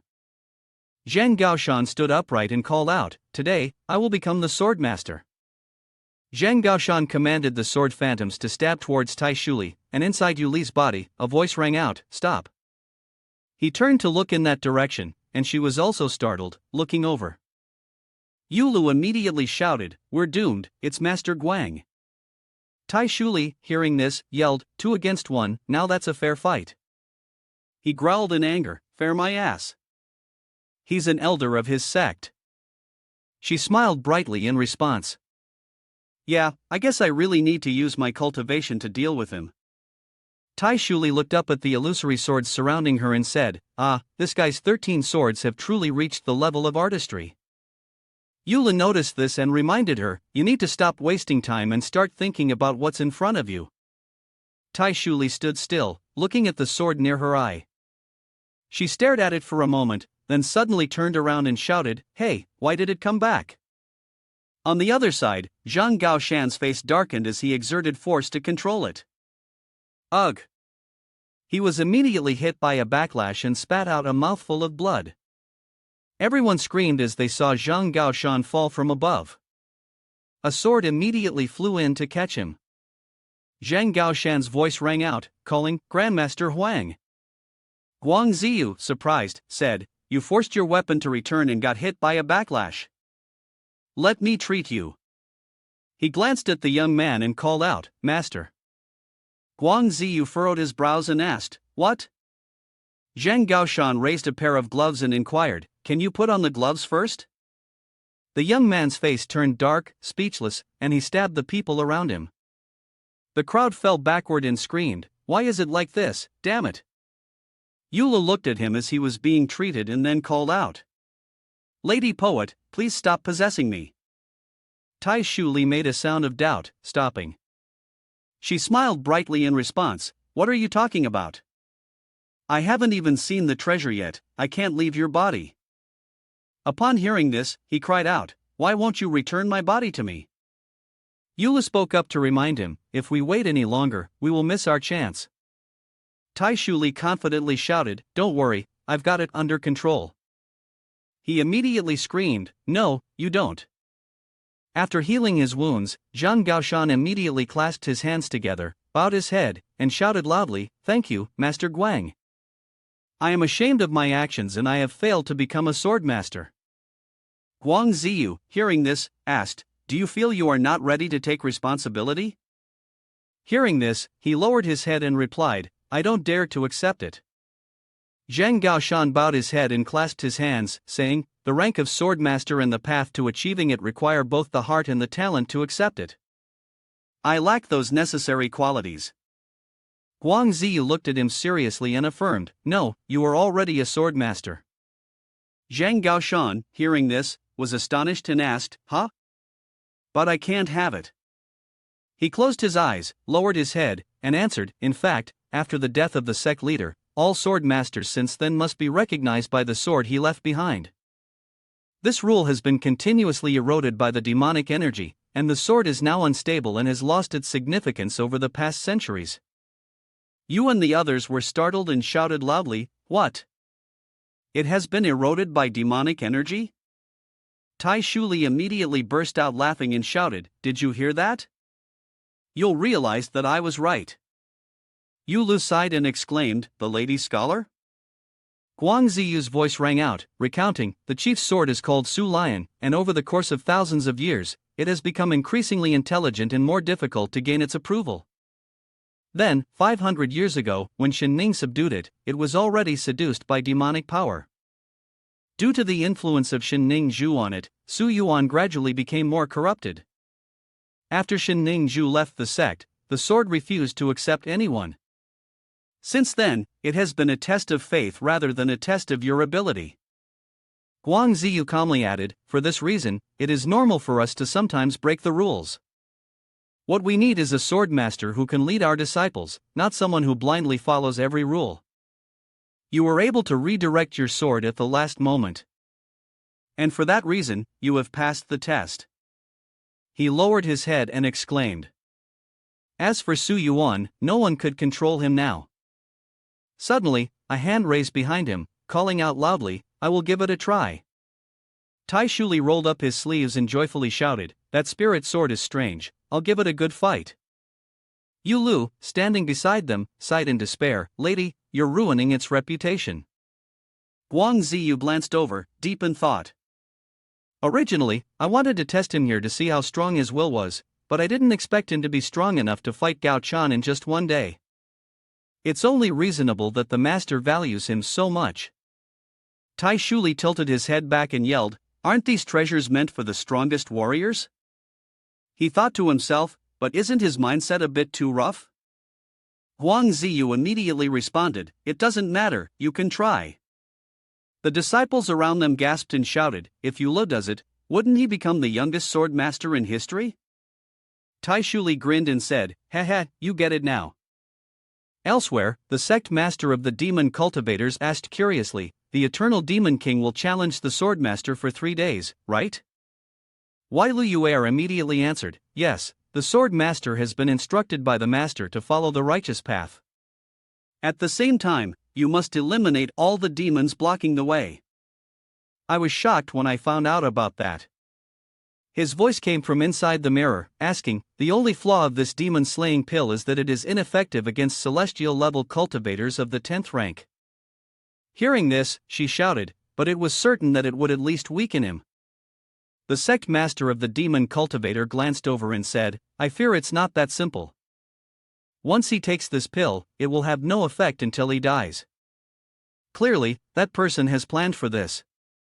Luyuer calmly thought, "My master believes that he has taken the pill, no matter what I say." He narrowed his eyes, speculating that perhaps this person truly wants to change and become a righteous hero. They are simply trying to follow the righteous path to more easily fight against other demon cultivators. Regardless, this is undoubtedly a great danger to me and my sect. The sect master of the demon cultivator calmly responded, "It seems we need to come up with another way to kill him." Luyuer was unsure, thinking that it might just be an excuse, and that he would leave in a few days. Xia Wuhan suddenly burst in from the outside, shouting, "Are you here?" Her face immediately turned pale, and she turned her head around. Calmly, she said, Today Yul is going into Sina, coming with me to cheer for him." Luyuer was taken aback and exclaimed, "Does Yul demon domain really want to become a swordsman?" A loud laugh rang out from below the sky. "Ha, let's go." A sphere of blue light emitted from a distance. Tai Shuli, within Yuli's body, looked at the flames surrounding the sword from afar, lifted her head towards it, and exclaimed, "Ah!"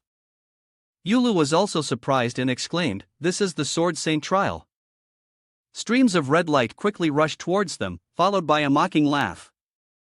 Tai Shuli reached out towards it, sneering, "It's nothing, let me take it." "Ha ha!" A sound of impact rang out, and Tai Shuli was sent flying, landing on the ground. Yulu, beside her, asked anxiously, "Are you okay?" She stood up and shouted, "It won't let me take it." Tai Shuli gathered her energy and rushed forward, shouting angrily, "Damn it!" Immediately afterward, she was thrown back to the ground. Lying on the ground, Tai Shuli heard Yulu muttering, "The rules here are strange, I guess you have to pass through the other stone platforms to reach the central platform." He calmly asked again, "I guess so. Can you do it?" Tai Shuli immediately pushed herself up. She wiped the corner of her mouth and exclaimed, "You won't be a bother to me." Tai Shuli quickly rushed forward, shouting, "In any case, this is a trial." She looked at the stone platform in front of her and yelled, "I'll give it my all, I'll break through this challenge." Just as Tai Shuli was approaching the first stone platform, suddenly, flames shot up from beneath the platform. Yulula shouted a warning, "Be careful." Tai Shuli opened her mouth wide and made a sucking sound. Immediately, the surrounding fire quickly rushed toward her. Each stream of flames was absorbed by her. Yulu was startled upon seeing this and shouted loudly. Tai Shuli's feet landed, stomping on the ground. She stood firm on the stone platform. He furrowed his brows and asked in confusion, "What are you doing?" The skin of Yuli's body turned red. Tai Shuli puffed up her cheeks and shouted, "You wouldn't understand. This trial has 5 stone platforms, and each platform seems to be related to one of the 5 elements. This one is fire, related to anger, rudeness, and the heart.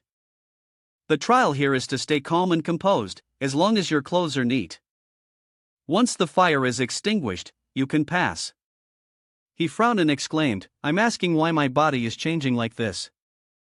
She glanced at the next stone platform and shouted, "Oh, I just absorbed fire and am holding it back with my magical points, but if I stop suppressing it, it will explode out of your body." Yulu was startled and shouted, "Huh, you're really playing with fire?" Tai Shuli turned to look at him and replied, "Oh my, right over by the stone platform ahead, a golden dragon suddenly shot up high." She muttered, "What is this?" The dragon turned its head and stared intensely at Tai Shuli. Yuli's eyes widened in shock, as if they were about to pop out of his head, and he yelled, "Ah!" She puffed her cheeks, calmly looking in that direction. The golden dragon opened its mouth wide toward the two of them. Seeing this, he hurriedly shouted, "Lady, lady!" The flames in her body began to stir violently, causing Tai Shuli to cry out, "Ah!" Fiery streams rapidly shot out from her body.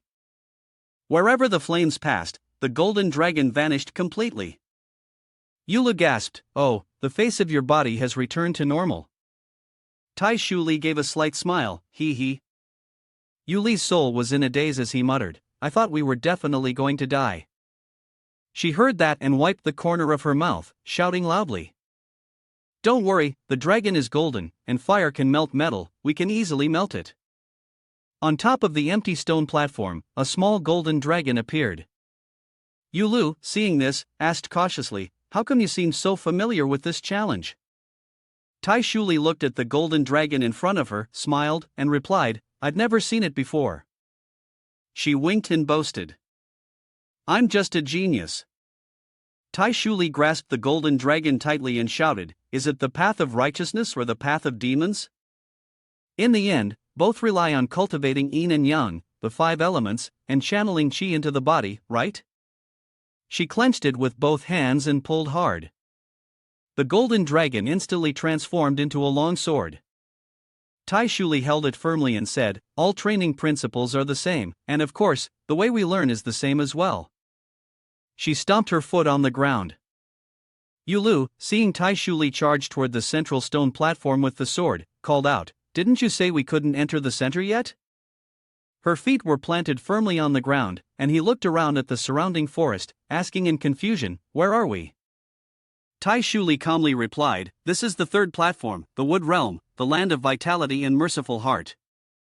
Yulu, hearing this, asked in confusion, "Merciful heart, do we just need to be kind?" She held up her sword, caressing it, and said, "You're right, as long as we don't harm anything, nothing bad will happen. This is the path to reversing aging and restoring youth." Hearing this, he asked in confusion, "But isn't that your plan, right?" Tai Shuli's eyes became sharp as she laughed loudly. "Clearly, it is." Then, she swung her sword, cutting down all the trees around her. The large branches revealed eyes, and giant tree monsters with glowing red eyes looked down on Tai Shuli from above. She smiled faintly and gripped her sword tightly.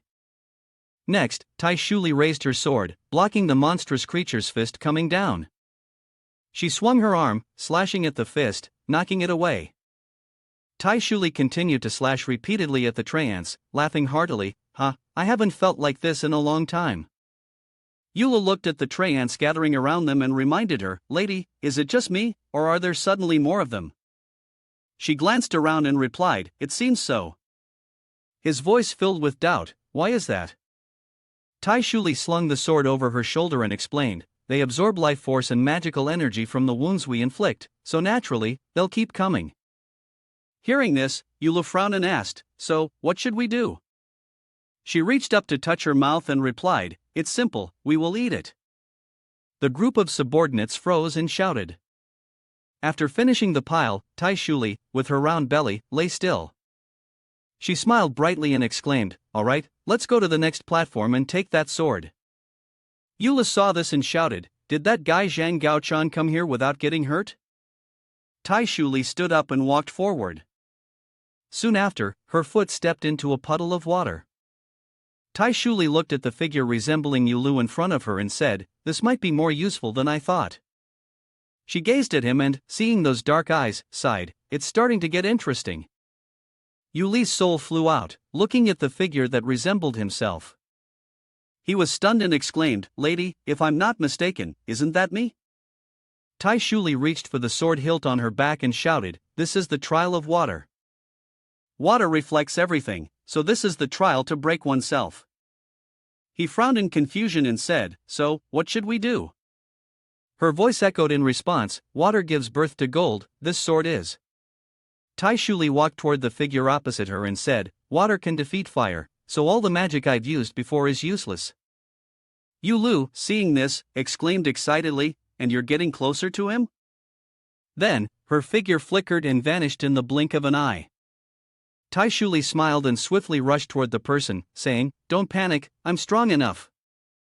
She raised her fist, gathering energy, and shouted, I just need one punch. The figure of Yu Lu, identical to her own, raised its hand. He gently clenched Tai Shuli's incoming punch with his hand, and the two arms trembled, unable to move forward. Yu Lu, witnessing this, exclaimed in disappointment, amazing. You're yelling from behind, and you just need one punch? Tai Shuli immediately opened her mouth wide, and then the fake figure of Yu Lu was immediately pushed back. Yu Lu furrowed his brows and shouted forcefully, don't use any techniques, we'll get detected.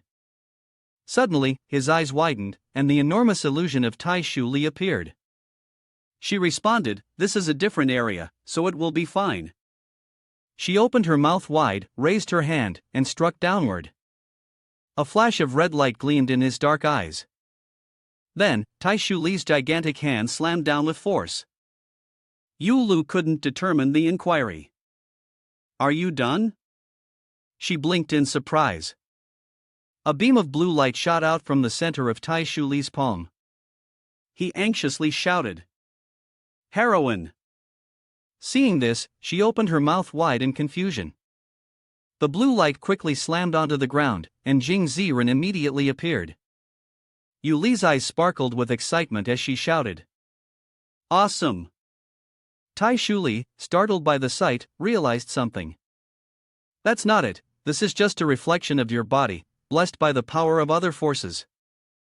Streams of blue light quickly shot toward her. Tai Shuli screamed out as he was attacked by Jing Ziren. Yu Lu, standing nearby, called out to warn him. Be careful! She extended her hand toward him, striking as she shouted loudly. Damn it! Tai Shuli roared in response. Don't underestimate me. Streams of flames shot toward Jing Ziren. She shouted forcefully. You're thinking too much. Jing Ziren's blue power collided with the flames. The two beams of light quickly intertwined. The two fell to opposite sides, and dust quickly enveloped the area. Yu Lu smiled brightly, complimenting. You've transformed back. You can't defeat him. Right? Tai Shuli angrily shouted. I can. She returned to Yu Li's appearance, letting out a deep sigh. It's just that the amount of spiritual energy I can transmit into your body is limited. Tai Shuli's voice rang out, adding that there were two sources of power. On the opposite side, Jing Ziren also stood up. Her eyes immediately widened in astonishment. Tai Shuli, with a serious expression, said, that's enough, I can use it. Yu Lu, hearing this, called out in confusion, use what? Tai Shuli, within Yu Li's body, closed her eyes, pondering deeply, and murmured. Red roots quickly extended from her. She stood still, using the energy to call out, I am searching. Yu Lu, hearing this, asked in confusion, Miss, what are you searching for? Tai Shuli's eyes widened, silently thinking, here it is. Immediately afterward, her soul blushed. Inside the body, the two souls of the two individuals occupied opposite sides of the chest. Jing Ziren stood still nearby, one foot firmly planted forward. Tai Shuli raised her fist, emitting purple light, laughing loudly, and with one hand, she grasped the shoulder, while the other hand shouted out. Naturally, it was obvious that she was familiar with the body. Tai Shuli's figure swiftly charged forward, shouting, I'm coming. She struck Jing Ziren with a powerful punch, shouting loudly, get back into the water and stay there. Tai Shuli's entire body radiated a purple light. As she saw him fly backward and fall down, she cursed, useless fool. She watched as Jing Ziren landed in the water and said, you are nothing but a Jing Ziren without yin and yang. Dust and smoke rose, quickly enveloping the area below. The purple light beams rapidly surged towards the spot where he had fallen, and the water shot up high. Yulu emerged silently from the water, his legs submerged up to Tai Shu Li's knees, as purple lights flashed around her. Inside Tai Shu Li's clenched fist was a blue stone. Yulu, still puzzled, asked, "Lady, what is that you're holding?" She lifted the stone in her hand and answered, "This is the core of the water core. You just need to destroy it to pass the test." Then, he was taken aback, his mouth agape as he watched Tai Shu Li toss it into her mouth. Yulu, unable to believe it, shouted, "Lady, why are you eating that too?" She calmly responded, "Don't worry about that." Yulu, now sensing the two forces within her, realized she had reached the mid-Dao stage. Tai Shu Li's voice echoed, "Extremely useful," and he, confused, asked, "What?" "The power of the bow and those beads." Yulu silently pondered, never having expected this. Although he had increased the chances of helping Shu Li, it also made death more difficult. Tai Shu Li looked up and shouted, "The Dao banner is like a hammer. We are at the final challenge." Upon hearing this, he asked in confusion, "What do you mean by the final challenge?" Yula gazed at the sword hovering above, saying, "No wonder Zhang Gaochan has been suffering. This trial is related to the 5 elements, but this final one has nothing to do with them. It must be difficult for someone with obsessive-compulsive disorder like him to deal with this kind of coercion." Tai Shu Li smiled and responded, "Yes, but that kid doesn't need to worry about it anymore." She quickly leapt upwards, shouting, "That belongs to me." Tai Shu Li fixed her gaze on the sword and rushed toward it. Suddenly, the sword emitted a blue light. Upon seeing this, Tai Shu Li was startled, her eyes widening. The light from the sword quickly enveloped the surroundings. Yu Li's voice rang out, shouting. The female scholar Tai Shu Li widened her eyes and exclaimed. She woke up in the cave where she was imprisoned, letting out heavy, labored breaths. Tai Shu Li could not believe it. She collapsed onto the ground, crying out, "Was I thrown out of Yu Li's body?" Her face was drenched in sweat as she muttered, "Yula can't be. He can also be defeated." On the other side, Yulu returned to his body, letting out a doubtful exclamation. He reached out, feeling his body, and shouted in confusion, "I'm back, but what about Tai Shu Li?" Yula looked at the sword spirit hovering above the nearby sword and thought to himself, could it be the spirit sword? She looked at him and cried out, "You're next." The sword spirit began to release beams of blue light, shooting toward Yulu. Yulu watched as the powerful energy beams flew toward him, silently cursing, "Damn it." He raised his hands to block the beams, but as they passed through, Yulu was knocked backward, crashing hard onto the ground. The sword spirit hovered in mid-air, coldly observing everything. He propped his sword on the ground, spat out a mouthful of blood, and cursed loudly, "Damn it, the murderous intent is so strong, it's almost visible to the naked eye." Yulu wiped the blood from his mouth and shouted, "Do the founders of the sect intend to kill their own descendants with this trial?" The sword spirit, looking down from above, released another series of blue energy beams toward him, shouting, "Get lost, you're not the one, you're not worthy." Yulu immediately swung his sword, cutting through the beams of light. He thought to himself, the pressure is so intense, it feels like I'm being stabbed continuously by countless tiny needles. Yulu raised his sword, began to form a seal, and thought to himself, "Damn it, I have to do something." His eyes opened, silently telling himself, "Calm down." Tai Shu Li had taught him to imagine the aura as the scent of delicious food. He had to absorb it so his brain would remember the fragrance and transmit it throughout his entire body. At that time, Tai Shu Li had said, "Remember this aura so it can permeate your limbs and bones, strengthening your body." A golden aura appeared, blocking the streams of blue light that were attacking. Yu Li's sharp gaze darted to the side. Then, he swung the sword spirit, slicing through the energies. Dust began to rise. Sword spirit was startled, frowning. Yula looked up and saw the sword spirit transform into the azure phoenix, diving down, letting out a cry. It was still coming after him. He smiled slightly and shouted, "Finally, I get the chance to be killed, but this time, I'm not ready to die." Yula stood still, watching as it extended its claws toward him, shouting, "Sorry, Shuli." Suddenly, the jade pendant around his neck emitted a green light. Then, the light attacked the ice phoenix. Eula stared at the figure in front of him and shouted, "Who are you?" He looked at Joshua Lee's figure before him and cried out, "Shuli." The image from that moment flashed in Yuli's mind. She said, "I will give you this so you can contact me anytime, as if I am always by your side." He looked at Joshua Lee's figure before him and whispered, so that was her intention. Even when she was gravely injured, she still wanted to protect me. Then, he raised his sword and struck at the attacking ice phoenix.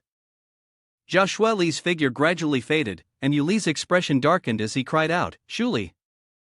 With worry in his heart, he thought, Shuli must have used the power she gained from the spirit palace to enhance her strength earlier. Theoretically, he could envelop the sword with the purple power. A sound rang out, a guiding shout. Yulu was enveloped by the purple light, shouting as he merged these powers to strengthen himself. Next, a phantom image of a purple sword appeared, parallel to the phantom image of the green sword. Both of them simultaneously raised their swords, and a beam of purple light struck fiercely at the ice phoenix. Eula stood still, gripping his sword tightly. He stared blankly at the jade pendant emitting green light.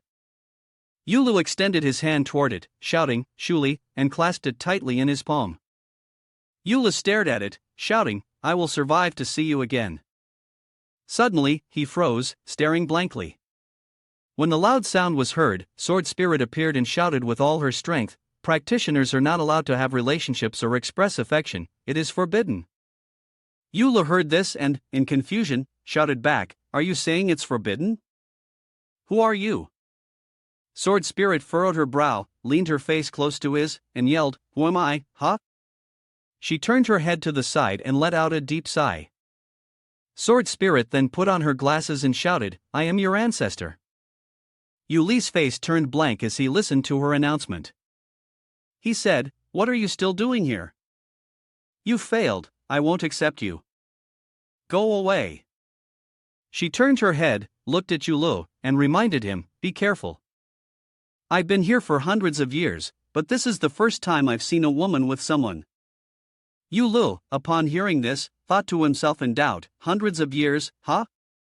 Suddenly, Yuli's eyes widened in astonishment, and he looked up, shouting loudly, "You must be the reason why no one in the sect has passed the trial in hundreds of years." Sword Spirit turned her head downward and yelled, "Humph, it's not my fault that none of them passed. They're all just too weak." She turned her head and said, "You know, I only accept Ningzhu." Hearing this, Yulu muttered, "Ningzhu. The evil woman Master Guang mentioned." The Sword Spirit, upon hearing this, angrily struck towards him with a powerful blow, shouting, "You are the evil one. Your family is evil, you damn cruel bastard." He leaned to the side to dodge, startled, and exclaimed, "Wow, she's flying in the sky," introducing herself. "First and foremost, I am the model of integrity, I refuse to show favoritism to anyone." Upon hearing this, Yuli's face darkened, and he fell silent. She closed her eyes, feeling emotional, but I have to admit, Ningzhu is truly remarkable. No one can surpass her beauty. It's not their fault, it's just that Ningzhu came before them. The Sword Spirit opened her eyes and shouted, "They're all useless." Yula scratched his head, wondering to himself, is the Sword Spirit some kind of fan club for Ningzhu? He asked softly, I have to ask, why do you like her so much?" The Sword Spirit appeared upside down in front of Yulu and said, "I've already talked about this." He was startled and shouted, in her mind, the image of Shin Ningzhu is emerging. 5 years ago, she was a backup candidate for the position of Swordmaster. She was the most outstanding and determined person at that time. Outside, Zhang Gaoshan called out in confusion, "A backup candidate?" But then she, Guang Ziyu, turned her back to him and said, "You once asked me about that, but I still don't really know what happened. Her swordsmanship, her philosophy." He frowned. In Guang Ziyu's mind, the image of what she had just described appeared. Shin Ningzhu, what ultimate swordsmanship had she been seeking? It had led her down a path of demons and had harmed those of her own rank. He thought of that sword, which even Su Yuan, who was supposed to lead the battle against the demons, had made meaningless. Huang Ziyu, puzzled, wondered what exactly she had done with it.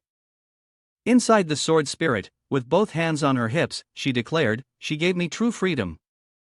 She explained, "Initially, I was the embodiment of the power of the Qing sword, I had no real consciousness. I only existed to slay the demons." The sword spirit calmly cried out, "Everyone else only wanted me to submit. They saw me as a challenge and merely sought to control me." Eula looked at her and thought to himself, "I understand now." She lifted her head and gazed into the distance, muttering, "But Ningzhu was different. She saw my true form, and to set me free, she poured her very essence into the sword. Since then, I have truly had free will." In Sword Spirit's mind, those memories surfaced. We had fought together, we had talked together. I was her partner. But one day, she wanted to push the limits of sword cultivation. Thinking of this, Sword Spirit's eyes widened in shock as she cried out, and she had fallen into the path of the evil demon. Yulu listened in astonishment as she spoke. "I was ready to do that with her, like she did, but she abandoned me." He was taken aback, stammering, You were abandoned by Shin Ningzhu?" Eula looked up at Sword Spirit, asking cautiously. "So this is why you're half righteous, half demonic, right? Because you remember Shin Ningzhu." She growled in anger, "What do you mean? I'm not talking nonsense."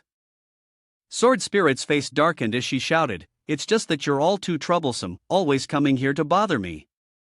Eula silently watched her, and Sword Spirit, immersed in darkness, muttered, "You all are so cruel to me." Eula raised his hand, inquiring, "But didn't you tell them to stop bothering you?" She heard this and shouted loudly, "Do I need to kill someone to get my message across?"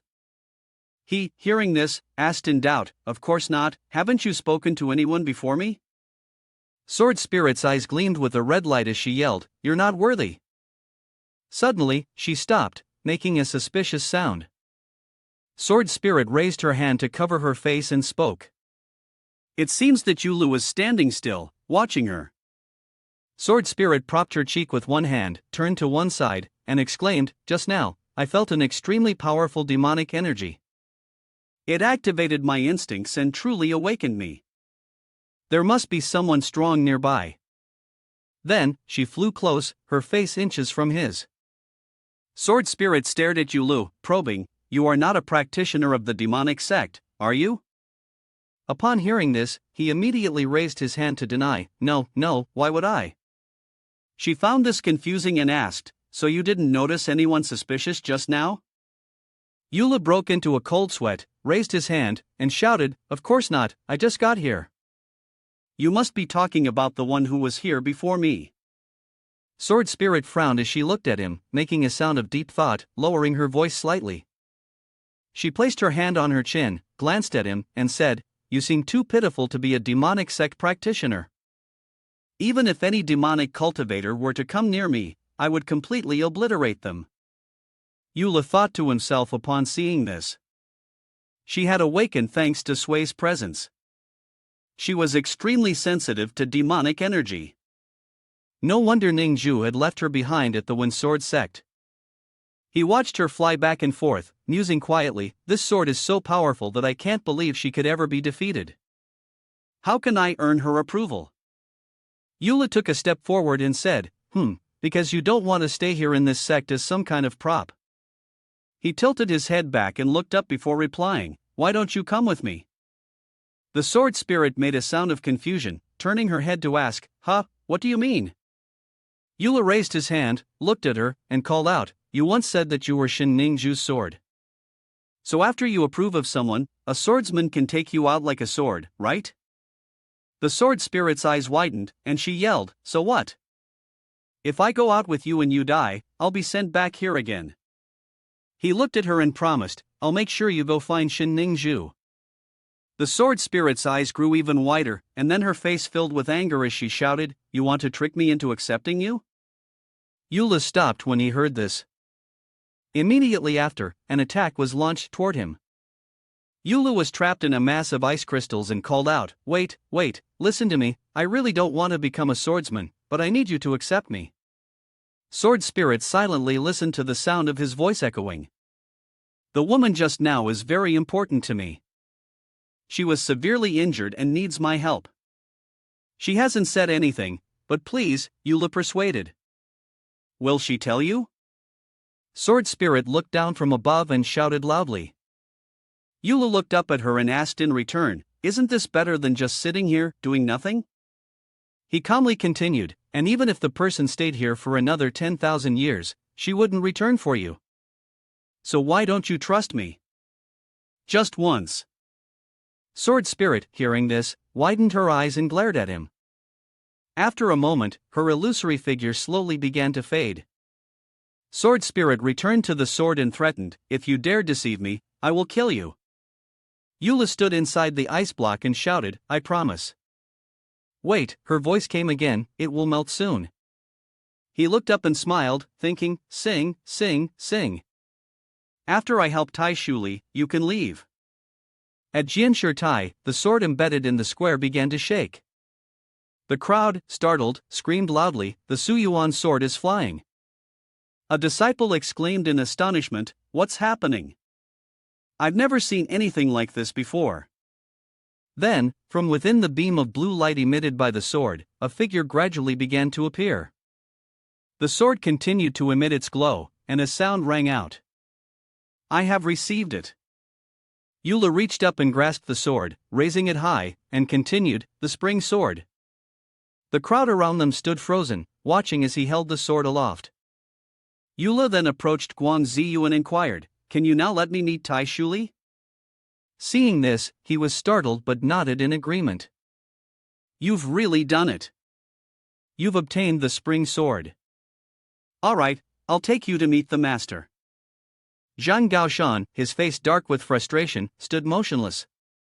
He lowered his head and thought to himself, "Yulu, I may be able to defeat you in battle, but you've been chosen by the spring sword." Afterward, Wang Ziyu led Yulu to the sect master.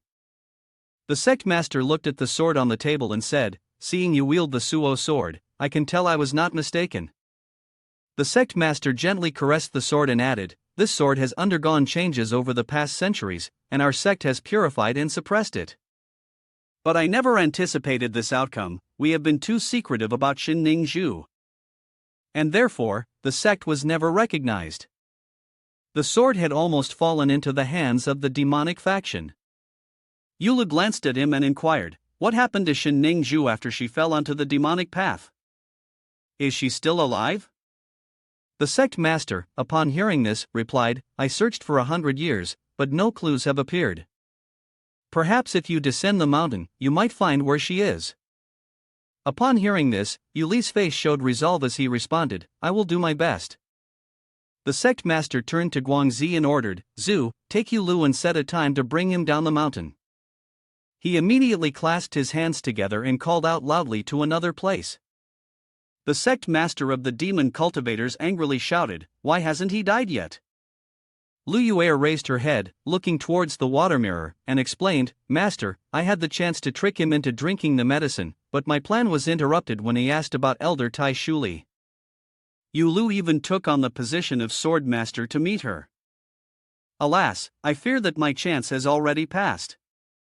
A stream of purple energy gathered in his hand as he cursed, "Useless, you're pathetic." Her face darkened, tightly bound by the light. Lu Yuer bowed her head, screaming in pain, "Please forgive me, master." The sect master of the demon cultivators stood still, recounting with the legendary sword in his hand. Any cultivator at the peak will be invincible against any other cultivator. The eternal demon king may possess the power of Tao, and he might be practicing the path of righteousness. But can he truly become a righteous hero? Next, she was released and fell to the ground. He calmly inquired, "I wonder if he can wield both light and darkness?" Lu Yuer looked up and quietly asked, "So, what should we do now?" The sect master of the demon cultivator, upon hearing this, inquired, "You said he visited Tai Shuli, right?" She immediately responded, "Yes." Although the sect keeps it a secret, I believe Tai Shuli is being held captive in the Medicine King's Valley, and Yulu may be having an affair with her. He immediately let out a mocking laugh. Heh, the Eternal Demon King has fallen for an upright woman. If that's true, it means anyone in the path of this demon could be hurt. The sect master of the demon cultivator turned and left, giving orders. I will summon the other leaders of the demon path to kill him on his way to the Medicine King's Valley, while he is still relatively weak. You stay here and report any news about him to me. Lu Yuer watched as the image in the water mirror slowly disappeared. On the other side, in front of a large building, two figures appeared. Guang Ziyu raised his command token in front. He directed the token toward the mechanism at the large gate. The door in front of Yulu immediately opened. Guang Ziyu looked at the massive bookshelves inside and introduced, "This is our divine library." He led the way in, continuing the introduction, "This place holds all the greatest secrets of our sect." Guang Ziyu glanced at the bookshelves, then explained, "What kind of exercise do you want to learn? A new offensive move, a new ability, or foundational techniques?" Yulu looked around, pondering. "Is there a technique for dying?" he asked immediately. "Although I have set aside my goal of dying to find Taishuli, once I find her, I still want to continue. Why should I learn such powerful techniques?" He scratched his head and replied, "Right now, I'm not sure." Guang Ziyu lifted a book and said, "Then just pick one at random." He pointed to the book and shouted, "This is the Tai swordsmanship. It specifically focuses on cultivation." The techniques of this martial art flashed through Guang Ziyu's mind as he introduced, "You can use the exercises recorded in this book to sharpen your energy points. You can even connect it with the Tai golden energy, which will make your strength even more intense and extremely devastating. Just the energy point alone holds immense power, but if you channel it into your sword, your attacks will be so strong that very few people at your stage will be able to match you." Yu Li's face darkened, thinking, "I want to be killed, not to kill others." He stared at it, furrowing his brows, thinking to himself, "Don't like it?" Next, Wang Ziyu lifted a book and shouted, "Illusory Dragon Sword East." In his mind, he visualized the technique's operation. This technique was complex and difficult, but once you mastered it, you would be able to create illusions at will. You could surround your opponent with illusions, and no one would be able to defend against you. Yulu immediately shook his head, continuously thinking, "This is even worse, this thing could protect me super well." Guang Ziyu's face turned dark, and in anger, he lifted another book, gritting his teeth and saying, "How about this then? Shilong Body Refining Sword Technique?" He recalled the unique features of the technique. As the name suggested, this was a sword technique designed to enhance the body, learned from the swimming methods of the Shilong. Although there were no special skills involved, it meant you would have the strongest physical strength among people of the same level. Even without the support of energy points and using your weapon with brute force, you would not be dominated by ordinary cultivators. Yulu immediately waved his hand to refuse, thinking to himself, "Could I really become a tank like that? Heaven can't allow it, that would mean I'd be immortal." An hour later, Guang Ziyu pressed his face against the wall, probing, "Don't you want any of these things?"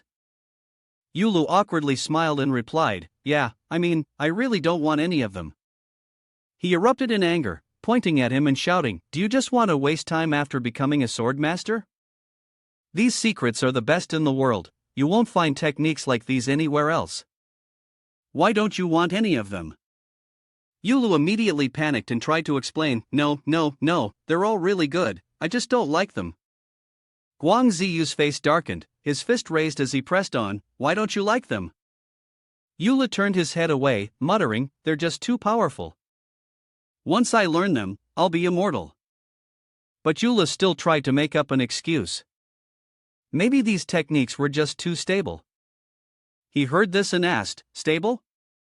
Guang Ziyu stared at him, asking, "Isn't that a good thing?" Yulu panicked, thinking that he was being interrogated. Suddenly, an idea flashed in his mind. Yulu raised a finger and shouted, "A sword shouldn't be so stable." He couldn't help but break out in a cold sweat as he noticed Guang Ziyu staring at him, silently thinking, "It's over." How could such a stupid answer possibly deceive him? He placed his hand on Yuli's shoulder and said, I think these techniques are not suited for you, come with me. Yulu was startled by this, thinking to himself, oh, what's he going to make me practice now? The two of them, Yulu and Guangziyu, left with sword flight. Yulu followed behind, suspiciously asking, Master Guang, where is this? Guangziyu, with his hands clasped behind his back, replied, this is the mountaintop forest of the sword-seeking sect, where the strongest heavenly realm elders live. Each peak is the residence of a different cultivator. Yulu was astonished by this, thinking, oh, the heavenly realm. He looked down from the high vantage point and called out, these elders do not interfere with the sect's affairs, they only deal with major issues within the sect. However, they oversee the sect's treasures. The two of them then entered the forest. Yulu leaped off the sword, landing with a thud. He stood up, broke off a branch to test it, and inquired, is this the place where Master wants to impart the cultivation method to me? A pair of feet moved forward, and within the forest, a sound reverberated, intruding upon the silence. Yuli's eyes widened as he scanned the surroundings, searching for the source of the noise. Who dares to come here? He raised his head and thought to himself. That sound, the spiritual energy is so strong. Guangziyu beside him reminded, don't worry, he's one of ours. Yulu stopped, thinking suspiciously, one of ours. He walked forward and said, follow me. He quickly followed, contemplating, isn't it boring living here? No phone, no computer. Guangziyu looked at the hut in front of them and shouted, we're here. Yulu stopped and gasped, oh. He entered the house and greeted, I have an interesting disciple, so I brought him here. It's been a while. Yuan Feng, with her cat ears twitching slightly, responded, no need to be too polite.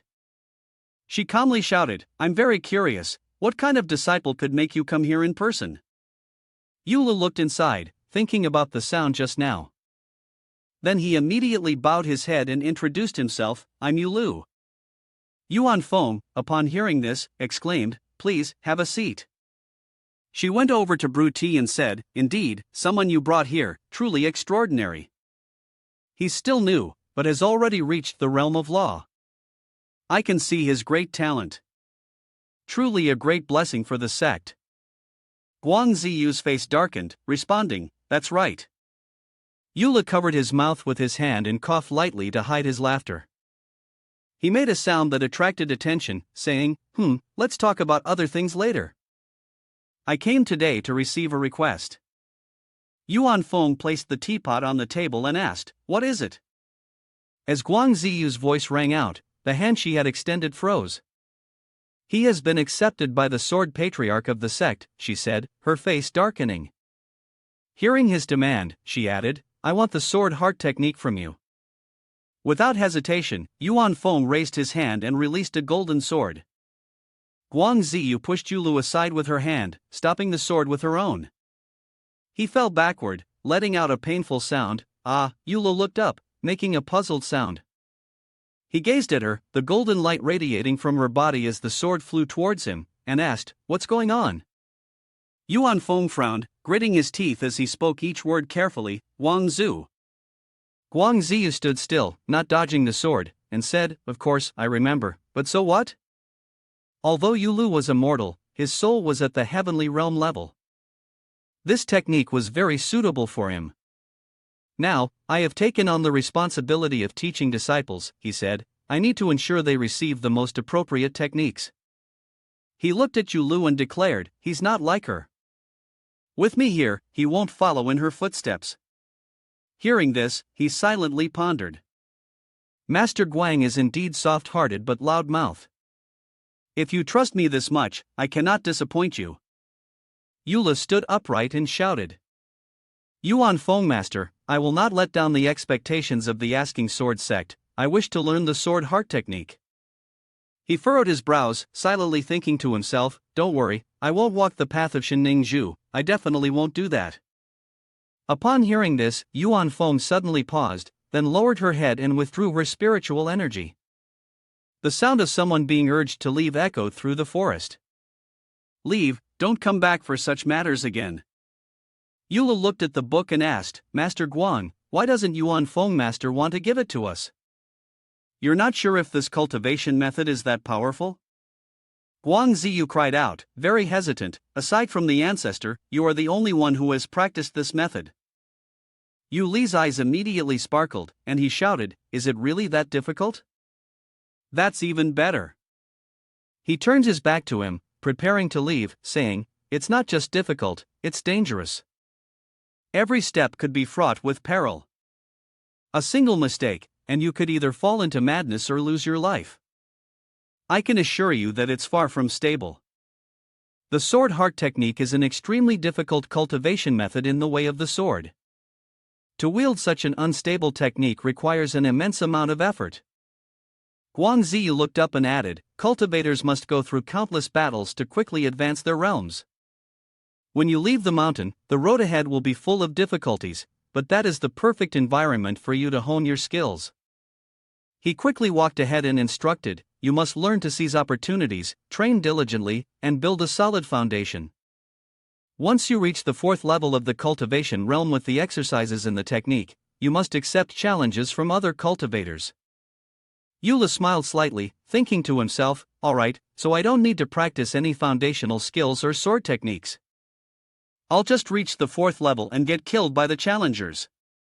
In the evening, inside a room, Yula sat in a corner, watching the disciples drinking in front of him. He hugged his knees and softly asked, did you all really come here to cultivate? Fang Qingzhu approached, threw his arm around Yu Li's shoulder, and called out, brother. He smiled and said, you've just become the youngest sword master in the history of the sword-seeking sect, now you must leave the mountain to continue your training. Of course, we have to throw you a farewell party. Another disciple gave a thumbs up in agreement, exactly, when the elders come to reprimand us, we'll take the blame for you. Xia Wuhan, with her cheeks flushed red, pushed Lu Yuer forward to convince her, Yuer, we don't know when we'll have the chance to see Yu Lu again after he leaves. She ignored Lu Yuer's darkened face and smiled, saying, you two enjoy yourselves tonight. Then, she punched Xia Wuhan and left. Fang Qingzhu hurried over to check, Xia Wuhan, are you okay? Yu Lu looked ahead, deep in thought. He had stabilized his realm in the art of swordsmanship and attained the sword heart mindset. If he became even stronger, it would be even harder to die. Therefore, he needed to focus on this technique. He needed to make sure Zhao Shueli was fine first, because if he couldn't help her, he would regret dying too soon. Once he confirmed that she was alright, only then could he die in peace. In his mind, he thought of Tai Shuli, hoping that one day he would have the opportunity to help her. But right now, Yula thought of her in the cave and whispered to himself that he couldn't meet her. Inside the room, a voice echoed. A few months ago, he had thought that he was the one with the greatest potential. Fang Qingzhu stood up straight and smiled, but it seems I've been overshadowed, and Yula has already become a swordsman. Xia Wuhan, standing beside her, smiled and asked, are you admitting defeat? I don't believe I'll ever surpass Yu Lu. Yula raised a hand and said, it's not good to progress too quickly, don't rush. She smiled brightly in response. Of course we know, if we rush too fast, the foundation won't be stable and it could cause problems. Xia Wuhan's face turned bright red, leaning close to Fang Qingzhu and said, but there is still a way to cultivate quickly and safely. Do you know what dual cultivation is? Dual cultivation? He was startled and spat out the drink he was holding. She reached out and grabbed his hair. Yu Lu, with a mischievous look on his face, asked inquisitively. Fang Qingzhu blushed, not daring to look back, and coughed. He embarrassedly raised his glass high and shouted, so, since I don't know when you'll come back, I want to invite you to a place. It's the one thing I desire. Yu Lu also raised his glass, asking, where? Where do you want to take me? Late at night, he looked at the surroundings with doubt, asking, what do you want to do here? Fang Qingzhu raised his arm and answered, we have always learned from you to train. He jumped onto the wooden plank connecting both sides, saying, now that you are on the path of the Swordmaster, I want to prove that we will soon catch up with you. Yu Lu, from behind, teased, dual cultivation, Fang Qingzhu immediately panicked and denied, it's not that. Then, he quickly used his spiritual energy to dash forward. Fang Qingzhu kept jumping ahead. He jumped up in one go, striking a pose on the other side of the bank. Yu Lu, standing behind, raised his fist and shouted loudly, "So graceful, amazing." He saw Xia Wuhan rushing towards the wooden plank and immediately yelled, "Be careful today, you're on the wheel." Under the moonlight, she jumped up and screamed. Then, Xia Wuhan gently landed. Yu Li's face darkened when he heard them both shouting in unison, "It's your turn now, hurry up, don't be scared, if you fall, we'll save you." He also jumped up and rushed towards it, shouting, "What? You think I'm scared? This is as easy as breathing to me. Let me show you the power of the realm of artistry." As Yu Lu was crossing the bridge, he suddenly stopped when he saw streaks of red energy appear, wrapping around him. He exclaimed in shock, "What the hell?" It turned into a hand, gripping him tightly, then pulling him down to stand in front of Tai Shuli. Her face was dark, and she asked, "You're still alive?" From beneath the sky came Tai Shuli's voice, "You're still alive, huh?" She stared at Yu Lu and shouted, "And yet you didn't come to find me immediately?" Tai Shuli questioned loudly, "Are you avoiding me?" He gently denied, "No, I was just delayed. Didn't you see I just arrived at the cliff?" She let out a cold grunt and shouted loudly, "Humph, do you dare lie to me? Have you forgotten that I am already at the celestial realm?" Yu Lu heard this and thought to himself, "How could I dare forget?" Tai Shuli raised her hand to declare the pill of spiritual elixir. "The elixir is ready, and you have stabilized your Taoist cultivation. Tonight, I can escape from this place." He was a little startled upon hearing this, and his face immediately darkened. Yu Lu, in a fit of anger, clenched his fists and shouted loudly. Tai Shuli raised her fist and shouted, "It's too late to regret now." He heard this, crying in despair, thinking, "Why does she want to play this game with me? This was a good opportunity to die, but I've missed it. What a waste. Such wastefulness is a sin." She raised the elixir toward Yu Lu and said, "I will go easy on you, I'm going to enter your body now." Yu Li's mouth was forced open by Tai Shuli, and he immediately begged for mercy. "Lady, please spare me." She coldly responded, "Not a chance." Yu Lu sighed upon hearing this, "This is really serious now." Suddenly, a powerful energy radiated from his body, sending Tai Shuli flying, and he shouted loudly, pausing, his eyes emitting a blue light. She was thrown out, letting out a groan. Tai Shuli was knocked back a great distance, and the elixir also fell to the ground. Yu Lu emitted a blue glow from his entire body, sitting there in a daze, with dust and smoke enveloping the cliffside. Tai Shuli lay on the cliff, stretched out her hand, and shouted loudly, "Do you know how hard it is to keep a secret and not get discovered here?" Her footsteps echoed as she walked down. Tai Shuli approached Yu Lu, shouting, "You're such a useless fool, you can't even drink a cup of wine with me." Suddenly, she stopped, sounding puzzled, "Huh?" Tai Shuli looked at the two pills in her hand, and with suspicion, asked, "Where did these elixirs come from?" Yu Lu looked at the two pills and exclaimed, "Lady, you can't just give me medicine carelessly. If I eat something random, I might end up dying. The pill Lu Yuer gave me is definitely dangerous, we shouldn't take that risk." Sweat beaded on his forehead as he looked at her hand resting on his shoulder, shouting, "Lady." Then, Tai Shuli forcefully pushed the pills into Yu Li's mouth, causing him to stagger backward. Yu Lu grabbed his throat with his hand, retching. He furrowed his brow and sighed inwardly. This was it. Yu Lu glanced at Tai Shuli across from him, deep in thought. Why did he suddenly feel like he wanted to die when he didn't even have the desire to die? She stood with her hands on her hips, laughing brightly and shouting loudly. Yu Lu tightly closed his eyes, letting out a groan. Then, he forced his eyes open. Yu Lu woke up, looked at his surroundings, and shouted, "This is my spiritual realm." His eyes widened as he pondered, that means she. The enormous soul of Tai Shuli appeared before him, laughing loudly, Next I will swap our souls, and your body will belong to me." Upon hearing this, Yu Lu spoke out to stop her, "Wait a minute, you're going to swap our souls? Does she want to mess with her own soul again?" Isn't it better to protect it? His eyes widened, thinking to himself, of course. The corner of Yuli's mouth curled slightly, deep in thought. I don't know what the pill from Lu Yurua will cause, but I can't let Tai Shuli succeed here. He shouted with all his might, you want to swap our souls? Just kill me now, do it. Tai Shuli extended a finger, causing Yuli's soul to split in two. She looked down from above and said, this is the first time someone has made such a request. Yulu, trapped in Tai Shuli's grip, shouted with all his strength, haven't you eaten anything? Even as a heavenly cultivator, it will take you a long time to defeat me. She looked at him and exclaimed, the more you do this, the more I think you're up to something. Yula stood still, letting out a groan. He smiled, looking at Tai Shuli and said, my plan is that if you do anything to my soul, you will be destroyed. Go ahead and try, if you want to know. From her, a calm red light emanates, telling me that all the years of experience I've had teach me to always consider the words of others. Yulu transformed into a ball and shouted, what are you doing? Tai Shuli's voice echoed, if harm is done, your soul will hurt me, so all I need to do is seal you. He heard this and, puzzled, shouted, me? Tai Shuli looked at him, smiling brightly as she replied, I'm laughing at you. Pathetic.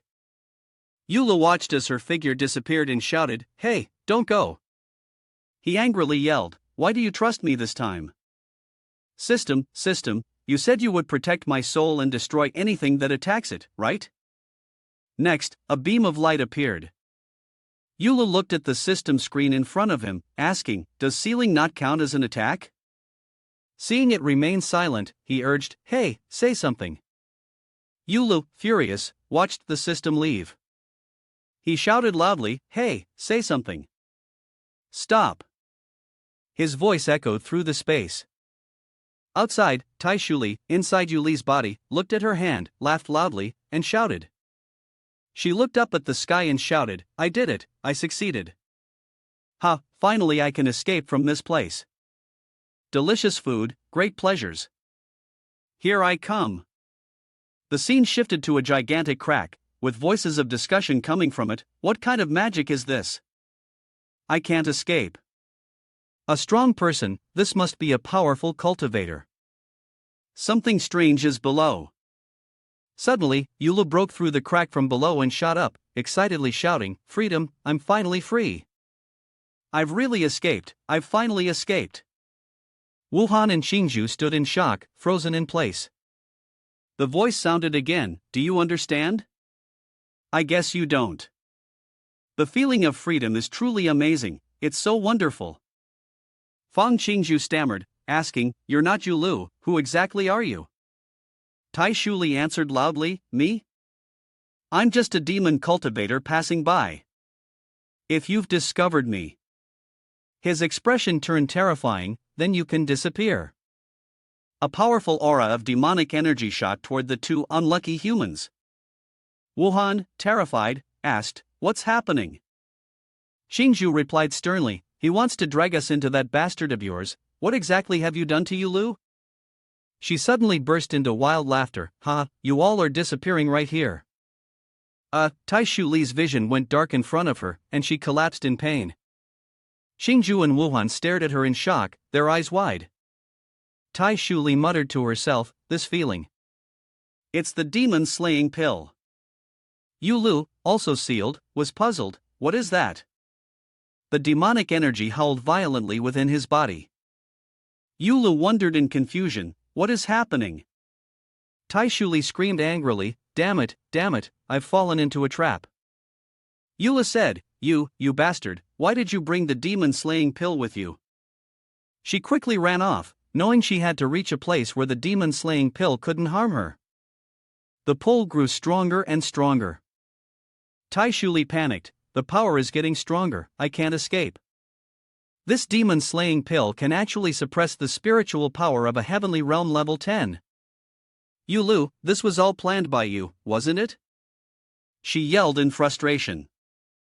Yula looked at her blankly, his head full of question marks.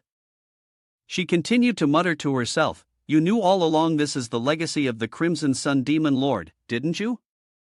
You knew I was stuck here already, didn't you? You knew I planned to use my body and soul as a replacement, to make you a sacrifice so I could escape, didn't you?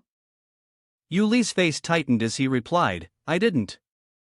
She screamed again, so, you tricked me with a plan, setting up a trap to kill me and take all the treasures from the inheritance, right? Yulu forced a smile. I said I didn't do it, do you believe me?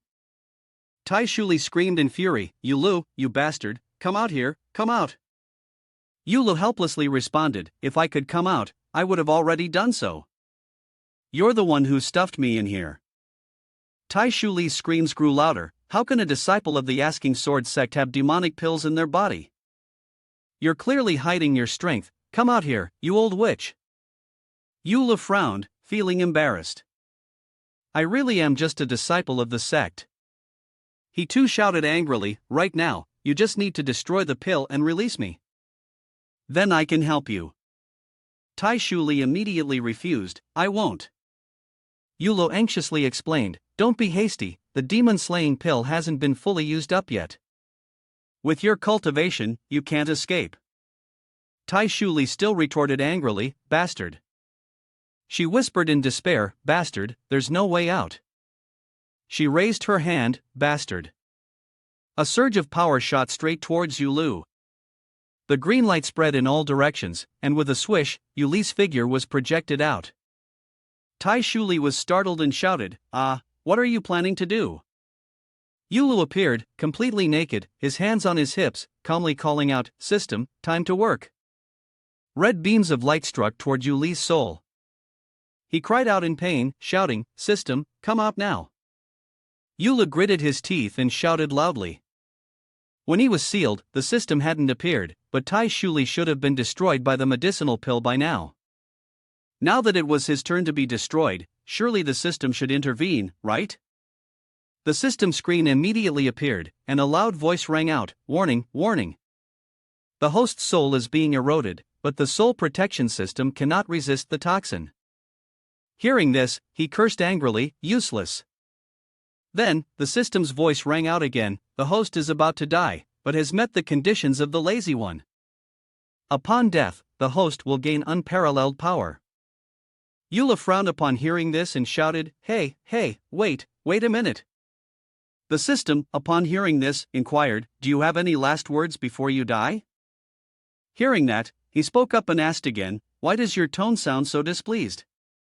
Yulu furrowed his brow and inquired, is there no way to detoxify? The system's voice echoed, probing. Don't you want to live? In his mind, the figure of Jia Shueli appeared, saying, now is not the time for you to furrow your brow and click your tongue. Upon hearing this, Yulu, in anger, shouted, what are you clicking your tongue for?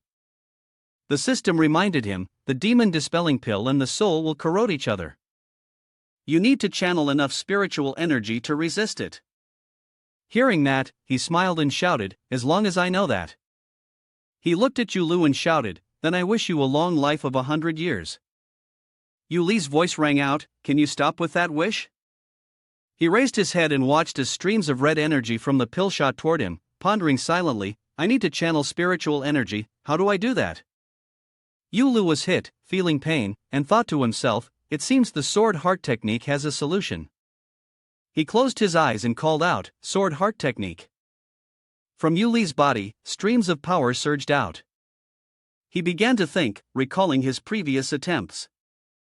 The two forces within his body could merge to achieve the strength of the Tao's long reach.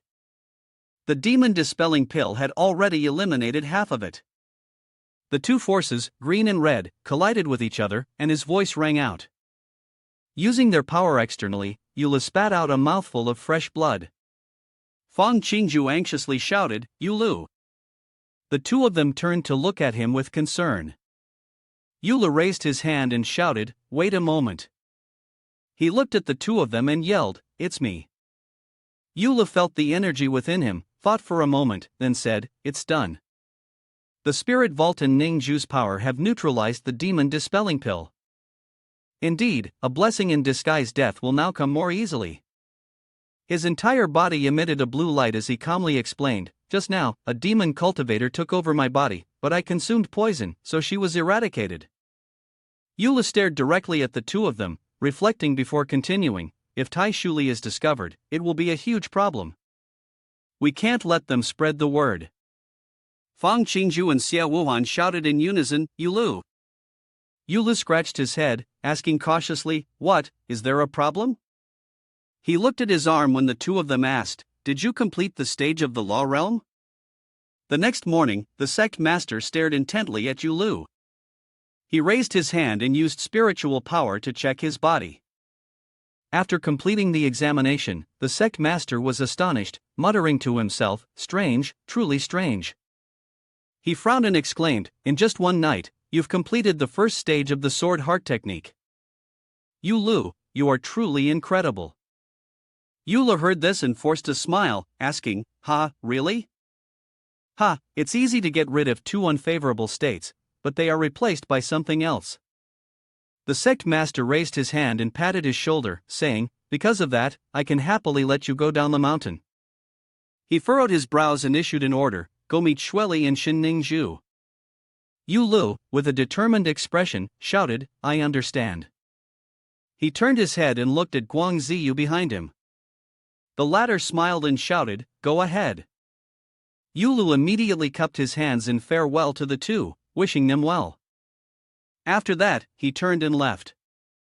In a forest near the mountain, a group of people were gathered, one standing on a rock. The sect master of the demon cultivator looked at the people below and shouted, brother, listen to me. He remained calm and shouted, surely all of you share the same concern as I do. Not only does the saintly art have its flaws, but the eternal demon king is also infatuated with Zhao Shueli, our greatest enemy. The sect master of the demon cultivator's entire body emanated a purple light as he roared, he is our arch-enemy. We must kill him before he strikes against us. At that moment, a voice sounded in rebuttal, humph, nonsense. He turned his head, glancing in that direction, and shouted, who dares speak so boldly? Step forward and explain. A masked person stepped forward, rebutting, on what basis do you claim that Yulu is the eternal demon king? He shouted angrily, have you ever met his true form? The man wearing the mask tilted his head and questioned, why do you think Yulu is the eternal demon lord? Have you truly met him? The sect master of the demon cultivator yelled in anger, who are you? Are you here to cause trouble? He calmly replied, me? The disciple of the eternal demon lord raised a finger and shouted, I am a disciple of the eternal demon lord. He maintained his posture as he yelled. The sect master of the demon cultivator paused for a moment, then shouted, shut up, kiddo. The eternal demon lord has never established a sect, and Yulu is the eternal demon lord. My disciple risked his life infiltrating the Warm Sword sect to gather intelligence. The disciple of the eternal demon lord pointed in that direction and immediately retorted, you're still the sect master, huh? Did your disciple really speak the truth? Well, I'm too weak, how can I tell what's real or fake? Hearing that, he closed his eyes, while the bald man below started discussing, it seems the eternal demon lord has secretly established a sect. The people around them also chimed in, if this is true, can we find the cultivation methods and treasures of the eternal demon lord? The sect master of the demon cultivator heard the voices in his ears, but if this were false? He angrily shouted, ha, whether it's real or fake, the hand of the sect master of the demon cultivator gathers spiritual power, and he launches a series of hidden weapons. We must try as well. The hidden weapons were aimed at the disciple of the eternal demon lord. He reached up to remove his mask and let out a mocking laugh. The disciple of the eternal demon lord opened his mouth, creating a red light that surrounded him. Those around him gasped and shouted, he's using his strength to absorb everything into his mouth. The sect master of the demon cultivator was stunned as he watched the disciple of the eternal demon lord rush toward him. He exclaimed in astonishment, how did you do that? You haven't even entered the spiritual realm, how could you withstand my attack? The demon cultivator disciples behind him shouted loudly, that's the eternal demon lord's primordial devouring art, he really is a disciple of the eternal demon lord. Hearing this, the disciple hesitated and wondered, what? Primordial devouring art? Does it matter? Then, the disciple of the eternal demon lord laughed loudly and declared, "Ha, now you see it, right? This is the power of my master." The people behind him approached and asked, "Can you teach me a bit about the demonic path?" Another person followed up with, "I'm curious too." The sect master of the demon cultivator shouted loudly to stop them. "Enough!" He raised his fist and shouted loudly, "If what you say is true, then you are indeed a disciple of the demon lord. But we are here to deal with you, Lu, the eternal demon lord." The group was astonished as they heard the voice of the sect master of the demon cultivators. "Are you our enemy?" The people around frowned and exclaimed. The sect master of the demon cultivators snorted coldly, "Humph, I'm sure Yulu is the eternal demon lord." The disciple of the eternal demon lord angrily yelled, "Nonsense! He was clearly the son of my master." He loudly retorted, "I have fought alongside my master for many years, walked the path of the demon, and endured countless hardships. But after master broke through to the heavenly realm, he suddenly disappeared, leaving his power and treasures to that useless son." The disciple of the eternal demon lord looked at the crowd and shouted, "So what? I am the true heir of master. I want to kill him and take it all back. Don't you think I'm a good ally?" The people around raised their thumbs and shouted in unison, "Yes, you are our role model." The sect master of the demon cultivators pondered upon hearing this. Maybe he was right. Could he be just another cultivator? The disciple of the eternal demon lord looked at him and said, "Let's go." He looked at the crowd and shouted, "Come with me to Medicine King Valley and help me stop him. With our strength, could we really be afraid of a cultivator who has only just reached the artistic realm?" The disciple of the eternal demon lord looked at the map and said, "As for Medicine King Valley, do you think a group of herb cultivators can stand against us? Moreover, that hateful female cultivator is severely injured. Now is the best time to eliminate her." The crowd listened in silence as his voice echoed, "Once this is over, I will become the true heir of the master." Soon after, the voice of the disciple of the eternal demon lord sounded again, continuing, "And the elixirs of Medicine King Valley, we all want those." The demon cultivators below immediately shouted, "All right, I'm in." The sect master of the demon cultivators remained silent, listening as the disciple of the eternal demon lord asked, "What about you? Do you want to join us?" He pondered in silence, secretly analyzing, "What this person says seems reasonable, but actually, there are holes in his words. The people in Medicine King Valley may not be strong, but their medicinal herbs are incredibly powerful and not easy to deal with. Is he trying to lead us into a trap?" He looked down and thought, "But what benefit would he gain by doing this?" The sect master of the demon cultivator stood high above and shouted out. If his true purpose was to come to the Medicine King Valley, he looked at the disciple of the eternal demon lord and declared, for he was Yulu, the sect master of the demon cultivator, loudly revealing his face. Upon hearing this, the disciple said, "You will regret this." His face darkened, and he laughed loudly, saying, "Ha, stop pretending, Yulu."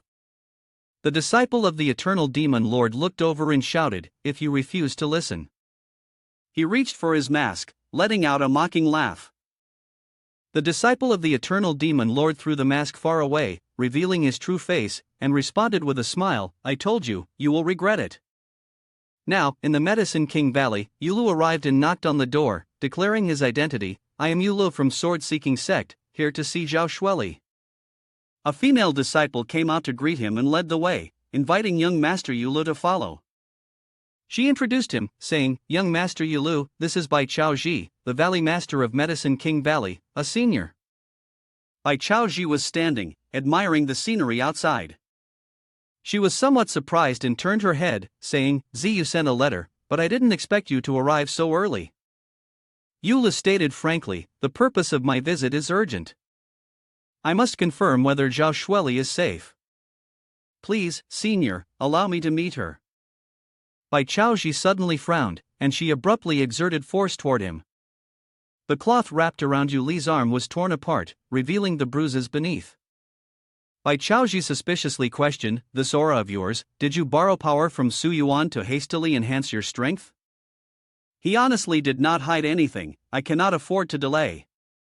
She could not understand why Yula had to do this, why he was in such a hurry, so he explained, because the sect discovered there is a traitor, and they have already taken notice of me. Yulu recounted the urgent situation, they are trying to kill me. Under normal circumstances, I wouldn't be able to escape them, but I've found a way to mislead them. He had noticed someone tailing him when he was in the forest. Yula sneered, whoever is following me, show yourself. Humph, no need to hide anymore, come out. Luyuer stepped out from behind a tree, which surprised him, why are you dressed like this? Do you want to follow me? She explained her reason, I am running away. Yuer also shared her own predicament, I have disappointed my master, so I must die. If we don't leave quickly, the sect will discover us, and then there will be no way to escape. She quickly prepared to leave, not forgetting to remind him, for the sake of our bond, I advise you to be careful on the road. He still didn't fully understand her words, what did she mean? Yuer turned her head, sternly warning, I told the master that you will go to the Medicine King Valley, they are rushing here to kill you. After she finished speaking, she immediately left, taking care of herself. Yulu, upon hearing this, felt excited. They are coming to kill me? An opportunity. He didn't leave immediately but stood there, spinning the ring on his finger. Yula calmly called out, hey, Tai Shuli, come out here. Shuli sighed wearily, appeared, and asked, what do you want? Yula quickly made his offer, this is the demonic core of a Tao realm fire-armored beast. I can use it to create a new body for you, but you must work for me. Her eyes gleamed brightly, and she immediately agreed, what do you want? Yula pointed forward and instructed, I want to go to the Medicine King Valley, but if I take this route, I'll be ambushed by those cultivators of demonic paths.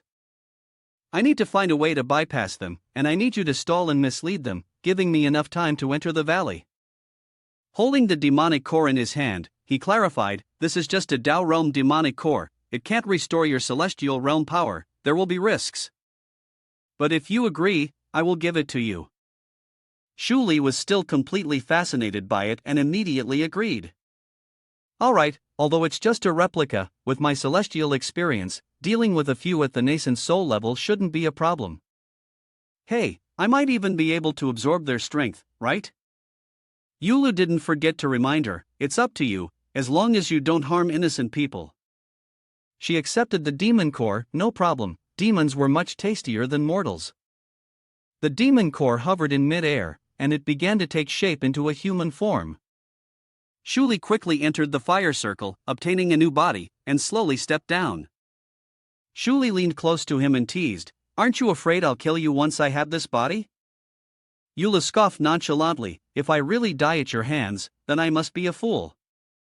Unable to provoke him, she turned away slightly embarrassed. Humph, boring. Alright, what's the plan? Yulu answered immediately, pretend to be more like me.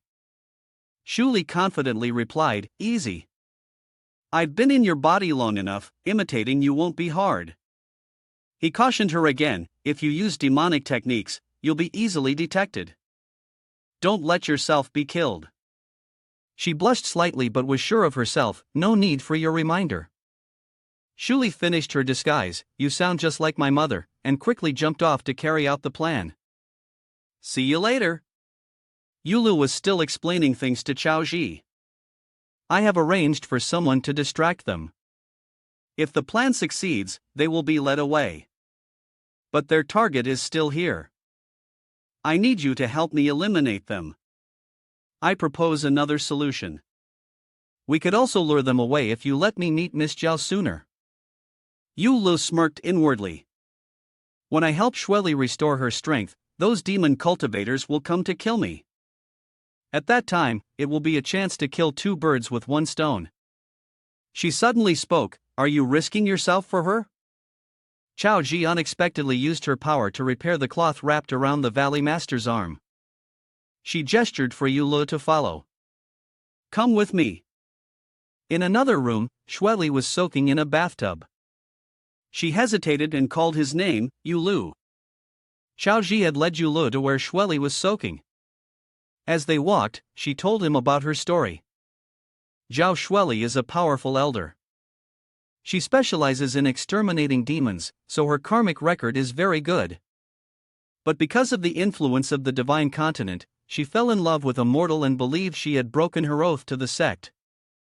Xiaoji felt a deep sense of regret, and as a result, her mind became unstable. Unfortunately, when he arrived, he saw Shueli looking extremely surprised. Yulu could not believe the truth before his eyes, as all around her were a series of dark auras closing in. Brother Zijian approached and took full responsibility. Is all of this because of me? She recounted the story of inviting Yulu here. Yulu, sometimes the person who causes the problem is the only one who can solve it. That's why I asked the sect to allow you to come here to try and help her. The dark auras suddenly became thicker. He looked at them, utterly stunned. What? What's happening to her? Chao Ji realized the situation was dire. Damn it. Shueli suddenly flew up, making Yulu widen his eyes in surprise. Shueli, she was calling anxiously from behind. Elder Zhao, it seems she is still trying to endure, Chao Ji said. Elder Zhao has been suppressing the inner demons all this time, but with even the slightest carelessness, it will erupt. Shueli can no longer control the inner demons, and you've thrown her off balance mentally. She was flying very quickly towards the two, and he immediately shouted loudly, to Shueli, "It's me, Yulu, I'm here to find you." Shueli directly denied it. "No, you are just an illusion created by my inner demons." Yulu hurriedly turned to ask her how to resolve the situation. "Valley Master, what should we do now? I'm becoming more and more agitated by these delusions. I can't let these illusions deceive me into thinking that he will come for me. I won't fall for it again. I must fulfill my duty to the sect." Shueli shouted loudly, launched an attack, and used the blood sword to slay the demons. Before he could steady himself, he was blasted far away. Xiaoji turned around, unable to react in time. Yulu was knocked back and slammed into a nearby tree. She anxiously called out his name, Yulu. She was losing control more and more. Destruction, total destruction. He still struggled to crawl forward and reassured her, "You're being too harsh on yourself." Then, Xiaoji stepped forward to block. "Yulu, you can't recognize that you're not an illusion." Yulu already understood, clearing his throat, "I can see that." Shueli charged forward, delivering a lethal blow, "All of you will be annihilated." He widened his eyes in shock. "Wait, she's still coming fast toward us." A shadow passed by Yulu. Shueli was suddenly frozen in mid-air. Yulu recognized the person in front of him, Gu Sword Spirit. Xiaoji remained still, observing, while Sword Spirit appeared just in time to prevent the situation from escalating. Shueli was completely frozen and unable to move. She turned around and whispered, "Is she the elder you mentioned?" He was a little startled. Yulu shivered and confirmed. "Yes." "Did this hurt her? Can this girl's magic freeze others?" The Sword Spirit immediately reassured him, "Don't worry, even though her cultivation has weakened greatly, there is still spiritual energy in her body. This kind of magic won't harm her, it just forces her to calm down a bit." She leaned close to the ice block and sighed, "My Ningju was once so free and carefree. Yet those rigid old men in the Warm Sword sect, just because she loves a mortal, do they really believe that love could stop her from protecting the sect?" Eula stood still, listening, yet she was torturing herself like this. He wanted to reach out and touch the ice block. Was it because of him that she broke her vow to the sect? Was it his fault that he couldn't help her slay demons together? But his original goal was to die young and be reincarnated. Did he now have to tell her that all of this meant nothing? What if he let her go like this, would she be okay? Eula suddenly felt uneasy, but what if she wasn't okay? He and she locked eyes. What should he do? Suddenly, there was a loud noise. Xiaoji hurriedly announced, "Someone is attacking the great defensive formation of the valley." Yulu immediately recognized it as the demon sect. She looked up at the sky in confusion. Did they arrive this early? He looked up as well, not too worried, humming faintly, "It seems Taishuli can't hold out much longer, but I've already prepared." Xiaoxi stepped forward to explain, "This protective formation around the valley is a grand defensive array reinforced by the valley masters and ancestors of the Warm Sword sect. As long as there is no celestial level powerhouse among them, it should be able to hold them back for about a day. However, this place was originally meant for healing, and if they break in, I absolutely won't be able to withstand it." Eula confidently reassured her, "Don't worry, Valley Master, I won't let them ravage this place. Come here. What happened to Shueli was my doing, I must help her and take responsibility for the consequences I've caused." In the sky, the demon sect had broken through part of the barrier. "You are the tools that will help me escape this quagmire." The sect master of the demon cultivator repeated once more, "I'll say it again, hand over Yulu, and we will spare you a way out." A strong-willed female disciple confronted them, "We are not cowardly or dishonorable." Several other disciples were also ready to fight. He, too, unleashed his power, "Then let's see how long you can hold out."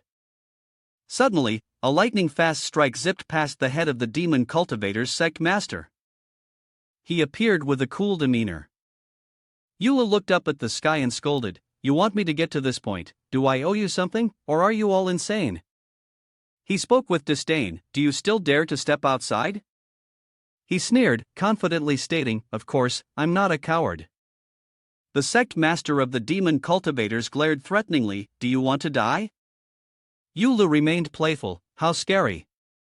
I'm here to beat you all up." The ice that had imprisoned Shueli melted away. "Hey, hey." The sword spirit was trying to call out softly, "Can you hear me?" She tried to wake her up. "Hey, wake up." Shueli woke up and questioned, "Who are you?" The sword spirit blurted out, "I am." She thankfully managed to stop herself just in time. The sword spirit revealed her identity and explained the situation, "Right now, I am the sword spirit of Su Yuan. Currently, Yulu is fighting the demon cultivators outside, and you still can't believe what I'm saying." Yulu and Shueli suddenly grew worried, "Did he really come for me?" The sword spirit created an ice mirror, reflecting the image of Yulu inside. "Believe it or not, it's up to you, but he's already a cultivator at the spell technique stage, and he's about to become the swordmaster of the Warm Sword sect. He was ambushed by the demon cultivators. Yet, he still fought through them to meet you. Now, he's relying on the formation to hold them off for a while, but I can see that this formation is nearing its limit. The demon sect is still relentlessly attacking the great formation. You're inside provoking them, what are you waiting for? Are you scared?" Yulu was further provoked, or perhaps he's just good at talking big. Truly a pitiful bunch. The sect master of the demon cultivator has been thoroughly irritated. Who does this brat think he is, acting so arrogant? I don't know what kind of trump card he's holding, but whether it's the eternal demon lord or his descendants, this guy is certainly not simple. I can't act recklessly. He glanced at the group of people flying away, noticing that the ones charging into the valley hadn't arrived yet. Just wait a little longer, by then, he wouldn't be able to escape. The sect master of the demon cultivator was still hesitant. As expected, these people didn't dare to advance. He secretly laughed to himself, unwilling to leave them alone, but he wanted them to enter here. Eula suddenly noticed Shuli, but wait, why was she still there? Didn't she injure a few of them and then run away? He suspiciously asked her, "Why aren't you advancing? The target is right in front of you." Shuli immediately made an excuse, "TSK, that kid is clearly scheming something, that's why he's so arrogant. The people from the Medicine King Valley are very skilled with elixirs and poisons. If the formation is broken, no one can predict the consequences." The sect master of the demon cultivator became even more doubtful, is he really on our side? He continued to encourage them, "Demon cultivators, are you all really that stupid? Don't you dare try me?" Eula pointed to the sky in challenge, "Come here, you bunch of chickens." He was provoked to the point of rage, "You're so arrogant. Don't worry, today I'll kill you and throw your body to the dogs." Eula raised his middle finger in disdain. Come on, you'll die like dogs too. He had to buy time until they broke the formation. The sect master of the demon cultivator glared angrily. You. He was suddenly struck in the face by a punch. Shuli immediately took action, pretending to scold. You're in a vulnerable position, with no chance of survival. On what grounds do you think you can threaten us? Eula continued to sneer. Hey, where did you crawl out from, kid? These people are so weak and old that they don't even dare to charge forward. Are these people even worth being called humans? She immediately retorted, you have no idea how powerful we are. Shuli then praised the demon Buddha fire. This is the demon Buddha fire, famous for dominating a region. His fire and poison are incredibly potent. Don't think the small flame in his hand is useless, it can still burn you to ashes. He pretended to clap his hands. Oh ho ho ho, impressive. The sect master of the demon cultivator grew even more suspicious. Was this kid trying to stall for time?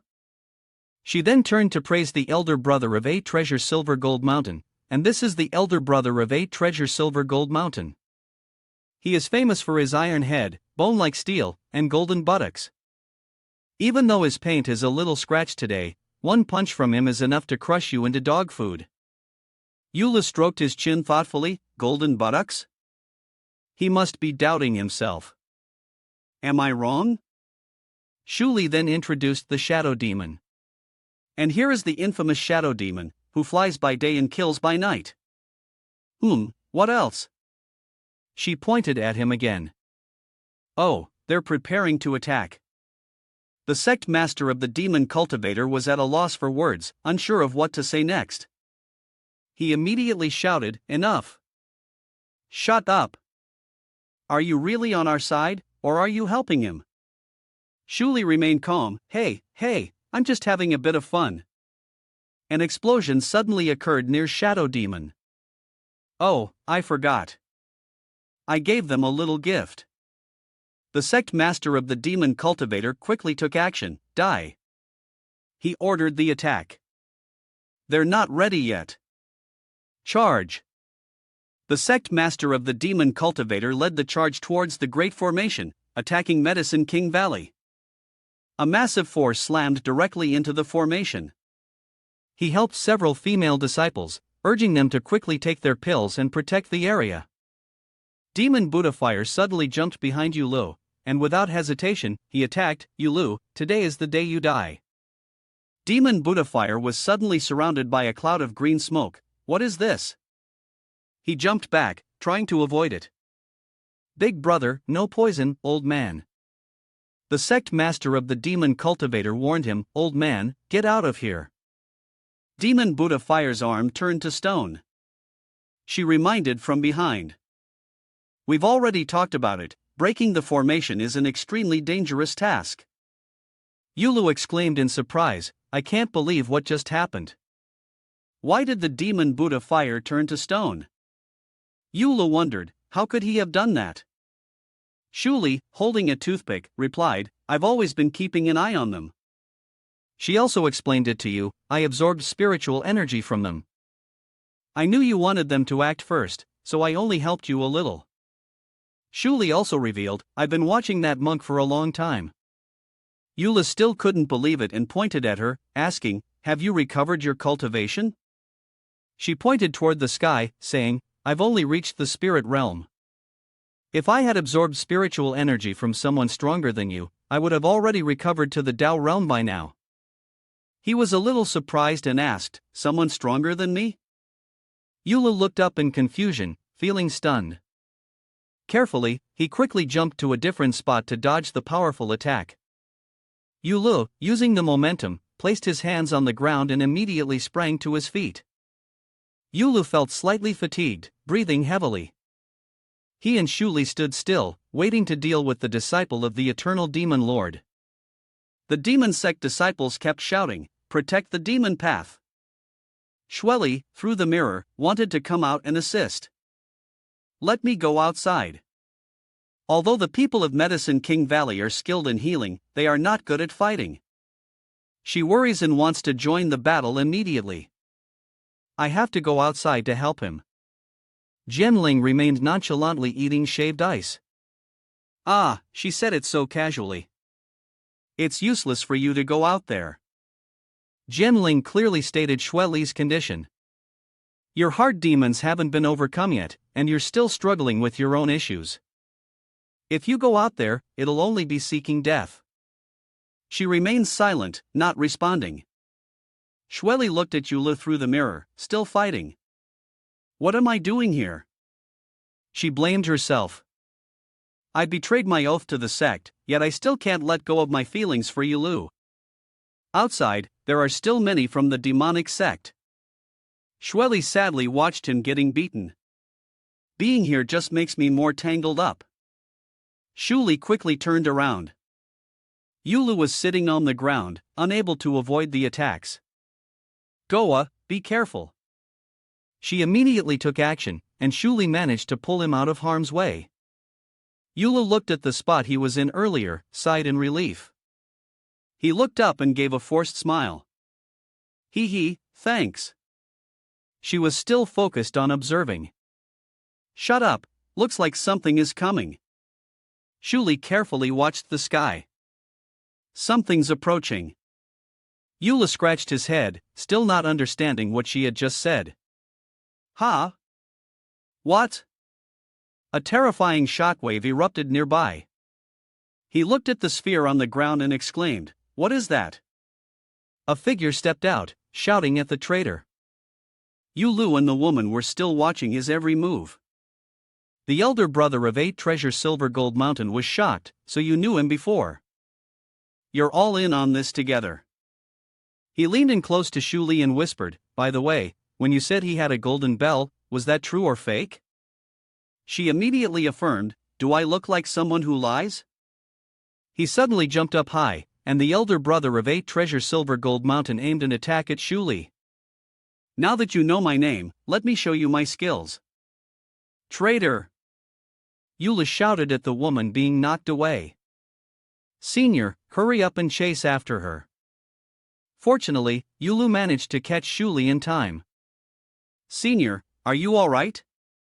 She was foaming at the mouth from the blow. Xueli clutched her stomach in pain. The spiritual energy I absorbed hasn't been refined yet. I can't fight him. He clasped his hands together and declared, let's die together under the power of my iron fist. The face of the elder brother of 8 Treasure Silver Gold Mountain was clearly reflected in the mirror. Jianling was still calmly eating cake, but Yulu was about to be in danger. The woman's attention was drawn to the noise behind her. Hey, Jianling turned and saw Xueli unleashing her power. What? What are you doing? She declared bluntly. I can't go on like this anymore. If balancing my responsibility to the sect and my feelings for Yulu is too difficult, I will give up the battle with my inner demons. I will sever everything and return to my original self. I will kill all those demon cultivators. I will save him, even if it means burning my own cultivation. If the world has to collapse for it, so be it. She couldn't fully understand Xueli's words. Xueli gritted her teeth in frustration. Do you dare to look down on me? In a fit of rage, she immediately conjured a fiery attack, testing her karma with fire. The flames enveloped him. The elder brother of 8 Treasure Silver Gold Mountain remained unfazed, sneering in contempt. Just a tiny fire spirit, he charged forward to continue his assault. Useless. The elder brother of 8 Treasure Silver Gold Mountain punched Xueli and Yulu away. Yulu, severely injured and spitting blood, struggled to get up. He coldly smirked and declared, your life is over. The elder brother of 8 Treasure Silver Gold Mountain extended his hand toward Yuli's head. He lifted Yuli's head and proclaimed, I will crush your skull into dust. Suddenly, Yulu looked away, and an attack came speeding toward him. It split into two, striking straight into the elder brother of 8 Treasure Silver Gold Mountain's arm. He still couldn't understand what had just happened. Why, even his body had suddenly been cut into countless small pieces. Xueli introduced herself, I am an elder of the sword-seeking sect. She stated her full name, Zhao Xueli.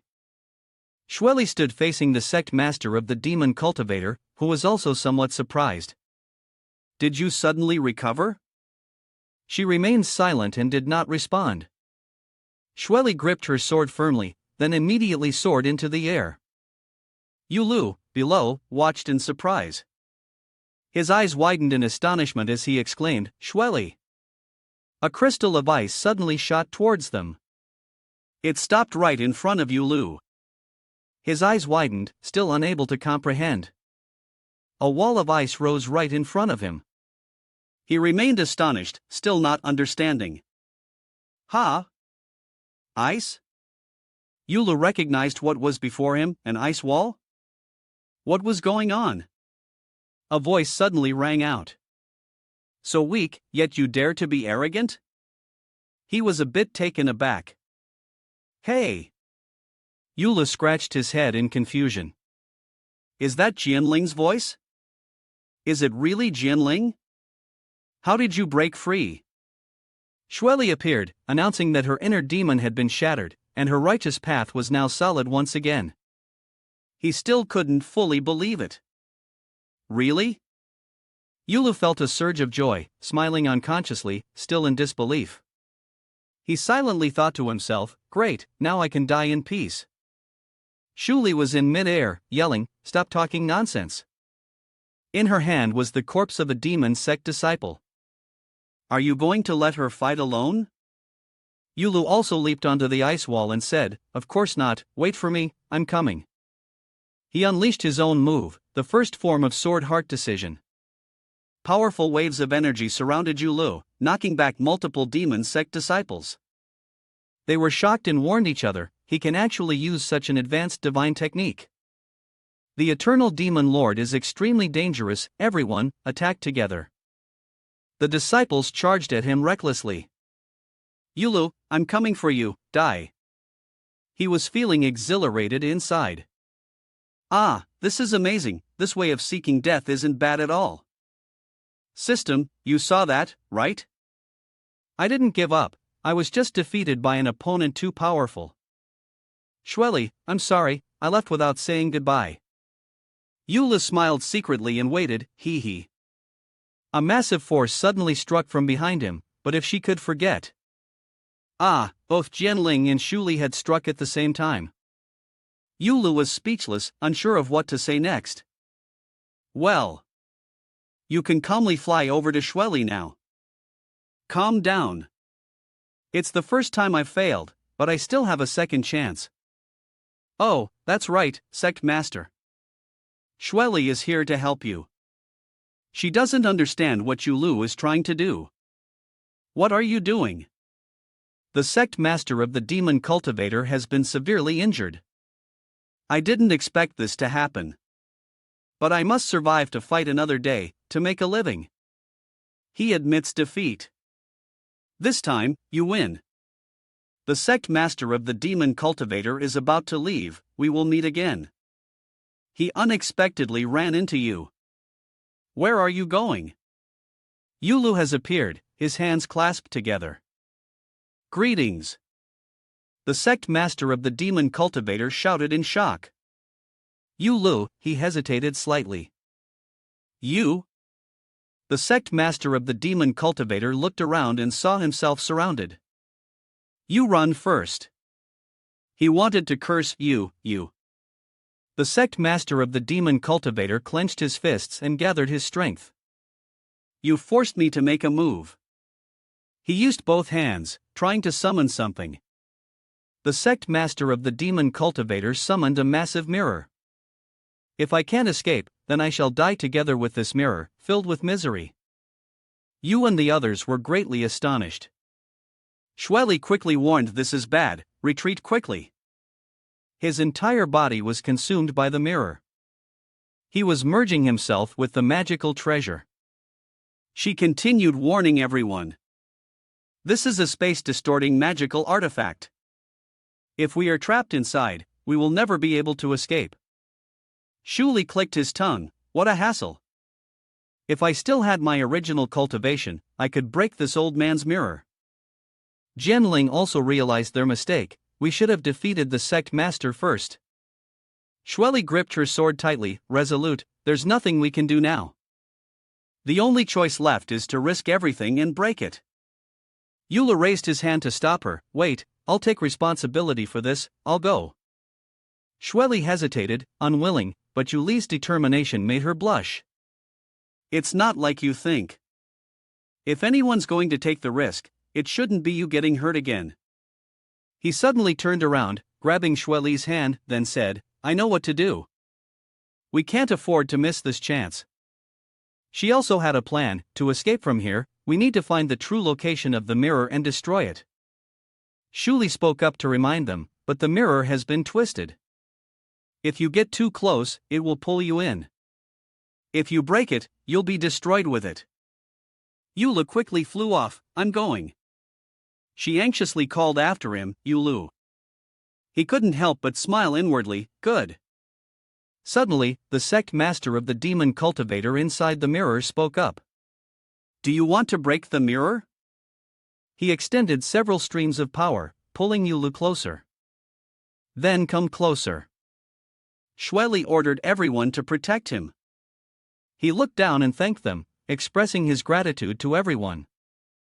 Yulu was still charging forward, cursing, I'm coming, you useless sect master. He continued to encourage, come on, curse me, absorb me. Yula charged straight in, shattering your mirror.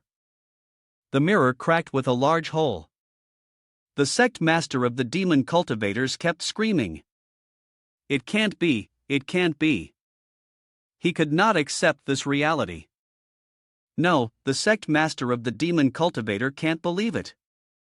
How could this mirror not reflect the fear in your heart? Aren't you afraid of death? He immediately turned dark-faced. Am I really not dead? Shueli was still watching Yulu, the man showing signs of exhaustion. He quickly ran down to support Shueli. Shueli, are you all right? Jianling observed inside. Such an injury could be fatal for a cultivator, and the price to defeat her inner demons was certainly not small. She had forced all of her cultivation base to burst, needing to rebuild her cultivation from chi level. This sacrifice was even greater than Ning Zhu's. Yulu looked at her, unable to hide his sorrow. He quickly picked up Shueli and left. It turns out I still remember her. In Shueli's room, Yula stood outside, watching her. Shueli Jianling suddenly spoke, startling him. Yulu. She suddenly asked. Does that girl really know the whereabouts of Ning Zhu's sister? Yula broke into a sweat and gave a forced smile. I almost forgot about that. He secretly hoped. The worst that could happen is getting beaten up, or better yet, beaten to death. Well, might as well tell the truth. Yula calmly revealed the truth. I'm sorry. I lied to you.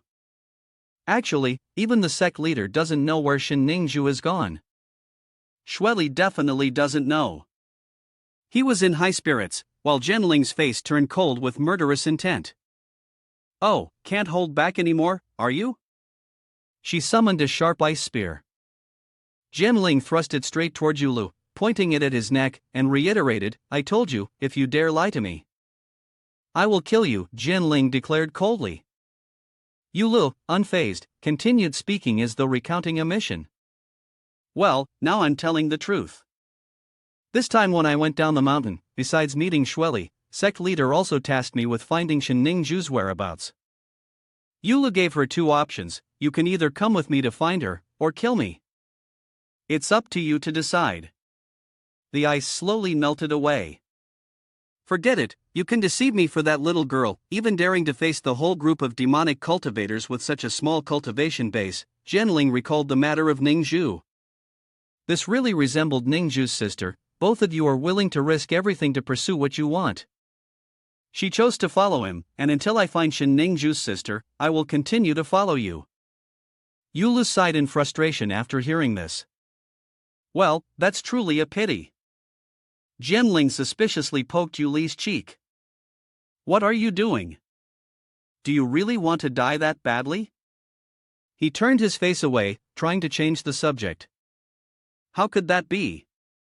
Suddenly, someone opened the door and stepped out. Both Chao Ji has informed that I've finished treating Elder Zhao. Shueli had recovered somewhat and was gazing out of the window. Yulu entered and called out, causing Shueli to turn her head and pay attention. Shueli held her hand, feeling a sense of regret. Sorry for your cultivation. She smiled and let it all go. Let's start over. She unexpectedly came in to explain. It's not that simple. When a cultivator reaches the Dao realm, they must establish a Dao foundation. Once the foundation is damaged, it is extremely difficult to repair, much like a piece of paper. Once it's crumpled, it's hard to restore it to its original state. Chaoji glanced at Shueli and remarked, currently, Elder Zhao's cultivation has been severely damaged. I advise you to rest for at least 100 years and absolutely avoid forcing yourself to continue practicing. She refused to heed her advice. The Asking Sword sect was founded on the path of the sword. If I do not pursue the way of the sword, I would be betraying my sect. I will not give up. Chao Ji sighed helplessly. In the face of the great laws of the Tao, all living beings are but fleeting. Shueli was unwilling to argue further. Even a fleeting moment can shake a mighty tree. On the path to what I seek, what does death matter? She was deeply impressed by these words. Elder Zhao truly has determination. Yula turned to Chao Ji and asked, is there any way to help Shueli? She suggested, if you truly want to try, I have a method. Whether it succeeds or not depends on you. Chao Ji revealed a type of spiritual herb. In fact, there is a type of immortal herb, entirely green, called the spirit-nourishing branch. Its essence can serve as a priceless treasure that nourishes and restores one's cultivation. She had heard of it before. I have heard of it. Thousands of years ago, 100 Beast Taoist captured it, but after the sudden death of the 100 Beast Taoist, no one has known where it is. She explained the reason. That's because the 100 Beast Taoist built his dwelling 3,000 feet deep underground. Nowadays, that place has been transformed by the natural sect into a secret realm. Shueli immediately realized that the spirit-nourishing branch was in the natural sect. Chao Ji is also unsure about this, and I am not certain either. It is said that the 100 Beast Taoist once placed a seal deep underground to bind it and keep it there. But strangely, despite the natural sect's search for thousands of years, they have not been able to find its whereabouts. She appreciated her sincerity and was grateful. Having hope was better than standing idly by, waiting for death. Chao Ji added, the secret realm itself is not easy to break into. Upon hearing this, he suddenly looked confused. Not easy to break into? Yulu innocently asked in a small voice, daring to ask, could the difficulty you're talking about be life-threatening? Does she still not understand what you mean? Yula scratched his head and quickly corrected his question, what I mean is it dangerous for Shueli to enter there? He. Chao Ji found him quite charming, I see now. Yulu indeed cared a lot about Elder Zhao. She also provided more information about the secret realm. I've only heard that within the secret realm of the natural sect, there are 4 areas for breeding magical beasts, each with its own dangers. Even the first area requires a cultivation level of the perfected law realm to pass. He rested his chin on his hand and speculated, aren't the areas ahead even more dangerous? She smiled reassuringly, there's no need to worry too much. Sect leader of the natural sect has been researching the secret realm for many years, so there might be a safer path. I can write a letter and ask him for help. Yulu, very upset, shouted, how can there be a safe path? Isn't that cheating? Chao Ji was quite surprised by his reaction. Huh? What's wrong? Yula had to correct himself, what I mean is, you must tell me the safe route. Shueli can follow the safe path to find the immortal, while I, of course, will completely avoid danger. She smiled and reassured him, of course, this is no problem. Sect leader of the natural sect and I are close friends, he will definitely help. Shueli, feeling touched, said, thank you, Chao Ji, thank you, there's no need to be so polite. Eula suggested everyone leave immediately. Why wait? We might as well leave right now. She wanted to report back to the sect first, at least we should inform the sect before we go. She also found it strange. Moreover, Elder Zhao was the one going to the natural sect, so why did he seem more enthusiastic than usual? He pretended to cough. Ahem. It's just the face of a smooth talker making a declaration. Xueli and I were born from. He smiled inwardly, almost revealing the secret of the natural sect's hidden realm. This time, it will definitely work. At present, 3,000 feet underground in the natural sect, Tiani sighed, once, twice. The little girl, bored while riding on a rabbit, turned into a human-shaped Ganoderma mushroom. How dull. On the spaceship, Xueli kept praising. Bai Chaosi even managed to research something like this, truly a genius. Eula picked up a piece of meat with his chopsticks. Xueli, you definitely have to try this medicinal dish. He introduced it to her. Where I'm from, this is called hot pot. Xueli, after finishing a large bowl, slammed it down and shouted loudly, delicious. Xueli laughed carelessly, causing him to spit out all the water. This is the best medicinal herb I've ever tasted. Before this, you tortured me almost to death, but finally, I can replenish myself. She and Jinling glared fiercely at Yulu. Yulu, while I wasn't here, it seems you've been through quite a lot, huh? Yeah.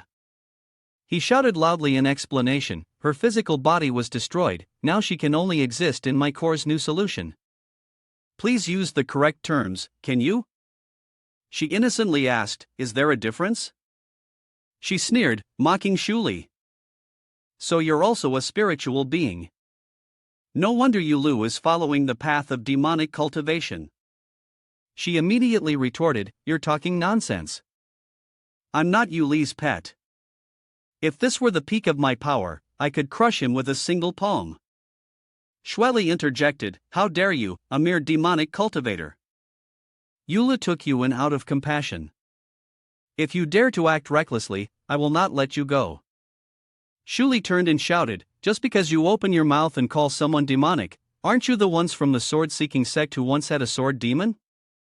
Jinling immediately protected Ningzhu, saying, you are the sword demon, your whole family is the sword demon. Don't insult Ningzhu. Eula stood outside, trying to stop the argument. Everyone, stop fighting. It's all a misunderstanding. Wouldn't it be better to sit down and enjoy some hot pot? All three of them blamed him in unison. Isn't this all your fault? Eula looked confused, not understanding what was happening. What does this have to do with me? The airship fell silent again. She walked to the front of the ship and called out loudly, Guang Elder. A voice came from the jade pendant inside. Bai Chaosi has already told me. It's good that you're fine. He sounded a bit puzzled. Guang Elder, is there something you need to discuss with me? Xueli cast a spell on the jade pendant, and his figure appeared faintly. Ziyu appeared to deliver the message. There is something regarding your identity as Sword Son. Yulu patted his chest. What's this, planning some kind of ritual for me? Unfortunately, by the time that happens, the grass on my grave might have already grown 2 meters tall. He angrily punched him. Take this seriously. Remember, I told you before that the Sword Son, upon reaching the 4th level of the Law Realm, would have to face a challenge, right? Ziyu solemnly explained. The original purpose of this challenge was to put enough pressure on the Sword Son before he reaches the perfection of the Law Realm, but unexpectedly, you bypassed that stage and broke through directly to the perfect Law Realm. Eula still didn't fully understand, so he just pointed at him. This goes against the rules and contradicts the original intention. Therefore, after discussing it with the sect leader, we have decided that you must prove yourself. Yulu didn't know what to do. How do I prove myself? Ziyu explained the rules. After you advance to the spiritual realm, all disciples of the 1st level of the spiritual realm can challenge you once, including Zhang Gaoshan. The one who is about to break through. If you lose, the title of Sword Son will transfer to the winner.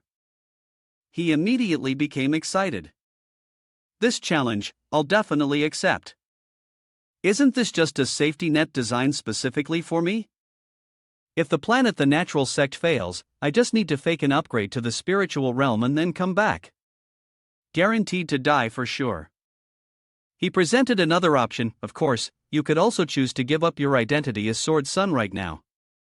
She suddenly became worried. Yulu, Zhang Gaoshan, I had some contact with him when I was in the sect. He is a disciple with talent, vaguely showing signs of enlightenment. If he attains the Tao state in the future, I'm afraid that you. Yula grabbed Shui Li's shoulder, causing her to blush. Shui Li, I repeat your words, you once said that even a fleeting dream can shake the great tree on the path to what I seek. So, what's the harm in dying? Yula clenched his fist resolutely. My Tao was born from death. Dying early is transcendence. He suddenly turned pale, realizing he almost said the wrong thing. Transcend. Yula quickly found a way to resolve it. Transcend beyond myself. Even if I die, my Tao still exists. This is the Sword Sun. Ziyu looked at him in admiration. This person? He was so moved that he shouted loudly. How brilliant! Ziyu gave her a piece of advice. Shui Li, you didn't make a mistake in choosing him. Then I will wait for you both to return at the sword-seeking sect. He left, not forgetting to remind them. This time, when you enter the secret realm of the natural sect, you must be careful.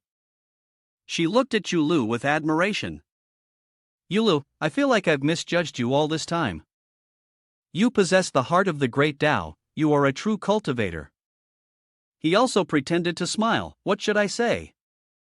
At most, I'm just a true death warrior. She agreed with Yulu.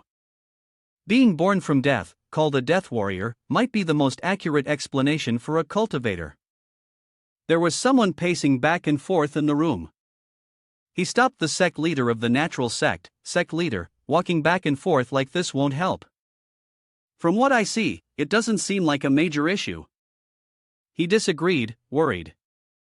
A disciple from a prestigious sect has gone missing in their own secret realm, and you think this isn't a big deal? This happened in the natural sect. I am the sect leader of the natural sect, and I must be responsible for them. He was moved, not expecting the sect leader, who was usually so distant, to care for the disciples like this at such a critical moment. The sect leader of the natural sect clenched his fists with determination. The two from Asking Sword sect are almost here. If this gets out, where will my face be? He immediately lost his enthusiasm, realizing it was all just for the sake of reputation. Shui Li approached and called out loudly, startling the two. Zhao Shui Li of Asking Sword sect requests an audience with the sect leader of the natural sect. He looked outside and saw the flying ship approaching. Sect leader, they're here. He was in a state of extreme panic. They're planning to use the secret realm, but the secret realm hasn't even been fully investigated yet. What if something goes wrong? What should we do then? The sect leader of natural sect, holding his hand, urged, why don't you become the sect leader? He was at a loss for words. Do you think this is some kind of joke? She walked in and accidentally saw the scene. Excuse me, who is the sect leader here? Shui Li clasped his hands together and reported, I am disciple Zhao Shui Li, guided by Bai Chao Si. I came here specially to ask for the secret realm of natural sect. He smiled and invited them to stay. No rush, no rush. Asking Sword sect is the #1 sect in the world. The elders of Asking Sword sect and, the person beside you, I heard they're the true Swordmaster, right? Since you've come to natural sect, how could we not give you a proper reception? How about resting for 15 to 20 days first? She hesitated, still uncertain. At that moment, he suddenly looked at the jade pendant. The road leader, the two of them turned and whispered to each other, then relayed the news. The sect leader of natural sect coughed lightly and aloud, you may enter the secret realm. Yulin naturally felt suspicious, sensing something was off. Shui Li immediately expressed gratitude, thank you, sect leader. He smiled smugly. Well, the more you know, the slower you die. Inside the Hall of Natural Sect, Yulu wanted the sect leader to provide more information. Senior, before entering the secret realm, I would like to ask for your advice on one matter. In addition to the maps of each floor, could you provide more information about the monsters on each level? We are different from ordinary trial participants. To locate the spirit-nourishing branch, we must explore the entire secret realm. If we understand the behavior of the monsters, it will be easier for us to avoid them. He secretly felt pleased with himself. Well, or it might be easier to run into them. Yulu asked another question. By the way, one more thing. You don't intend to take back such a precious item when the time comes, right? He looked at him with suspicion. The sect leader of the natural sect smiled and reassured him. Don't worry, if the spirit-nourishing branch is really found, it will naturally belong to you. As for the other things you need, I will prepare them for you before you enter the secret realm. Yulu and Shueli cupped their hands in farewell. Then thank you, sect leader. I shall take my leave. The sect leader nodded in acknowledgement. The sect leader of the natural sect watched them leave. He turned around and inquired about the situation. How's it going on that side? Did those fools really pass out in the trap just because they didn't read the map of the secret realm carefully? He sighed with exasperation. Really shameful, but we're still dragging them out. The sect leader of the natural sect remained uneasy. Send more people to continue searching, old man said as his eyelids twitched repeatedly, indicating something was wrong. He added, we must find those disciples and ensure the safety of the two Taoist friends from the Asking Sword sect. He immediately gave clear orders. Now, as dusk fell inside the secret realm of the natural sect, he was perched on a tree, observing and calculating. That place must be the lair of the Rabbit King on the first level of the secret realm. According to sect leader's strategy of provoking, all we need to do is provoke a young rabbit, and we can draw out all the rabbits on this level. She suggested to Yulu, give me the Cultivation origin sword. Leaving Tai Shuli behind at the sect to act as bait alone is too dangerous. He confidently reminded Shueli, don't forget, I still have to deal with Zhang Gaoshan and the others. Coming to the secret realm is a great opportunity to train and break through to the first level of the spiritual realm. How could I bring a helper? Besides, I'm already at the peak of the Tao realm, and I can still help you to some extent. She remained worried, still not fully reassured. But Yula had a detailed plan. The first level of the secret realm was vast, with many demon beasts, and even with Bai Chaoxi's spiritual energy compass, it would take who knows how long to find their whereabouts. Only if I lure the demon beasts away can you search freely. This is the most reasonable approach. I'm very confident in this plan. It will not only help Shueli but also allow me to carry out my death-seeking plan. Perfect. Suddenly, Yula called out Shueli's name. Shueli? She turned to look at him as well. He directly expressed himself, making her blush with embarrassment. This time, it's my turn to escort you. Shueli blushed even more, shyly stammering. Yulu, I'll find it quickly and come back to rescue you. Yula noticed her face. Shueli, why is your face so red? She quickly denied, flustered. It's nothing at all. Several hours later, on the other side of the forest, he had just caught a rabbit that was trying to run away. Yulu was extremely excited. Don't joke, how could I let you come back to save me? Come here. Stupid rabbits, come at me harder. Shueli watched his back as he ran off. Yulu, you must wait for me. She said to Jianling Cultivation origin. I can't disappoint you, Lu, I'll need your help from here on. She immediately agreed. Fine, I'm not interested in hearing you two act all lovey-dovey. Let's go already. He continued running while provoking. Come here, chase after me. Stupid rabbits. Yulu already knew the path ahead very well. Ahead lies a ravine, a dead end. I'm running out of options. He quickly tossed the rabbit aside. Then, I'll return it to you. Yulu spread his arms to receive them. Finally, it's over. The beautiful days of Yulu have finally arrived. He smiled and landed a blow. Before I leave, here's a parting strike for you all, though it might not do much. Yulu reached out towards one of the rabbits. This move, he immediately executed the technique called sayonara. Another rabbit stared at Yulu in surprise.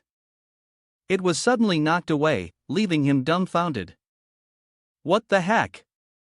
Yulu, in disbelief, looked at his own hand. Didn't they say the rabbits on the first floor of the secret realm are all at the peak of the law stage? If you all just charged at me together, you should have torn me apart in the blink of an eye, right? He yelled at the rabbits. Have you all lost your power? Damn it, have I been wasting my time? Yulu still had hope. No, there's still a chance.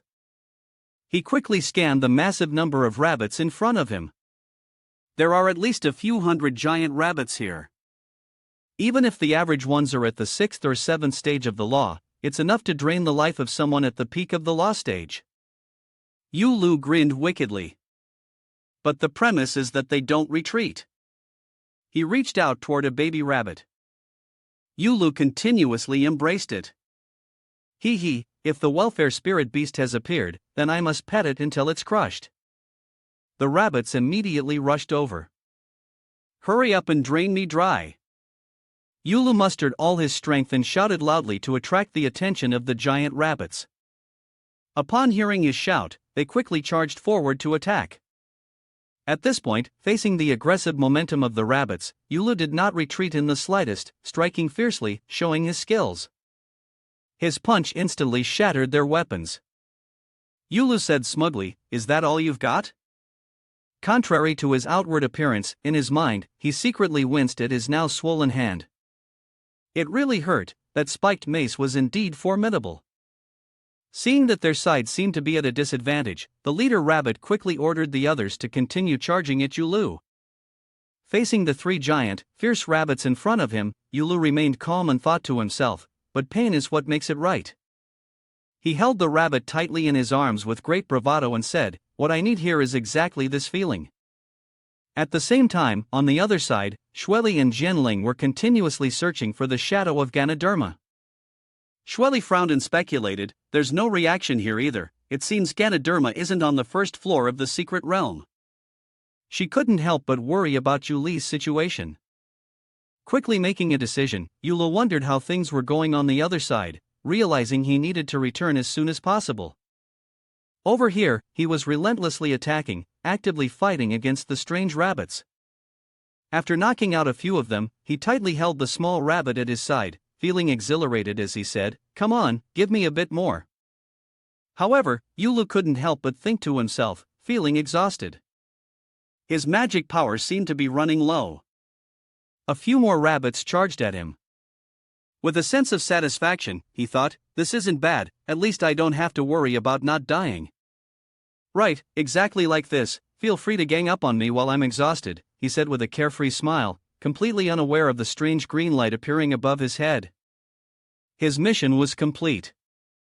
The green light swiftly wiped out the rabbits in front of Yulu. He gaped in astonishment. Watching the giant rabbits flee without even bothering to retrieve the bodies of their fallen comrades, he hesitated. Wait a second. Behind him, Shueli and Jianling had appeared without him noticing. She worriedly asked Yulu, not at all paying attention to his regretful expression. "Yulu, are you okay?" In front of the two girls, he weakly collapsed to the ground and replied, "I'm fine." Jianling, angered, retorted, "Fine? What do you mean fine? You can't even handle these rabbits. You are too weak now." Shueli also agreed. Jianling is right. These demon beast strength is only around the 7th level of the law realm. You are at the peak of the law realm. Even if you have exhausted all your spiritual power, it shouldn't drain you this quickly.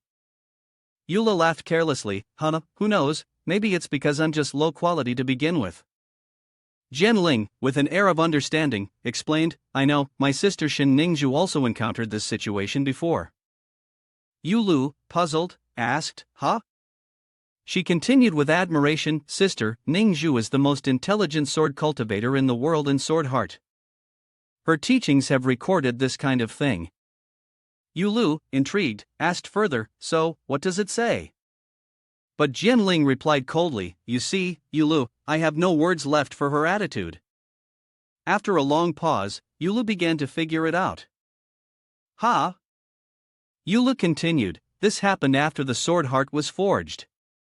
From my deductions, after the Sword Heart was forged, the spiritual power from the Sword Heart decision, after being trained, became too sharp to be contained in the Dantian, it could only be stored in the Sword Heart. However, the limit of spiritual power that the Sword Heart can contain is only equivalent to the second level of the Law Realm, early stage. This means that from now on, I can no longer continue to increase my cultivation. This is an unacceptable flaw. He suddenly had an epiphany. It turned out that he was the one who had been pretending to be perfectly fulfilled. After years of struggle, he had finally discovered two possible solutions. The first method was simple. If the inner self could no longer contain it, then the solution was to connect it externally. Using the Sword Heart as the core, he could create a massive shell around it. This way, he could continue cultivating the Sword Heart and solve the problem of not being able to increase his magical power. Of course, it sounded easy, but in practice, it was extremely troublesome. The second method was to reforge the sword core. He could sense that one round of forging was not enough to unlock the full potential of the Sword Heart. If he continued to forge it, a second time, or even many more times, not only could it increase the limit of his magical power, but it could also help the Sword Heart undergo a transformation. But when he truly wanted to try, an immense fear suddenly gripped him. Yulu, puzzled, asked, is it because you're afraid of losing your life? The Sword Heart is extremely fragile. Every time it's forged, a tiny mistake could shatter it. Moreover, the Sword Heart is connected to the cultivator's heart. Once it's damaged, the heart will also be affected. When the Sword Heart shatters, the cultivator will die instantly. Yulu, looking serious, asked, so, serious cultivation can actually lead to death? He bowed deeply in gratitude, one by one, to the CCTV, the ancestors in his mind. Thank you, CCTV, thank you everyone, thank you ancestors of the nation H. I, Yulu, have finally found a way to always and everywhere find my way to death. Then Yulu humbly thought to himself, the system of cultivation, if I seriously practice like this, it can't really be counted as suicide, right? Shueli, seeing his strangely excited demeanor, was also somewhat curious. So, how is it? Yulu confidently replied, don't worry, the Sword Heart decision is very detailed in its record. We'll immediately enter the second level of the secret realm, following the same rule as before, I'll lure the demon beasts. Shueli hesitated, but right now, you don't have any magic power left. Yulu casually answered, that? Sword Heart decision has a method to help me quickly recover my magic power. Shueli, puzzled, asked, what method? Yulu, acting like a master, said confidently, blood burst passion refining. The second level of the secret realm always shone brightly down onto the ground, and a figure began to slowly emerge. Yulu picked up the paper and read it carefully. According to the book, the demon beast of the second level of the secret realm was Yanzi Yuan, a type of ape demon with hands wrapped in stone, strong enough to lift the peak of a mountain. He pondered for a moment, then calculated, I must kill them and extract their blood essence. Transmuting it into spiritual power and integrating it into the body is the only way to restore one's spiritual energy. Zhao Shueli, who was beside him, felt somewhat confused upon hearing this. Extracting flesh and blood, this didn't seem like the orthodox method at all. Jianling suddenly became irritated and retorted, whether a cultivation method is good or bad depends on how it's used. Even orthodox methods, if they fall into the hands of someone with a malicious heart, can harm others. Moreover, how could the cultivation method that Sister Ningzhu was researching have any issues? Zhao Shueli hesitated and could only murmur, sorry. But Yulu immediately interrupted, you should reassure her, don't worry. The spiritual energy obtained this way might be filled with impurities, which could harm one's foundation, but if combined with the process of refining the sword heart, these drawbacks can be completely eliminated. Yet in his mind, he thought, what a pity, it would be so much better if it could be completely eliminated. They approached the edge of the ravine, and Zhao Shueli looked down with a worried expression. Yulu, up ahead is the territory of Yanzi Yuan. Be careful. Even though it's only a low-level spiritual beast, with your current state of spiritual power, it's still very dangerous. But he seemed unfazed and even eager, replying, it's fine. I've regained some of my spiritual power already. Moreover, as long as Elder Jin Ling takes action, everything will be fine. She'll back us up as well. It's a small matter. After speaking, Jin Ling immediately transformed back into the shape of his sword. She even reminded him, remember to hold on tight. Hearing this, Eula felt a bit disappointed. Hold on tight? Isn't it supposed to be standing? Afterward, the sword shot forward at lightning speed. The two of them gripped the hilt, only able to curse and cry through their tears. Jianling could only force out, hold on a little longer, it'll be over soon. She sped down the ravine, not only plunging straight down but also weaving through a few more twists and turns. Finally, they landed safely. Jianling calmly announced, we've arrived. Meanwhile, the two of them were still too stunned to stand up. Yulu was even throwing up incessantly, next time, please don't go that fast. My soul almost couldn't keep up with my body. Before he could recover, a voice reminded him. Yulu carefully looked around. Above the cave, countless eerie red eyes were staring directly at them. Wait, didn't the material say that the number of fire spirit beasts is very small? What kind of fraudulent information is this? Unexpectedly, a group of angry monkey spirits charged toward them. Jianling quickly rushed forward to confront them. She shouted loudly, everyone be careful. As she spoke, Jianling threw a block of ice toward the group of monkey spirits. They were immediately struck, and wherever the ice made contact, it spread across their bodies. The monkey spirits were frozen into large blocks. Having dealt with this side, the sword spirit was in a panic. Some of them were rushing towards you. A furious monkey spirit charged toward Zhao Shueli, using its two arms, covered in hard stone, to slam down fiercely. Fortunately, she managed to dodge the attack. Meanwhile, Yulu was facing two others landing and approaching him. Zhao Shueli and Jianling were both extremely alarmed. This isn't good. The monkey spirits are charging toward Yulu. He could only shout out in panic. Do they always target the weak? They jumped up, aiming to overwhelm Yulu, who was too scared to do anything but close his eyes and swing his blade aimlessly. Don't! Jianling and Zhao Shueli stared in shock at Yulu, as he effortlessly sliced through two monkey spirits as if cutting through flour. He opened his eyes, panting heavily, unable to believe what had just happened. Ha! Yulu, dazed, felt something was wrong. Why does it feel like I'm cutting through air? How is it possible for a spirit realm first stage to be this weak?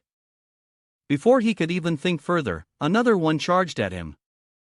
He stared in fear, wide-eyed. Not knowing what to do, Yulu decided to take a chance and charged straight ahead. Once again, he didn't understand what was going on. That's not right, Yulu murmured. According to the records, Yan Ziyuan's arm is the hardest part of his body. It should at least reach the spirit realm to break through the defense. But now, compared to earlier, it's like striking air versus striking water. He glanced over at the two others. It seemed to resemble the first floor. The demon beasts here had also been weakened. The demon beasts here have indeed been weakened, Zhao Shueli responded. Yula nodded as if understanding the deduction. I see now. The sect leader of the natural sect must have intentionally provided false information to prevent us from finding the spirit-nourishing branch. She refuted immediately, that's impossible. The sect leader of the natural sect is the leader of a sect. How could they do something like that? Jianling looked around. It was strange. Even though the demon beasts here had been weakened, she had still felt their strength earlier. It seemed to be at the peak of the law realm. She frowned, thinking to herself. And Yulin had just reached the peak of the law realm, with his spiritual power not yet fully restored. With just one strike, he had killed a beast of the same level. Jianling also found it confusing. Moreover, these were weakened beings in the peak of the law realm. She stared intently at Yulu and wondered if Yulu might also be a genius like Sister Ningzhu, capable of fighting beyond her level. However, Jianling didn't believe that and shook her head repeatedly.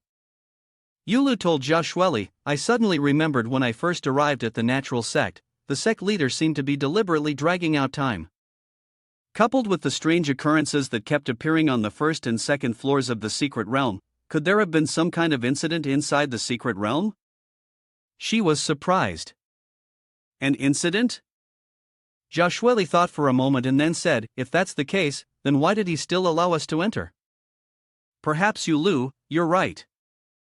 Maybe this incident doesn't seem serious enough to them. Also, it's possible they didn't want to lose face in front of the outer sect. But in the end, as long as it doesn't interfere with our plan, it should be fine. He bent down and picked up a stone arm from the monkey spirit, then calmly instructed her, I need to begin cultivating my sword heart now, which could take a lot of time. You and Jianling should go find the spirit-nourishing branch first. A bit surprised, Zhao Shueli asked, don't you need us to protect you?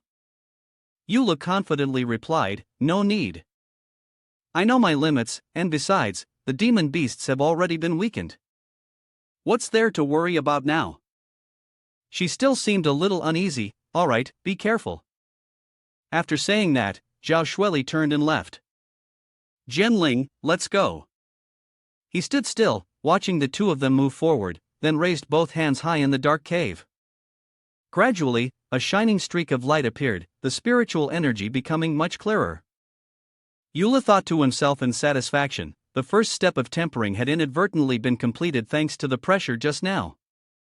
Now, it was time for the next step, refining the Kai foam to bring forth the source of magical power. Immediately, he raised his sword high, his eyes sharp as he plunged it into the bodies of several monkey spirits wearing masks. The sword sank into them, seizing their blood to refine the spirit. Just a moment later, a burst of fiery red energy emanated from the monkey spirit corpses, and the sword slowly absorbed their blood essence. Yula stood focused beside them. The next step would be tempering the sword heart. Unexpectedly, there was a shadow lurking behind him, watching him closely. Tiani smiled smugly, the next target had appeared. At that moment, in another secluded courtyard, angry shouting could be heard. Such disgrace, such disgrace. The sect leader of the natural sect looked absolutely furious. You actually fell into a trap in your own secret realm? Do you know that today, the people from the sword-seeking sect are here as well? My face has been completely disgraced by all of you. The disciples could only kneel and beg for forgiveness. Sect leader, we were wrong. He, feeling annoyed, gave an order. Kneel down, and you will only rise when my anger subsides. They quickly obeyed. One disciple spoke up sadly. Sect leader is really angry this time. Do you think we'll be kicked out of the sect? Now that he mentioned it. How did we end up falling into this trap? I clearly memorized the map. The two people beside him also echoed. That's right, exactly. Suddenly, all three of them stared blankly at each other. The disciple who spoke earlier suddenly realized. Wait, none of you can remember how we got trapped either? Meanwhile, in the cave where Yula had entered, he was still deeply focused on his cultivation. Next, he would begin the process of forging his sword heart. After a while, Yulu couldn't help but smile. Even a great figure like Shin Ningzhu wouldn't easily forge his heart. As for me, a mere half-baked cultivator, this must be a rebirth. He said this, then immediately closed his eyes tightly. Alright, let's see just how dangerous this sword heart forging process is. He then opened his eyes wide, staring ahead. To his surprise, a massive, glowing image of Jianling appeared before him. Yulu raised his hand, quickly unleashing his firepower in deepened thought. According to the records of the Sword Heart decision, cultivating the Sword Heart was like a blacksmith forging a legendary sword. He directed his firepower toward Jianling in front of him. Yulu controlled his internal energy, which meant using his spiritual power to form a hammer and forge his sword heart by striking downward. Then, he would use that hammer to target and gain momentum. It was simple, straightforward, and ready for action. Immediately, the hammer struck fiercely against the sword aura, and he focused intently on it. However, unexpectedly, Yulu coughed up dark red blood, watching it stain his hand.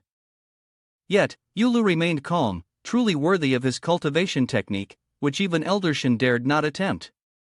It was clear he possessed a resolute determination, unwilling to back down. He shouted loudly, "Do it again!" The hammer struck once more with tremendous force against Jianling. This time, bursts of power shot back towards Yulu. Struck by it, he was immediately pushed backward, tumbling several times. Yulu cried out in pain, his voice tinged with despair. Is this what it feels like to be on the brink of death? It hurts so much, but it feels exhilarating. He looked up at Jianling, thinking to himself, according to the records of the Sword Heart decision, the Sword Heart is fragile. After 2 rounds of hammering with firepower, cracks had already appeared.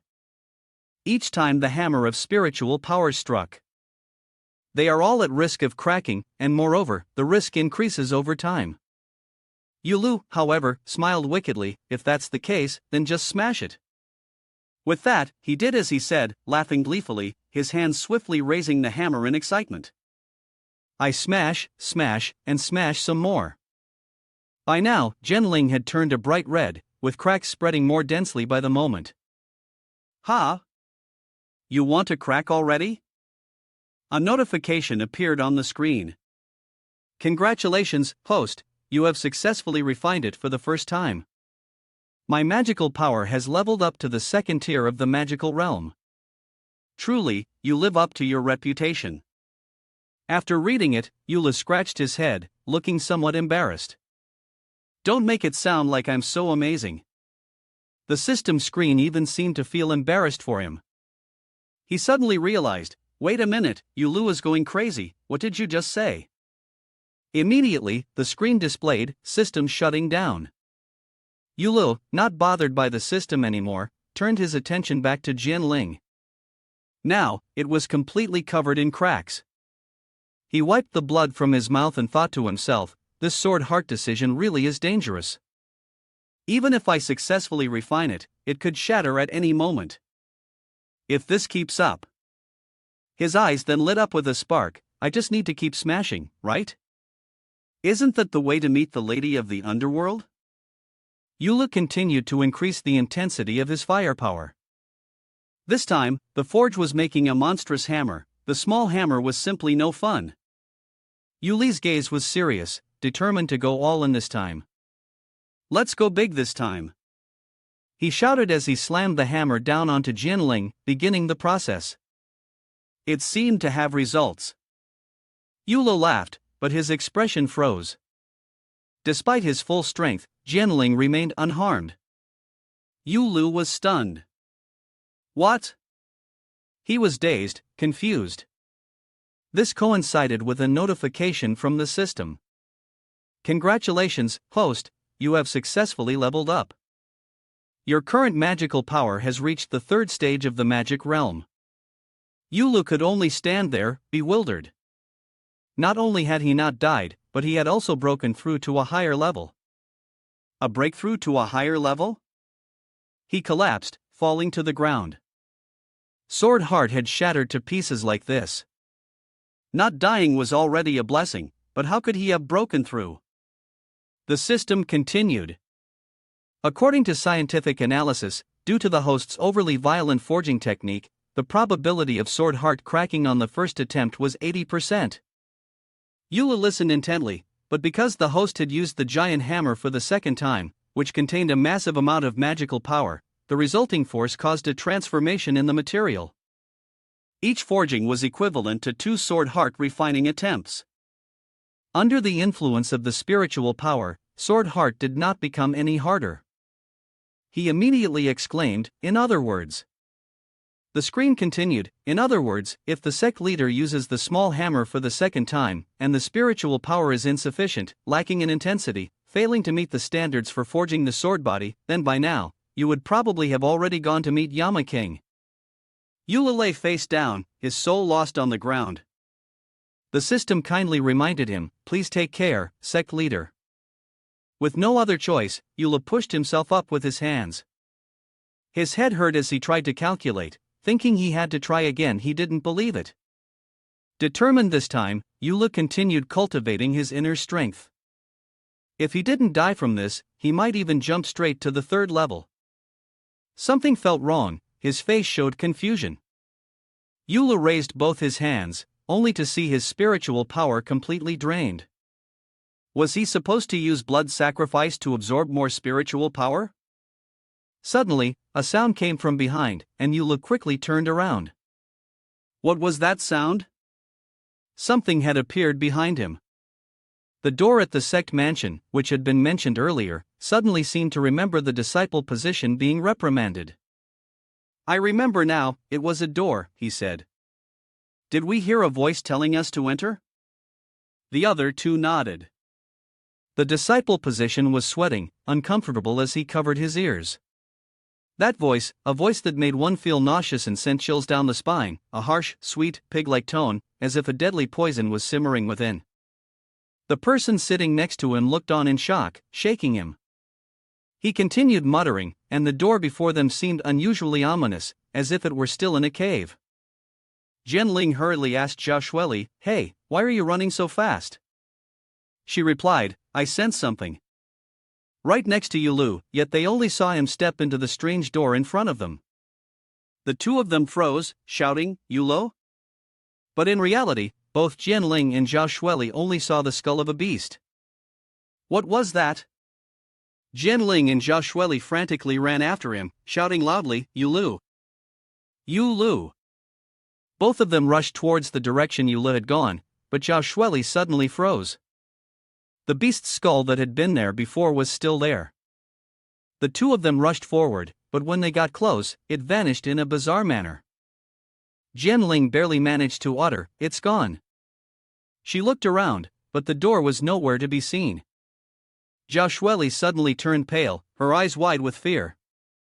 "We're in trouble, we need to find a way inside." As for Yulu, when he stepped into another space, he was startled, standing before a towering ancient tree, looking bewildered. "Where is this?" Yula stared blankly, puzzled. "Why is there a tree here?" He took a few more steps, only to come across a strange water pool. "This is a pond formed from condensed magical energy." Yulu gazed at his reflection in the water, sighing in awe. "Does this really exist?" The purity of this magical energy is so intense that just a sip would be equivalent to absorbing the essence of dozens of beast corpses. Still confused, unable to grasp what was happening, he didn't realize that Tiani was hiding behind, watching him. She smirked to herself. "Absorb it, take my magical energy, become my puppet, and nourish me." Tiani continuously wished for her to escape the inheritance secret realm set up by that scoundrel, 100 Beast Taoist. She suddenly recalled the beast position. Back to the past, when he had fallen ill and was bedridden. "Tianyi, do you still remember why I took you in as my spirit companion 1,000 years ago?" She answered indifferently. "Because I abused my powers, seduced humans to satisfy my desires, so you took me in as a servant to educate me." Beast position struggled to speak, gasping weakly. "That's right, child, it's been 1,000 years." Tianyi froze, staring at him, as he gave his final words. "We are nearing the end of our lifespan, and time is running out. You have followed me for 1,000 years, and the bond between us is deep. I don't want you to be buried with me as you are." Suddenly, she knelt down. Master Insight continued to apologize and beg for forgiveness. Tianyi had repented, and she would no longer tempt humans. He simply raised his hand and sent something out. Tiani was astonished. Huh, the law tablet? She was just pretending. This old man has broken the law tablet, and I am free now. Tiani began to laugh loudly and cursed with glee as beast position passed away. You damn old man, whoever had any affection for you? She hasn't even repented, and still speaks arrogantly. I haven't eaten your flesh or done any evil, at most, I just had humans build a few palaces and earn some treasure. And yet, you made me your slave for 1,000 years. Tiani even moved closer, now with malicious intent. Now I'll capture you, torture you bit by bit, so you can experience the hatred of being a slave for 1,000 years, just like I did. However, Beast Position still had a little breath left and was aware of what was happening. He gathered his remaining strength and shot spiritual energy into the center of Tiani's forehead. She suddenly fainted. At that moment, Beast Position was finally able to leave peacefully. Well, so be it. The fate just wasn't enough. Let the descendants take my place and teach you. Returning to the present, Tiani was still smugly smiling. You damn old man, as if making me your servant wasn't enough, you even want your descendants to continue controlling me. Too bad, times have changed. This is no longer your sect, and there are no descendants of yours here. She's still scheming against Yulu, and as for me, I'll keep using my powers to seduce humans, making them serve me. Seeing him drink the water from the pond, Tiani grew even more excited. Exactly, drink up, drink until your dantian can no longer absorb the spiritual energy. She chuckled, feeling pleased. Once that happens, I'll be able to control all this unprocessed spiritual energy. But unexpectedly, Yulu noticed and turned to look back. My freedom has come. Tiani panicked, turned around, and screamed. Are you calling me? My concealment technique is foolproof. Unless you're in the spirit realm, no one can see through it. He's just a mere cultivator in the Dharma realm, how could he possibly? He calmly explained. You're shouting so loudly here, even if I didn't want to notice, it'd be hard not to. Yulu grinned as he grabbed the sapling on top of her head. You are the spirit-nourishing branch, aren't you? Seems like I've searched everywhere without finding it, and now that I'm not looking for it, I find it by chance. Tiani struggled in panic, it's not me, it's not the Ganoderma. He was the one who noticed the confused tree sprout, I must be blind. At this moment, Yula finally let Tiani go, then who do you say you are? Why are you hiding behind this tree, spying on me? She frowned, introduced herself, and tried to tone down her narcissism. I am the protective spirit of the spirit spring, observing the fated person. Aren't you surprised? Fated person? Tiani eagerly explained. Yes, fated person. Not everyone can enter this place. Only the chosen ones can see the door. I advise you not to act clueless, quickly absorb the spirit spring and strengthen your power. That way, I can conveniently fulfill my mission. Yulu realized the hidden intention with boredom. This fiery illusion was too fake. This kind of trap falling from the sky, even a stupid novel wouldn't use such a thing. He chuckled and then began to lecture her. You should say it like this, I see you have the demeanor of a chivalrous hero, with extraordinary talent. As long as you pass my test, you will be able to obtain a spirit spring filled with magical power. Eula seriously offered advice, people are like that, if things are too easy, they won't cherish them. You need to add a bit of challenge. Tiani listened with enthusiasm. I've learned it, but then she noticed something was off, and angrily started to curse. Well done, human. You dare call me stupid. Today, whether you want to or not, you will absorb it. Hearing that, Yulu felt a strange sense of familiarity. Why did this mushroom speak in the tone of Tai Shuli? Yulu carefully thought it through. It seemed like this creature had the power to bewitch the mind. Instead of letting it continue deceiving him, why not he could just feign an expression of disgust and groan, with his magical power flowing strongly, and then jump straight into the water. Why not dive into the trap himself? Afterward, Eula surfaced from the water, his sword flying out. He quickly activated his internal power right in the lake, unsure of the true intentions behind this spirit spring magic. He hoped it wouldn't disappoint him. Tiani was confused by the scene before him, unable to even begin enchanting him. Eula was still seriously cultivating, his energy bursting forth and creating a whirlpool of water. As he did so, Eula found it somewhat enjoyable. This method of absorbing magical power was oddly fascinating, even quicker than when he had tricked the person into drinking random potions. However, though it was a little perplexing, Tianyi was overjoyed. No matter what method he used, the faster Eula absorbed the power, the less he would be able to refine it. Once the amount of absorbed power surpassed his refining capacity, a strange mist appeared, leading to a deep path inside the cave. The road grew increasingly winding, and Zhao Shueli was steering them in search of Eula. She continuously circulated her internal energy, and after a while, Zhao Shueli furrowed her brow as if sensing something, but then her face turned pale and she froze in place. There was nothing there, not even a trace of energy. Where exactly had Eula been teleported to? Jianling was frustrated. There's a seal here, which means Eula must still be within this secret realm.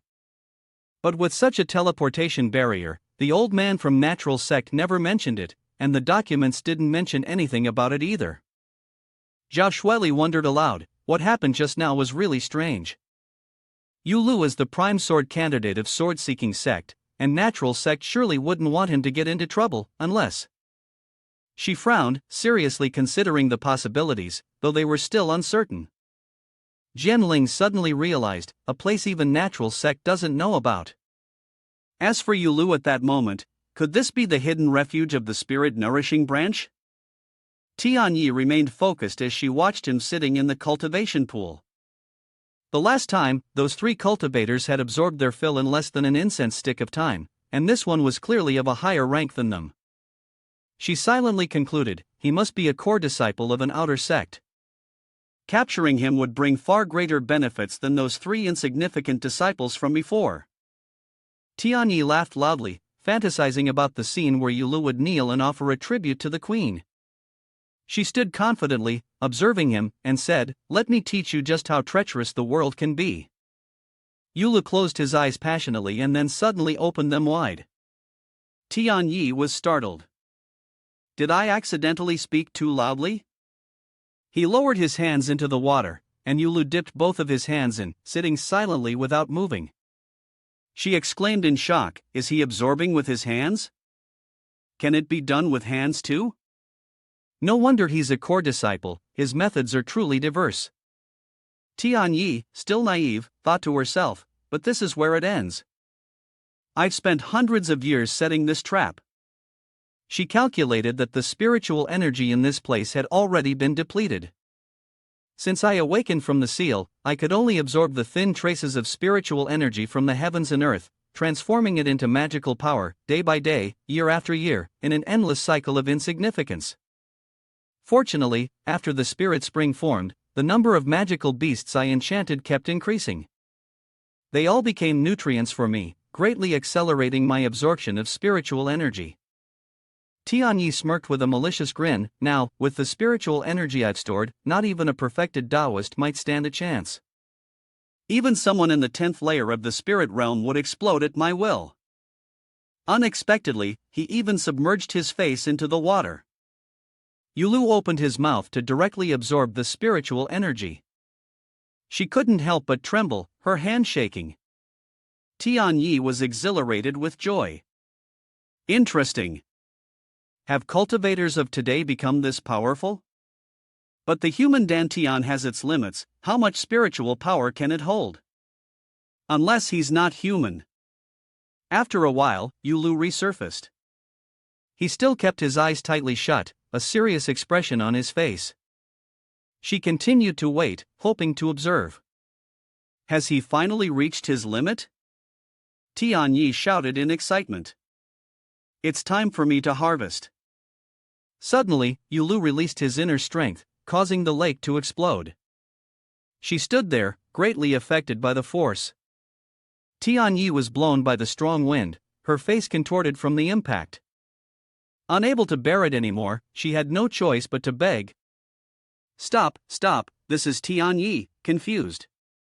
He has broken through, but why does his cultivation level still seem like a fully perfected spiritual realm to me? What kind of cultivation method is he practicing? Eula stood up straight at this moment. Only then did he slowly open his eyes. Eula continued to channel his inner strength. Tiani stood, mouth agape in terror, as the entire lake's water was completely absorbed by him in one breath. She collapsed in agony, crying until there was nothing left. Not a drop remained. The amount of magic power I had accumulated over hundreds of years was drained completely. Before I could recover from the shock, Tiani was forced to witness an even more horrifying scene. She trembled as she watched Eula gnawing on the ancient tree in front of her, unable to bear it any longer. Tiani kicked him square in the face to stop him. Stop it! Eula sat there in pain, shouting angrily. Why did you kick me? Tiani pointed at the scar still fresh on his body and scolded him. That's my true form. Eula looked blankly, puzzled, and reeked of the scent of mushrooms. She screamed in frustration. What do you mean smell of mushrooms? I'm Ganoderma, and not just any Ganoderma, but the rare six-spirit Ganoderma. At this, Eula froze for a few seconds, but then a cruel expression crossed his face. Just as I thought, you're the spirit-nourishing branch. Tiani finally sensed the danger and stammered. What do you want to do? Without hesitation, Eula approached and revealed his intention. Of course, I'm going to eat you. She began to feel a chill of fear. He really was just like that despicable 100-beast Taoist. This world was truly full of peril. Half an hour ago, when Eula drove the sword into the surface of the lake, his face had shown a smug and calculating expression. Come here, let me see what danger you're hiding. Half a moment later, Eula felt a bit puzzled. Why hadn't there been any movement? Suddenly, he froze, staring ahead. The water's surface shifted and surged with internal energy. Why hadn't he fallen into the trap? And how had he successfully trained instead? Eula swallowed, calming himself to think. Maybe he hadn't absorbed enough yet. He decided to try again.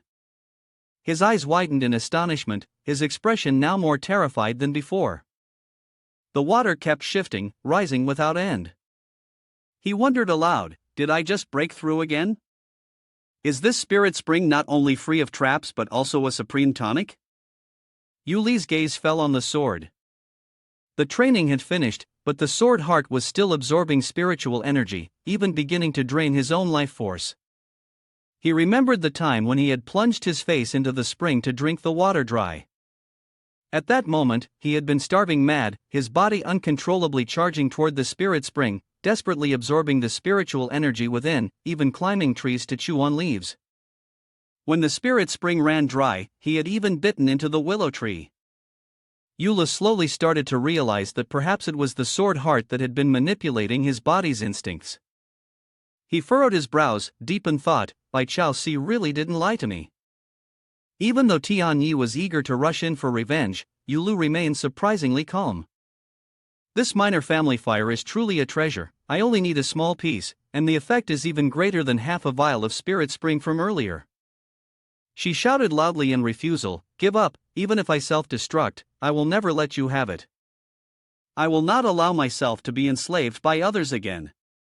Yet Eula still tried to persuade her with words, think carefully. I came to you only because the Tao foundation of my friend was damaged, and they need a bit of your fluid. If you're willing to self-destruct for just one drop, I have no objections. He even suggested an idea to bribe Tiani. There are countless rare treasures and wonders, at most, I can find another mushroom for Shweli. She seemed a little swayed. Are you serious? Tiani asked innocently. You really only need a little bit of fluid, no intention to consume me? Eula replied calmly, believe it or not, it's up to you. She pondered for a moment, was he really different from the 100-beast Taoist? But just the fact that he could directly bite into my essence shows that he is definitely not someone simple. Tiani continued to calculate, though I don't like cultivation, my essence has to be above the spirit realm to be harmed. It's better to reduce trouble than to increase it, it's best to send him away quickly. Then, she snapped her fingers, and the ancient tree in front of her swayed in the wind, releasing a flow of spiritual energy. He gazed in awe at the glowing foliage, which was channeling spiritual energy into the mushroom on Tianya's head. A bit of liquid began to flow from the mushroom. She took it in her hand and thought to herself, since he already knows my true identity, there's no need to hide anymore. Tianyi tossed the collected liquid to Yulu. Is this enough? He eagerly used a vial to catch it. That's enough, that's enough. Shueli can finally start her cultivation path again. Yulu, moved, beamed and hurriedly expressed his thanks. I never expected you to be such a good Ganoderma. Not only is the spirit spring not lacking, but you're even giving me the liquid voluntarily. Upon hearing this, Tianyi couldn't help but feel a little vexed. Not lacking. Clearly, you're just way stronger than I imagined. No matter how much I give, it's still not enough. She immediately urged him. Hey, you've gotten what you needed. Shouldn't you leave now? The door has been open for a long time, and you're still standing there like a fool. It's open? A voice suddenly called out. It was Jinling and Zhao Shueli who had managed to enter the place. Shueli, how did you get in here? I was just about to go look for you. She explained, I saw that Bone Sect had opened, so I came in immediately. Are you okay? Yulu asked. I'm fine. As for Sword Spirit, it casually grabbed Tianyi and pinched her cheek in a playful manner. Yulu, who is this little girl? He happily replied, she is the spirit nourishing branch. Zhao Shueli also came to join the fun. So the spirit nourishing branch has awakened its intelligence, no wonder we couldn't find it no matter how hard we tried. Tianyi, feeling irritated, said, what spirit nourishing branch? I am Lu Tianyi. However, Yulu immediately exposed her, this minor family fire is very cunning, this is her real form. Tianyi, enraged, rushed forward and slapped him, where are you touching? Then, she angrily walked away. Sword Spirit looked at Yuli's expression and deliberately mocked him, you can't even spare a little girl, aren't you afraid Shueli will get mad? He cried out in explanation, I only took the Ganoderma, that's all. Afterward, Yula handed the vial containing the liquid he had just taken to Zhao Shueli. Shueli, this is the liquid from the spirit nourishing branch. You take this and leave the secret realm with Sword Spirit. Then he pointed ahead and asked, I feel a strong magical force beyond that door, which could help me continue refining my sword heart. I want to go in and check it out. Yulu also thought to himself, dying from refining the sword heart doesn't seem like a feasible way to go. He once again put on his self-indulgent act, then the only option is to break through quickly and reach the spiritual realm. Then, they returned to the clan so that Zhang Gaoshan could kill them. Seeing this, Zhao Shueli did not hesitate to agree, I will go with you. Yula hesitated for a moment, but Tianyi was still glaring at them, clearly annoyed. He had almost been deceived by this person, it turned out he was in cahoots with the 100-beast Taoist. She muttered to herself, he's also greedy, targeting that door. Inside it is something even I wouldn't dare to touch. So Tianyi deliberately tried to distract her, don't worry, inside is just a treasure belonging to my former master, the 100-beast Taoist. There's nothing dangerous. But Yula didn't pay attention to her words, still excitedly responding to Zhao Shueli, if that's the case, then let's go in together. With that, the three of them eagerly made their way toward the door. Tianyi, who had been waiting for this moment, grinned with satisfaction, you are the one seeking your own doom. After a while, they had entered the door. Yula then asked, is this a grand hall up ahead? What's inside? Tianyi casually replied, it's all the treasures collected by the 100-beast Taoist. You can safely proceed. The two of them continued walking, when suddenly Yula stopped and looked ahead. This was unexpected. A formation had appeared. What kind of formation is this? Did the 100-beast Taoist set this up? Still in a daze, Eula turned around and called, "Hey!" But strangely, Tiani had disappeared at some point. Where did the mushroom go? The sword spirit was equally surprised, not knowing it was still here just a moment ago. The stone door behind them was slowly moving, closing. Only then did they realize that it had already shut. Zhao Shueli panicked, "Not good, we've fallen into their trap." Tianyi held a map in her hand, excitedly raising it. "Are you looking for me? Humans?" She smirked, laughing gleefully. "Let me tell you what kind of formation this is." Standing above the underground chamber, Tianyi shouted, "This is the formation that the old villain 100 Beasts specially set up to suppress the blood fiend beast in this hall." Upon hearing this, Yuli's eyes sparkled with anticipation. Blood fiend beast? The other two girls were confused. Blood fiend beast? Zhao Shueli suddenly realized. Could it be that the legend of the evil blood falling from the heavens thousands of years ago is true? Tianyi showed a dangerously smug expression. "Not only is it true, but these blood fiend beasts were captured by me and 100 Beast Taoists together." She recounted, "Thousands of years ago, the ancient evil beast Ta Chi Si was somehow injured and left behind a drop of evil blood. Once the evil blood fell to the ground, it would wash away all the creatures in that area. They transformed into corrupted beasts driven by a fierce hunger and would grow endlessly. For an ordinary person, this would be a terrifying disaster. But for the twisted 100 Beast Taoist, this was a once-in-a-century opportunity. He had even made preparations in advance, breaking into the area of dark blood and spending decades capturing all the blood fiend beasts inside, imprisoning them here." Tianyi continued, "For easier control, he also created this high platform and the mechanism in my hand, called it for convenient observation." She could no longer hide her resentment and screamed, then added that he still wasn't satisfied by the stimulation. "He made me transform into a blood fiend beast and then drained me. You tell me, is this the life a Ganoderma should have?" Upon hearing this, Yuli's face twisted in confusion, and he asked, "He's called the 100 Beast Taoist, so could it be because of this?" Sword Spirit chuckled lightly, "I had only heard he liked to collect demonic beasts, but I didn't expect he had this kind of preference." Little Mushroom, continue. "What else did he make you do?" Tianyi sobbed as she recounted, "He made the other blood fiend beasts mate, forced me to observe the entire reproduction process, and made me record everything into a book." Hearing this, Yulu and Sword Spirit were left stunned, exclaiming in disbelief. Suddenly, Zhao Shueli raised her sword and said, "Enough. The matter between you and the 100 Beast Taoist, we have no way of verifying." She threatened, "But I will not let you harm Yulu." Tianyi revealed a sinister expression, "As for that 100 beasts, to you, he is a good person. I don't intend to kill Yulu. But he is too greedy, and now that will be his fate. He brought this upon himself." She sneered mockingly, "Humans are always greedy wolves, so let me take you down."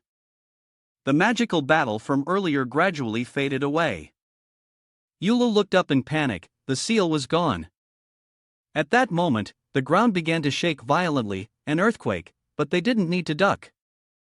The three of them were suddenly in free fall, but fortunately, they all landed safely. Suddenly, Sword Spirit cried out loudly, "Look, Yula fell, his body bruised and scratched." Stammering, "That spider is." Tianyi watched the scene with great pleasure. The tiny human, seeing the blood fiend beast for the first time, must have been terrified out of his wits. However, he remained calm, unfazed. Wasn't this just the group of spiders hanging webs in the third floor of the secret realm? How come they were sleeping here? She angrily retorted, "What webs?" "They are the ancestors, generations upon generations, of those beasts outside. Each of them has at least reached the spirit realm 7. Before Tianyi could finish speaking, her eyes widened in shock. With a single strike, Yula sent the spider flying. She stood frozen, sweat pouring down her face, and just then, 2 more spiders landed. They charged wildly at her, yet Yula moved like an arrow, swift and fluid, striking back. The sight was enough to leave the three girls watching in amazement, as the spiders were sliced into pieces one after another. Still dazed, Tiani looked around, and Yula muttered to herself, "So strong." She picked up her sword, murmuring as she swung it down, feeling the grip in her hand. The rigidity was no joke. It felt like cutting into wood indeed. It was a blood-fiend beast. Tiani went mad and yelled, "Don't you think the way you're assessing your strength is a bit insulting?" She's stunned, unable to believe it. That was a blood-fiend beast, at least a seventh heaven spirit realm, and with one blow, you took it down. Don't you think you're embarrassing her? Zhao Shueli was also taken aback. Sword Spirit, don't you think Yulu was getting excessively strong? Sword Spirit, sensing something wrong, grew worried. If this kid keeps getting stronger like this, my position as the boss might not be secure anymore. Tianyi, irritated, snapped, "You like the feeling of having a grip when you swing the sword, don't you?" She glared and said, "Fine, let me satisfy you." Finishing his words, a stone door slowly opened, revealing a pair of eerie glowing blue eyes. It turned out to be a huge wolf that stepped forward. Yula stared intently at the wolf, growling ferociously as it moved toward him. Tianyi observed from above, smiling smugly. The heaven-devouring flying wolf lives up to its name fast, with a huge appetite. Don't even talk about human cultivators like you, even the heavens could be torn apart by it. Yulu immediately instructed, "Sword Spirit, protect Shueli well, leave the rest to me." She nodded in agreement, reassured. Zhao Shueli looked at him with a sad expression. Yula watched as the wolf let out a howl, and in a flash, he swung his sword toward it. Yula quickly struck multiple times, sending waves of sword energy at the wolf, attempting to keep a safe distance with long-range attacks. The wolf howled again. It was useless. The heaven-devouring flying wolf could easily tear apart these sword energies with a single bite. However, the sword strike split into two directions, dodging the wolf's bite. The slash from the sword even raised a taunting gesture toward it. Furious, the wolf leapt forward to bite. All attempts were in vain. It was enraged by such provocation. With a wild growl, the wolf jumped up, determined to bite Yulu at any cost. Yula smiled triumphantly, clearly this was just a stupid dog.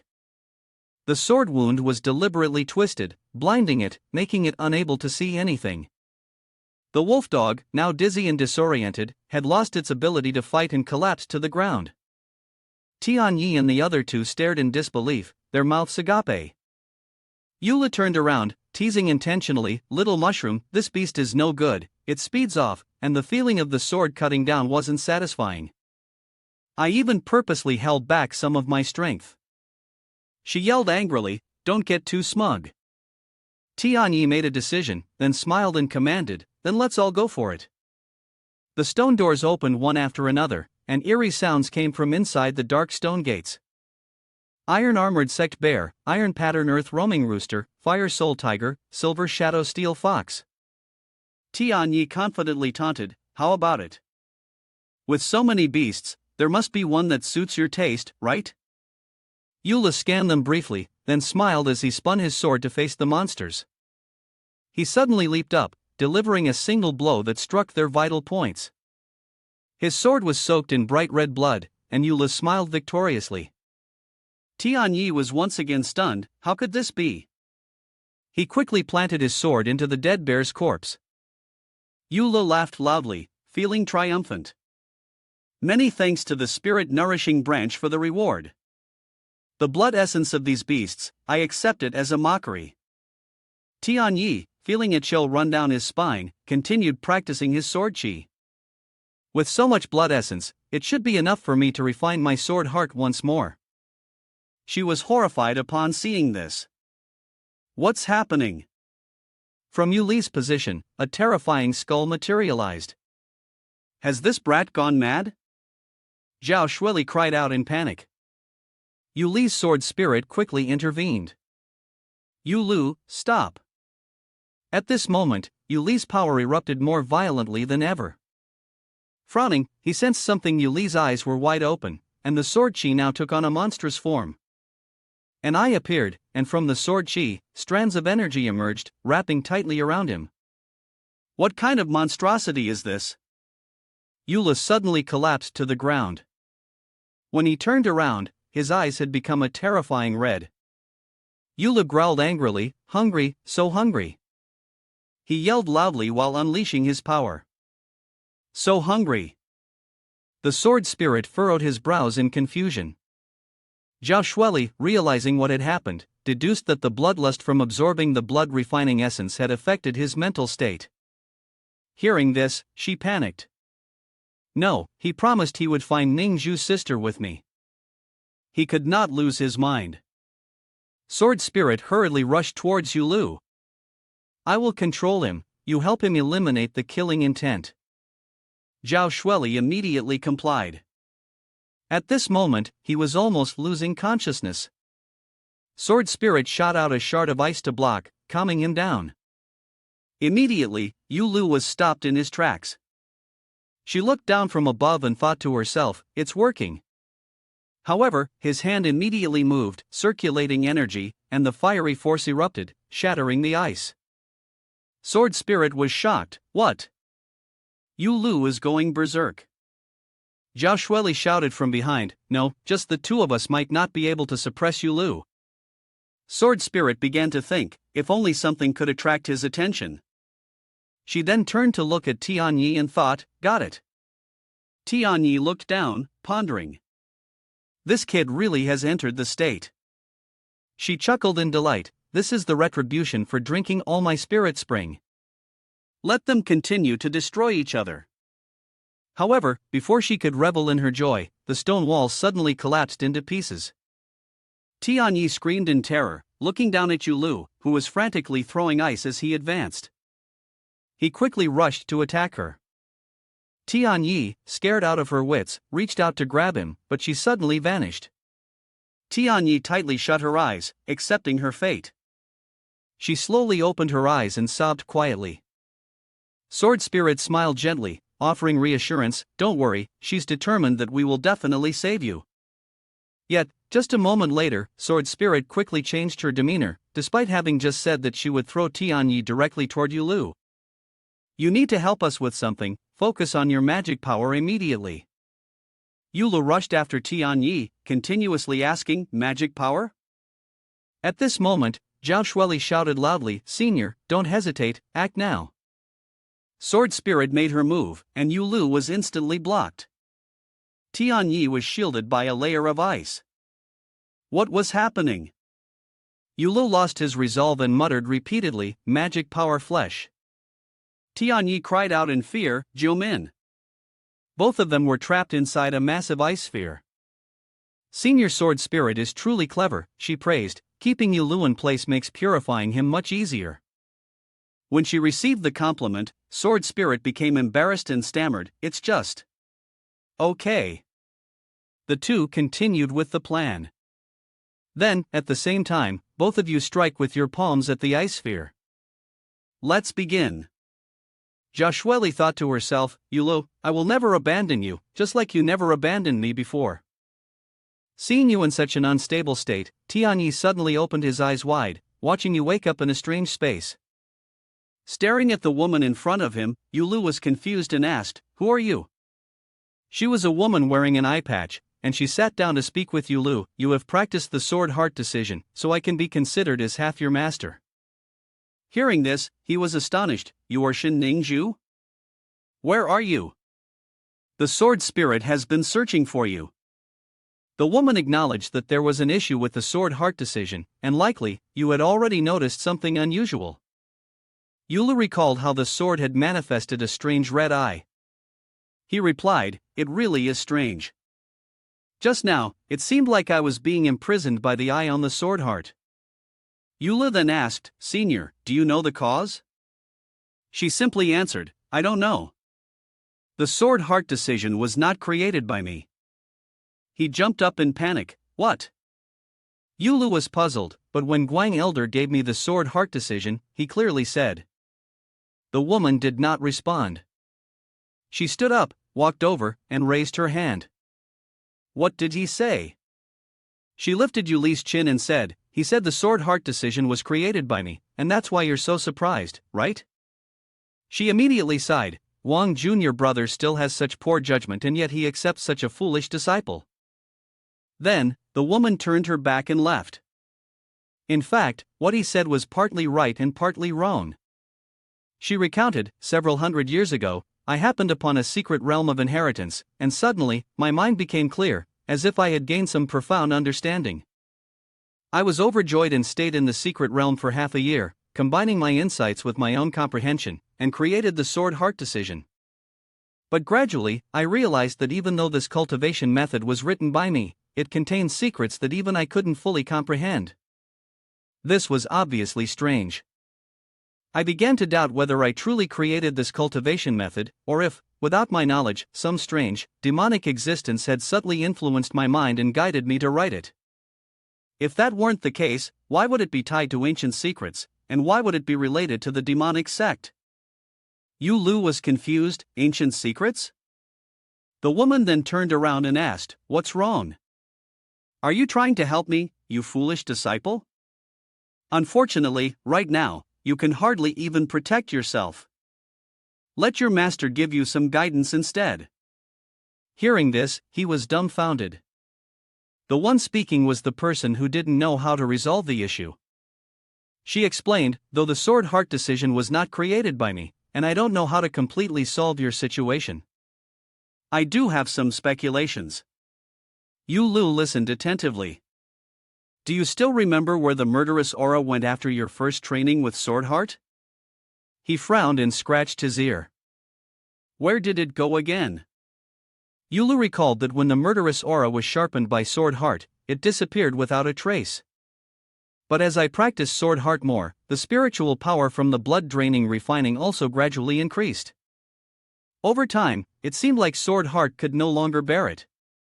Not only did it change from blue to red, but eventually, that eye appeared.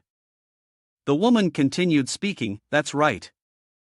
Sword heart originally has the ability to purify murderous aura, but right now, your sword heart isn't strong enough to cleanse such a massive amount of murderous aura.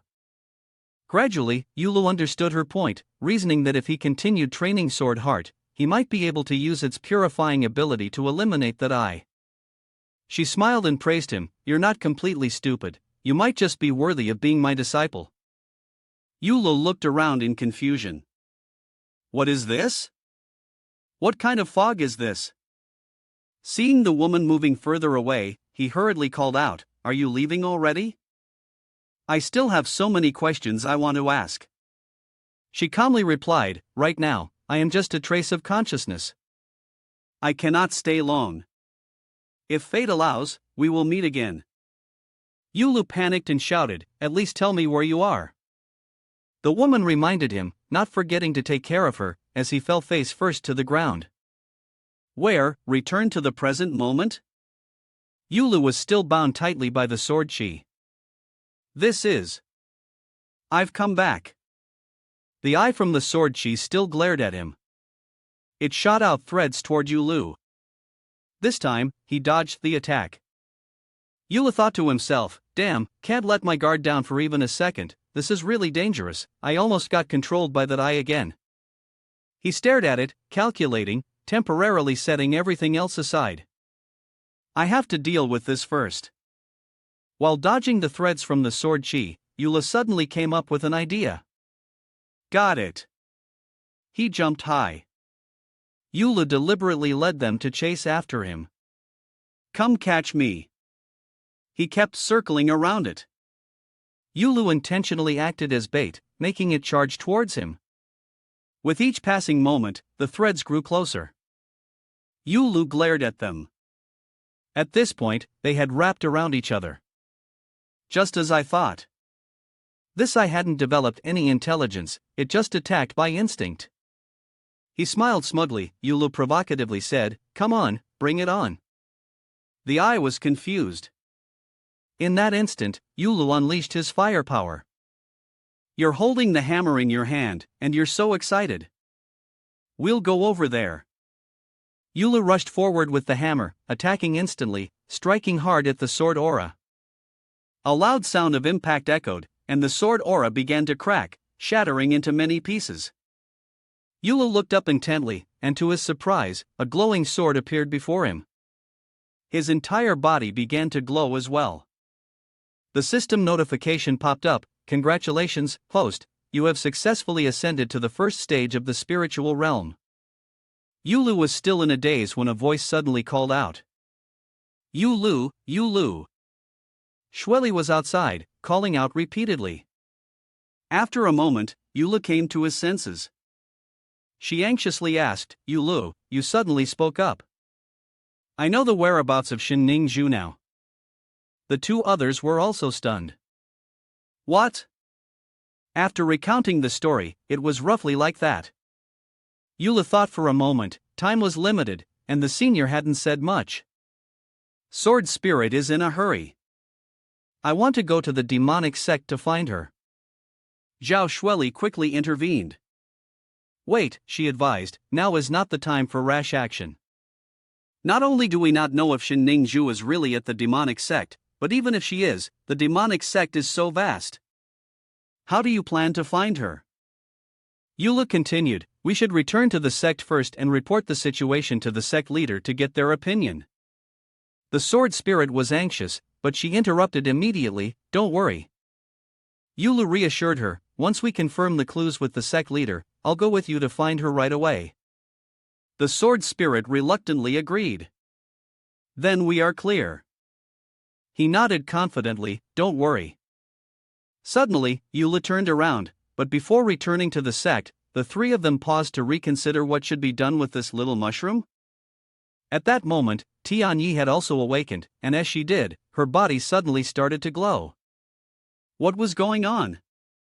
A glowing aura appeared, along with a lotus platform. Tiani sat there in a state of enlightenment, and Yulu stammered, "What's happening to you?" She smiled and explained, "If someone has been enslaved by others for a long time in a pavilion, always gazing out toward the outside world, but when the time comes to escape, Tianyi recalls being eaten, discarded, and chased. She has gone through countless tribulations. If it were you, would you still long for the outside world?" Yulu could only stammer and look away. It made sense. Tianyi boldly declared, "So, I have realized." She preached the doctrine, freedom is truly precious, but life is even more so. Later, I will settle down and stay in the hidden realm. He stood outside, watching, and thought to himself, the goal has been achieved, but why does it feel more and more wrong? I am, after all, a righteous cultivator. Zhao Shueli then asked, "Wait a minute, what did you do to those 3 disciples?" Tianyi recounted, "Indeed, after they absorbed enough from the spirit spring, I placed a binding seal on them." She continued, "But it was only to help them get me out. Now that I no longer yearn for the outside world, I can naturally help them return to normal." Hearing this, Yulu was shocked. The spirit spring really does have an issue, then why wasn't I affected? Tianyi glanced at him in frustration. The seal can only activate after someone has absorbed enough spiritual power. Do you think everyone is like you, endlessly absorbing and never full, even wanting to eat me? Then, she made up her mind, I will immediately lift the seal for them. The 3 disciples on the other side suddenly felt liberated. It was strange, one of them panicked, weren't we supposed to report the anomaly in the hidden realm to the sect leader? Why are we here now? Tianyi smiled, I have lifted the seal for them. You can return now. The 3 of them were still dazed, unsure of what was going on. The sword spirit scolded, you are truly an evil person, a beautiful mushroom like that was frightened to the point of enlightenment by you. Yulu immediately retorted, it seems like the one who caused its great enlightenment was your ice orb. Leaving the cave, Wang felt at ease, finally back home. Zhao Shueli reminded, go say goodbye to the sect leader of the natural sect. In another space, a man stood alone, contemplating, what am I truly seeking? He picked up his sword, touched the surface of the water, and then swung a move. Zhang Gaoshan executed a strike, causing the water's surface to ripple violently. Zhang Gaoshan focused on it and fell into deep thought. But what is a sword? It is a weapon forged from metal, sharp on both sides. He frowned, standing in silence for a long time. At that moment, floating swords appeared in the space, each one different. Zhang Gaoshan gathered his internal energy with his hand, then created his sword aura. With just one swing, Zhang Gaoshan split the water's surface. The movements grew faster and faster, his power surging violently. At that moment, Zhang Gaoshan formed a water vortex, the surface of the water growing more and more intense. Zhang Junhai realized that Zhang Gaoshan had attained enlightenment. Guang Ziyu, who glanced over, was also astonished, he had truly succeeded. He also commented that, after all, he was just a body of spiritual realm, and his soul had never been refined. Even if he understood the true meaning of the Tao, his cultivation would still be hard to break through. Zhang Junhai also added, "That's right, but in that case, he will become the strongest at his level." Guang Ziyu, somewhat hesitant, sighed, "I received news today that Zhao Elder and Yulu have started heading back to the sect. If Yulu really wants to duel with Zhang Gaoshan, the outcome of this contest is hard to predict." He calmly assessed, not everyone cares about the title of Sword Son. Having a worthy rival, on the other hand, is far more valuable than that empty title. Guang Ziyu suddenly remembered when he had met Shen Ningzhu, and she had mocked him saying, "Younger brother, why are you so weak?" Shen Ningzhu had deliberately provoked him. Guang Ziyu thought to himself, a rival of equal strength? I wonder if I'll ever get the chance to meet her again. If I do. Suddenly, Yuli's voice interrupted, making him sputter and nearly spray Zhang Junhai with his words. "Sect leader, I have news about Shen Ningzhu." Yulu eagerly recounted his achievements, his voice resonating across the lake, even making the fish seem like they were jumping to join in the conversation. She leaped up. She soared with the wind, and in the blink of an eye, thunder rumbled, the heavens and earth shook, and she burst into the middle of the pavilion. Yula chattered on, her arms and legs gesturing as though she were performing on stage. "Next, it's like this, and then like this." Junhai and Ziyu could only stare in wide-eyed silence, watching the performance. Finally, after her engrossing performance, Yula concluded the story with a light sentence, "That's how it is." The old man remained silent and motionless, saying nothing, while Ziyu appeared somewhat embarrassed. Just as the atmosphere calmed down after Yuli's lively report, Shueli appeared. She cupped her hands to report her news to Junhai, the sect leader. "I've obtained the Ganoderma Lingji. Once I recover my strength, I want to go with Yulu to find Shen Ningzhu." Yulu was taken aback, turning to look at her, questioning, "Why should I go with you?" Before she could answer, Ziyu calmly explained, her tone tinged with seriousness, "Yulu, do you know that Zhang Gaoshan might have already entered the path of enlightenment for the second time?" This unexpected question made him exclaim, "Huh?" Yulu froze, her face confused. "Path of enlightenment? What is the path of enlightenment?" A few minutes later, Yulu felt as though she were sitting in a classroom. Ziyu and Shueli seriously stepped into the role of teachers, beginning the lesson titled Path of Enlightenment. Shueli stood upright and spoke solemnly. "Let's begin the lecture." A calm and steady voice followed. What is called the Tao is the rule by which the heavens and the earth operate. It is the sun rising and setting, the water freezing into ice when cold, turning into vapor when heated. If one can comprehend even one of these principles and transform it into true understanding, that is the path of enlightenment. Yula sat there blankly, his mind drifting, occasionally mumbling a soft mum. After hearing a bit, he absent-mindedly asked himself, "Isn't this just chemistry and physics? Do cultivators also study this?" Despite his drifting thoughts, the steady voice continued to echo in his ears. Zhang Gaoshan uses a sword to enter the Tao, but what is called entering the Tao with a sword is, in essence, to see through one of the principles inherent in the sword itself. Achieving this level means reaching the first stage of Tao. At this point, his expression suddenly grew serious, realizing that the sword itself is not the Tao, and from there he extracted the principle that he could perceive. He then turned to Yulu. "This is the second stage of Tao." Upon hearing this, Yulu gave an awkward smile. "So, Zhang Gaoshan is currently at the level of the second stage of Tao?" Without waiting for Yulu to finish his question, he proactively responded. That's right. Zhang Gaoshan is equivalent to the strength of the second stage of Tao. But anyway, he's just a spiritual realm body, so his power isn't as truly terrifying as that of a true Tao realm. Even so, you can't afford to be complacent. Yulu appeared to listen quietly to what he was saying, but in his heart, it was as if a light had been ignited, like he had just been enlightened. Wonderful!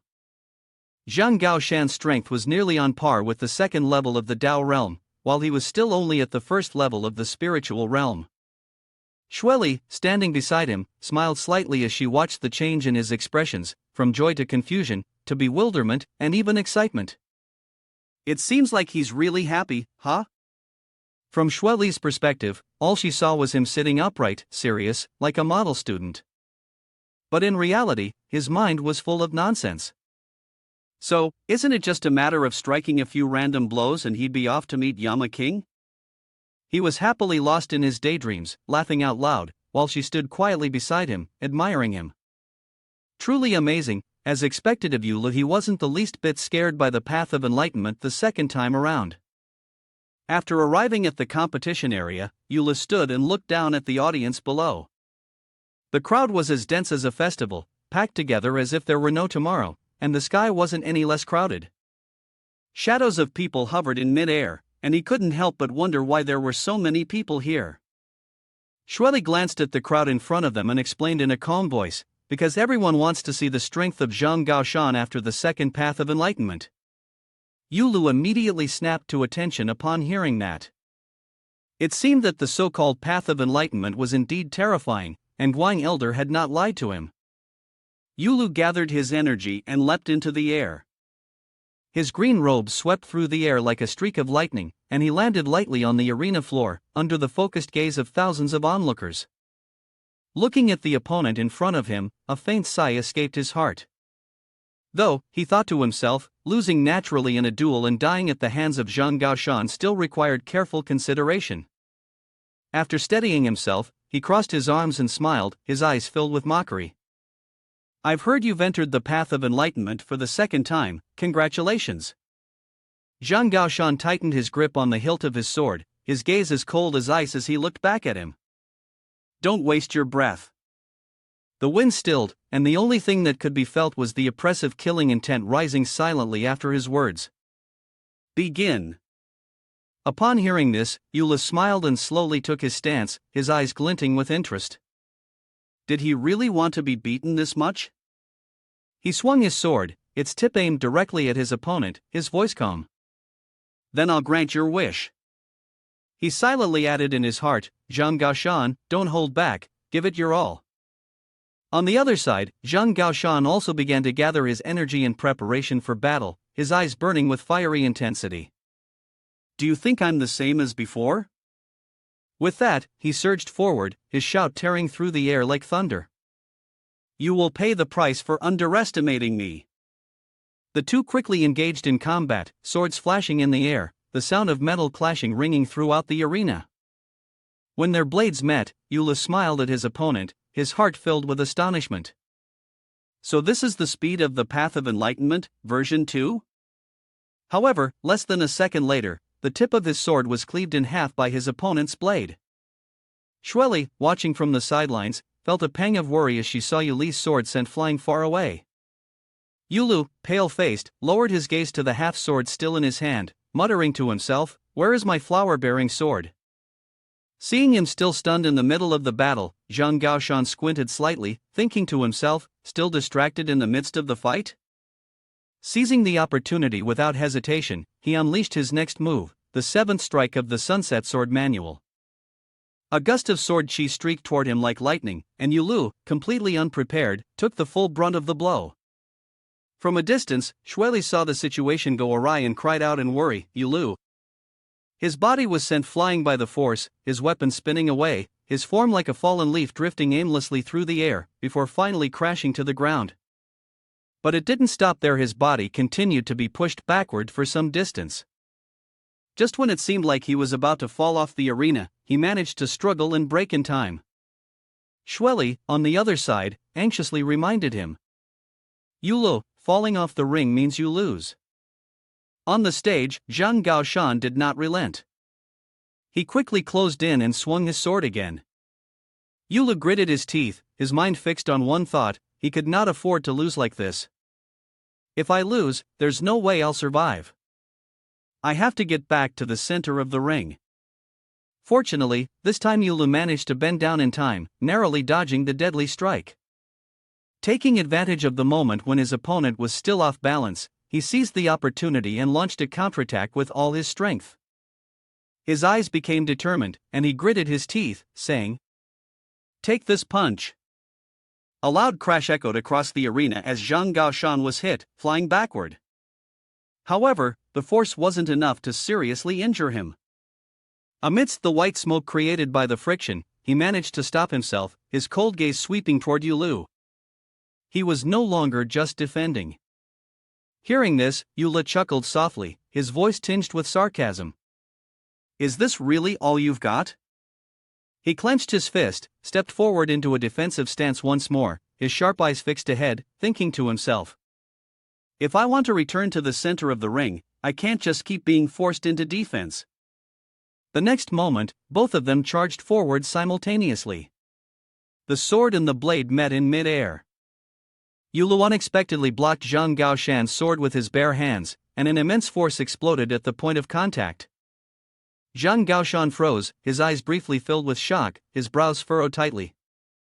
Just a moment later, he was knocked backward like a kite with its string cut, flying several meters before crashing to the ground with his whole body. In the stands, everyone had a different expression, their faces filled with astonishment, unsure who was the first to speak. Strong, so strong. The white smoke from the friction gradually dissipated, revealing Zhang Gaoshan struggling to push himself up with one hand, coughing lightly, cough.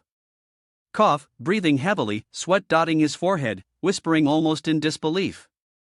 He actually blocked my sword with his bare hands?" Yulu relaxed his clenched fist and said, "Didn't they say this is the second path of enlightenment?" His calm words left Zhang Gaoshan stunned. His gaze tightened, and the next moment, cold air emanated around him as his body shot upward, standing tall, eyes burning with killing intent. Unfortunately, before he could even stabilize his stance, the figure in green surged toward him. Yuli's next punch came straight down, decisive and full of pressure. Zhang Gaoshan gritted his teeth and swung his sword to block. Yulu curled his lips, saying, "Is this all you've got?"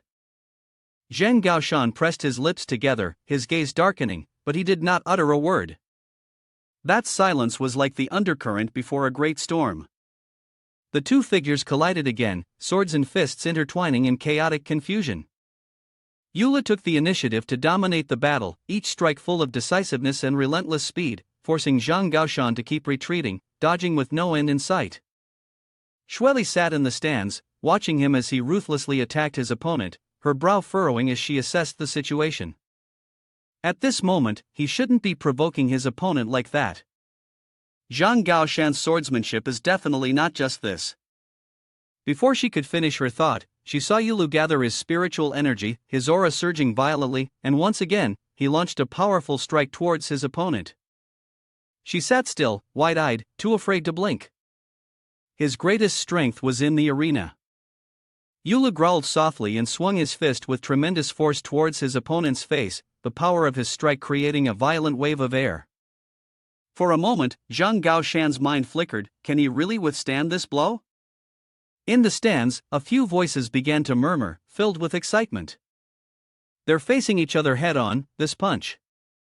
Zhang's senior brother is probably in trouble, one voice said. Impossible. But the next moment, Zhang Gaoshan spat out a mouthful of bright red blood. Hey! Gaoshan, who had been standing in front of him, was suddenly behind him, his sword piercing straight through his chest from the back. Shueli gasped in panic and screamed loudly.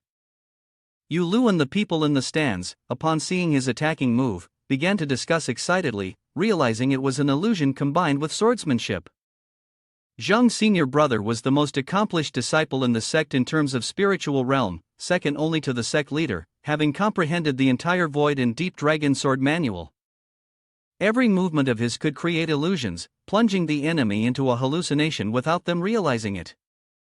With the same cultivation level, no one could defend against it. Another person added, out of the hundreds of sword techniques in the sect, how many has Zheng's senior brother truly mastered? It's terrifying. Yula stared intently ahead. Where Zhang Gaoshan had just stood, there was now only a blurry afterimage. He muttered, illusion. In less than a few seconds, the mist cleared, and the space in front of him was completely empty. Behind him, Gaoshan gripped the sword hilt tightly, his gaze cold as ice. He slowly spoke in a calm yet indifferent tone, you. Without hesitation, he yanked the sword out from behind Yulu. You're defeated. Once the sword was withdrawn, Yula collapsed, kneeling on the arena floor. He began to cough violently. Gaoshan's deep voice sounded in his ear, I didn't strike your vital points. It's still not too late to go to the medicine hall and find an elder. But Yulu remained silent, staring at the trail of fresh blood that had poured from his throat. A moment later, he let out a laugh. The laughter caused Gaoshan to momentarily freeze, his expression slightly dazed. Yulu lowered his head and sneered, mocking himself inwardly. After such a long fight, he was finally injured. He raised his head, his eyes shining with a frenzied light, the corners of his lips curving into a provocative smile. Defeat? That word doesn't exist in my belief. He placed his hands on the floor to support his exhausted body. If he didn't use his dark power, he wouldn't survive, yet he still flashed a strange grin, showing his white teeth. Unless I die. He coughed softly and struggled to stand up straight, his back rigid. I will never admit defeat. Zhang Gaoshan stared at him in shock. Your spirit is commendable, I will grant you your wish. Immediately, he gathered his energy and unleashed his skill.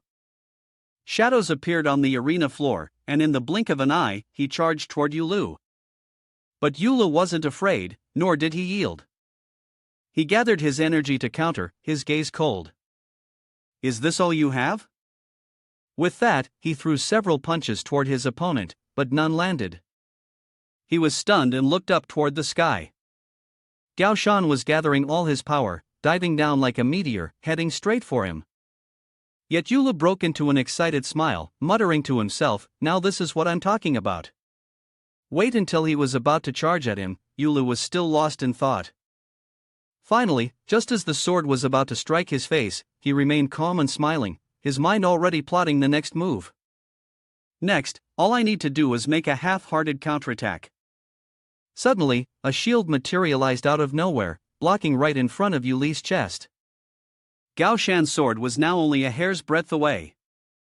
Staring at the defense, Gaoshan's eyes widened in shock, stammering. This. What is? But in the blink of an eye, that seemingly solid defense exploded, sending a massive shockwave that hurled him far away, like a stone shot from a slingshot. This time, he flew off at an incredible distance, and when he finally came to a stop, Gaoshan vomited a mouthful of bright red blood. In the stands, everyone froze in shock, some stammering in confusion. What just happened? The white smoke from the explosion engulfed the entire arena, obscuring the view. Only after a few minutes did the smoke begin to dissipate, revealing that a large section of the arena had been shattered. Yula stared at the scene in front of him, his face blank with confusion. When he finally saw Gaoshan lying on the ground, blood pouring from his mouth, his body jerked, his expression filled with alarm. Big brother, I only used 5/10 of my strength. How? How did you get hurt this badly? At the same time, a voice full of praise echoed from the stands. Yulu, you're truly amazing. Shueli clenched her fist, her face beaming with joy as she exclaimed, I knew you could do it. That last strike, using all your strength, was the real display of your power. Yulu stood alone in the breeze, his face expressionless. He weakly protested, no, it's not. He teared up, speaking with pain, I didn't want to counterattack, and I didn't use all my strength. I really just made a casual move. Suddenly, he clutched his head and let out a miserable scream. I didn't want to retaliate at all. I didn't use my full power, I really just did it half-heartedly. Then, he slowly lowered his hands, staring at them in confusion. No, wait, this isn't right. I'm only at the first level of spiritual awareness, why am I so strong? Where did this massive amount of spiritual energy come from? Could I have accidentally activated some hidden ability? His face turned pale, trembling as he questioned himself, does this mean I've gone back to square one? All my hard work so far. Has it all been for nothing? At this moment, Gao Shan also stood up, preparing to continue the fight. He curled his lips into a slight smirk and said in a deep voice, one can understand the way in the morning, but die by nightfall. With those words, he charged at Yulu with incredible speed. On the opposite side, Yulu, still lost in darkness, wore a face full of disappointment as he continued to walk. Yulu also had a grim expression, turning his head to look at him, pulling out his weapon, gripping it tightly in his hand, and swinging a palm toward him. Due to the incredible speed with which he charged, Gao Shan couldn't react in time, but he didn't intend to evade it either. His eyes burned with determination. A few minutes later, the arena was once again shattered. No one knew exactly what had happened, but the outcome was clear. Gao Shan was sitting, panting, amidst the debris, coughing violently. The blood on Gao Shan's face flowed like a trickling stream. He raised his head, looking at Yulu standing before him, his lips trembling as he weakly asked, "This isn't your full strength, is it?" The match ended, and the disciples observing from the stands immediately rushed down to the arena. One shouted, "Quick, take him to the hospital." Gao Shan remained silently staring at Yuli's retreating figure, cursing inwardly, "Monster." Yula stood still, the wind gently blowing through his messy hair, a silent, yet deeply troubled question echoing in his mind. His face gradually darkened with anger, his fist clenched tight as he gritted his teeth, his voice almost a growl. When exactly did I start cultivating this damnable power? After returning, Yulu immediately faced the deep, dark eyes of Junhai, eyes as vast as the ocean. The old man stood with his arms crossed, straight-backed, and let out a soft "eh," but that was enough to make the atmosphere grow heavy. Yulu glanced at the old man, who was resting his hand on his hip, his gaze seemingly able to see through one's very soul. He couldn't help but feel a bit uneasy, but still asked, "Sect leader, should we continue?" The old man gave a soft grunt and shook his head, replying, "No need to continue, everything that needs to be known has been learned." Hearing this, Yulu became serious and asked straightforwardly, "Then what level am I at now?" Junhai gently stroked his long white beard, furrowing his brow as he replied in a low voice, "Looking solely at the strength of your spiritual power, you are nearing the second tier of the Tao realm. The sword heart decision that you forged, both in nature and in form, is completely different from ordinary spiritual power." The old man paused for a moment, his gaze locking onto Yulu like an abyss, then he decisively continued, "It is extremely difficult to resist, strong to the point of being unbelievable." Upon hearing this, Shueli, who was standing beside them, couldn't hold back and asked in confusion, "In other words, Yulu is invincible in the spirit realm, and could even battle evenly with Tao realm cultivators?" Junhai gave a slight nod and answered briefly, "Something like that." As soon as those words were spoken, a sharp, desperate scream rang out. Yulu hugged his head and collapsed to the ground, tears streaming down his face as he screamed in agony, "Why is my strength?" His eyes were filled with regret, as if wishing he had never practiced sword heart. If he had grown even stronger, how would he know how to die? In a fit of desperation, he slammed his head into a nearby pillar. The pillar cracked, splitting open with a gap the size of a forearm. Shueli, witnessing this, became a bit worried and wondered, "What's wrong with Yulu? He seems really upset." She walked over to him, hesitantly calling out, "Yulu?" Shueli moved closer, supporting Yulu, and gently comforted him, "Cultivation must follow the natural flow of time, place, and harmony. You've already surpassed a major realm, don't push yourself too hard." But her words struck a sensitive nerve, angering him so much that he fainted, leaving her pale with fear. Immediately, Junhai stepped forward, wordlessly raising his hand and slapping him on the head with a loud smack. A lump the size of a guava popped up on his forehead. He snorted coldly, "Don't be so eager for progress. After the Sword Sun competition, what truly torments the heart is sword seeking. Upon hearing this, Yulu immediately turned his head sharply to look at him, a new spark of excitement in his eyes as he jumped to his feet and eagerly asked, "Sword seeking? What is that?" Junhai didn't answer immediately, only leaving him with one cryptic sentence, "You'll know soon." In the long, silent hallway, the light from the torches hanging along the walls reflected on the stone, casting the shadows of the two figures, stretching endlessly. Yula walked closely beside him, eagerly asking questions. "Sect leader, why are we going to the library? Why can't Shueli follow?" Junhai leisurely placed his hands behind his back, speaking in a calm tone, "Now that you are the sword son of our sect, only you have the right to seek the sword." The old man continued walking, slowly explaining, "Sword seeking means questioning the sword. The sword is not only a weapon, but also the source of sword cultivation. A sword cultivator is one who records the entire history of the sword path.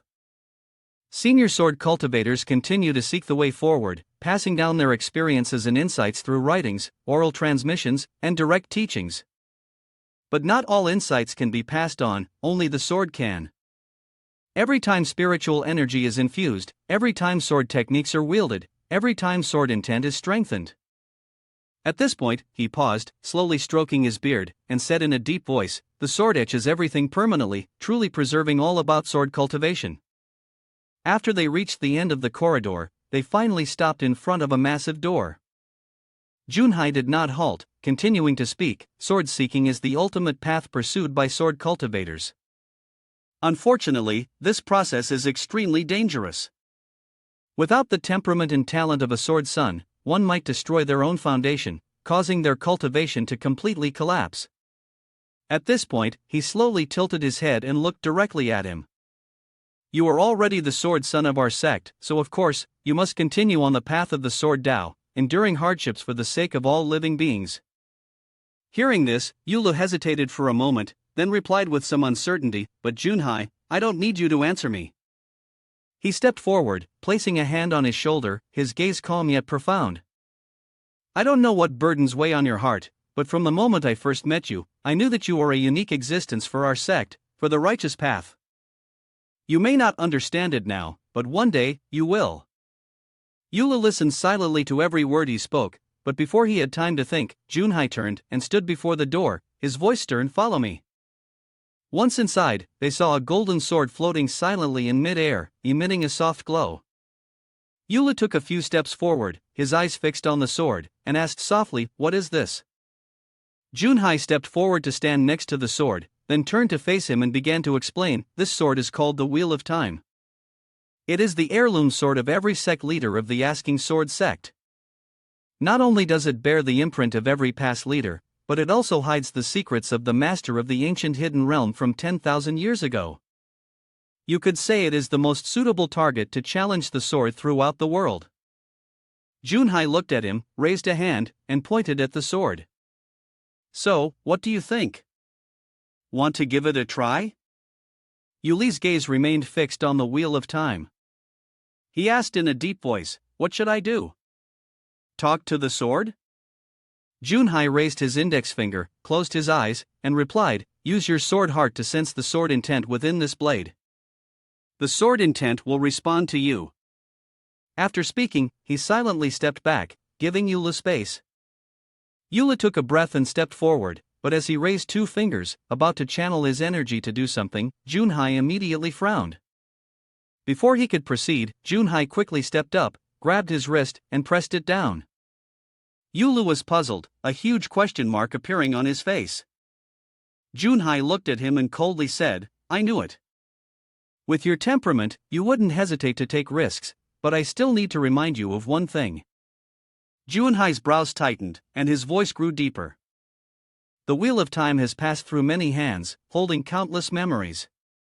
If, while using the sword, you get caught up in these memories, remember to break free in time." After hearing Junhai's advice, Yula softly replied, "I understand, master." Then he turned and slowly moved toward the floating sword. He reached out, intending to touch it, thinking to himself, "This sword doesn't seem so formidable after all." But immediately, he was slapped in the face, and the sword immediately transformed into small rays of light that began to fly away. Yulu was stunned, his brows slightly furrowing, and then the scene before him began to blur. Yulu muttered in confusion, "Are these the immortals practicing swordsmanship before me?" Their black and white figures intertwined like illusions, and the sword intent filled the sky. He wondered to himself, is this the technique passed down by the ancestors? Suddenly, something made him freeze. What's going on? Yula clutched his head and gritted his teeth, the pain so intense it made him stumble, clutching his head and screaming loudly. But then, a sound rang out, gradually silencing him. Still holding his head with his hands, he looked around. The scene changed again, and he became a tiny figure in this place. Two towering, faceless giants stood facing each other. He wondered, is this? The person dressed in black with a bagua-shaped cloak spoke first, and the one wearing a red cloak opposite asked, "Do you also want to leave behind a legacy in the secret realm?" Opposite him stood a man in a red cloak, leading a camel. His voice carried a tone of mourning and resolve, "The great destruction is near. We will all perish, but our legacy will not be interrupted. Everything is but a new beginning. The descendants will recreate our glory. Instead of keeping it to oneself, why not leave a little behind to help them get through the initial primitive phase?" Yula silently listened to the conversation between the two. The person in black continued, "The asking sword sect seems to have found a way, and the seven charmed enchantress also declared that she would survive the great annihilation." The person in the red cloak scoffed coldly and replied decisively, "All of them are demonic and evil practices. For me, death is better than this." Afterward, the person in the red cloak led the camel and turned to leave, leaving a farewell message, "Xin, no matter what you wish to do, I can no longer help. Farewell forever." On the other side, in the actual main hall of the Asking Sword sect, Junhai was closely observing Yulu. He saw him clutching his head in pain and then wondered, why does it hurt so much? Why not stop using the sword? Could it be? A flash of realization appeared in his eyes, and his expression changed. He had fallen into a memory he couldn't escape from. In the next instant, he saw Yula stand up, holding his head and shouting loudly, causing him to take a step forward and call out, "Yulu!" Seeing his abnormal condition, Junhai quickly approached him, thinking to himself, if this continues, he will become a puppet, lose his mind, go insane, and die. I have to pull him back. Inside the illusion, regardless of his concern, Yula shouted loudly, "I will not go outside." Yula slowly stood up, a strange glint of stubbornness flickering in his eyes. "There's no way I can go outside, not in this lifetime. Out there, I wouldn't want to live, and dying would be even harder. If I miss this chance, who knows when I'll get another one." Then he lifted his head, grinning widely, a smile that was both rebellious and playful. "It's just watching a few memory films, I can handle it." But before the smile could fade, his face froze. He stared at the huge wave that seemed to have appeared out of nowhere, about to swallow him whole. Yulu opened his mouth in shock, his face twisting in horror. Yulu was submerged by the water, shouting loudly, "What the hell is this?" The turquoise water swirled inside his mind as he thrashed around like a madman, his hands flailing wildly, his feet kicking at the air in vain. Whose memories were these? Finally, unable to take it any longer, Yula slowly drifted into unconsciousness amidst the chaotic memories. Outside, Junhai sighed softly, his fingers glowing faintly. The water surrounding Yulu began to dissipate. It was the clarity technique, used to awaken the consciousness of someone lost in a trance. He watched closely, his brows furrowed.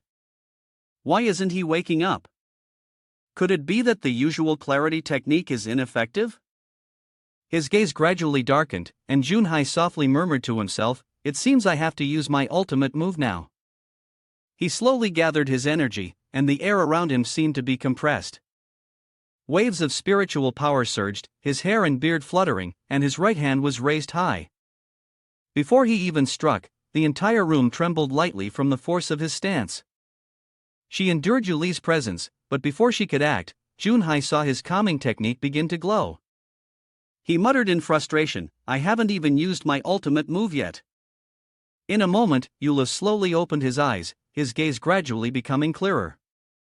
Upon seeing him, he cheerfully greeted, "Sect leader, what are you doing here? Junhai looked at him and replied, of course, I'm here. Just as Junhai was about to explain seriously, Yulu interrupted him with a barrage of random questions. Hey, sect leader, what kind of pose is that? Did King Yama send you to take me to the heavens? The question left him speechless, and he awkwardly coughed lightly, not daring to look at him. Junhai retracted his calming orb, causing Yulu to fall heavily to the ground, landing on his head. Without turning around, he said, your memory's all mixed up. There's no King Yama here. I saw you were in so much pain, banging your head but still not breaking free. It seems you've gotten caught up in a vortex of memories, so I had to step in. No need to thank me too much. His words left Yulu frozen, as if turned to stone. As soon as he finished speaking, he heard the man call him. Sect leader Junhai, he called, his eyes fixed on him, his face full of questions. Next time, when you do something good, could you consult the person involved first? He did not answer but shifted the topic. Alright, tell me, what did you learn from the sword? Yula placed his hand on his hip, looked at him, and answered. At first, I saw many dark shadows practicing sword techniques, then the world transformed, at times being submerged by water, at other times engulfed in flames, and in the midst of it all, there were strange memories mixed in. Upon hearing this, he slowly explained. Those dark shadows are traces left by the past sect leaders. If one can comprehend even one or two sword techniques from them, they will undoubtedly gain immense benefit. He stroked his beard and continued. The change in the heavens and earth means you've touched upon the realization of the heavenly realm. True sword intent is deeply engraved into the mind of the practitioner, and this will aid in your breakthrough. But the strange memories, they are. Yula propped himself up with his hands, rubbed his chin, thought for a moment, then said. It was a person riding a camel, wearing a bright red robe, alongside a man dressed in a white Taoist robe. Half an hour later, after leaving the sword-seeking room, Yulu was led to Junhai's study. At this moment, the sect leader was rummaging through the bookshelves, searching for something, and had found it. He took out a drawing that was exactly like what Yula had seen in his vision. Junhai slowly spoke, what you see must be the master of the secret realm. He lived during the ancient times, 10,000 years ago. After his death, he left behind his legacy in the secret realm. Later on, the founder of our sect, Dong Duzi, excavated the secret realm, which gave rise to the Asking Sword sect. He wondered, then what legacy is taking place now? Junhai folded the painting, his gaze darkening as if contemplating something profound. After a while, he slowly responded, the secret realm does not record any legacy, but based on the content left by the sword-seeking person, I deduce that the Great Destruction is the cause of his and the entire ancient era's extinction. Upon hearing this, Yula froze, a familiar name suddenly flashing in his mind. He stammered, Ancient Cultivators, the Ancient Mystery. Could what Shin Ningzhu said about the ancient mystery be related to this Great Destruction? The timeline matches. He was unsure, but replied, what you say makes sense, but there are too few clues at the moment to draw a conclusion.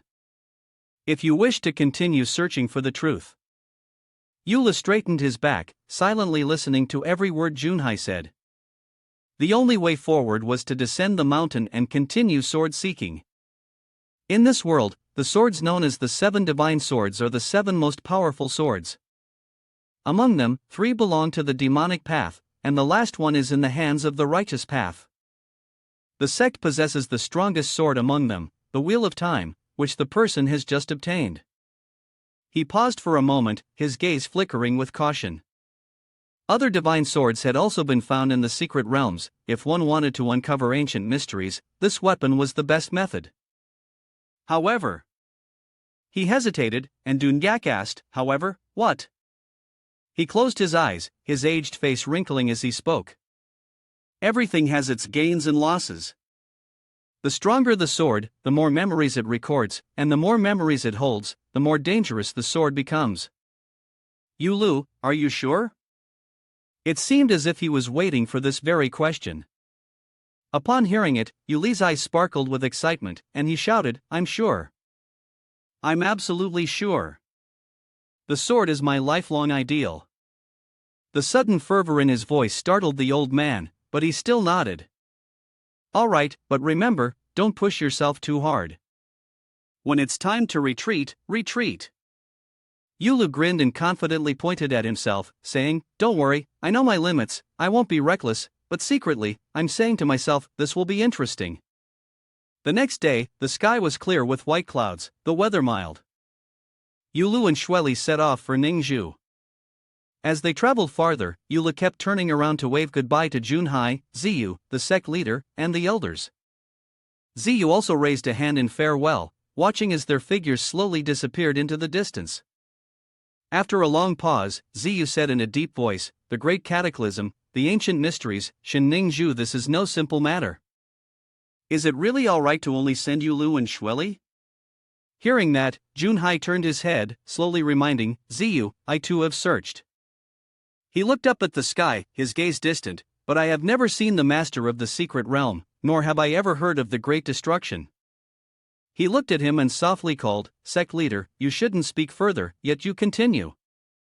Since the establishment of the sect, there have been hundreds of sword sons, and countless sword seekers. Only Yulu managed to extract the memory of the master of the secret realm. His soul is so powerful that it is rare to encounter in 1,000 years. Ziyu agreed, not without a sense of awe. Yes, in the past, the strongest sword son could only access memories from 1,000 years ago, but Yulu was able to see through 10,000 years. Junhai nodded, his eyes calm yet profound. The master of the secret realm said that other cultivators had used dark arts to escape the great destruction, and that Shin Ningzhu was once controlled to write the sword heart decision. Regardless of the connection between them, the only one who can uncover the truth is Yulu. Only Yulu, in a small, remote village, in a humble tavern. Yulu and Shueli sat at the same table with two strangers, one bald and the other with hair falling to either side of his cheeks. 4 people were chatting enthusiastically, the atmosphere both natural and odd. The bald man lowered his chopsticks, turned to his friend, and whispered, Have you heard? Recently, a righteous monk went straight into our territory, the region full of demons. The man with split hair laughed, his eyes full of curiosity. Of course I know. That guy has nerves of steel. He not only came here but also walked around boldly, as if he wanted everyone to know he's from the righteous side. While they were discussing, the protagonist was still busy eating, causing food to fall. Lam Shueli had to wipe his mouth for him. The bald man continued, his voice dripping with sarcasm, That guy must be relying on his little strength, that's why he dares to be so arrogant. Then the bald man turned to look at the two gossiping, You don't know, do you? He ran into the 5 ghosts of Western Mountain, who wanted to capture him and use him for soul cultivation, but he actually counterattacked and killed them. After that, the white-faced ghost came for him, and it died too. It's not that simple.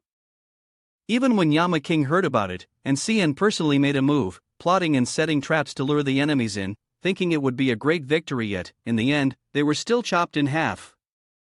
Reaching this point, he raised a finger and said, The most important thing is that the expression on his face was serious, and from start to finish, in every battle, he only needed 1 sword strike to finish it all. The double bun hairstyle also added a remark. This kind of righteous cultivator must have come from one of the 7 major sects. With such a high level of swordsmanship, it must be either the Asking Sword sect or the Dragon Slaying sect. The two kept bantering, while Yulu and Shueli were too absorbed in their feelings to pay attention. The bald man, hearing his friend's words, became irritated and loudly said, It doesn't matter which sect they belong to. He slammed his hands onto the table in frustration and stood up abruptly. Those righteous cultivators are so rigid and incredibly stupid. His face scrunched up before stretching into a wide grin, his mouth nearly splitting. Even if their cultivation techniques are more exquisite than ours, and their cultivation levels higher than ours, so what? Just use the poisonous boiling trap to deceive them, capture them, and threaten them. We can make them wish they were dead. He scowled at the two of them, who were still in the midst of their lovey-dovey exchange. His voice grew softer, Brother, don't you think that's true? Upon hearing the address, Yulu lazily responded, Well, it does make some sense. Upon hearing that, the true colors of the two finally showed. The bald man grinned eerily and coldly threatened, Then you two better behave yourselves and accept your fate. His face gradually darkened, leaving only his sinister grin, resembling that of a killer lurking in the grass. The smile on his face grew more and more ominous. I've already slipped some of the dominating heaven sex divine poisonous pill into your food. This is a specially crafted poison designed to counteract the righteous path, capable of weakening even the strongest forces. Even cultivators at the Tao realm would find it difficult to resist. Upon hearing those words, Shweli froze, her eyes turning white. Meanwhile, he remained indifferent, sighing softly. Truly, it had been tough for them. She turned to look at him, her eyes filled with concern. Yulu, are you all right? Yula slowly took a sip of water, reassuring her, don't worry, Sword Heart will automatically absorb the poison. Then he turned to face the two men, a cold smile curling on his lips. I suggest you two come at me together. That way, I might at least have a slim chance of surviving if I die. Before he could finish his sentence, a barrage of arrows shot from behind, causing him to widen his eyes in surprise. Yet, his mouth instinctively completed the sentence. Hurry up. As soon as he spoke, Shweli and Yulu immediately grabbed their weapons and sprang to their feet, swiftly turning to face the rear. In no time, they were surrounded by a group of people. The man with the two-parted hair continued to laugh foolishly, while the other one, who had been taunting earlier, stood opposite Yulu, cracking his knuckles and mocking him. Haha, ganging up is a good idea. But don't think you'll be killed by anyone other than the two of us. Shweli didn't take her eyes off the opponents and whispered to him, Yulu, I'll count to 3, then we strike together. He looked at them with icy calm, responding, no need. After finishing his words, he immediately rushed toward the opponent, as fast as a gust of wind sweeping across the surface of the water. The sudden move startled the two men, causing them to panic for a moment. The bald man hastily shouted, calling out to his subordinates, what are you standing there for? Rush at him. Yula swung his sword, following up with a few decisive punches. He leaped into the crowd, each step leaving behind a cold shadow of the sword's tip cutting through the air, the flash of the blade like lightning, too fast for anyone to see clearly. By the time he stopped, pieces of clothing from his opponents began to fall one by one. The two men with red faces awkwardly glanced at the bald man's legs, stammering, Big brother, we. At this moment, the bald man suddenly bent down to look, and as soon as he saw his own state, his face turned bright red, sweat pouring down like rain. Each person wore a different expression, stunned, embarrassed, and confused. A second later, shrill screams rang out in quick succession. Yulu tilted his head in satisfaction, waving his index finger backward, and flashed a provocative smile. So? Regret it now? You want to skin me and eat me alive, don't you? The bald man, furious, growled and charged forward. I'm going to kill you. But before they could do anything, the two-haired man hurriedly lifted the bowl of rice to cover the sensitive area of both, panic-stricken, pulling back. Boss, calm down, it's exposed. Yulu also stepped beside Shweli, gently covering her eyes with his hand and softly saying, don't look. Seeing the couple's intimate gesture, the bald man gritted his teeth and sneered coldly, just because you know a few sword techniques, does that make you strong? He has taken the recovery pill, and his cultivation is slowly weakening. Let's go at him again. This time, we will definitely win. Hearing the man speak boldly without fear, Yuli's face became serious as he raised both his thumbs, his expression earnest. That's right, let's try again. We can do it. The two-haired man clenched his fists tightly and nodded in agreement. He was right, we can't just back down now. The bald man nodded with satisfaction and was about to pat the two-haired man's head when he realized that spot was now empty, with only the breeze left in its place. Good brother, full of spirit. When he looked behind, he saw that the man had already run far off, even waving goodbye as he fled. I'll go right away to call for reinforcements, and I'll make sure we return within 3 years. Watching the man run away in panic, the bald man was so angry that his body trembled. You! Seeing the chaos within the enemy's ranks, Yulu could only sigh, feeling the frustration. The demon cultivators were truly unreliable.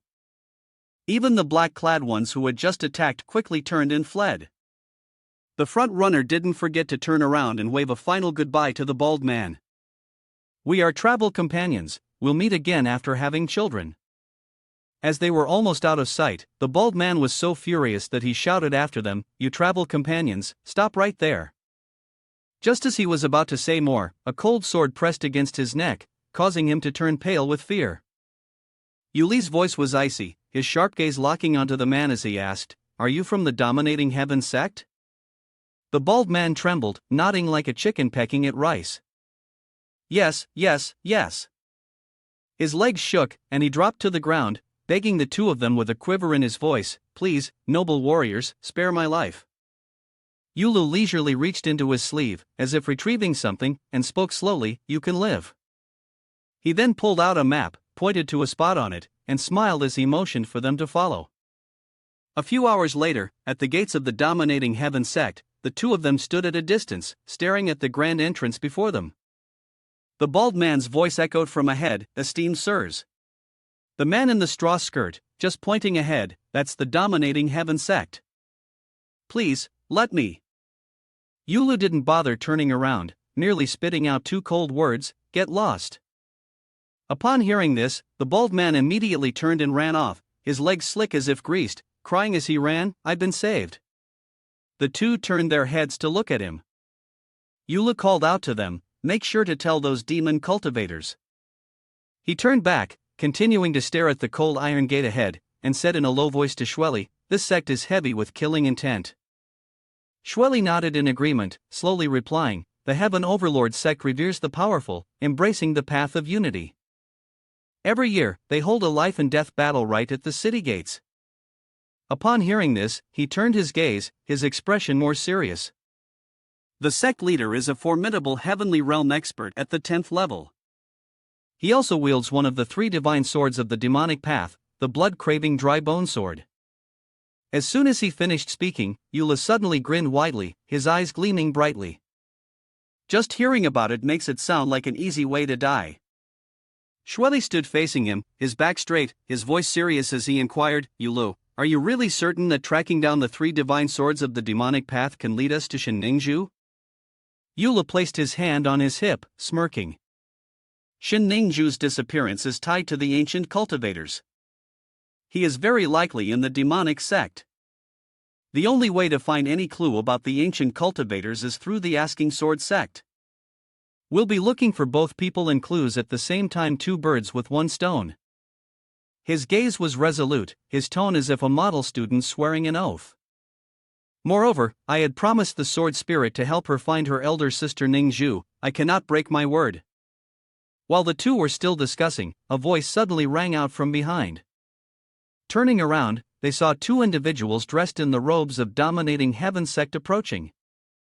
The owner of the voice, a young man with a rooster-style haircut, loudly asked, "Who are you two?" Shweli was about to respond, but Yula quickly interrupted, striding forward and saying, "I am Sword Son Yulu, here to seek the sword. Quickly, lead me inside." The 2 people blocking the gate, upon hearing this, were so startled that their eyes widened, mouths agape, unable to say a word. The rooster-haired youth stammered, asking again, "You are the Sword Son of Asking Sword sect?"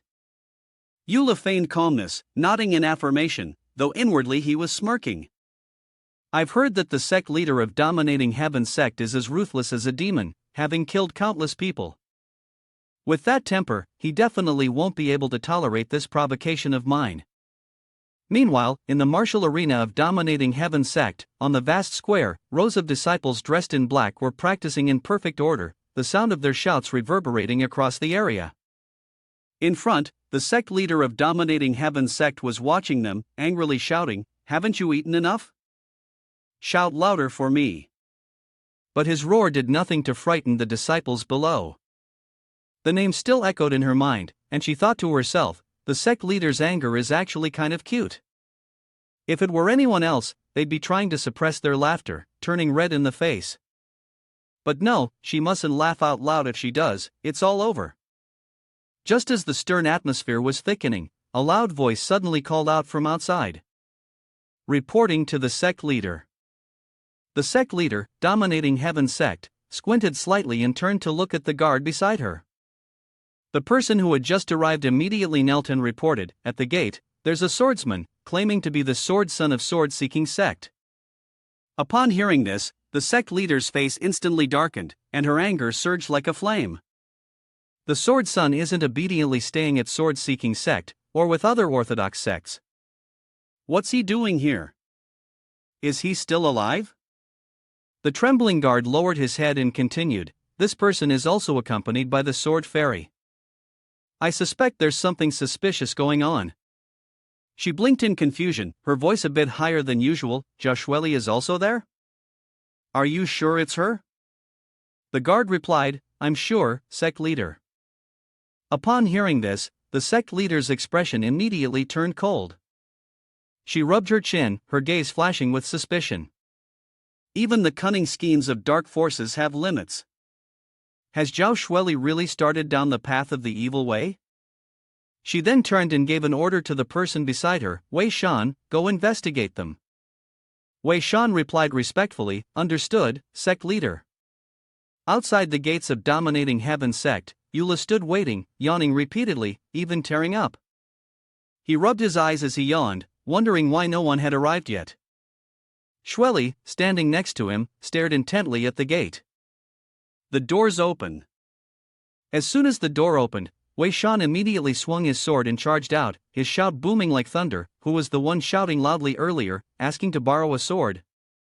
Do you have a death wish? Eula remained standing in place, arms crossed, calmly waiting for him to finish before responding leisurely, that would be me. Wei Shan furrowed his brow, eyeing him from head to toe, his voice full of suspicion. It's you? Well, this situation's quite tense. Shueli quickly stepped in, pulling him behind to shield him, his tone gentle as he explained, we mean no harm. We only wish to borrow the sword of your esteemed sect leader to complete our journey as the sword son. Hearing that, the corner of Wei Shan's mouth curled into a faint smile as he glanced at Shueli with a meaningful look. Sword fairy, both you and I know that the sword-following finger in TT has never seen anyone run off to sword-seeking before. Yulu was unyielding and retorted, precisely because of that, the sword of the Eastern demon is valuable enough to be sought after. These words successfully enraged Wei Shan, his face darkening as he shouted loudly, what a big mouth, are you out begging for food or something? Seeing his strong reaction, Yula took a slight step back, covering his mouth as he whispered to Shueli, is this guy sick? Why is he staring at me and shouting like that? Wei Shan snorted coldly, his tone full of sarcasm, you think everyone is a martial arts genius like Sword Fairy, huh? Only powerful figures in the Dao realm are worthy of being treated like this by our dominating heaven sect. He lowered his hand, his voice dripping with contempt, you claim you're a sword disciple of Asking Sword Sect, if you have the ability, then show me your real strength. Eula chuckled faintly, replying directly, if you don't believe in my strength, you can hand me any sword, and I'll show you. Wei Shan smirked, casually tossing the sword in his hand to him, go ahead and try. Eula caught it, tilting his head with a teasing smile, aren't you worried I'll learn your secret techniques? He responded indifferently, no. On the surface, but inwardly, he was secretly laughing. Acting is quite similar, this person looks no different from a spiritual projection. How could such a profound technique like Eternal Sword be so easily performed? Yulu began circulating his energy, transmitting spiritual force from his hand into the sword's body. He spoke softly, then I won't hold back any longer. The spiritual force spread, enveloping the entire sword, its light shimmering. He gazed at the blade in his hand, smiling slightly in satisfaction. But not long after, Yuli's brows suddenly furrowed, and his gaze became sharp. Wei Shan, seeing this, sneered inwardly, death is certain to come. I want to see how you explain this. The spiritual force gradually stabilized, Yulu grew serious, focusing on the eternal sword. After a moment, his eyes softened, becoming deep and calm. Yula raised the sword in his hand, speaking in a light tone. It's done, I've finished. Upon hearing this, Shueli was slightly stunned. Wei Shan narrowed his eyes suspiciously, waving his hand. That was too quick, wasn't it? I'm not in a hurry, you can ask a bit more, right? Yula curled his lips into a confident smile and replied, thank you for your concern, but it's unnecessary. He held the sword, bowing his head and smiling, speaking clearly, isn't it heaven and earth clash, peerless soul summoning mountain? As soon as the words left his mouth, Wei Shan's expression changed immediately. He gritted his teeth, his gaze darkening.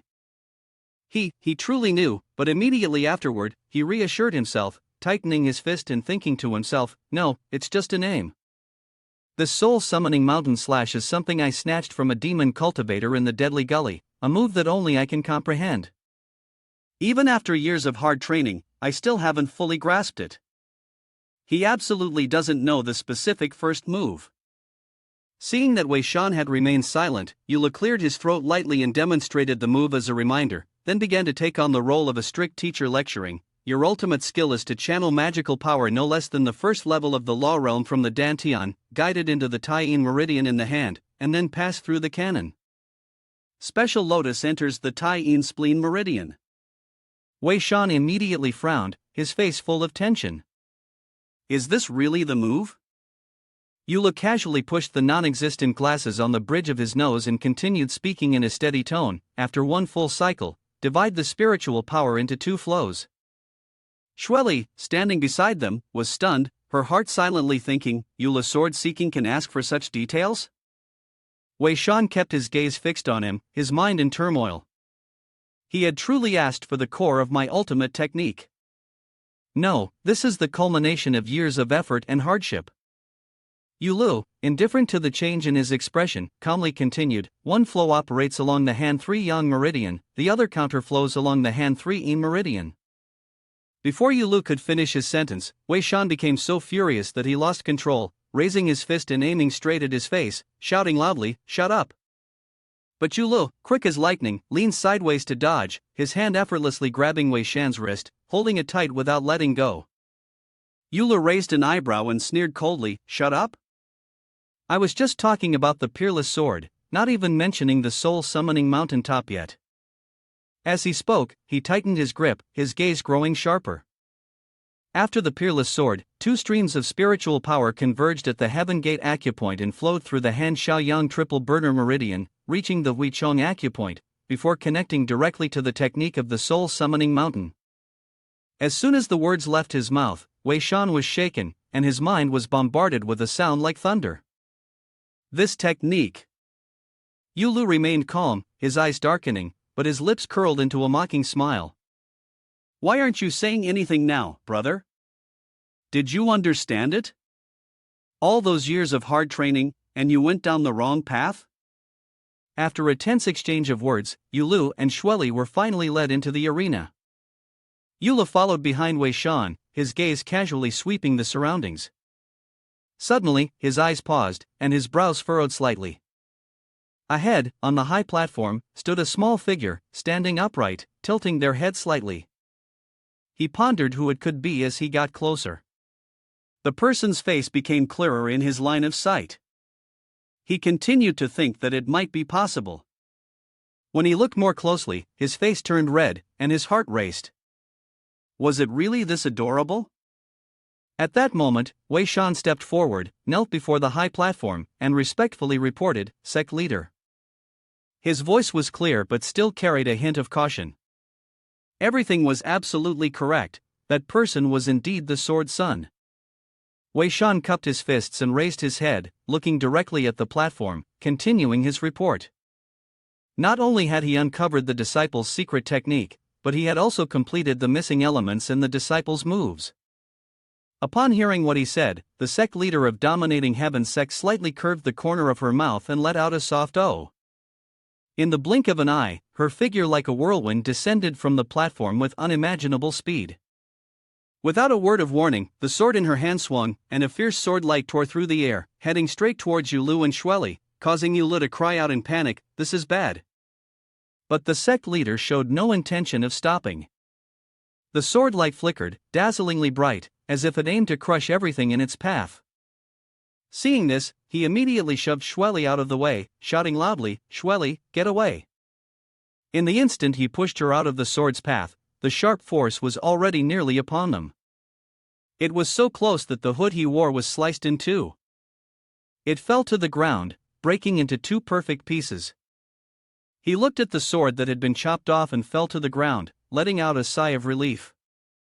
Just as Shweli saw the second attack coming from afar, her face turned pale as if struck by lightning, and she shouted a warning, "Yulu, be careful!"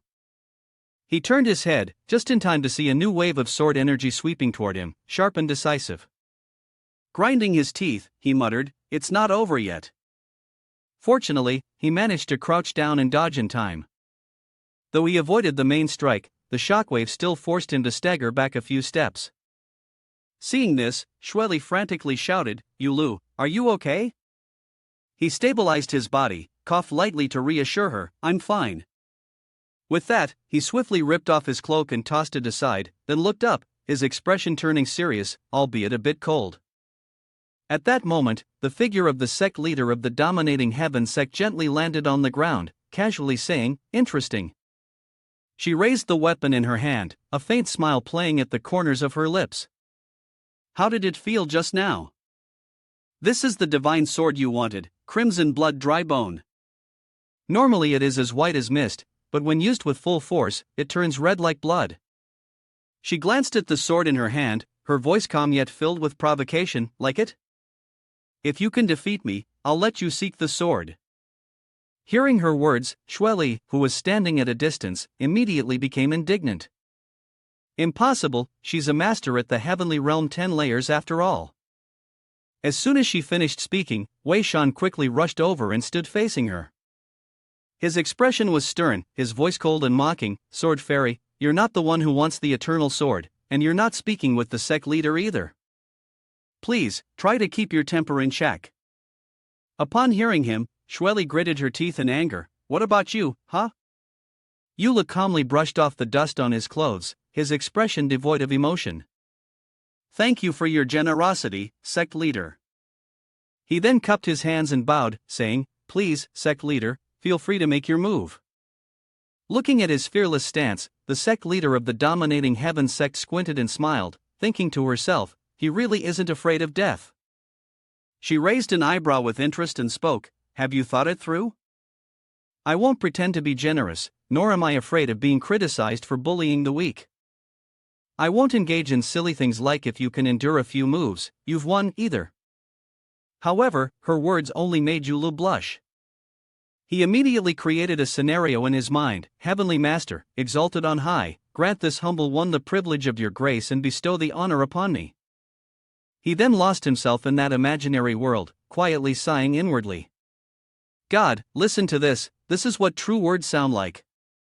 The sect leader of dominating heaven sect saw the gleaming look in his eyes, and his face immediately darkened, thinking, "Why are you looking at me with that disgusting gaze?" Yula leisurely wiped away the non-existent tears on her face, then straightened her back, crossed her arms, and said with a solemn and dignified expression, "Sect leader, don't worry, with your physique, no matter what, it will never be seen as the strong bullying the weak." Her words were like adding fuel to the fire, and she was so furious that her hairline twitched, shouting loudly, "You!"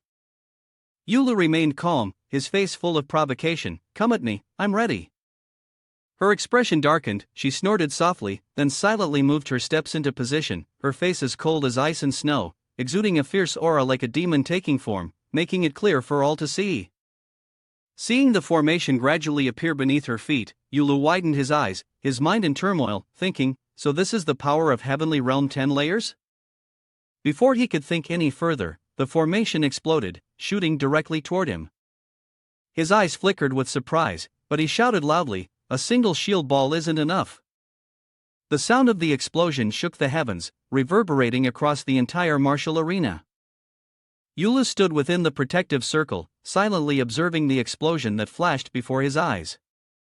But in that very moment, a small figure shot out from the blast, flying straight towards him like a meteor streaking through the night sky. The sword in her hand pierced through the barrier, stopping just inches from his chest.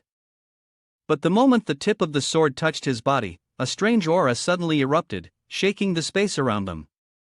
Sect leader of the dominating heaven sect slightly furrowed his brows, his gaze darkening. What was on his chest? A fiery glow ignited in his eyes as she began to channel her cultivation technique, probing the mysterious energy. Then, suddenly, her eyes turned even colder. She slowly withdrew the sword from his body. There was another sword inside him. A few seconds later, the sword was fully extracted. At that very moment, Yula coughed once, falling backward. Blood dripped from the tip of the sword onto the stone floor, and his body slammed hard into the ground. Seeing him coughing violently in the midst of blood, she slightly furrowed her brow, a fleeting thought passing through her mind. He had survived not due to his magic, sword techniques, or powerful physique, but because of that sword. From a distance, Shweli saw him collapse and immediately rushed over, shouting, "Yulu!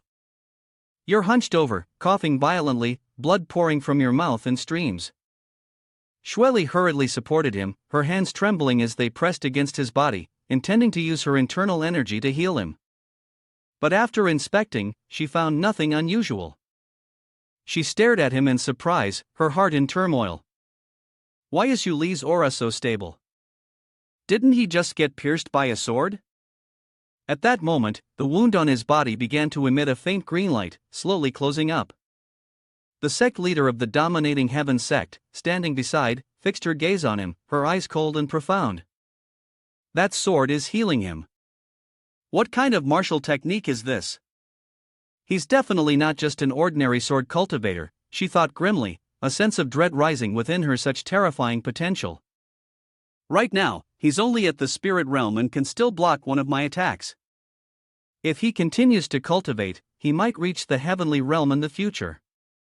Suddenly, she burst into loud laughter, her voice echoing across the arena, cold and sharp like a knife. Grinding her teeth, she laughed, it's truly a weapon in his hands. She raised her sword high above her head, laughing even more manically, her eyes bloodshot as she looked at Shweli. Quite promising. Shweli shivered at the dark expression and the frenzied laugh. Just a few moments later, the wound on Yuli's body healed rapidly, the faint green light fading away. He suddenly opened his eyes wide. Before he could steady himself, he hurriedly grabbed Shweli's shoulder, causing her to jerk in surprise. Then, suddenly, he pulled her head into his chest, shielding her, his stern gaze fixed on sect leader of the dominating heaven sect. I am the one who wants to challenge you, the one who wants you to kill me. This has nothing to do with Shweli. Upon hearing this, Shweli's face immediately turned bright red. She was both embarrassed and angry, quickly pushing him away and angrily yelling in a low voice, Yulu. The sect leader of the dominating heaven sect looked down at the two from above, her lips curling into a faint, indifferent smile, before swinging her weapon down with force. You are not without loyalty. Yulu, however, closed his eyes, a satisfied expression on his face as he awaited the sword to strike his head. Inside, he felt like there was a celebration, and he couldn't stop the tears from falling. Haha, soon I'll meet the king of hell. But just then, something heavy struck his head, leaving him dizzy. Yula cried out in pain and opened his eyes wide. Both he and Shweli stared in astonishment at the weapon of the sect leader of the dominating heaven sect lying on the ground. Wei Shan, standing beside her, also looked completely confused, while she, the sect leader of the dominating heaven sect, simply crossed her arms, closed her eyes, and turned her face away, saying, Enough with the nonsense, if you want to ask something, ask again. Yulu knelt on the ground, one hand on the floor. He lifted his head, looking at her in confusion, and asked, You're not going to kill me? She let out a cold laugh, her gaze sharp as ice, mocking him, Stop pretending. Isn't this part of your plan? Hearing this, Yula frowned in confusion. Plan? The sect leader of dominating heaven sect furrowed her brows, her voice filled with bitterness, as if she had just seen through everything. On the surface, you appear arrogant and foolish, but in reality, you're quite clever. From the moment you stepped into dominating heaven sect, you intentionally forced me to take action. Seeking death was only part of your scheme. Her words struck him like thunder, leaving Yula wide-eyed and slack-jawed, his face filled with extreme shock. His mind buzzed, and he muttered as if lamenting to the heavens, the familiar sensation hitting him. Damn it, this is a bad omen. He sighed deeply, then turned his face away, rubbing his aching head, and cautiously asked, could it be that I really just wanted to find a way to die? As soon as he finished speaking, the sect leader of dominating heaven sect immediately ground her teeth, her face darkening like ink, and she hissed through clenched teeth, do you think everyone is as stupid as you? She adjusted her non-existent glasses and began to decode the situation. What kind of ordinary person would actively seek death like you? He pointed at him and continued, clearly, you want to take advantage of me showcasing your terrifying potential, in order to make me agree to sword seeking. Upon hearing this, Yulu could only scratch his head in frustration, his mind screaming, as expected, it's turned out like this again. At this moment, Shueli also spoke up, filled with doubt. Potential? Sect leader, what do you mean by potential? The sect leader of the dominating heaven sect turned his face away sulkily, arms crossed over his chest, his expression unwilling yet resigned. He admitted, even though I don't want to admit it, you truly do have enormous potential. His sharp eyes locked onto Yuli's face, and he spoke each word clearly. In the future, not only will you reach the heavenly realm, you might even break through the heavenly realm 10 layers. That statement was like a bolt of lightning on a clear day, causing the faces of everyone around to change instantly. The one who reacted the most strongly was Wei Shan, his voice low, as if in disbelief. Break through heavenly realm 10 layers? Since the ancestor broke through the spiritual realm 100 years ago, our highest realm has been stuck at heavenly realm 10 layers, unable to advance a single step further. The disciples in the courtyard also began to chatter excitedly. Could he really have such tremendous potential? Shueli's eyes shone brightly as she quickly turned her head to look at Yulu, her voice trembling. Does this mean, Yulu, you could create an entirely new cultivation system? Tears nearly streamed down his face, his heart filled with sorrowful screams. They were definitely speaking in human language, but why couldn't he understand anything? Seeing his confused, chicken with its head cut off look, the sect leader of the dominating heaven sect immediately let out a cold snort. She raised her hand, pointing directly at his face, her voice ringing out clearly, echoing across the martial arts arena. You are the one who can lead us into a new era. Yulu was stunned upon hearing this. A single thought kept running through his mind: these people's imagination was way too frightening. He staggered closer, his expression a mix of anger and helplessness. Wait a minute, if you think I have achievements, then why not just kill me now, 100 years later? I am from the righteous side, you know. She raised her index finger, shaking it in front of him, her tone serious but betraying a hint of mockery. That is your shamelessness. This answer left him bewildered. What? The sect leader of the dominating heaven sect tightened her face, her gaze becoming serious as she recounted an old tragedy. 100 years ago, I fought a great battle with the 10,000 demons patriarch. At that time, he was only one realm below me. I defeated him with half a move, leaving him severely injured. But even so, there was a light of brilliance in his eyes. He said that in our confrontation, he had glimpsed the path to breaking through the heavenly realm. Not only that, but one could also see the realm beyond the heavenly realm. At this point, she clenched her fists, thinking that in order to grow stronger, she had to release him, just as she was letting him go now. As a result, before she could finish speaking, he interrupted her. Could it be that you were deceived by him? Her anger flared immediately. She stepped forward, grabbed his collar, and pulled him toward herself, shouting loudly, "Stop talking nonsense. You need to go to sword seeking immediately, grow stronger, and level up. Otherwise, I'll make you regret it." Yula forced a smile, his face twitching. Sect leader, please calm down. I'm only at the first level of the spiritual realm, impulsive and prone to taking risks. Sooner or later, I'll rise to the level of 10,000 demons patriarch. Just as the atmosphere was tense, Wei Shan took a step forward, cupped his hands, and respectfully said, Sect leader, I humbly request to follow Sword Sun to sword seeking. I will spare no effort to protect Sword Sun. Yulu yelled loudly, turning to glare at Wei Shan in fury. Get out of the way. This is none of your business. Shueli quickly stepped forward to mediate, her tone gentle but also polite. Shueli thanks the sect leader on behalf of Yulu for your guidance. If Yulu truly has the opportunity to break through, our sword-seeking sect will definitely express our gratitude appropriately.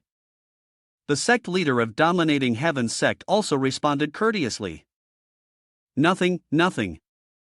Hearing the polite exchange between the two, Yuli's tears fell uncontrollably, like a stream, and she choked out, "Shweli, even you." Before she could finish her sentence, she lifted him with one hand and threw him towards Shweli as if he were a sack of cloth, her voice cold and indifferent. "Enough, stop pretending. You want me to agree to help you complete the sword-seeking quest, right? Don't worry, I'll tell you everything I know." She turned around, her gaze as if she wanted to devour him whole. "The day you become stronger is the day I will kill you." After saying this, she turned her back and walked away with resolute steps, her loud laughter echoing through the martial arts arena. Shweli bent down to help him up, smiling gently as he comforted him. "Yulu, though it's a bit strange, your plan has succeeded. The sect leader has agreed to help us." Yula pressed her lips together, tears falling again as her voice trembled. I don't. He covered his face, his heart full of pain. This sect leader, in order to grow stronger, would stop at nothing.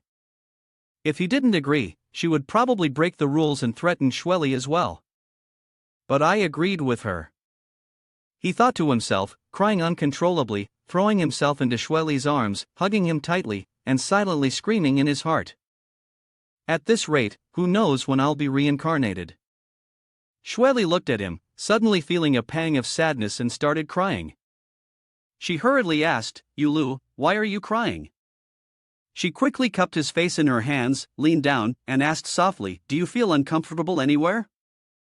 The tender scene caused the sect leader of dominating Heaven sect, who was walking in the distance, to grit his teeth in anger. He turned sharply and shouted, "Stop acting! Didn't you want the sword-seeking technique? Crawl over here and ask then." Standing still, Yula stared at the divine sword floating in mid-air. Around it, faint waves of energy shimmered, sharp and somber. The sect leader of dominating Heaven sect crossed his arms, coldly glancing at Yulu, his tone serious. "Yulu, the divine sword of the righteous path is not the same as the one from the demonic sect. Don't think it will be that easy to succeed." Yula placed her hands on her hips, staring intently at the sword, and asked, "How are they different?" With an impassive expression, she replied, "The sword-seeking method you are practicing is aligned with the righteous path. The divine sword of the righteous will naturally accept and then test and pass on its inheritance. However, the divine sword of the demonic sect has been nurtured with the methods of the demonic path since its forging." She continued, "If you use righteous cultivation techniques to approach it, it's no different then." Before she could finish, he cut her off. It was no different from a math and physics major applying for a job as a comic book artist. Not only was it a mismatch of expertise, but it could easily lead to disaster. Yula rested his chin on his hand, his expression as though contemplating the profound truths of life, and said, "In the end, if this doesn't work out, it will still be a stepping stone to becoming a better person." As she watched him muttering and talking to himself, she thought, "What's with this sword sun?" Meanwhile, Yulu was imagining himself joyfully playing in a flower garden. The sunlight was so warm in his mind that he couldn't help but giggle to himself. This time, Eternal Sword is in danger, and yet there's no sect leader escorting me. Suddenly, he slapped his waist, confidently shouting, "Looks like I'm really getting the job done."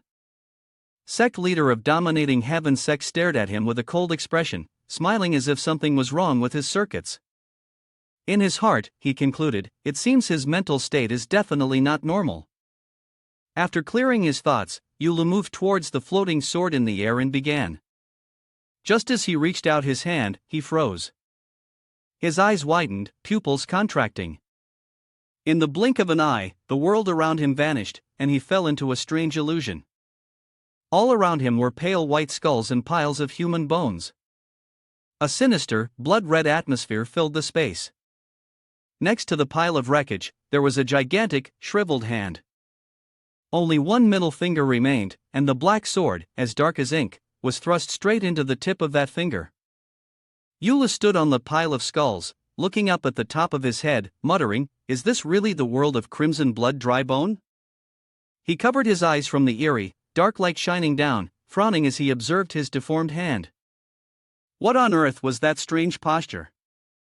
Only when he saw the small, pitch-black object lodged at the tip of his finger did he exclaim, "Wait a minute, that's..." He looked up, sneering. Sticking up so high, the demonic sect's divine sword was indeed unique. Yula channeled his energy, his body lightly leaping into the air, landing directly on top of the giant middle finger. Steadying himself, he carefully lowered his foot, his gaze focused intently on the sword in front of him. Since entering the sword's core, there had been no movement around him. Could it be that he had to take the demonic sword first? He reached out to grasp the sword's hilt, intending to pull it from the tip of the finger, but as soon as he exerted force, a massive surge of power erupted from within the sword, shaking the entire illusory space and halting his movement. Immediately after, thick red air, as dense as blood, began to rise from the sword's body, swirling around him as if to imprison him, leaving him no time to hesitate. Yulu immediately exerted all his strength with both hands, trying to pull the sword up. Amidst the thick, red mist, he gritted his teeth and shouted loudly, "Come out here if you dare." As soon as the sword was drawn, a series of explosive sounds that shook the heavens and earth echoed throughout the illusory space, like thousands of souls screaming as they rose. Yulu lowered his head, gripping the sword's hilt tightly, his face pale, his lips mumbling due to the conflict of his cultivation methods. The more he tried to draw the crimson blood dry bone, the red bones around him tensed and grew more violent, attacking him with increasing ferocity. Hoo-hoo! Slowly, he raised his injured face, the corners of his lips curling into a careless smile. As expected, heaven was on his side. Clutching the sword firmly, he fixed his determined gaze on it and said, emphasizing each word, "Today, no matter what, I will not let go." At the same time, in the real world, the crimson blood dry bone sword also began to emit loud, rumbling explosions. Sect leader of the dominating heaven sect immediately furrowed her brows, her voice serious. "I didn't expect this situation to occur." Her eyes never left the sword, which was emitting a thick red mist, swirling violently like a turbulent wave. "Since I inherited the crimson blood dry bone, I have never seen it unleash such a violent force." A few seconds later, the red smoke emanating from the sword had nearly reached Yulu and Shweli. She was still speaking, "Even I can't be sure if that kid will succeed in performing the eternal sword." At that very moment, Yula suddenly grimaced in pain, his body trembling, and then a series of sharp, ragged cries echoed from within him, as though something was being torn apart inside. The wounds on Yuli's body began to clearly appear, as if they were being ripped open from within. Both of them instinctively exclaimed in shock. "The Heavenly Overlord Han's injury is serious," she said, standing straight, one hand rubbing her chin, her cold gaze falling into deep thought. "Has he run into trouble? I never expected that the Eternal Sword Crimson Blood Dry Bones injury would directly affect the body." Thinking of something, she suddenly snapped her fingers, a sharp sound echoing, her eyes lighting up. "No wonder it's the divine sword of dominating heaven sect." Her gaze turned back to Yulu, who was struggling in the illusion, sweating profusely, his body trembling uncontrollably. Seeing this, Shweli, standing nearby, couldn't help but become anxious. Her brows furrowed deeply, and her voice, filled with concern, said, "This isn't good. At this rate, Yulu won't be able to withstand it." After finishing her words, she immediately intended to use her internal energy to step forward, but before she could act, her wrist was tightly gripped by sect leader of the dominating heaven sect. The sect leader stepped closer, her deep eyes locking onto Shweli. "Sword Fairy, are you giving up?" As she spoke, she extended her hand forward, her tone carrying a warning. "With your cultivation, even if you try to save him, you will likely be dragged to your death along with him. If you're itching for a fight, I can play with you for a while." Shweli, furious, shook her hand off, her cheeks flushed red. "Sect leader, are you in the mood to joke around now?" She glanced at Yuli's face, contorted in pain, her voice hoarse with worry. At the rate Yuli's body was deteriorating, even with the sword heart decision to help him recover, it wouldn't last much longer. Her hand clenched tightly, her whole body trembling with anger. "I can't just stand by and watch him die here." With that, Shweli immediately pushed sect leader of the dominating heaven sect aside and shouted loudly, "Get out of the way." Seeing her impulsive actions, sect leader merely curled her lips into a cold, cryptic smile. She leaped into the air, gliding past Shweli's shoulder like a breeze. But before Shweli could react, sect leader shot forward, blocking her path. She grabbed Xueli by the collar and yanked her violently, causing Xueli's body to lurch forward. The two stood face to face, so close that they could hear each other's breath, their eyes locked with a cold, sharp intensity.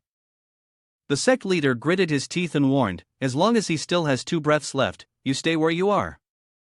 Otherwise, don't think I won't let you taste suffering."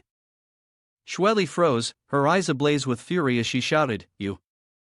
Just as the tension between them was about to erupt, Wei Shan's voice rang out from behind, cutting through the suffocating atmosphere, "No, Sword Fairy, you're wrong." Both of them immediately stopped, their gazes turning toward him in unison, each face bearing a large question mark. He looked toward Yulu and spoke to the two of them. He wasn't just healing himself, he was also relishing it. Amidst the swirling red mist that burned like hellfire, Yulu struggled to maintain his grip on the sword, his face darkened, his eyes as black as night, his hands gripping the hilt of the sword so tightly they were trembling. "Can I feel death closing in on me?" But instead of fear, his eyes gleamed, a strange smile appearing at the corner of his lips. "Have I lost too much blood? I don't know how much more I need, but let it flow more, just keep it coming." He closed his eyes, his body swaying within the deadly aura, his lips quivering as he silently pleaded. "Add more." At that moment, the sword suddenly trembled violently, emitting a deafening explosion that shook the heavens and earth. Yulu kept his eyes closed, saliva dripping from the corner of his mouth, his smile deepening. "Add more." But the fiery red whirlwind began to dissipate, and the intense light surrounding him gradually faded. Just as he was about to call out again, the entire red mist suddenly vanished without a trace. He opened his eyes and looked at it, confused. Hey, why did it stop? Not only that, but the sword in Yuli's hand gradually turned into red mist and eventually completely disappeared. Yula collapsed to the ground with a loud crash, like the world was shaking. He clenched his fists, looking up to the sky and screaming in fury. "Who the hell uses a demon sword like this? Come on, keep fighting. What did I ever do to you?" Before he could finish yelling, a red mist suddenly surged toward him, engulfing him and pulling him into darkness. When he opened his eyes again, Yulu found himself standing in a strange forest surrounded by a group of people. He looked down at the strange black attire he was wearing, furrowing his brows in confusion. "What is this? Why does reviewing the memory come with a change of clothes?" Suddenly, his hand began to glow, and a surge of spiritual energy unexpectedly gathered in the palm of his hand. Yulu was startled and horrified. Why was his hand moving on its own? The stream of spiritual energy seemed to have its own will, rushing towards the two people in white robes who were kneeling at his feet, draining all the spiritual energy from their bodies like a cascading waterfall. Yulu widened his eyes as he watched the torrents of spiritual energy pour into him, dazed and wondering, "What is this? Why is it coming to me?" He then looked at the two individuals who had been drained of all their energy, collapsed on the ground, and thought, "Is this spiritual energy? Is he drawing their energy? Am I inside his body?" By the time he had completely drained the two in white robes of their energy, the spiritual energy around him suddenly flared up violently. Yuli's eyes turned bloodshot, and he threw his head back, screaming. His voice reverberated through the space, sounding like the call of a demon reborn. Immediately after, he began a frenzied rampage. At that moment, Yulu was squeezing the neck of a righteous cultivator, his grip tightening without hesitation. The other person gritted their teeth, glaring at him with eyes filled with rage and despair. Who is this person? Why is he doing this? Before he could find an answer, the spiritual energy in his body was also drained. Around them, fire spread everywhere, thick black smoke swirling in the chaotic blaze, and a few people clutched treasures as they ran. Running while shouting, "Run quickly!" Yula stood amidst the sea of flames, his face expressionless, his cold gaze glancing at them. It wasn't until a voice called out that Yula snapped back to his senses and turned his head. "Bright Lord Crimson Blood." The person approached him, speaking, "Destruction is near, and the spiritual energy dissipates." A blonde woman stepped forward, her eyes sharp as she looked at him. Immortal Sunshine Yun had transformed into mortal society, and the celestial maiden of the Dao forest was preparing to retreat into the mountains. Someone had seized the opportunity of the jade tree sect's weakening cultivation to take control of a mountain and declare themselves king. But did they not know that the heavenly Tao is fair? Sooner or later, they would meet the same fate. After hearing this, he snorted coldly and retorted, "So what?" He held his long sword, pointing it directly at her, his eyes burning with unyielding determination. "As long as I die one step later than you, I will always find a way to break the great destruction." She furrowed her brow, her thin lips moving. "You will no longer have that chance." As soon as she finished speaking, the two immediately charged at each other, the clash of their swords creating a violent storm of energy, marking the beginning of a battle that shook the heavens. When the fight ended, Yulu was panting heavily, sighing. To be able to withstand such a barrage of attacks, this body at least had the cultivation of the heavenly realm. The scene shifted again as he collapsed onto the golden sand. He doubted and asked, "Where is this again?" When he saw his wrinkled hand, he froze in shock. This hand. The hand of an old man. How many years have passed? Then came the sound of footsteps, followed by a familiar voice, "Bright Lord Crimson Blood." Yulu looked up at the approaching figure, momentarily stunned. The owner of the voice was the blonde woman from earlier, but now her clothes were tattered and her hair had turned white. She tucked her hair behind her ear and looked at him with a faint smile. "Long time no see." Looking at her, he was slightly panicked. My God, has this girl really fallen so low after several centuries?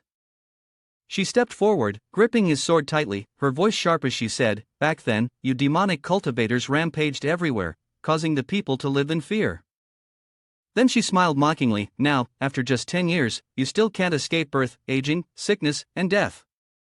Upon hearing this, Yulu paused for a moment, silently thinking, 10 years of heavenly realm cultivation, and I still can't resist even 10 years? She furrowed her brow, her gaze cold as she looked at him. Her voice was calm, but there was immense pressure in it. This great annihilation is a heavenly fate that cannot be reversed, because we have recklessly consumed spiritual energy, causing an imbalance in it. She extended her hand and firmly grasped the hilt of the sword in his hand. Grab it decisively. If you prolong it any longer, the world will definitely collapse. The meaning behind it was that the world would retract its spiritual energy because of this. She turned and walked away, leaving the demon behind. The spiritual energy dissipated, the realm fell, and all of this was the karmic retribution we deserved. Yulu, drenched in sweat, realized this was the true nature of the great destruction. Before leaving, she glanced back at him once more, her gaze full of complexity. You destroyed the Jade Tree sect here in the past.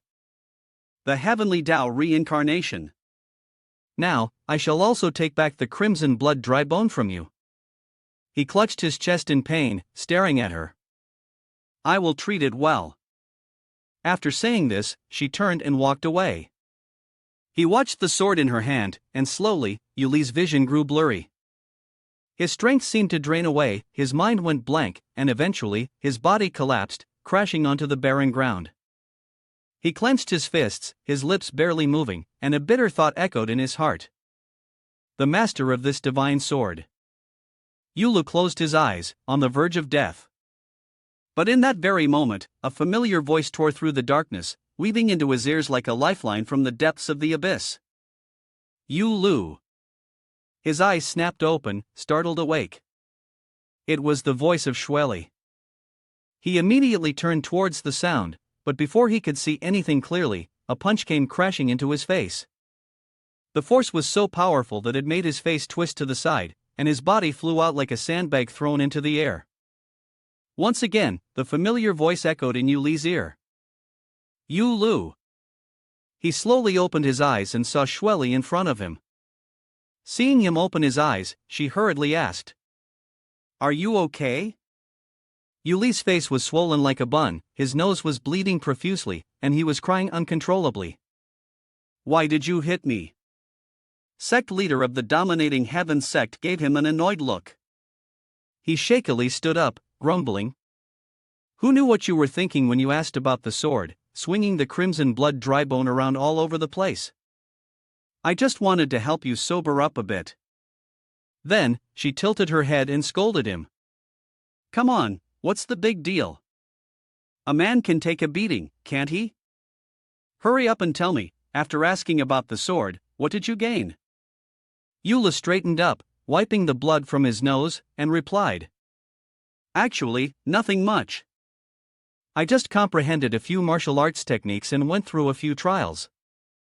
His face darkened, and he thought to himself, this is a matter of great catastrophe, and this fool doesn't know how serious it is. It's better not to say anything. Upon hearing this, she gently rubbed her chin. Are you trying to look like you're thinking? But inside, you're secretly calculating. It's strange that there's no progress after asking about the sword technique when it's so convenient, but his realm really hasn't improved. Suddenly, she reached out and grabbed his wrist, startling Yulu with confusion. The sect leader of Dominating Heaven's sect immediately pulled him forward, running at full speed, leaving him no time to process before the situation had already carried them far away. She said, find an open space and fight for a while, see how the sword technique goes, and check if your spiritual power has increased. Before he could react, she charged at him and started hitting him relentlessly, causing him to scream out in pain. But the opponent didn't spare any mercy, still frowning as they struck him, while she grimaced and said, not enough, keep going. Shweli stood nearby, watching the two of them fight fiercely, unable to help but rub her temples in frustration. When she saw Yulu lying in a large hole, battered and bruised, she gently called out, Yulu. The sect leader of Dominating Heaven's sect waved her hand dismissively, standing right next to him, don't worry about it. She looked pleased, hands on her hips, smiling triumphantly. Even though he was still at the first level of the spirit realm, he now possessed the strength of the 5 layers of the Tao realm, and his recovery speed was faster than before. Hearing this, Shweli couldn't help but ask, 5 layers? The sect leader of Dominating Heaven's sect smiled with pride. He gave a thumbs up and explained, that's right, 5 layers, I indeed did not mistake the person. Meanwhile, Yulu was still lying at the bottom of the pit, his body bruised and battered, silently mourning his fate. Huhu, after enduring so much torment, not only did he not die, but he grew stronger. He placed his hand on his forehead, his eyes gradually becoming thoughtful as he recalled the illusions he had just experienced. If the great destruction that happened 10,000 years ago was real, Yulu quietly wondered, could the present era follow the same path? He turned his head to look at the two people, Shweli, the sect leader of the Dominating Heaven sect, who were silently talking to each other across from him. The sect leader of Dominating Heaven sect suddenly turned her head, glancing at Yulu as he crawled out of the pit, and then spoke, if you want to ask about the Blood Dragon Abyss Divine Sword of the Origin Demon sect, you're still a little short. He didn't understand and asked back, what do you mean? She turned her head away and lazily stretched, explaining, since the previous sect master of the Origin Demon sect was murdered, the sect has been in chaos. Right now, the Origin Demon sect is split into 2 factions. One faction is led by the saintess that the previous sect master groomed, while the other is led by an elder from the heavenly realm. The 2 factions fight both openly and secretly, using traps and schemes against each other, causing countless casualties among the disciples. I even thought they were about to go to war. Who would have thought that at that very moment, Blood Shadow Tower, the neighbor of the Origin Demon sect, would come looking for trouble? When the Origin Demon sect was still thriving, Blood Shadow Tower had already been eyeing the divine sword, the Blood Dragon Abyss. Blood Dragon Abyss? Now that the sect master is dead, they want to take advantage of the situation and swallow it up. The 2 factions within the Origin Demon sect had no choice but to temporarily cease their internal fighting and join forces to resist. She shrugged, her voice tinged with sarcasm, they are really despicable, taking advantage of the chaos to seize the benefit. Indeed, Yulu agreed, his tone also showing dissatisfaction. At that moment, the sect leader of Dominating Heaven's sect suddenly took a white vial from her sleeve. Upon seeing it, both Shweli and Yulu couldn't help but widen their eyes in surprise. Now that the Origin Demon sect is suspicious, anyone who wants to enter needs to have this. This is a pill that disguises you as a demon cultivator. You too can use it to infiltrate and find the location of the divine sword. After saying this, she casually tossed the vial towards Yulu. He quickly caught it, still somewhat skeptical, is there really such a thing as this kind of pill? She chuckled, her voice filled with pride. This pill only helps you disguise yourselves as high-level demon cultivators. The Origin Demon sect is not only paranoid but also lacks manpower due to internal strife. If you act convincingly enough, they won't hesitate to take you in. Finishing her words, she raised her voice and slapped her chest forcefully, her face full of confidence. Wait until you find the Blood Dragon Abyss, then tell me. I'll help you eliminate the Origin Demon sect, and you can feel free to ask for a sword. Eula laughed heartily, waving her hand, not daring to interrupt. That's a small matter, leave the sword asking to us, but in her heart, she was secretly mocking. You're calculating so big? Even in asking sword sect, one could hear the struggles within the demonic sect were all dirty games, with everyone wanting to devour the other to grow stronger. If you help me clear the danger, then what fun would there be? Shweli, who had been silent all this time, finally turned to look at Yulu. Enough, talking is useless. I'll give it a try first. Without hesitation, she brought the pill to her mouth and swallowed it. In an instant, her body began to change. Her hair, eyes, even the aura around her completely transformed. Seeing her like this, the sect leader of Dominating Heaven's sect raised his thumb in praise. Not bad, it's a success. Shweli was somewhat incredulous, asking again. Really? At this moment, Yulu interjected, her eyes filled with doubt. Ha? Wasn't it just a change of hair color? Seeing her still in doubt, the girl immediately took out a mirror for her to see. Looking at herself in the mirror, Shweli immediately refuted Yuli's earlier words. Not completely turned into someone else yet. Truly miraculous. Sect leader of the Dominating Heaven sect also agreed. Of course, haven't you seen whose elixir it is? Seeing the two of them speak like this, he clutched his head, looking horrified. Have my eyes gone blurry? The sect leader of Dominating Heaven sect stepped forward and gave him a light tap on the head, her voice tinged with disdain. Are you stunned by the beauty? We demon cultivators and orthodox cultivators are fundamentally different. Disguises are like changing one's deathbed. You can't just see with the naked eye. Seeing him staring at the pill in his hand without moving, she said, Your turn. Under the vast sky, clouds drifted across towering, treacherous mountains, and a weathered yet imposing sign bearing the words Origin Demon Sect loomed large. Inside, a shrill voice echoed. What did you say, flag? Eula slammed his hand down on the table, veins bulging as he questioned loudly, registration fee, even to sign up, you have to pay? The person collecting the fee still smiled leisurely and replied, Of course, it's a must. Our Origin Demon Sect isn't a market, not anyone can just walk in. Upon hearing this, Shweli couldn't hold back any longer, frowning as she stepped forward, angrily saying, Recruiting disciples and charging people outside is clearly. But before she could finish, Eula quickly raised his hand to stop her. Hey, it's just money, we'll pay it. He leaned over to whisper in her ear, his hand covering his mouth as he spoke softly, The demonic sect is a place where the strong survive and the weak perish, no reasoning, just go in and we'll figure it out. Shweli puffed her cheeks in frustration, reluctantly nodding, Fine. Eulu then smiled obsequiously, pulling out a string of shiny coins, stepping forward to present them to the toll collector. Brother, is this enough? Before he could even get close, the string of coins snapped, and the coins scattered in all directions. His action left both him and her stunned, while the toll collector casually waved his hand, showing no concern. Are you giving alms to a beggar? He held up 3 fingers, his mouth curving into a mocking smile, at least 30 km. This time, Shweli was truly angry. She stepped forward, grinding her teeth and shouted, Don't push it, I don't believe this money is going to the Origin Demon Sect, you're clearly using the sect's reputation to profit. Upon hearing this, the man burst out laughing, his expression growing more smug by the second. He said, So what? If you have the guts, go ahead and report me. A surge of intense power struck from somewhere, knocking his face off center, sending him flying sideways into the stone wall next to them. Dust and debris flew everywhere as Yulu and Shweli jumped in shock. They all turned around in unison and saw a beautiful woman standing straight, her sharp gaze sweeping over the toll collector who was groaning at the foot of the wall. She coldly scolded, "Parasite!"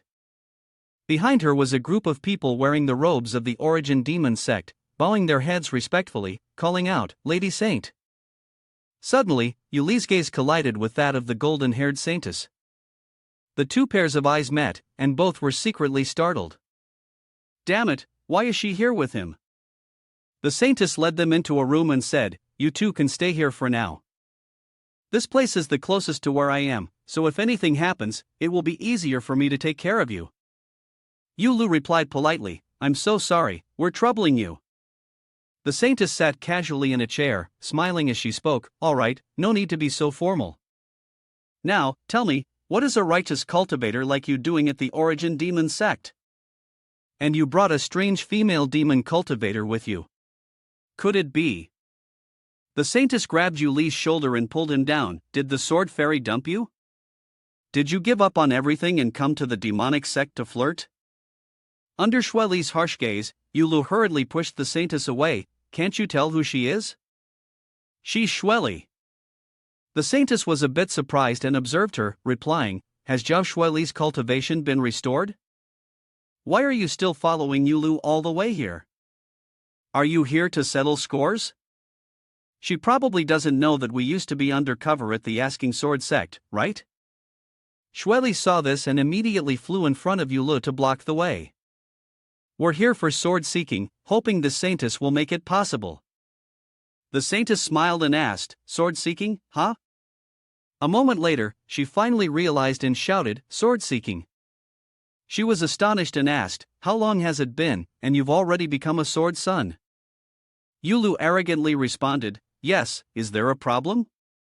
The saintess was secretly shocked. In just 1 year, not only did he break through to the spiritual realm, but he also became a sword son. Yuli's talent was truly extraordinary. Perhaps he was the one to break the deadlock that I'd been hoping for. She let out a sly smile and sighed softly. "Well, it's not that I don't want to help, but if you're here specifically for sword seeking at the Origin Demon sect, you must understand. My current status as a saintess within the sect is not ideal, and every action is being watched. If I casually bring strangers near the divine sword, who wouldn't be suspicious? Also, don't think you can sneak in secretly." The temple was heavily guarded, with sentries at the gate being at least at the Dao realm level. Even if you came, it would be a pointless sacrifice. Eula suddenly became embarrassed and said, "It seems like there is a person with the surname He who holds a deep grudge against people." Upon hearing this, the saintess, enraged, retold, "That's right, it's me. The fact that I once went undercover at the Asking Sword sect is known only to Master. After the person's death, I thought no one knew about my failure in the mission and planned to return and take the position of sect master." Yulu forced to smile, still as clever as ever. The saintess continued, "But Xia Qiaorui, that one, was scheming behind her back, saying, 'My master died unjustly at the hands of the Orthodox sect,' and right at that moment, after years of being away from the sect, I suddenly returned. Clearly, this cannot be separated from some involvement. She even incited the elders to support her in succeeding the sect master position." Eula calmly scanned her from head to toe. "You're the saintess, more intelligent than others, with a heart as cruel as stone, yet you're afraid?" The saintess shouted angrily, "Who are you cursing? Just because you're a little stronger than me, an elder at the head of the sect, who has achieved 3 vermilion bird-level victories and accepted 600 disciples, what's there to be so proud of?" Yulu bluntly exposed her, "And as for you, aside from being the sect master's personal disciple and holding the title of saintess, you're completely overshadowed." The saintess, embarrassed to the point of fury, yelled, "Just leave." Yulu Thursday resumed his playful demeanor. All right, let's get down to business. So, what are you planning to do now?" The saintess replied earnestly. She declared that anyone who resolves the crisis caused by Blood Shadow Tower will become the new sect master. "Yulu, considering our past, let's cooperate." She gazed at Yulu with deep affection and leaned in close to him. "With your help, I will definitely defeat Xia Qiaorui and become the sect master, holding the power of life and death at Origin Demon sect. When that time comes, Feel free to ask about anything related to the sword. Yu Lu, embarrassed, turned his gaze elsewhere. All right. Suddenly, a cold sword pierced through the space between the two. Shueli asked in a deep voice, past affection? Yula quickly waved his hand and ran over to explain, yes, I once helped her at Asking Sword Sect, saved her once. Turning to the saintess, he snapped, just say what you want already. She smiled, clearly having been waiting for him to say that. With a thud, a thick stack of documents was thrown down. Yulu and Shueli looked up in shock as the saintess patted the pile of documents. This is the sect's task list. I want you to handle it while I go deal with Blood Shadow Tower. The bitch Xiao Xiao Rui whispered through the veil in front of the elders, saying, I must achieve merit to atone for my sins, thoroughly resolve the remaining vices within the sect, and prove myself once again. She angrily punched the pile of documents. Everyone could see through her intentions. Before the stunned eyes of the two young birds, the saintess continued, she wants to use these trivial matters to hold me back, while she seizes the opportunity to strike first against the Blood Shadow Tower. Saying this, she hurried over to give Yulu a massage. So, these tasks, I'll leave them to you. With your strength, there's absolutely no problem. Yula blocked her view, looking at Lu Yuer, who was drawing this soft-sounding picture. Her clothes were exactly like her old boss's. I will definitely deal with the Blood Shadow Tower before Xiao Xiaorui, just wait and see. This girl was completely unreliable, but this was also an opportunity. Among these tasks, there were definitely some areas where things could go wrong. Yula declared, you can rest assured, when you're not here, I guarantee I will complete all the tasks. The Saintess Yuer happily replied, I believe in you. Shueli suddenly fell into deep thought, something felt off. An hour later, Yulu and Shueli were engrossed in reading the pile of documents. She suddenly called out, Yulu, do you really believe Lu Yuer? After all, she is a follower of the Demon Lord. Yula slammed the book shut and replied, whether I believe her or not isn't important. What's important is that we can use her to find the divine sword. There's only one problem now, these tasks might not be as simple as she claims. Look at this task. Shueli asked in confusion.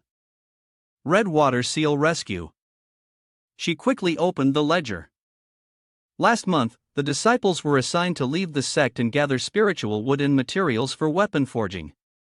Among them, one team was ambushed by the cultivators of Blood Shadow Tower on their way to Mount Wei. They barely managed to hold their ground, but when they were only 3 miles away from the mountain gate, they were trapped by a flood of red water. Helpless and unable to break the siege, they had no choice but to send out a distress signal to the sect for help. The scene shifted to a small town. Yula spoke in a serious tone, that's the place, Red Water Seal. The two of them sat on the 3rd floor of a restaurant, observing the hustle and bustle of the customers coming and going. Yula thought to himself, I thought a small town that had been attacked by demon cultivators would be filled with danger everywhere, but it's surprisingly calm. Didn't the task mention that 2 Dao Realm cultivators had already fallen? That's fine, some people have been asking to leave the sect for a long time. Yulu sighed in frustration, hey, remember our agreement. I'll treat you to a meal, and you'll join me on this mission. Tai Shuli chewed on a chicken leg, nodding in agreement. Suddenly, a voice called out. Guest, the new dish has been served. Shueli asked in confusion, Yulu, did you order another dish? Yulu quickly shook his head. How could I? If I ordered any more, I'd be bankrupt. A woman dressed in red entered and pushed the door open. Guest, this is the treasure of our town. Hong Shui, you held up a hot pot. Yulu asked in bewilderment, when did I order this? She replied, no need to order. Just by looking at the aura and bearing of you all, one can tell you're from the Origin Demon sect. We humble folk are fortunate to be under your sect's protection.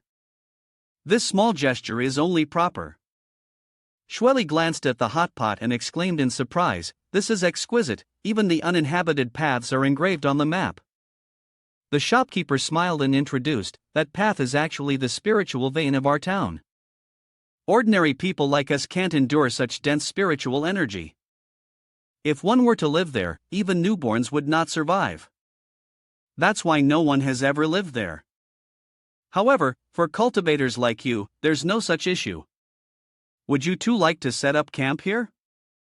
I still have a few cloaks of invisibility left behind by my senior, Yulu said, his face flushed with embarrassment. We don't need them, came the reply, as he pushed her out of the room.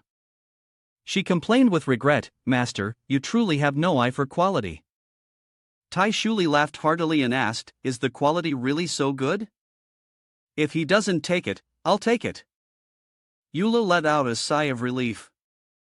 He thought to himself, as expected of someone living under the protection of the demon sect, their hospitality skills are truly remarkable.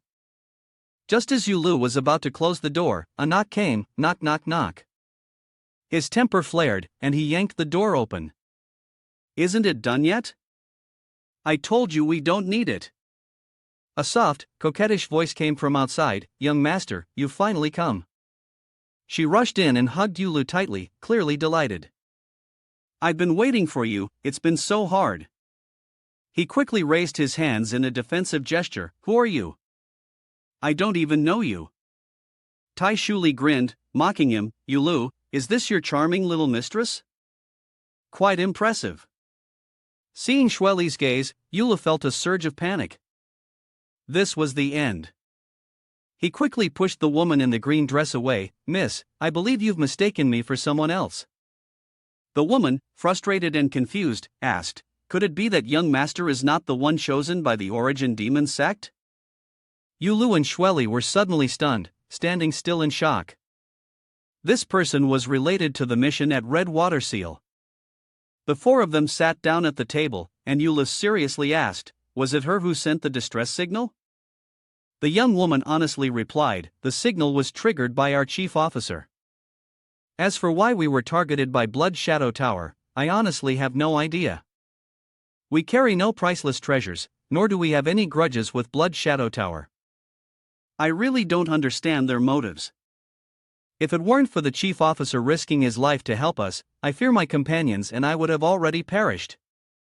We originally planned to rely on the concealed spiritual treasure to hide in the town for a while, waiting for the demon cultivator to leave before emerging. But unexpectedly, they are relentless, trapping us here, making it difficult for us to advance or retreat. Shueli casually interjected, it seems your officer is not like most cultivators of the demonic path. Not only does he not sacrifice his subordinates, but he also risks his life to help. The young woman in the green dress, who had been on the verge of tears, stood frozen in place.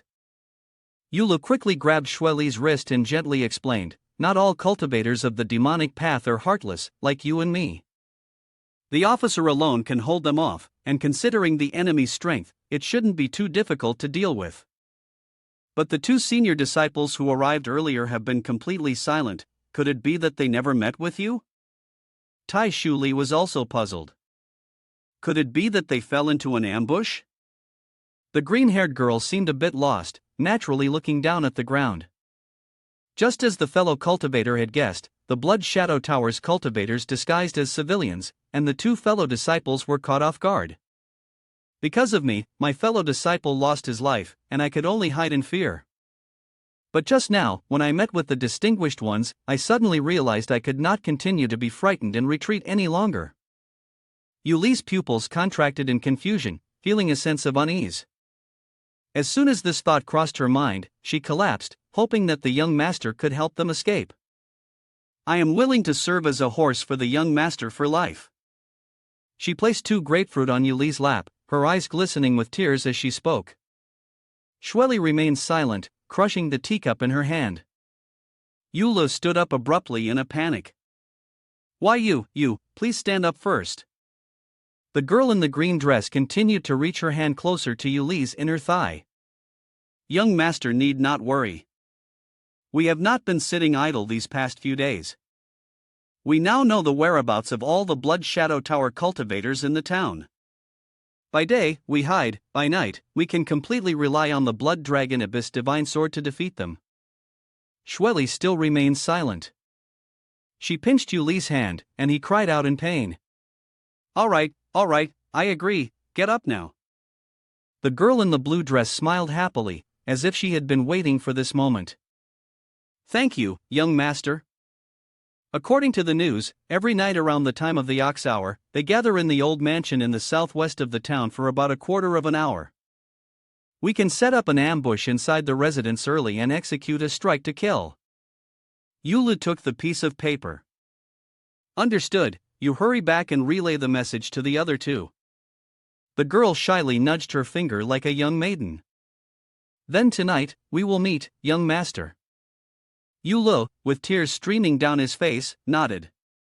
Okay. With a swish, the door closed.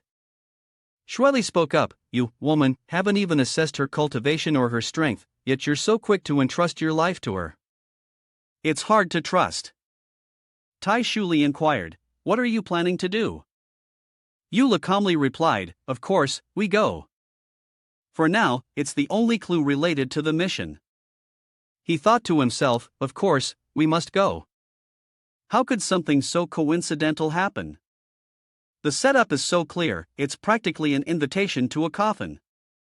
An opportunity this valuable can't be passed up. With that thought, he slammed his cup down on the table. If anything happens, I'll lead the way.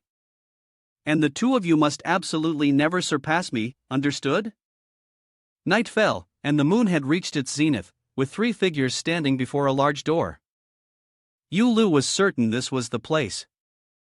As the door opened, thick smoke billowed out. Shweli curiously asked, what's that smell? It's so fragrant. A moment later, her eyes began to spin. Wait, no, this smell. Shweli immediately collapsed, and Tai Shuli also cried out, my head's spinning. Yula hurried to catch Shweli, then he also carried Tai Shuli, who had fallen. The door slowly opened wider, revealing the girl in the blue dress and the shop owner in the red dress. She smirked and laughed, heh. This is really effective. Seeing that Yulu was still conscious, the woman in the red dress scolded, Yuiba, your poison skills are getting worse, there's still one person standing. The girl in the blue dress snapped back, what's the rush? It's only a matter of time. Yula silently chuckled, hee, as I thought, this woman named Yuiba is definitely problematic. As he fell, he sighed, this poison is really potent, all three of us ended up collapsing on each other. Yulu hesitantly asked, who exactly are you?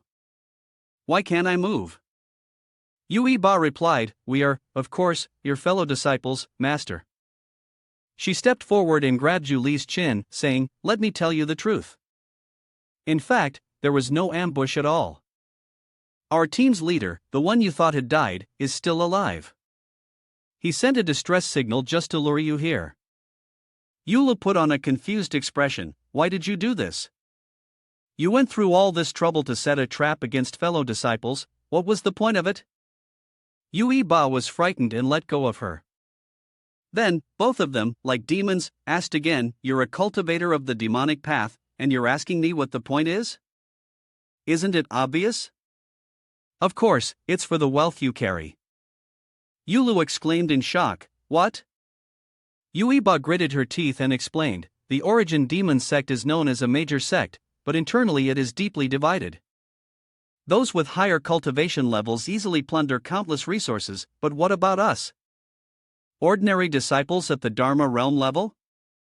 She grabbed Yuli's clothes and shook him, we were assigned the task of gathering materials. We spent 2 months running around, and all we got were a few bottles of low-level pills. If we hadn't taken a shortcut, wouldn't we have just waited for death?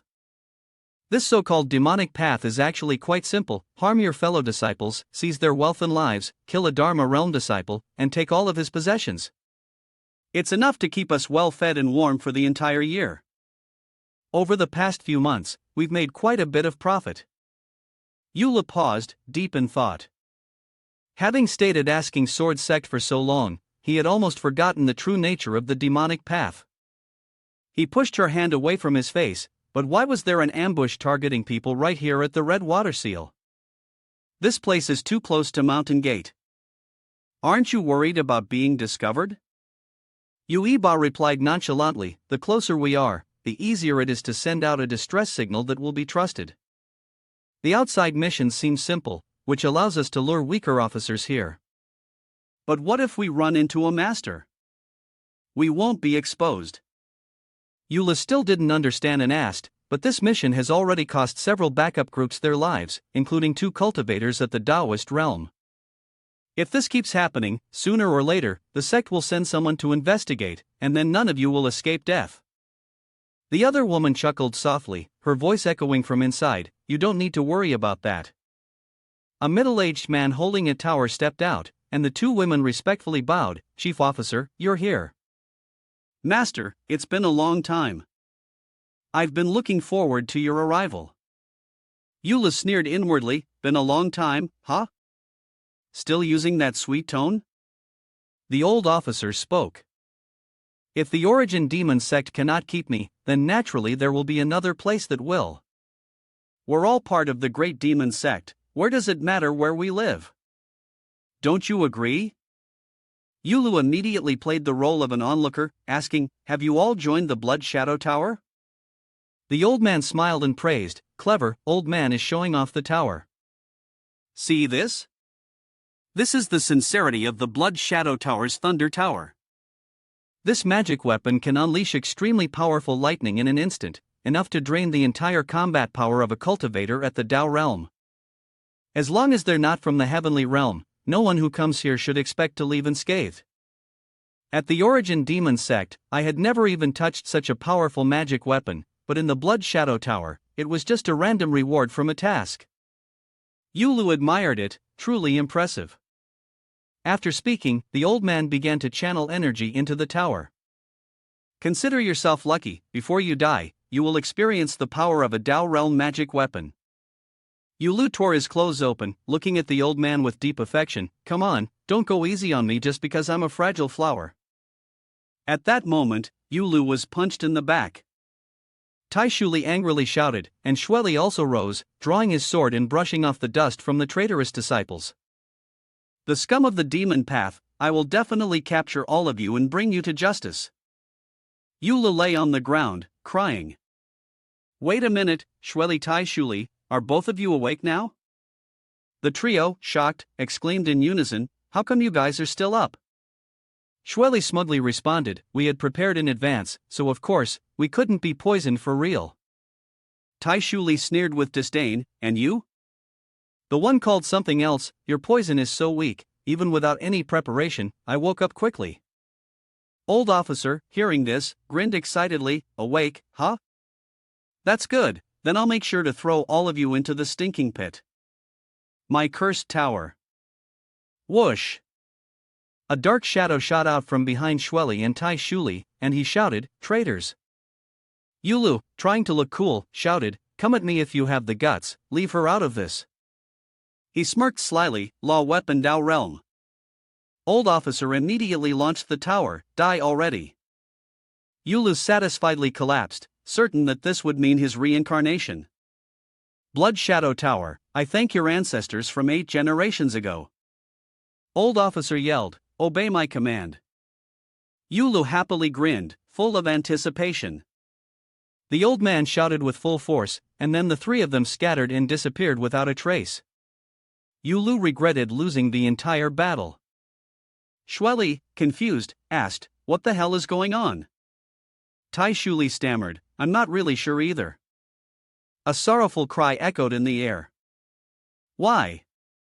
Eula, frustrated, threw his sword to the ground. "Isn't there a magical artifact for Tao realm?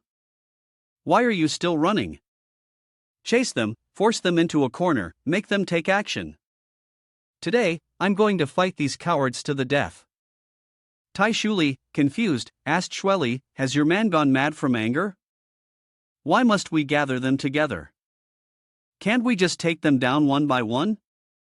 Shweli calmly replied, "Eula has his own plan." Shweli admired him and called out, "Eula, are you afraid that fighting will involve the villagers, so you want to drive them to one place and then strike, to reduce harm to innocent people?" Eula quickly agreed, Yes, that's exactly what I was thinking."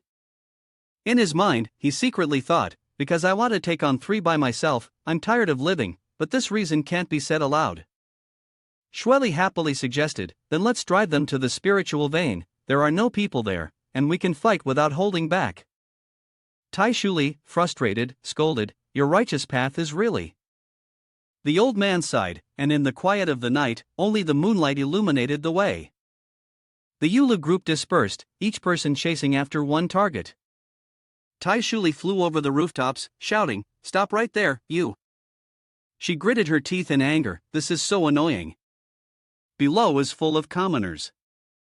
Yulu won't let me kill you, so I can only think of a way to capture all of them and bring them back to the spiritual veins. The pink figure quickly flashed past, startling Yui. It was Tai Shuli, and she leaped forward to block her path. 2 bursts of magic power were released, aiming to capture her, but Tai Shuli nimbly dodged. Furious, Tai Shuli pulled her hand back, screaming in frustration, damn it! 4 consecutive waves of demonic energy shot out, circling like a cat playing with a mouse. After a while of exhausting herself, Tai Shuli panted heavily, how can I still not catch this woman? Is she really only at the magical realm? Yui secretly thought, why is she only trying to capture me and not using lethal moves? If she doesn't kill me, how can I die? She recalled the instructions given before the mission by the elder, don't use too much poison. 2 of them are at the spirit realm, 1 at the magical realm, they can't withstand much poison. Yui Ba replied, understood, master. The elder continued, giving further instructions, remember, when I call out, immediately scatter and run, making them think our plan has failed and we're starting to retreat. Wait until they use their killing moves, then rush in and take the blows. This time, our plan to annihilate them must not fail. If we fail, the Yuan sect will send experts from the heavenly realm here. Once they take action, our plan could be completely ruined. Back to the present, she was quietly calculating, trying to find a way to force her into using her lethal move. Yuiba spoke coldly, humph, is the disciple of the origin demon sect really this weak? Even someone like me, a cultivator at the realm, can't kill her? Tai Shuli angrily cursed, you're the weak one, your whole family is weak. If it weren't for that busybody Yulu, afraid that our actions would affect the mortals, I would have solved you with a single strike by now. Yuiba exclaimed in confusion, what kind of unreasonable excuse is that? Is Yulu really a demon cultivator? Saying that, she swiftly vanished. Tai Shuli shouted loudly, don't run. While running, Yuiba muttered to herself, forget it, completing the mission is more important. If that freak doesn't want to hurt mortals, then I'll just run to an uninhabited spiritual vein. Tai Shuli chased behind, muttering to herself, how is this person running so fast? I can't catch up at all, this is so frustrating. Well, I tried my best, if I can't catch her, it's not my fault. Tai Shuli turned into a nearby house, stealing a fish, and while leisurely chasing, she shouted, don't run. Yuiba suddenly stopped in her tracks. In the sky, 2 forces were clashing against each other. Tai Shuli exclaimed in shock, why has it come now? I just used all my strength to maintain the stalemate earlier, and now I've loosened up enough to lead them right where they need to go. Moreover, those 2 have been conveniently dragged here. In the sky, Shweli wielded a sword to block the woman in the red dress, while Yula faced off with old officer. He grinned provocatively at the old man, saying, come over here. The old man bellowed in response, do you think I'm afraid of you? My tower can defeat you in a single strike. Yulu helplessly rubbed his forehead. Then go ahead and strike, you coward. No, I need to pretend to be weak, show him that I have strength, but my final move has to be imperfect. He continued taunting the old man, if you have the guts, stand right there and see my ultimate move. Old officer secretly rejoiced, here it comes, the chance to kill him. Yula drew his sword and laughed, ha. Slowly raising his blade, he waited in helpless anticipation, thinking, I've gathered my strength clearly like this, there's no way he won't seize the chance to strike. Yulu patiently closed his eyes. Seeing no movement, he opened his eyes again to assess the situation. Why haven't you made a move yet? The old officer stood still, motionless. What kind of so-called grand move is this? After gathering energy for so long, who do you think you're going to kill? Yu Lu gritted his teeth, thinking he could no longer pretend. He shouted, "Take my sword." Yu Lu slashed out a wave of blue spiritual energy, flying straight toward the old man. The old man appeared to be shocked and frightened, his mouth agape, but inside, he was secretly pleased. Finally, he's making a move. Whoosh!